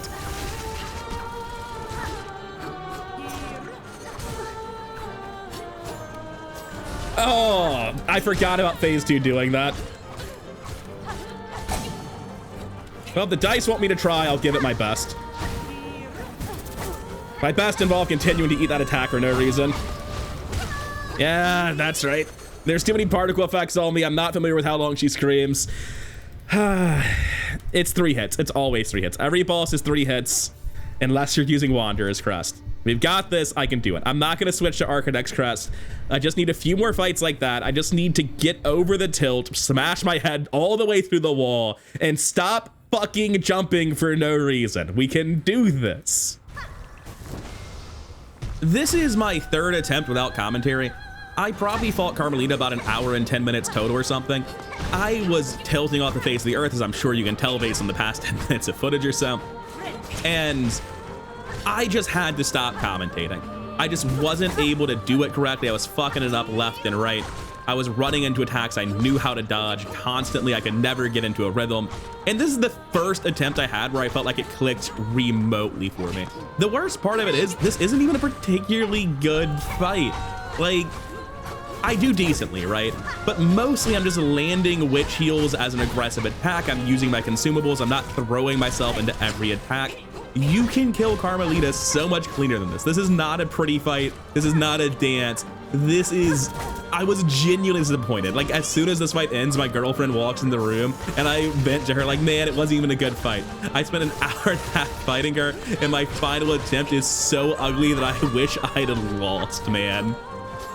The good news is I can come back and fight Carmelita. That's what we have backup saves for. That's the whole point of playing this game in the order I did. But like, man, Carmelita's such a brilliant fight and I'm so disappointed in myself for... Like, this is not a terrible attempt. There's a lot of mistakes in it. You can do a lot worse. Or sorry, you can do a lot better. But as the last hour of my gameplay shows, you can do a lot worse too. And I was genuinely surprised that I killed her here. It's just a matter of Witch hitting like a truck and me finally finding openings and using my tools and playing remotely well. And even then, it's like remotely well. I want to be hyped that I killed Carmelita, but mostly like, man, I wanted a better fight than that. And someday, casually, I'm just going to sit down to load the save up and fight Carmelita. It's one of my biggest regrets is that I didn't have backup saves in my first playthrough to go fight Carmelita again. And I'll be doing that and I'll get better at the fight, but at least I used Witch Crest, right? I didn't like cheese it with Architect. I smashed my head all the way through the wall, but I didn't get good at it. As you can tell, that last fight was sloppy. So that was an ordeal. And I'm going to watch out the taste of the substantially easier boss, the Watcher at the Edge. I may have already come here once, realized I didn't have the mask equipped, and instantly teleported out. But it should be pretty easy, I would think. Oh, right, he's attacking. He's not just jumping up. I don't think you can just do this. I wanted to know if you could. It doesn't look like you can. Maybe you can. It's close to working. Man, it's crazy that you can just like heal when you want to. Who knew you could do that with some crest?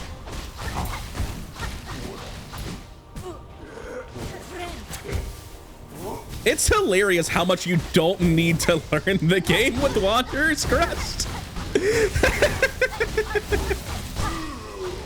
Unfortunately, this is not going to be a first try because he's parried just as many of my attacks as I have of his. Oh, that's not what I wanted to do at all. Oh, he's dead. Well, I guess it is going to be a first try then. Sorry, buddy. Now, I don't think I actually want to use Wanderer's Crest for anything else. I just hate this guy. He's just a trash mob with one move. He pops up and then he comes down. That's what he does. And he hits for 2 and he does it nonstop. And like, you could learn the pattern and move around it, but I don't respect the man and I don't fucking care. That's where I'm at. Like, I'd much rather just be done with it and bully a boss with the Wanderer's Crest to get the taste of Carmelita out of my mouth. Let's go fight Crawlfather. I'll actually fight that one. That sounds like a real boss. Although it also sounds like a fun fight for Wanderer's Crest with slightly less cheese and slightly... Oh, I am out of shards. I mean, I have the things I can break. And I have a Grow Stone, which is worth 135 at this point, so that's neat, I guess. But, that does leave me slightly worried. But still, I'll go fight Crawlfather, get some more easy bosses done. Yes, hello, I have an appointment for Bird Court. Please allow me inside, I have official business.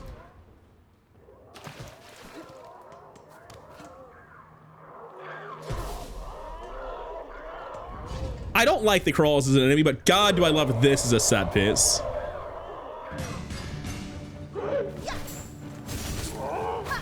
Just going to immediately kill something. That's not what I wanted to do. I wanted to do that. I just don't like this guy being at the top. It's fine. We have plenty of shards, right? There's no reason to be concerned about wasting them.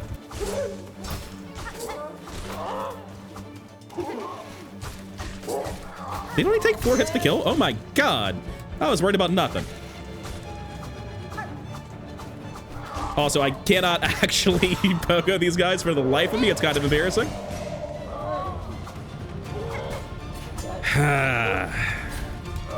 Man. All right, fine. I'll use my Silk on this. I'm done. I wanted to have heals going into the boss, but it's not happening. So, how much damage does this actually deal?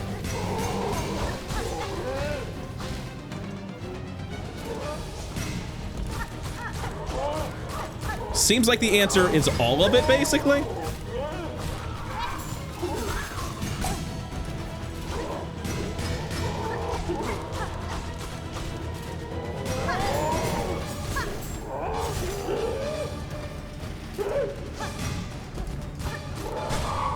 God, that is damage. I forgot how stupidly strong the Wanderer's Crest is.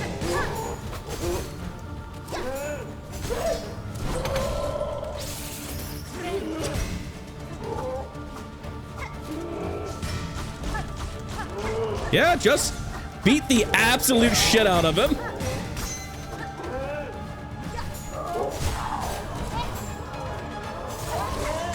Yeah, good fight, buddy. Man, Wanderer's Crest is strong. If you have a boss that's just gonna let you hit him, Wanderer's Crest does some work against him. Anyway, I would like to crawl home because it turns out I have a crippling shard shortage going on, and I may have just used more of them getting this. Probably could have done it without them, especially that first one that I misclicked, but oh well. And we'll install the crawl home, or I guess the crawl bell rather, which will give us periodically huge amounts of shards and also useless rosaries. But the shards are the main thing we care about here. Anyways, on with the relatively easy boss grind. Oh, wait, nope, sorry, we're done with that shit. It turns out it's on to real bosses, although nothing nearly so hard as Carmelita. We're going to be heading into the Underworks for Seth and Nihilith. Now, before we get to Seth and Nihilith, there's actually something I forgot all the way at the start of the Underworks. We want to drop down and go right here, which apparently I never did somehow. Because this is where you get the Delver's Drill. It's the 1% completion I'm just randomly missing. The other 1% is the Everbloom, the culmination of the Dreamer's quest line to actually do Act 3 things. And that brings us officially to 99% completion. All we have to do is finish the main quest line, but I'll be doing the optional bosses. You bet we're killing Trobio. All right, that's the shortcut to Seth open, so I think that means we're just at Seth already, right? I don't appreciate the Void Heart there, but yeah, this is the road to Seth. Let's see if we can't do this a little bit cleaner than last time. Because last time I was on Seth for like 30 minutes, I never could figure out what I was struggling with exactly. That's gonna be a problem, I think, because like... Ow. I don't even have the soul to heal. And he can just teleport out of the witch heal. So I can't do the down pogo, I can't dash at him, and I can't reliably use the heal either. Seems like this is yet another witch L. So gonna have to rerun it. Gonna have to run this one back and try something else.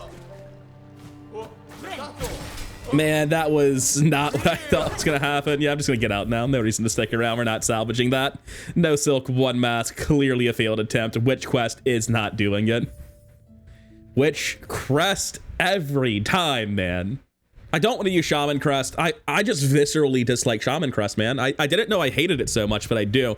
It's not even a power level thing. It's like, oh, do you know what all the openings are for Threadstorm and you don't need to heal? Well, congrats, you can beat the boss with any crest, but theoretically, Shaman Crest is the strongest now. Like, that's not valuable information. You may as well argue that Red Tearstone Ring is the strongest ring in Dark Souls 1. It's like, yeah, it is if you've already mastered the game. That's fucking useless. No one cares. That's speedrun tech. That's not relevant to any sort of casual run. I don't want to architect him. I just don't. I also don't have any shards right now. I'm not using B, so that sort of narrows it down, doesn't it? All right, we're going to Wanderer's Crest him. Now, I'm not sure if Wanderers is actually going to be any better than Hunters here, but I'm going to give it a shot.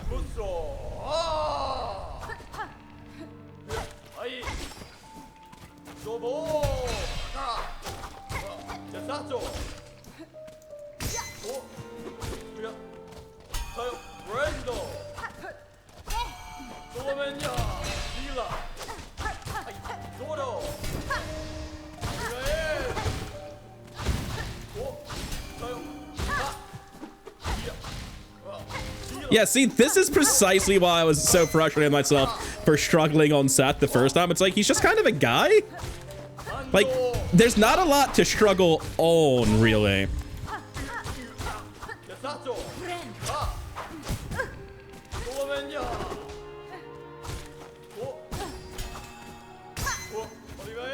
Getting the parry on missed attacks is really unfortunate. This is too late. He's gonna fucking break it with the yell. I hate that mechanic so much, man. I wish that wasn't a thing.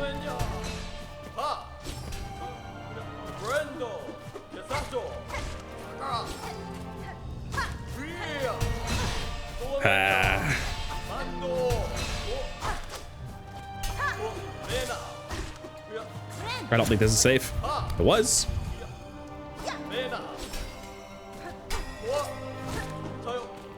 The Wanderer's Crest low hop pogo track actually seems incredibly strong here. Unless he does that and I just don't catch that he's doing it.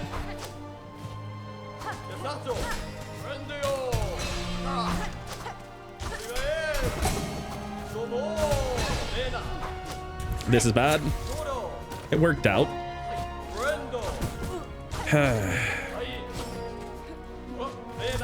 What am I doing? And why did it work for so long? Oh. Why did I not save and quit immediately? The rust. Jesus Christ. Wanderer's Crest, take 4. This is not that hard. We've got this.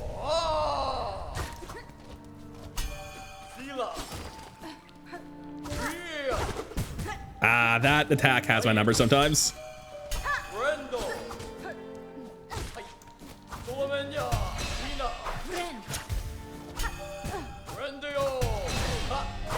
And sometimes it's just bad at the game. There's not much of an excuse for that one. Ooh, I don't know if that was as safe as I thought it was.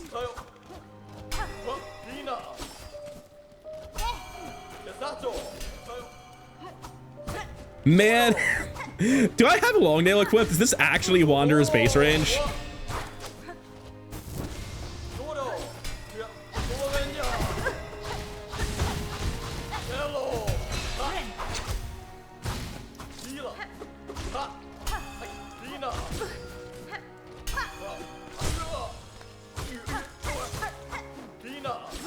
Okay, anytime he throws his shield, that's an opening to heal.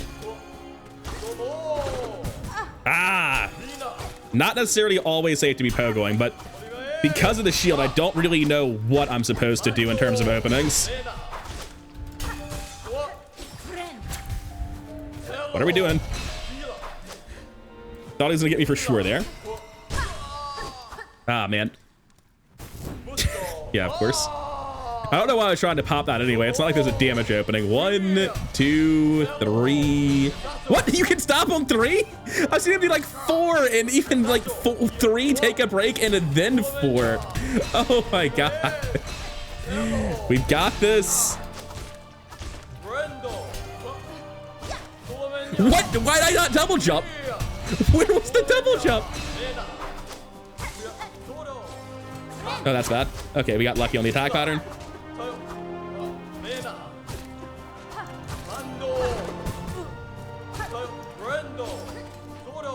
I didn't know he had a follow-up.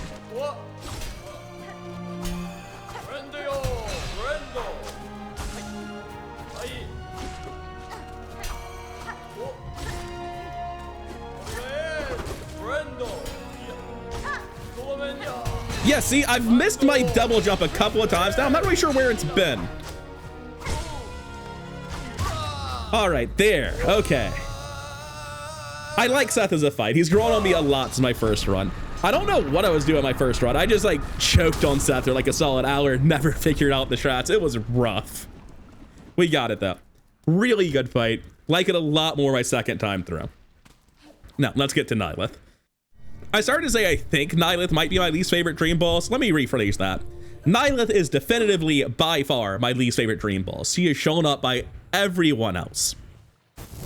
All right, Nihilith, let's go. If I'm remembering correctly, oh, it was a prank. I can't actually hit her. You want to come down? Nah, I'm not moving. If you expect me to get, oh, I don't know if that was a safe thing to do. Oh, I thought I'd slide faster than that. It's not that. I tried to fight you.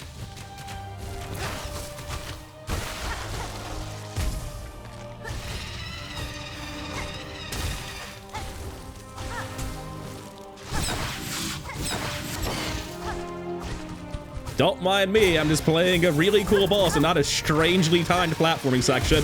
Oh, I thought I'd be able to heal there. I wasn't quite high enough.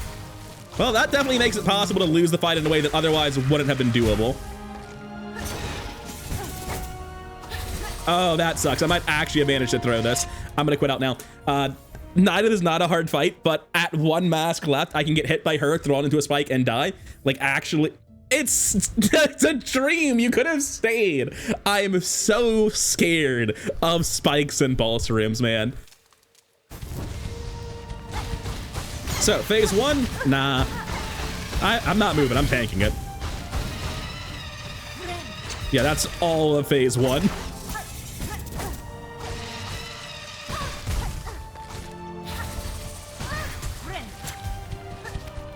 Well, that was a pretty severely stumbled. Oh, wow, that hit me. Just get the heal off. Like, this is trivially easy, but I keep just barely getting caught by that. I need to just grapple away. I'm being so greedy with my Silk, man. That's a bit rude. So if you grapple onto the wall before the spikes appear, I guess even if the spikes appear, right? Like you have to aim it so that you exactly get where you need to be.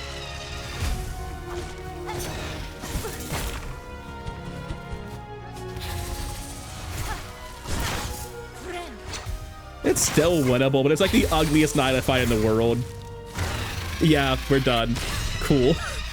Absolute worst possible Nihilith fight imaginable. Whatever, a win's a win.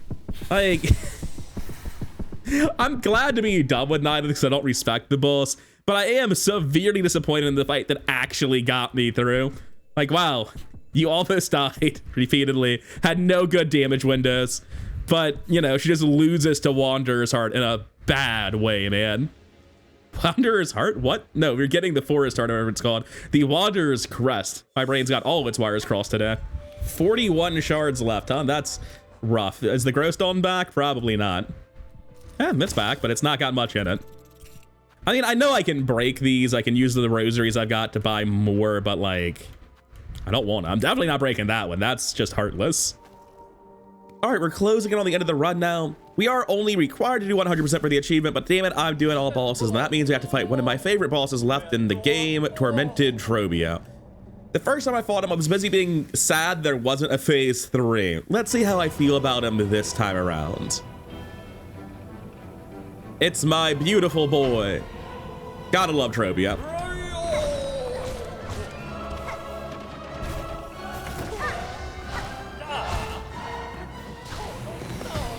I forgot their diagonal now. I was too high up. But that is the plan. That is the reason I'm using Witch, is so that I can try to punish him with the heal when he does tornadoes. Although this is such a bad attempt that I'm just going to restart it because that was horrifically shit. Holy God. Oh, that was horrifically bad. You can probably tell that is my first fight of the day that I've taken a break since last recording. So full disclosure, there have been a couple of just horrifically bad Trobio attempts I've already cut out, where I'm just throwing myself into attacks and making absolutely no progress whatsoever. I don't think this fight is that hard, but I'm certainly making it look stressful. Yeah, that's Trobio for you. Oh, I didn't actually need to heal. It's probably the most damage I could get, though. I don't need the silk for anything. I thought I'd be able to grab that one in time. All right, that was a little bit rude, dude. Oh, that destroyed them. It just bounces them. I'm way less interested in that now. That's sort of a last resort deal.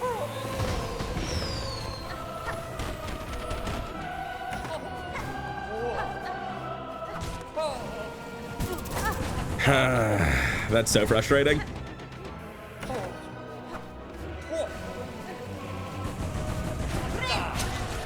All right, that's my health back, or at least some of it. All of it. What are we doing, Trobio? I got stuck in the dash turning animation. I tried to turn and dash the other way, but just messed it all up.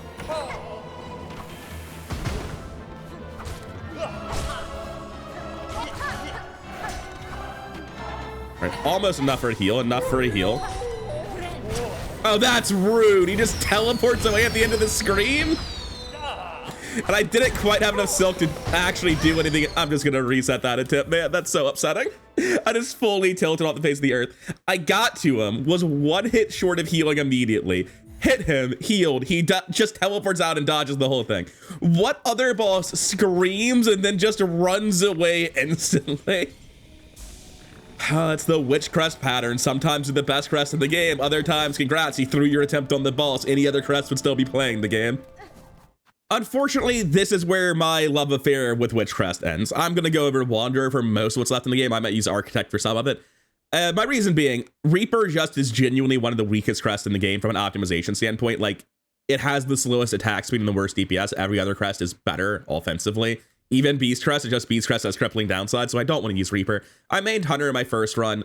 I've used Hunter for a lot of this run already, so I want to use Wanderer, really, because I hate Beast. Shaman, I know I don't have fun with. I recognize it's strong. I don't have fun with it. Architect is strong. I might use it when I get stuck on something because I think it's blatantly overpowered with the Lifeblood strat. And a Witch is really, really fun. But against, it's just so frustrating. The risk reward being so tremendously high, where it's like you steamroll the boss even on a bad attempt, or you lose instantly. And I have like 4 attempts that are instant losses against Trobio where I miss a heal window or something goes wrong that I'm not going to be including in the final footage. But man, I'm just going to use Wanderer and finish winning the game. There are 4 bosses left. I don't want to spend 3 hours mastering all of them with Witchcrest when I can just walk in with Wanderer and win immediately. So let's go try Wanderer and see how this looks by comparison. Also, I should probably use Flea Brew, just because of the better silk generation. The damage increase you got out of Flint Slate is a flat number, so as your nail level increases, Flea Brew gets comparatively better. And I know that Flea Brew for Wanderer specifically is a 35% increase in nail speed, which is as good as it is for anything. For some nails, I don't remember which ones are which, just being surprised that Wanderer was in the 35% group. The worst ones only get 15%. So 35% more damage is probably more damage than Flint Slate, and it's definitely more silk.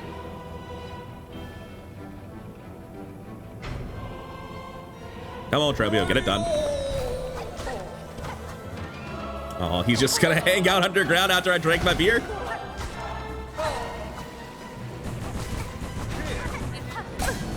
The attack speed is actually stupidly fast.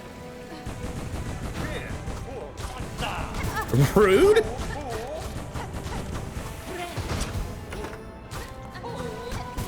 Oh. I keep being completely blindsided by him using the tornado from on the ground. I don't think he really did that, at least not nearly so much in the first Robio fight. Oh, I didn't even see when the attack was targeting. I chose to face tank there, assuming I get enough silk for it to be worth it. I don't know if I did.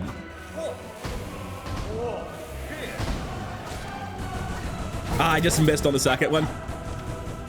Almost ran in. Thanks, dice. Can't save me from my own stupidity, though. I thought I'd even get above him in time.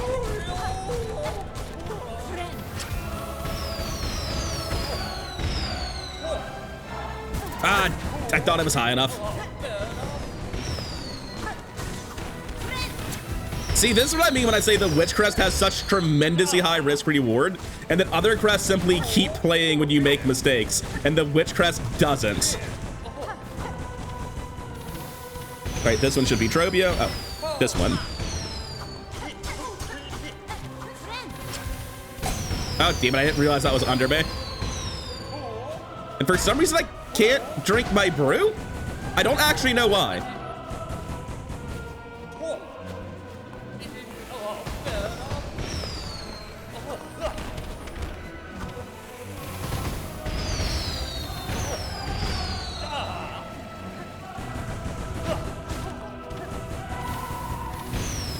God, there's just so much shit going on in Trobio.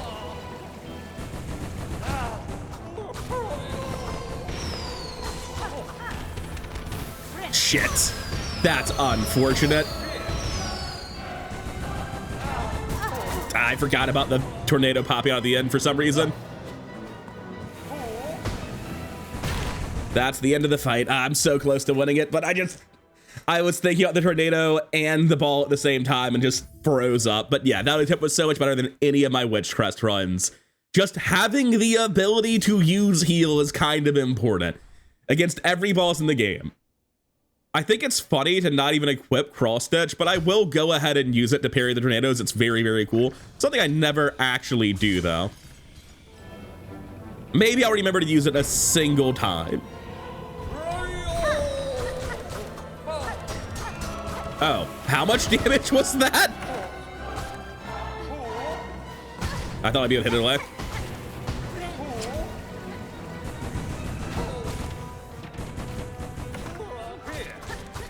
Oh, buddy, you gotta stop standing in these corners. Just going to choose to face tank all of it. Why did I do that? It was all so terrible. Anyway, we're fine, unlike Witch Crest would be.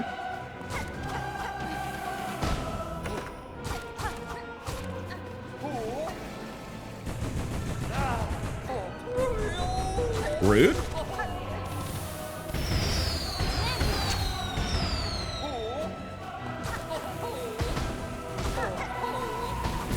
I didn't know where to go. I was watching the balls and I didn't see him start the tornado.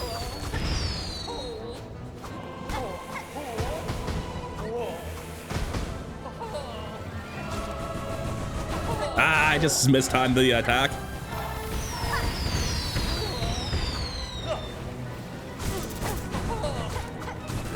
Imagine actually using the thing you equip specifically for this fight. That's just me being awful.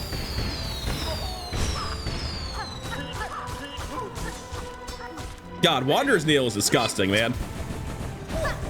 I didn't think the tornado would be going in that arc. I knew it was happening. I just thought I'd be able to dodge it.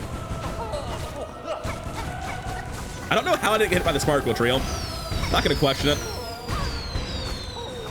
Oh, it's over. Dude, Wanderer's Crest is fucked up. Like, every other crest is playing the game on hard mode by comparison. Like, yeah, Hunter's Crest is a great moveset, but the damage on this thing's just ridiculous. Every time Trobio stood still, I just instantly clobbered the shit out of him. He almost died immediately. And the first time I fought this guy, I was so sad because I was getting this dialogue. I was like, oh, it's time for phase 3. It's the fake out. Oh, the quest is over. I love Trobio 2. It's a good fight. I think Trobio 1 might actually be the better fight, to be honest. They're very similar. Trobio 2 is just like slightly easier to outgear because it comes at a phase in the game where outgearing is possible. That's the main diff. Anyways, there's only a couple of bosses left. Let's get started with Crust King Khan's Gauntlet. After that, we have the Lost Verdania, the Pale Stag, the Clover Dancers, and I think that's just Lost Lace after all of this. 2 dreams to go then. And I think after the 2 dreams, it's just Lost Lace, and the second dream is entirely optional. I'm just doing it for fun. On second thought, I've decided to bring Pale Nails into this gauntlet because, as it turns out, there are a ton of flying dudes here. And I'm going to severely regret not bringing a spell if I don't bring any spell in the Wanderer's Crest. Now, my memory of this is that Gauntlet is like trivially easy, and I have nothing to worry about. But maybe I'm wrong about that.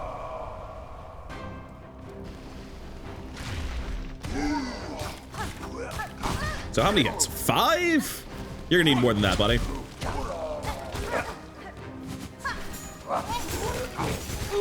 Perfect. That's all it needed to do. Oh, I'm not gonna enjoy this part.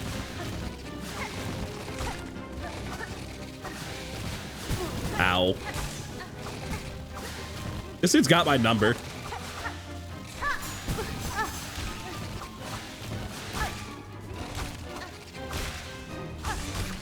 Okay, at least we've got the heal off. We're basically fine. Oh, this is also just a reset section. Nah, he needs to be dead. I thought for sure I'd just be able to get through. Oh, he's dead. Ow. What am I doing? I did not know it was going to go down. I thought it either bounced off the ceiling or he couldn't aim down. Either way, I was wrong. Can that scream? Oh, I thought you were a background object. Can that scream break my heel after I win a gauntlet? Because if so, that's pretty rude. All right, Gauntlet 2. Drink up. I need to stop taking contact damage, man. Well, I got the heal off first, so that's good. I thought I'd be able to get him. I didn't realize I only had 3 hits on him. Perfect.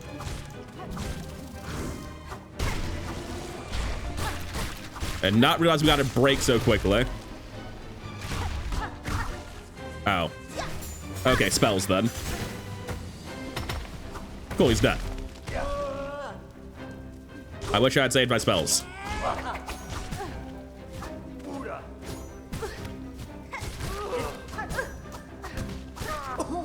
All right, it worked out.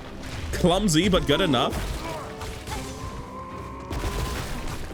Oh, it comes. I forgot about the little follow-up spikes.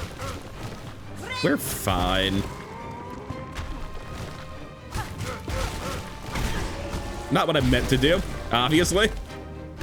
Can't really imagine this is a success, but it's a dream. There's no harm in failure.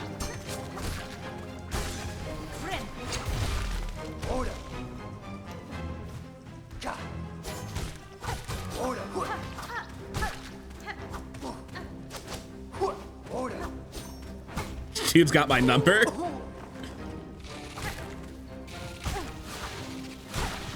Yeah, they've only got 3 health. Thanks, Dice.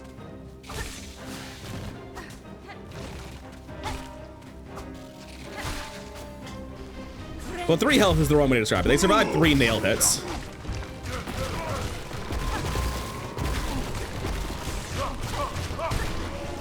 Oh, those guys aren't even tough. I just messed it up badly the first time. Cool. Yeah, that doesn't break my movement. I can just keep going. I think I came in from the right, and the shortcuts, yeah, it's over here on the left. Is it? I thought there was a shortcut. Oh, I think it's after you beat the third gauntlet, you can open a path on the right of it, maybe? I swear to God, there's a shortcut somewhere. It's fine. We're not going to lose.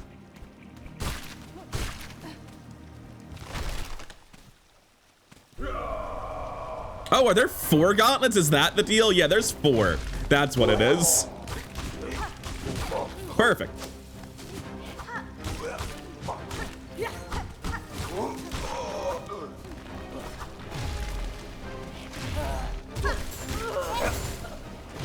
Oh. Thanks, King Khan. Obviously, I meant to use the nails and fucked it up.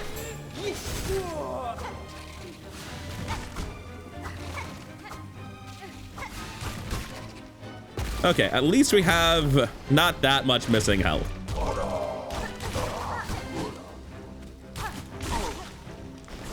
And the heal.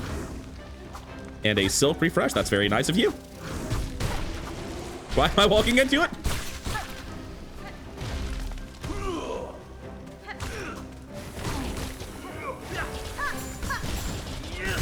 Yep, that's one of the enemies I was thinking of, and I decided to go grab the nails. We're doing great so far.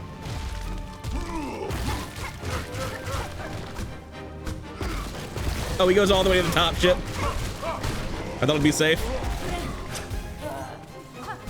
Damn, I just am not super familiar with this enemy's movements, which are super erratic, it turns out.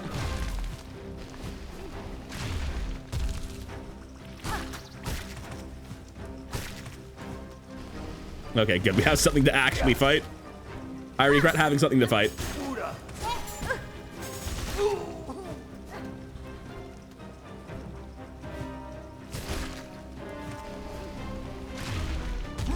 I knew it.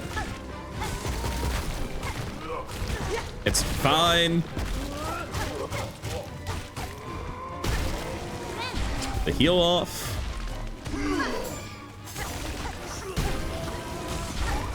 I think that was word. It seemed pretty effective.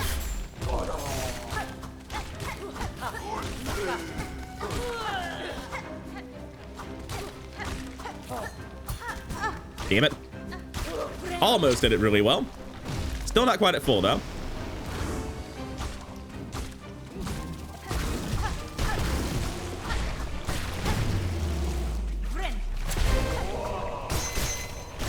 Good parry, buddy. All right, this one should be the shortcut. I forgot there was a 4th gauntlet.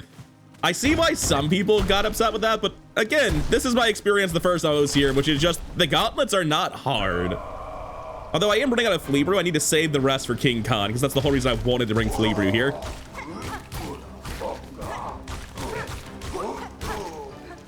You can just have the nails, buddy.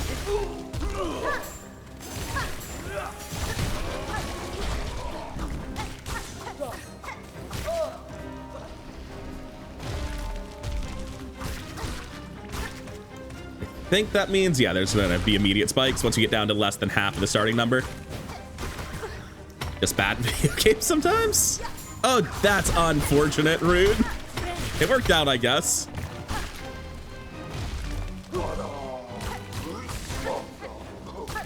He just hopped. He didn't even hop towards me or away from me, just jumped. That was what he was doing.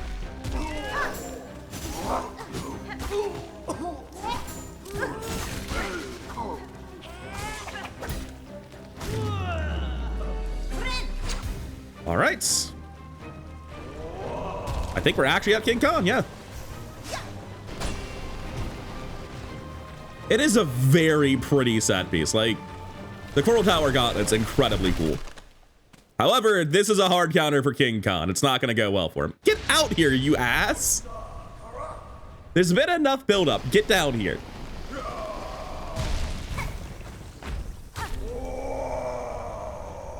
Now, this is going to be very brutal.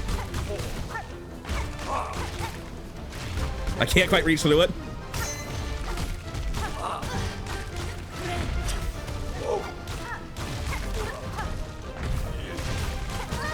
Nope, this is me damage taking intentionally.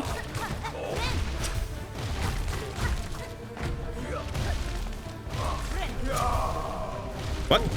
I straight up did not remember that attack.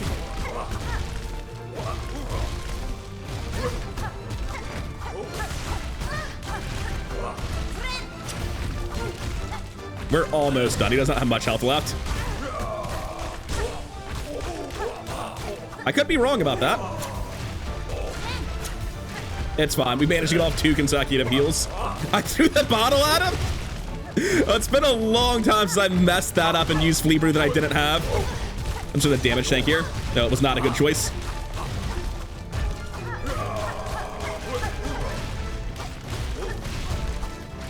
Oh, what? I thought he didn't have a hitbox. No, he doesn't have attacks. He has a hitbox. I've been thinking, maybe I'm misseeing it. Maybe I'm accidentally clipping into spikes. No, he has a damage hitbox. The fact I played that as aggressively as I did and accidentally faced like 6 extra damage over the course of it and still won goes to show why I don't respect Crust King Khan. He's a cool fight. I like him a lot, but like, you just beat the shit out of him and leave. He's not really tough. The fact he doesn't have any way to pressure you off of him really and allows you to get away with that nonsense is just heartbreaking. Oh, right, I should probably pick up his heart. I don't need it. I'm gonna get the other one anyway, but just in case. Unlike all the other ones, the Green Prince's heart feels like I'm just kind of a dick. I'm like, hey, I know you're grieving and all, but I bet I could steal your soul for power. And it's like, why though? The others are all dead or literally in the process of dying. Anyway, not that I need it, but I'm gonna grab the Verdania map while I'm here. Be ashamed to have a purple quill and an incomplete map, you know? God, the enemies really do ruin Verdania. Why is everyone like this, man?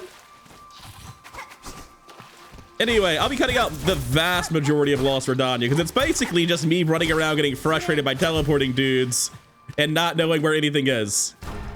Oh no, I think it's the Pale Stag's room. All right, I knew it was coming. There's no avoiding it forever.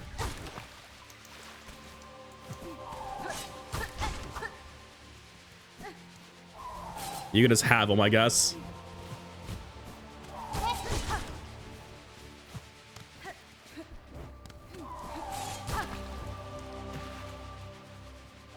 I'm surprised I was actually low enough to get away from that one. Bit rude, dude. This is not a boss. This is a waste of my time. This is an obstacle with attitude.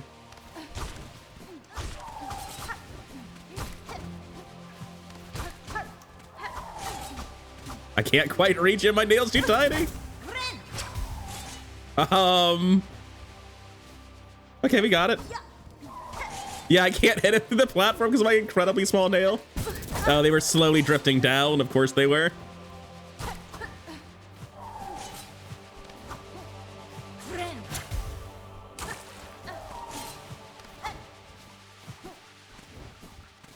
Stop it. Let me fight you.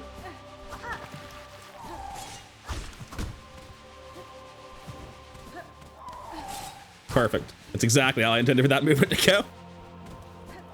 I think one's off the screen. We're good.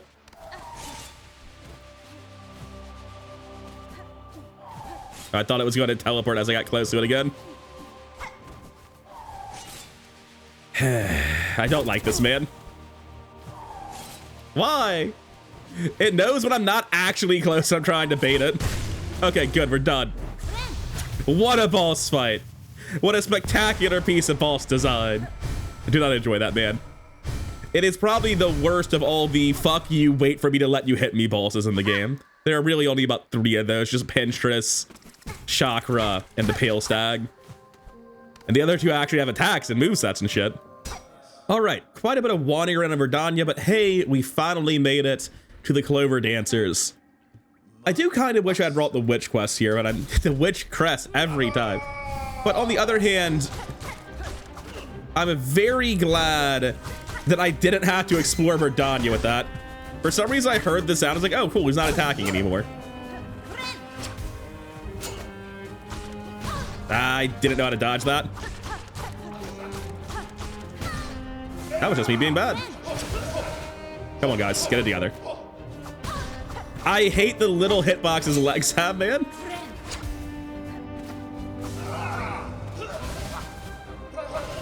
Barely.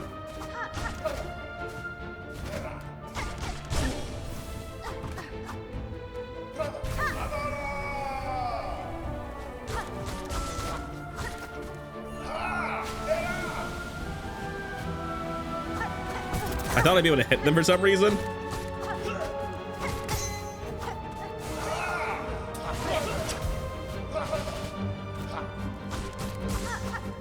I didn't see if that was going down or not. Ah, I'm just doing this badly. We're fine.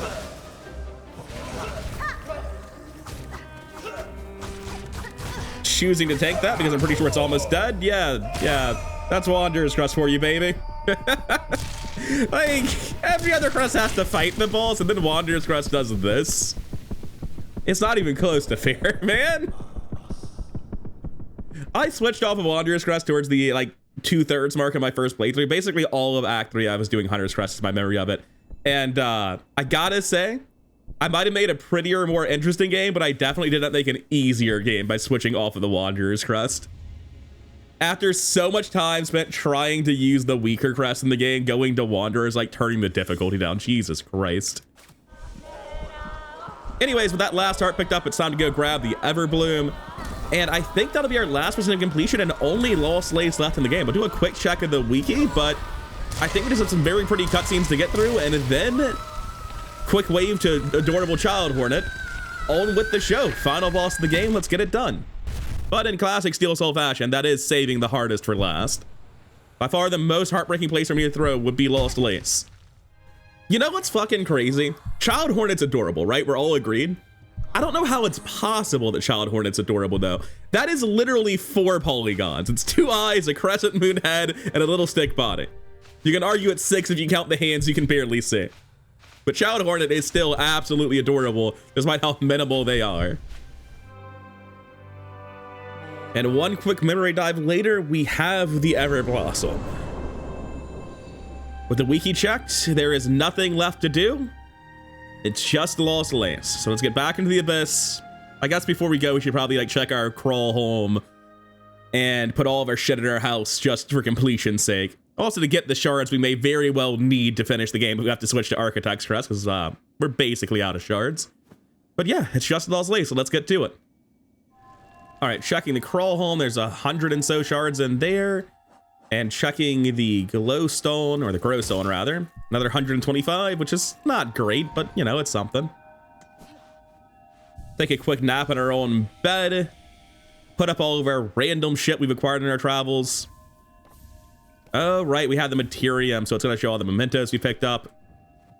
I thought that I had something else, but I guess not. Woefully incomplete compared to my other save, but hey, who cares? I do think there's one thing I want to do before I leave as well. I may as well convert all of my rosaries, or at least the vast majority of them, into shard bundles. Not that I have many, apparently. But I do have some in my inventory. I may as well break those as well.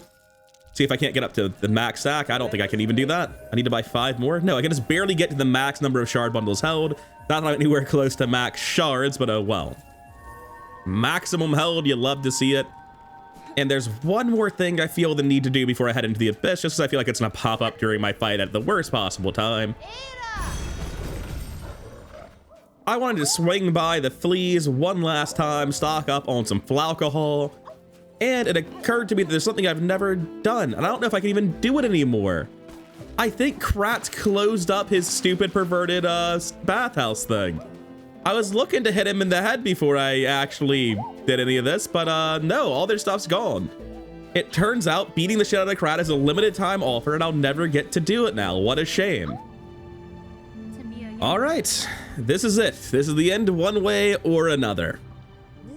I've managed to avoid choking on a quit out with Fractured Mask the entire run, but Lace is one of the fights where I genuinely don't know if her parry is a multi-hit that can deal the Fractured Mask and then kill me, which is going to probably cause me to quit out unnecessarily. I'm leaning towards nothing works like that, but I haven't found confirmation one way or another. Anyways, enough waffling about. Let's get into the void. Let's watch this final cutscene. Let's get to the final fight. And I would be flabbergasted if I first try this, because Lost Lace is very hard, and I am nowhere near practiced with it using the Wanderer's Nail. I think this might be like my first attempt ever with Wanderer's Nail. Pen, rather. Grumble, grumble. It is an incredibly beautiful cutscene, though. Silksong is an absolutely gorgeous game.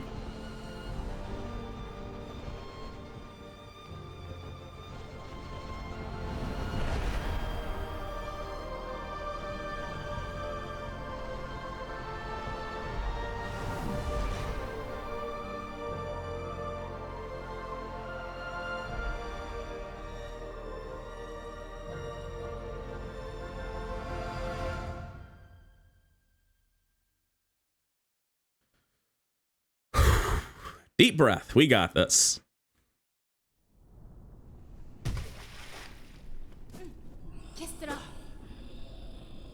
I was actually confused when I landed. I'm so used to landing in the normal Lace fight that like the actual cutscene version surprised me. All right, I'm gonna mess this up a lot. I'm expecting Lace 2 muscle memory to mess me up on Lace 3. Good starting, Barry.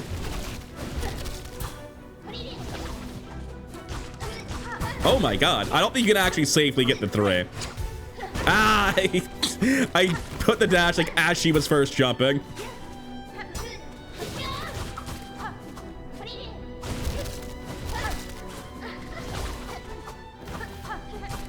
A little bit too greedy. Safe to heal.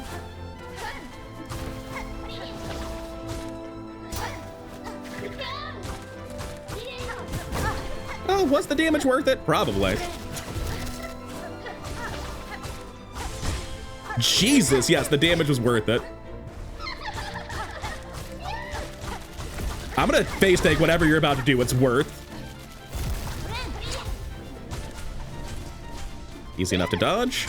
Oh, that's phase 1 already? I actually just walked into an attack. It's fine. I'm still at full health. Oh my god, it's actually like playing the game on easy mode. Wander's nail, Wander's spin is so fucked up. Oh, this is the first try.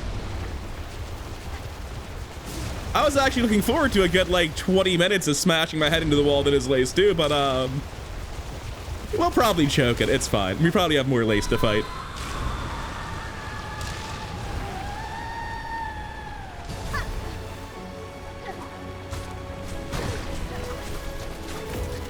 I don't know what the fault that is.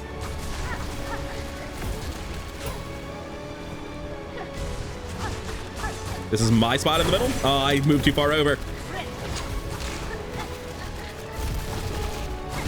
I don't know what I thought she was doing, and there's no reason to ever try to attack the way I did there.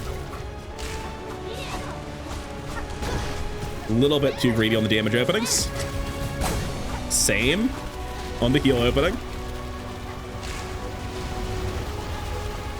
I think I could actually just like do the running leap over it, but I don't want to take the risk of being wrong about it.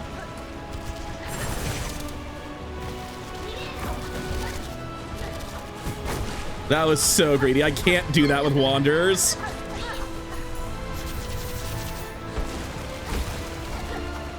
What am I doing? Oh, I'm actually choking it so hard. Well, that'll be the end of attempt 1. And I have thankfully confirmed what I've heard on the grapevine, but never been able to see proof of, that Lace does not double hit you, break the mask, and kill you, because if she did, I'd be dead right there. But that also wasn't the specific parry I was thinking of, although it might just be animated differently in Lace 2 versus Lace 3. Take 2.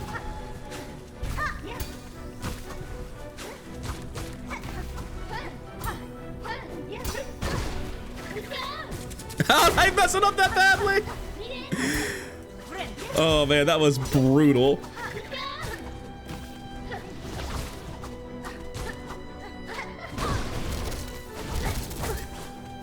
All right, we're gonna stabilize this dog shit attempt.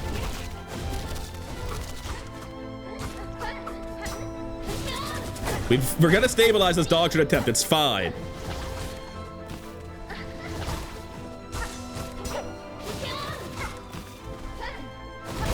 I've got to stop trying to pogo that with this crest. It's too short. I have to get too low, and I'm being caught by this tentacles every time.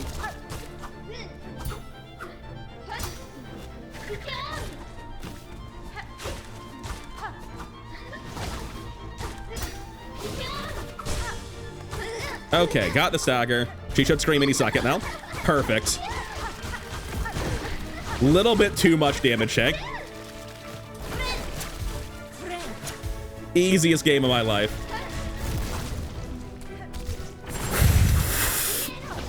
I was sweating trying to figure out the dodge on that.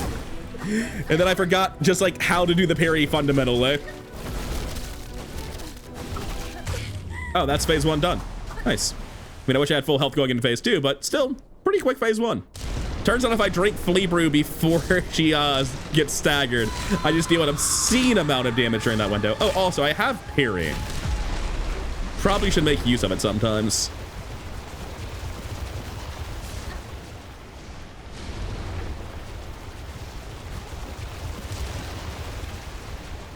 She's in the middle, right? Always? Yeah.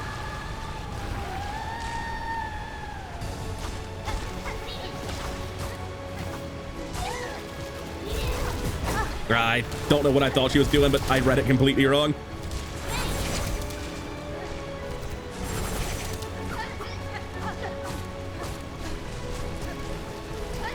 Ah, the little backstep at the start of the dash got me.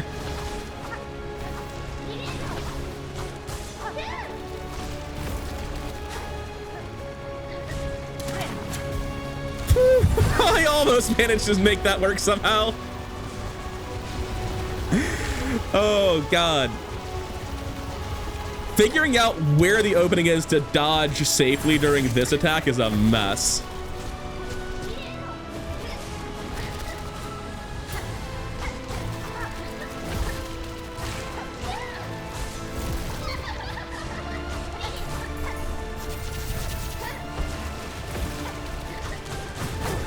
I'm just choosing to damage tank here because I'm pretty sure I can do an absolutely ridiculous amount of work. Ah, shit. I didn't know where to go at all.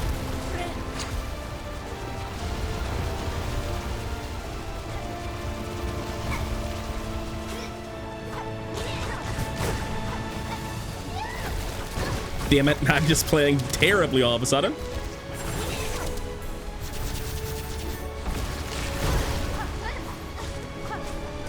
I needed one more hit to get my heal. How about 2 more hits?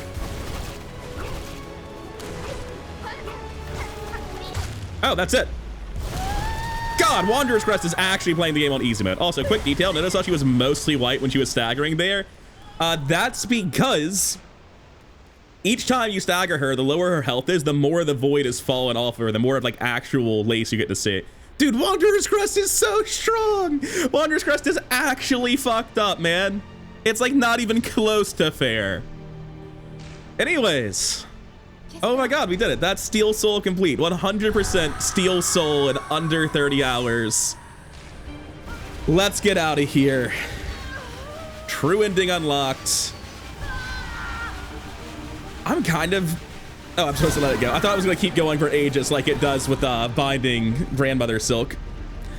Which is a wonderful pun, by the way. The grandmother and also technically Hornet's grandmother, because she would be the mother of Hera as well. Or at least the thing that turned Hera into a Weaver. I'm not really sure. But oh my God, we've done it. I was genuinely expecting to like crash out somewhere in the middle of Act 2 and try to get back and fail a second time and give up on Steel Soul 100%. I'm very proud to have made it all the way through. I'm like, yeah, sure. Yell at me in the comments. Be like, you didn't actually beat Steel Soul. You abused Quit Out all the time. It's like, yeah, I did. That's a mechanic I use in Dark Souls. It's a mechanic I'll use here. It's in the game. If they want Steel Soul to not involve quitting out, they have to make quitting out not function the way that it does. That's just the end of it. If you think it's cheese, by all means, you're free to think that. If you have beat Steel Soul without it, you are a better player than I, unquestionably. However, even if you think it's diminished in achievement compared to a quote-unquote purist Steel Soul run, I'm very happy with it.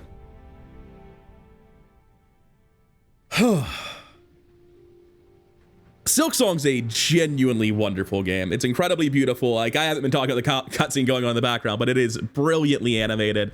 The game's music is gorgeous. The boss design is incredible. Like, yeah, there's a couple that I really dislike, but by and large, I have so much fun with Silksong. And I hope you've enjoyed seeing me play through it the second time now.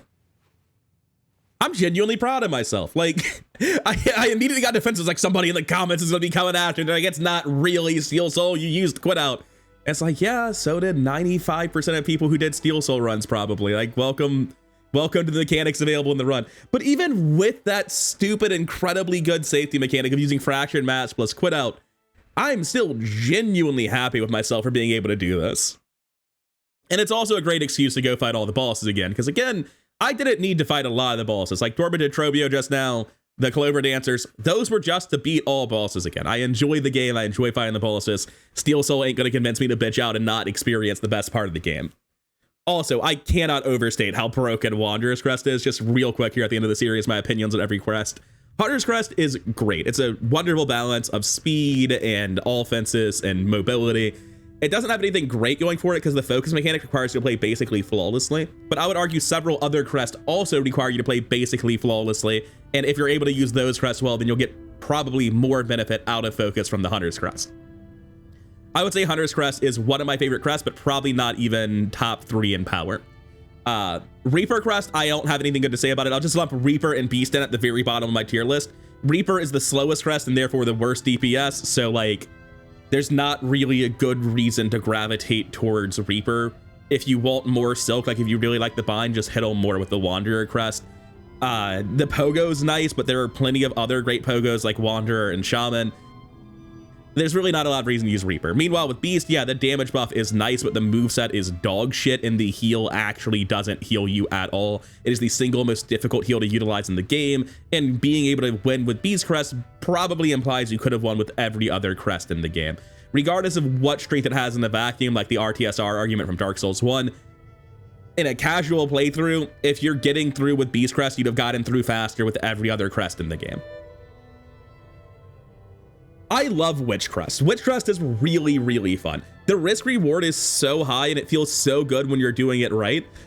But basically, you fuck up one heal on Witch Crest and the fight ends. Like you've just completely thrown. Instead of healing for 3 and hitting them 10 times, you have taken 2 damage.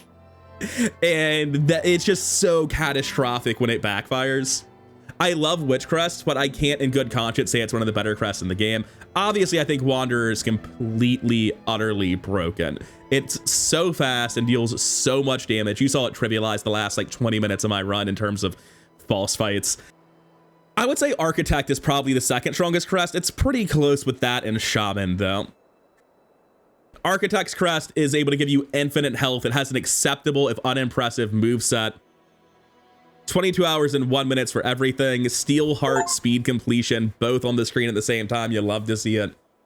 But as I was saying about the crest, Architect's crest is genuinely really, really strong. The moveset's fine. It's not great, but it's fine. The charge attack is genuinely good. The Pogo's awkward, but having infinite health through Lifeblood's just kind of fucked up. Like, I had no concern whatsoever that I couldn't beat Lost Lace. I could just run in there, do the Lifeblood, and eventually beat her to death by just using infinite health with Lifeblood. It regenerates so quickly, it's so strong. There's also the ability to cheese a lot of the bosses similar to Wanderer's Crest by just using Cogflies. I can't give it the #1 spot because for most of the game I was genuinely worried about running out of shards because like they're a very limited resource it feels like, and I don't want to go grind for them, and having to grind for shards is like something no other crest would have to do if you were arguing it was the best crest in the game. So it's very, very strong, but you can't really main it for most of the game. Shaman Crest is also insane. Similar problem to Witch Crest though, except like it requires an even higher degree of mastery because you can't need to heal at all. You have to just be not getting hit because your heal is dog shit and you need the soul for the silk in the first place. The moveset, again, like Architects, I overestimated how bad it was. It's awkward in some ways, but it's not bad at all. The issue with Shaman is entirely just that, like, if you're able to use all of your silk on spells and don't need to heal, like, congrats. It sounds like you probably could have won with any crest. Like, I would definitely give it second or third place. It is that strong. It is up there with Architect and Wanderers for the easy top 3. I'd put Hunter in my 4th spot. For my 5th spot, I'd put Witch. The risk reward just, it's too much risk for too little reward. Every other crest can play the game easier, except that, even though there's no risk reward for Reaper, it's like no risk, negative reward. The bad DPS hurts me and the Beast Crest has a bad heal. I think that's where I'm currently at. I'll think on it a lot more before I revisit a crest tier list. I'll see what other people have to say. I'll look at the hard numbers. But I think a lot of the reason I initially disliked the crest system is that it feels like it's meant to customize your playstyle, and to some degree it is, but it also kind of feels like you just use different crests for different bosses. Like, Architect is good for certain bosses, Witch is good for certain bosses. For me, it's like the Dark Souls in me coming out, the Elden Ring coming out, where I'm like, you want to use the katana all game. If I'm planning on using this katana in the in-game, I'd like to use that katana as early as possible and a katana immediately so that I am familiar with the katana moveset. But I think in this game, you're more meant to switch around with your weapons, not steadily develop the muscle memory for one the way I want to. And viewing it as something where you're not refining a playstyle and sticking to it, but just like switching around crests and then having a couple different variations of the quote unquote normal crest with Hunter, Reaper, and Wanderer, I think that's how it's meant to be. And I do like the crest system more like that, but very genuinely, like, the Beast crest could afford to have a baseline heal for one at the very least. The Shaman crest didn't need a nerfed heal. I don't know. I would like to see basically all of the bad heals just get buffed up. It sucks, man. It sucks that I want to play Shaman crest and then like I get hit once by Carmelina. It's like, oh, cool. Well, if I find an opening to heal, maybe I'll get it off and then I'll be down 20 damage. Like, it is a very feels bad thing to balance a crest by limiting its ability to heal. I wish it had been done in any other method. I don't have a clean solution for it, but I do have a more positive opinion of most of the crests, Beast crest notwithstanding, than I did originally, and I do really like the crest system a lot. Also, the bosses are still fantastic. I will be revisiting both of those tier lists in the future, but I'm going to sit on it for a couple of days. I think I'm going to stop rambling now, though. I just wanted to talk for a couple of minutes at the end of it, so it wasn't immediately obvious to someone at the start of the Lost Lace fight when a successful attempt was going to be, maintain suspense that I might manage to fuck it up and die. And I'm damn proud that I managed to get through it. 22 hours and 7 minutes is not a good time. People who were like casually doing it in the first couple of weeks were posting times of like 17 to 13 hours I remember seeing on Reddit. Regardless though, 30 hours is genuinely not a hard time for speed completion. You have time to do a ton of optional content and fuck up bosses left and right and still get in under 30 hours. My first playthrough was doing everything. It was like casual, blind, full completing the bestiary. 30 hours is not a hard time despite my 63-hour first playthrough. That's a big sigh of relief from me, man. I was genuinely worried that I might not be able to beat Steel Soul, that there was some very scary stuff that had culminated in Lost Lace, which is, in my opinion, the hardest fight in the game. So I'm happy to be done. A little bit bittersweet because it means I don't have a good excuse to play any more Silksong right now, but someday DLC will come out, someday Boss Rush will come out, someday bitchin' mods will come out. But for now, it's time to put Silksong down. Got a couple of tier lists to revisit and talk about, and then it's on to the next thing, which is probably Mega Bonk. I've got like 25 hours in that when I was putting off Steel Soul runs. Mega Bonk's a fantastic game, but that's for the next video. For now, I'm done. Thank you for your time, and I'll see you in the next one. Peace.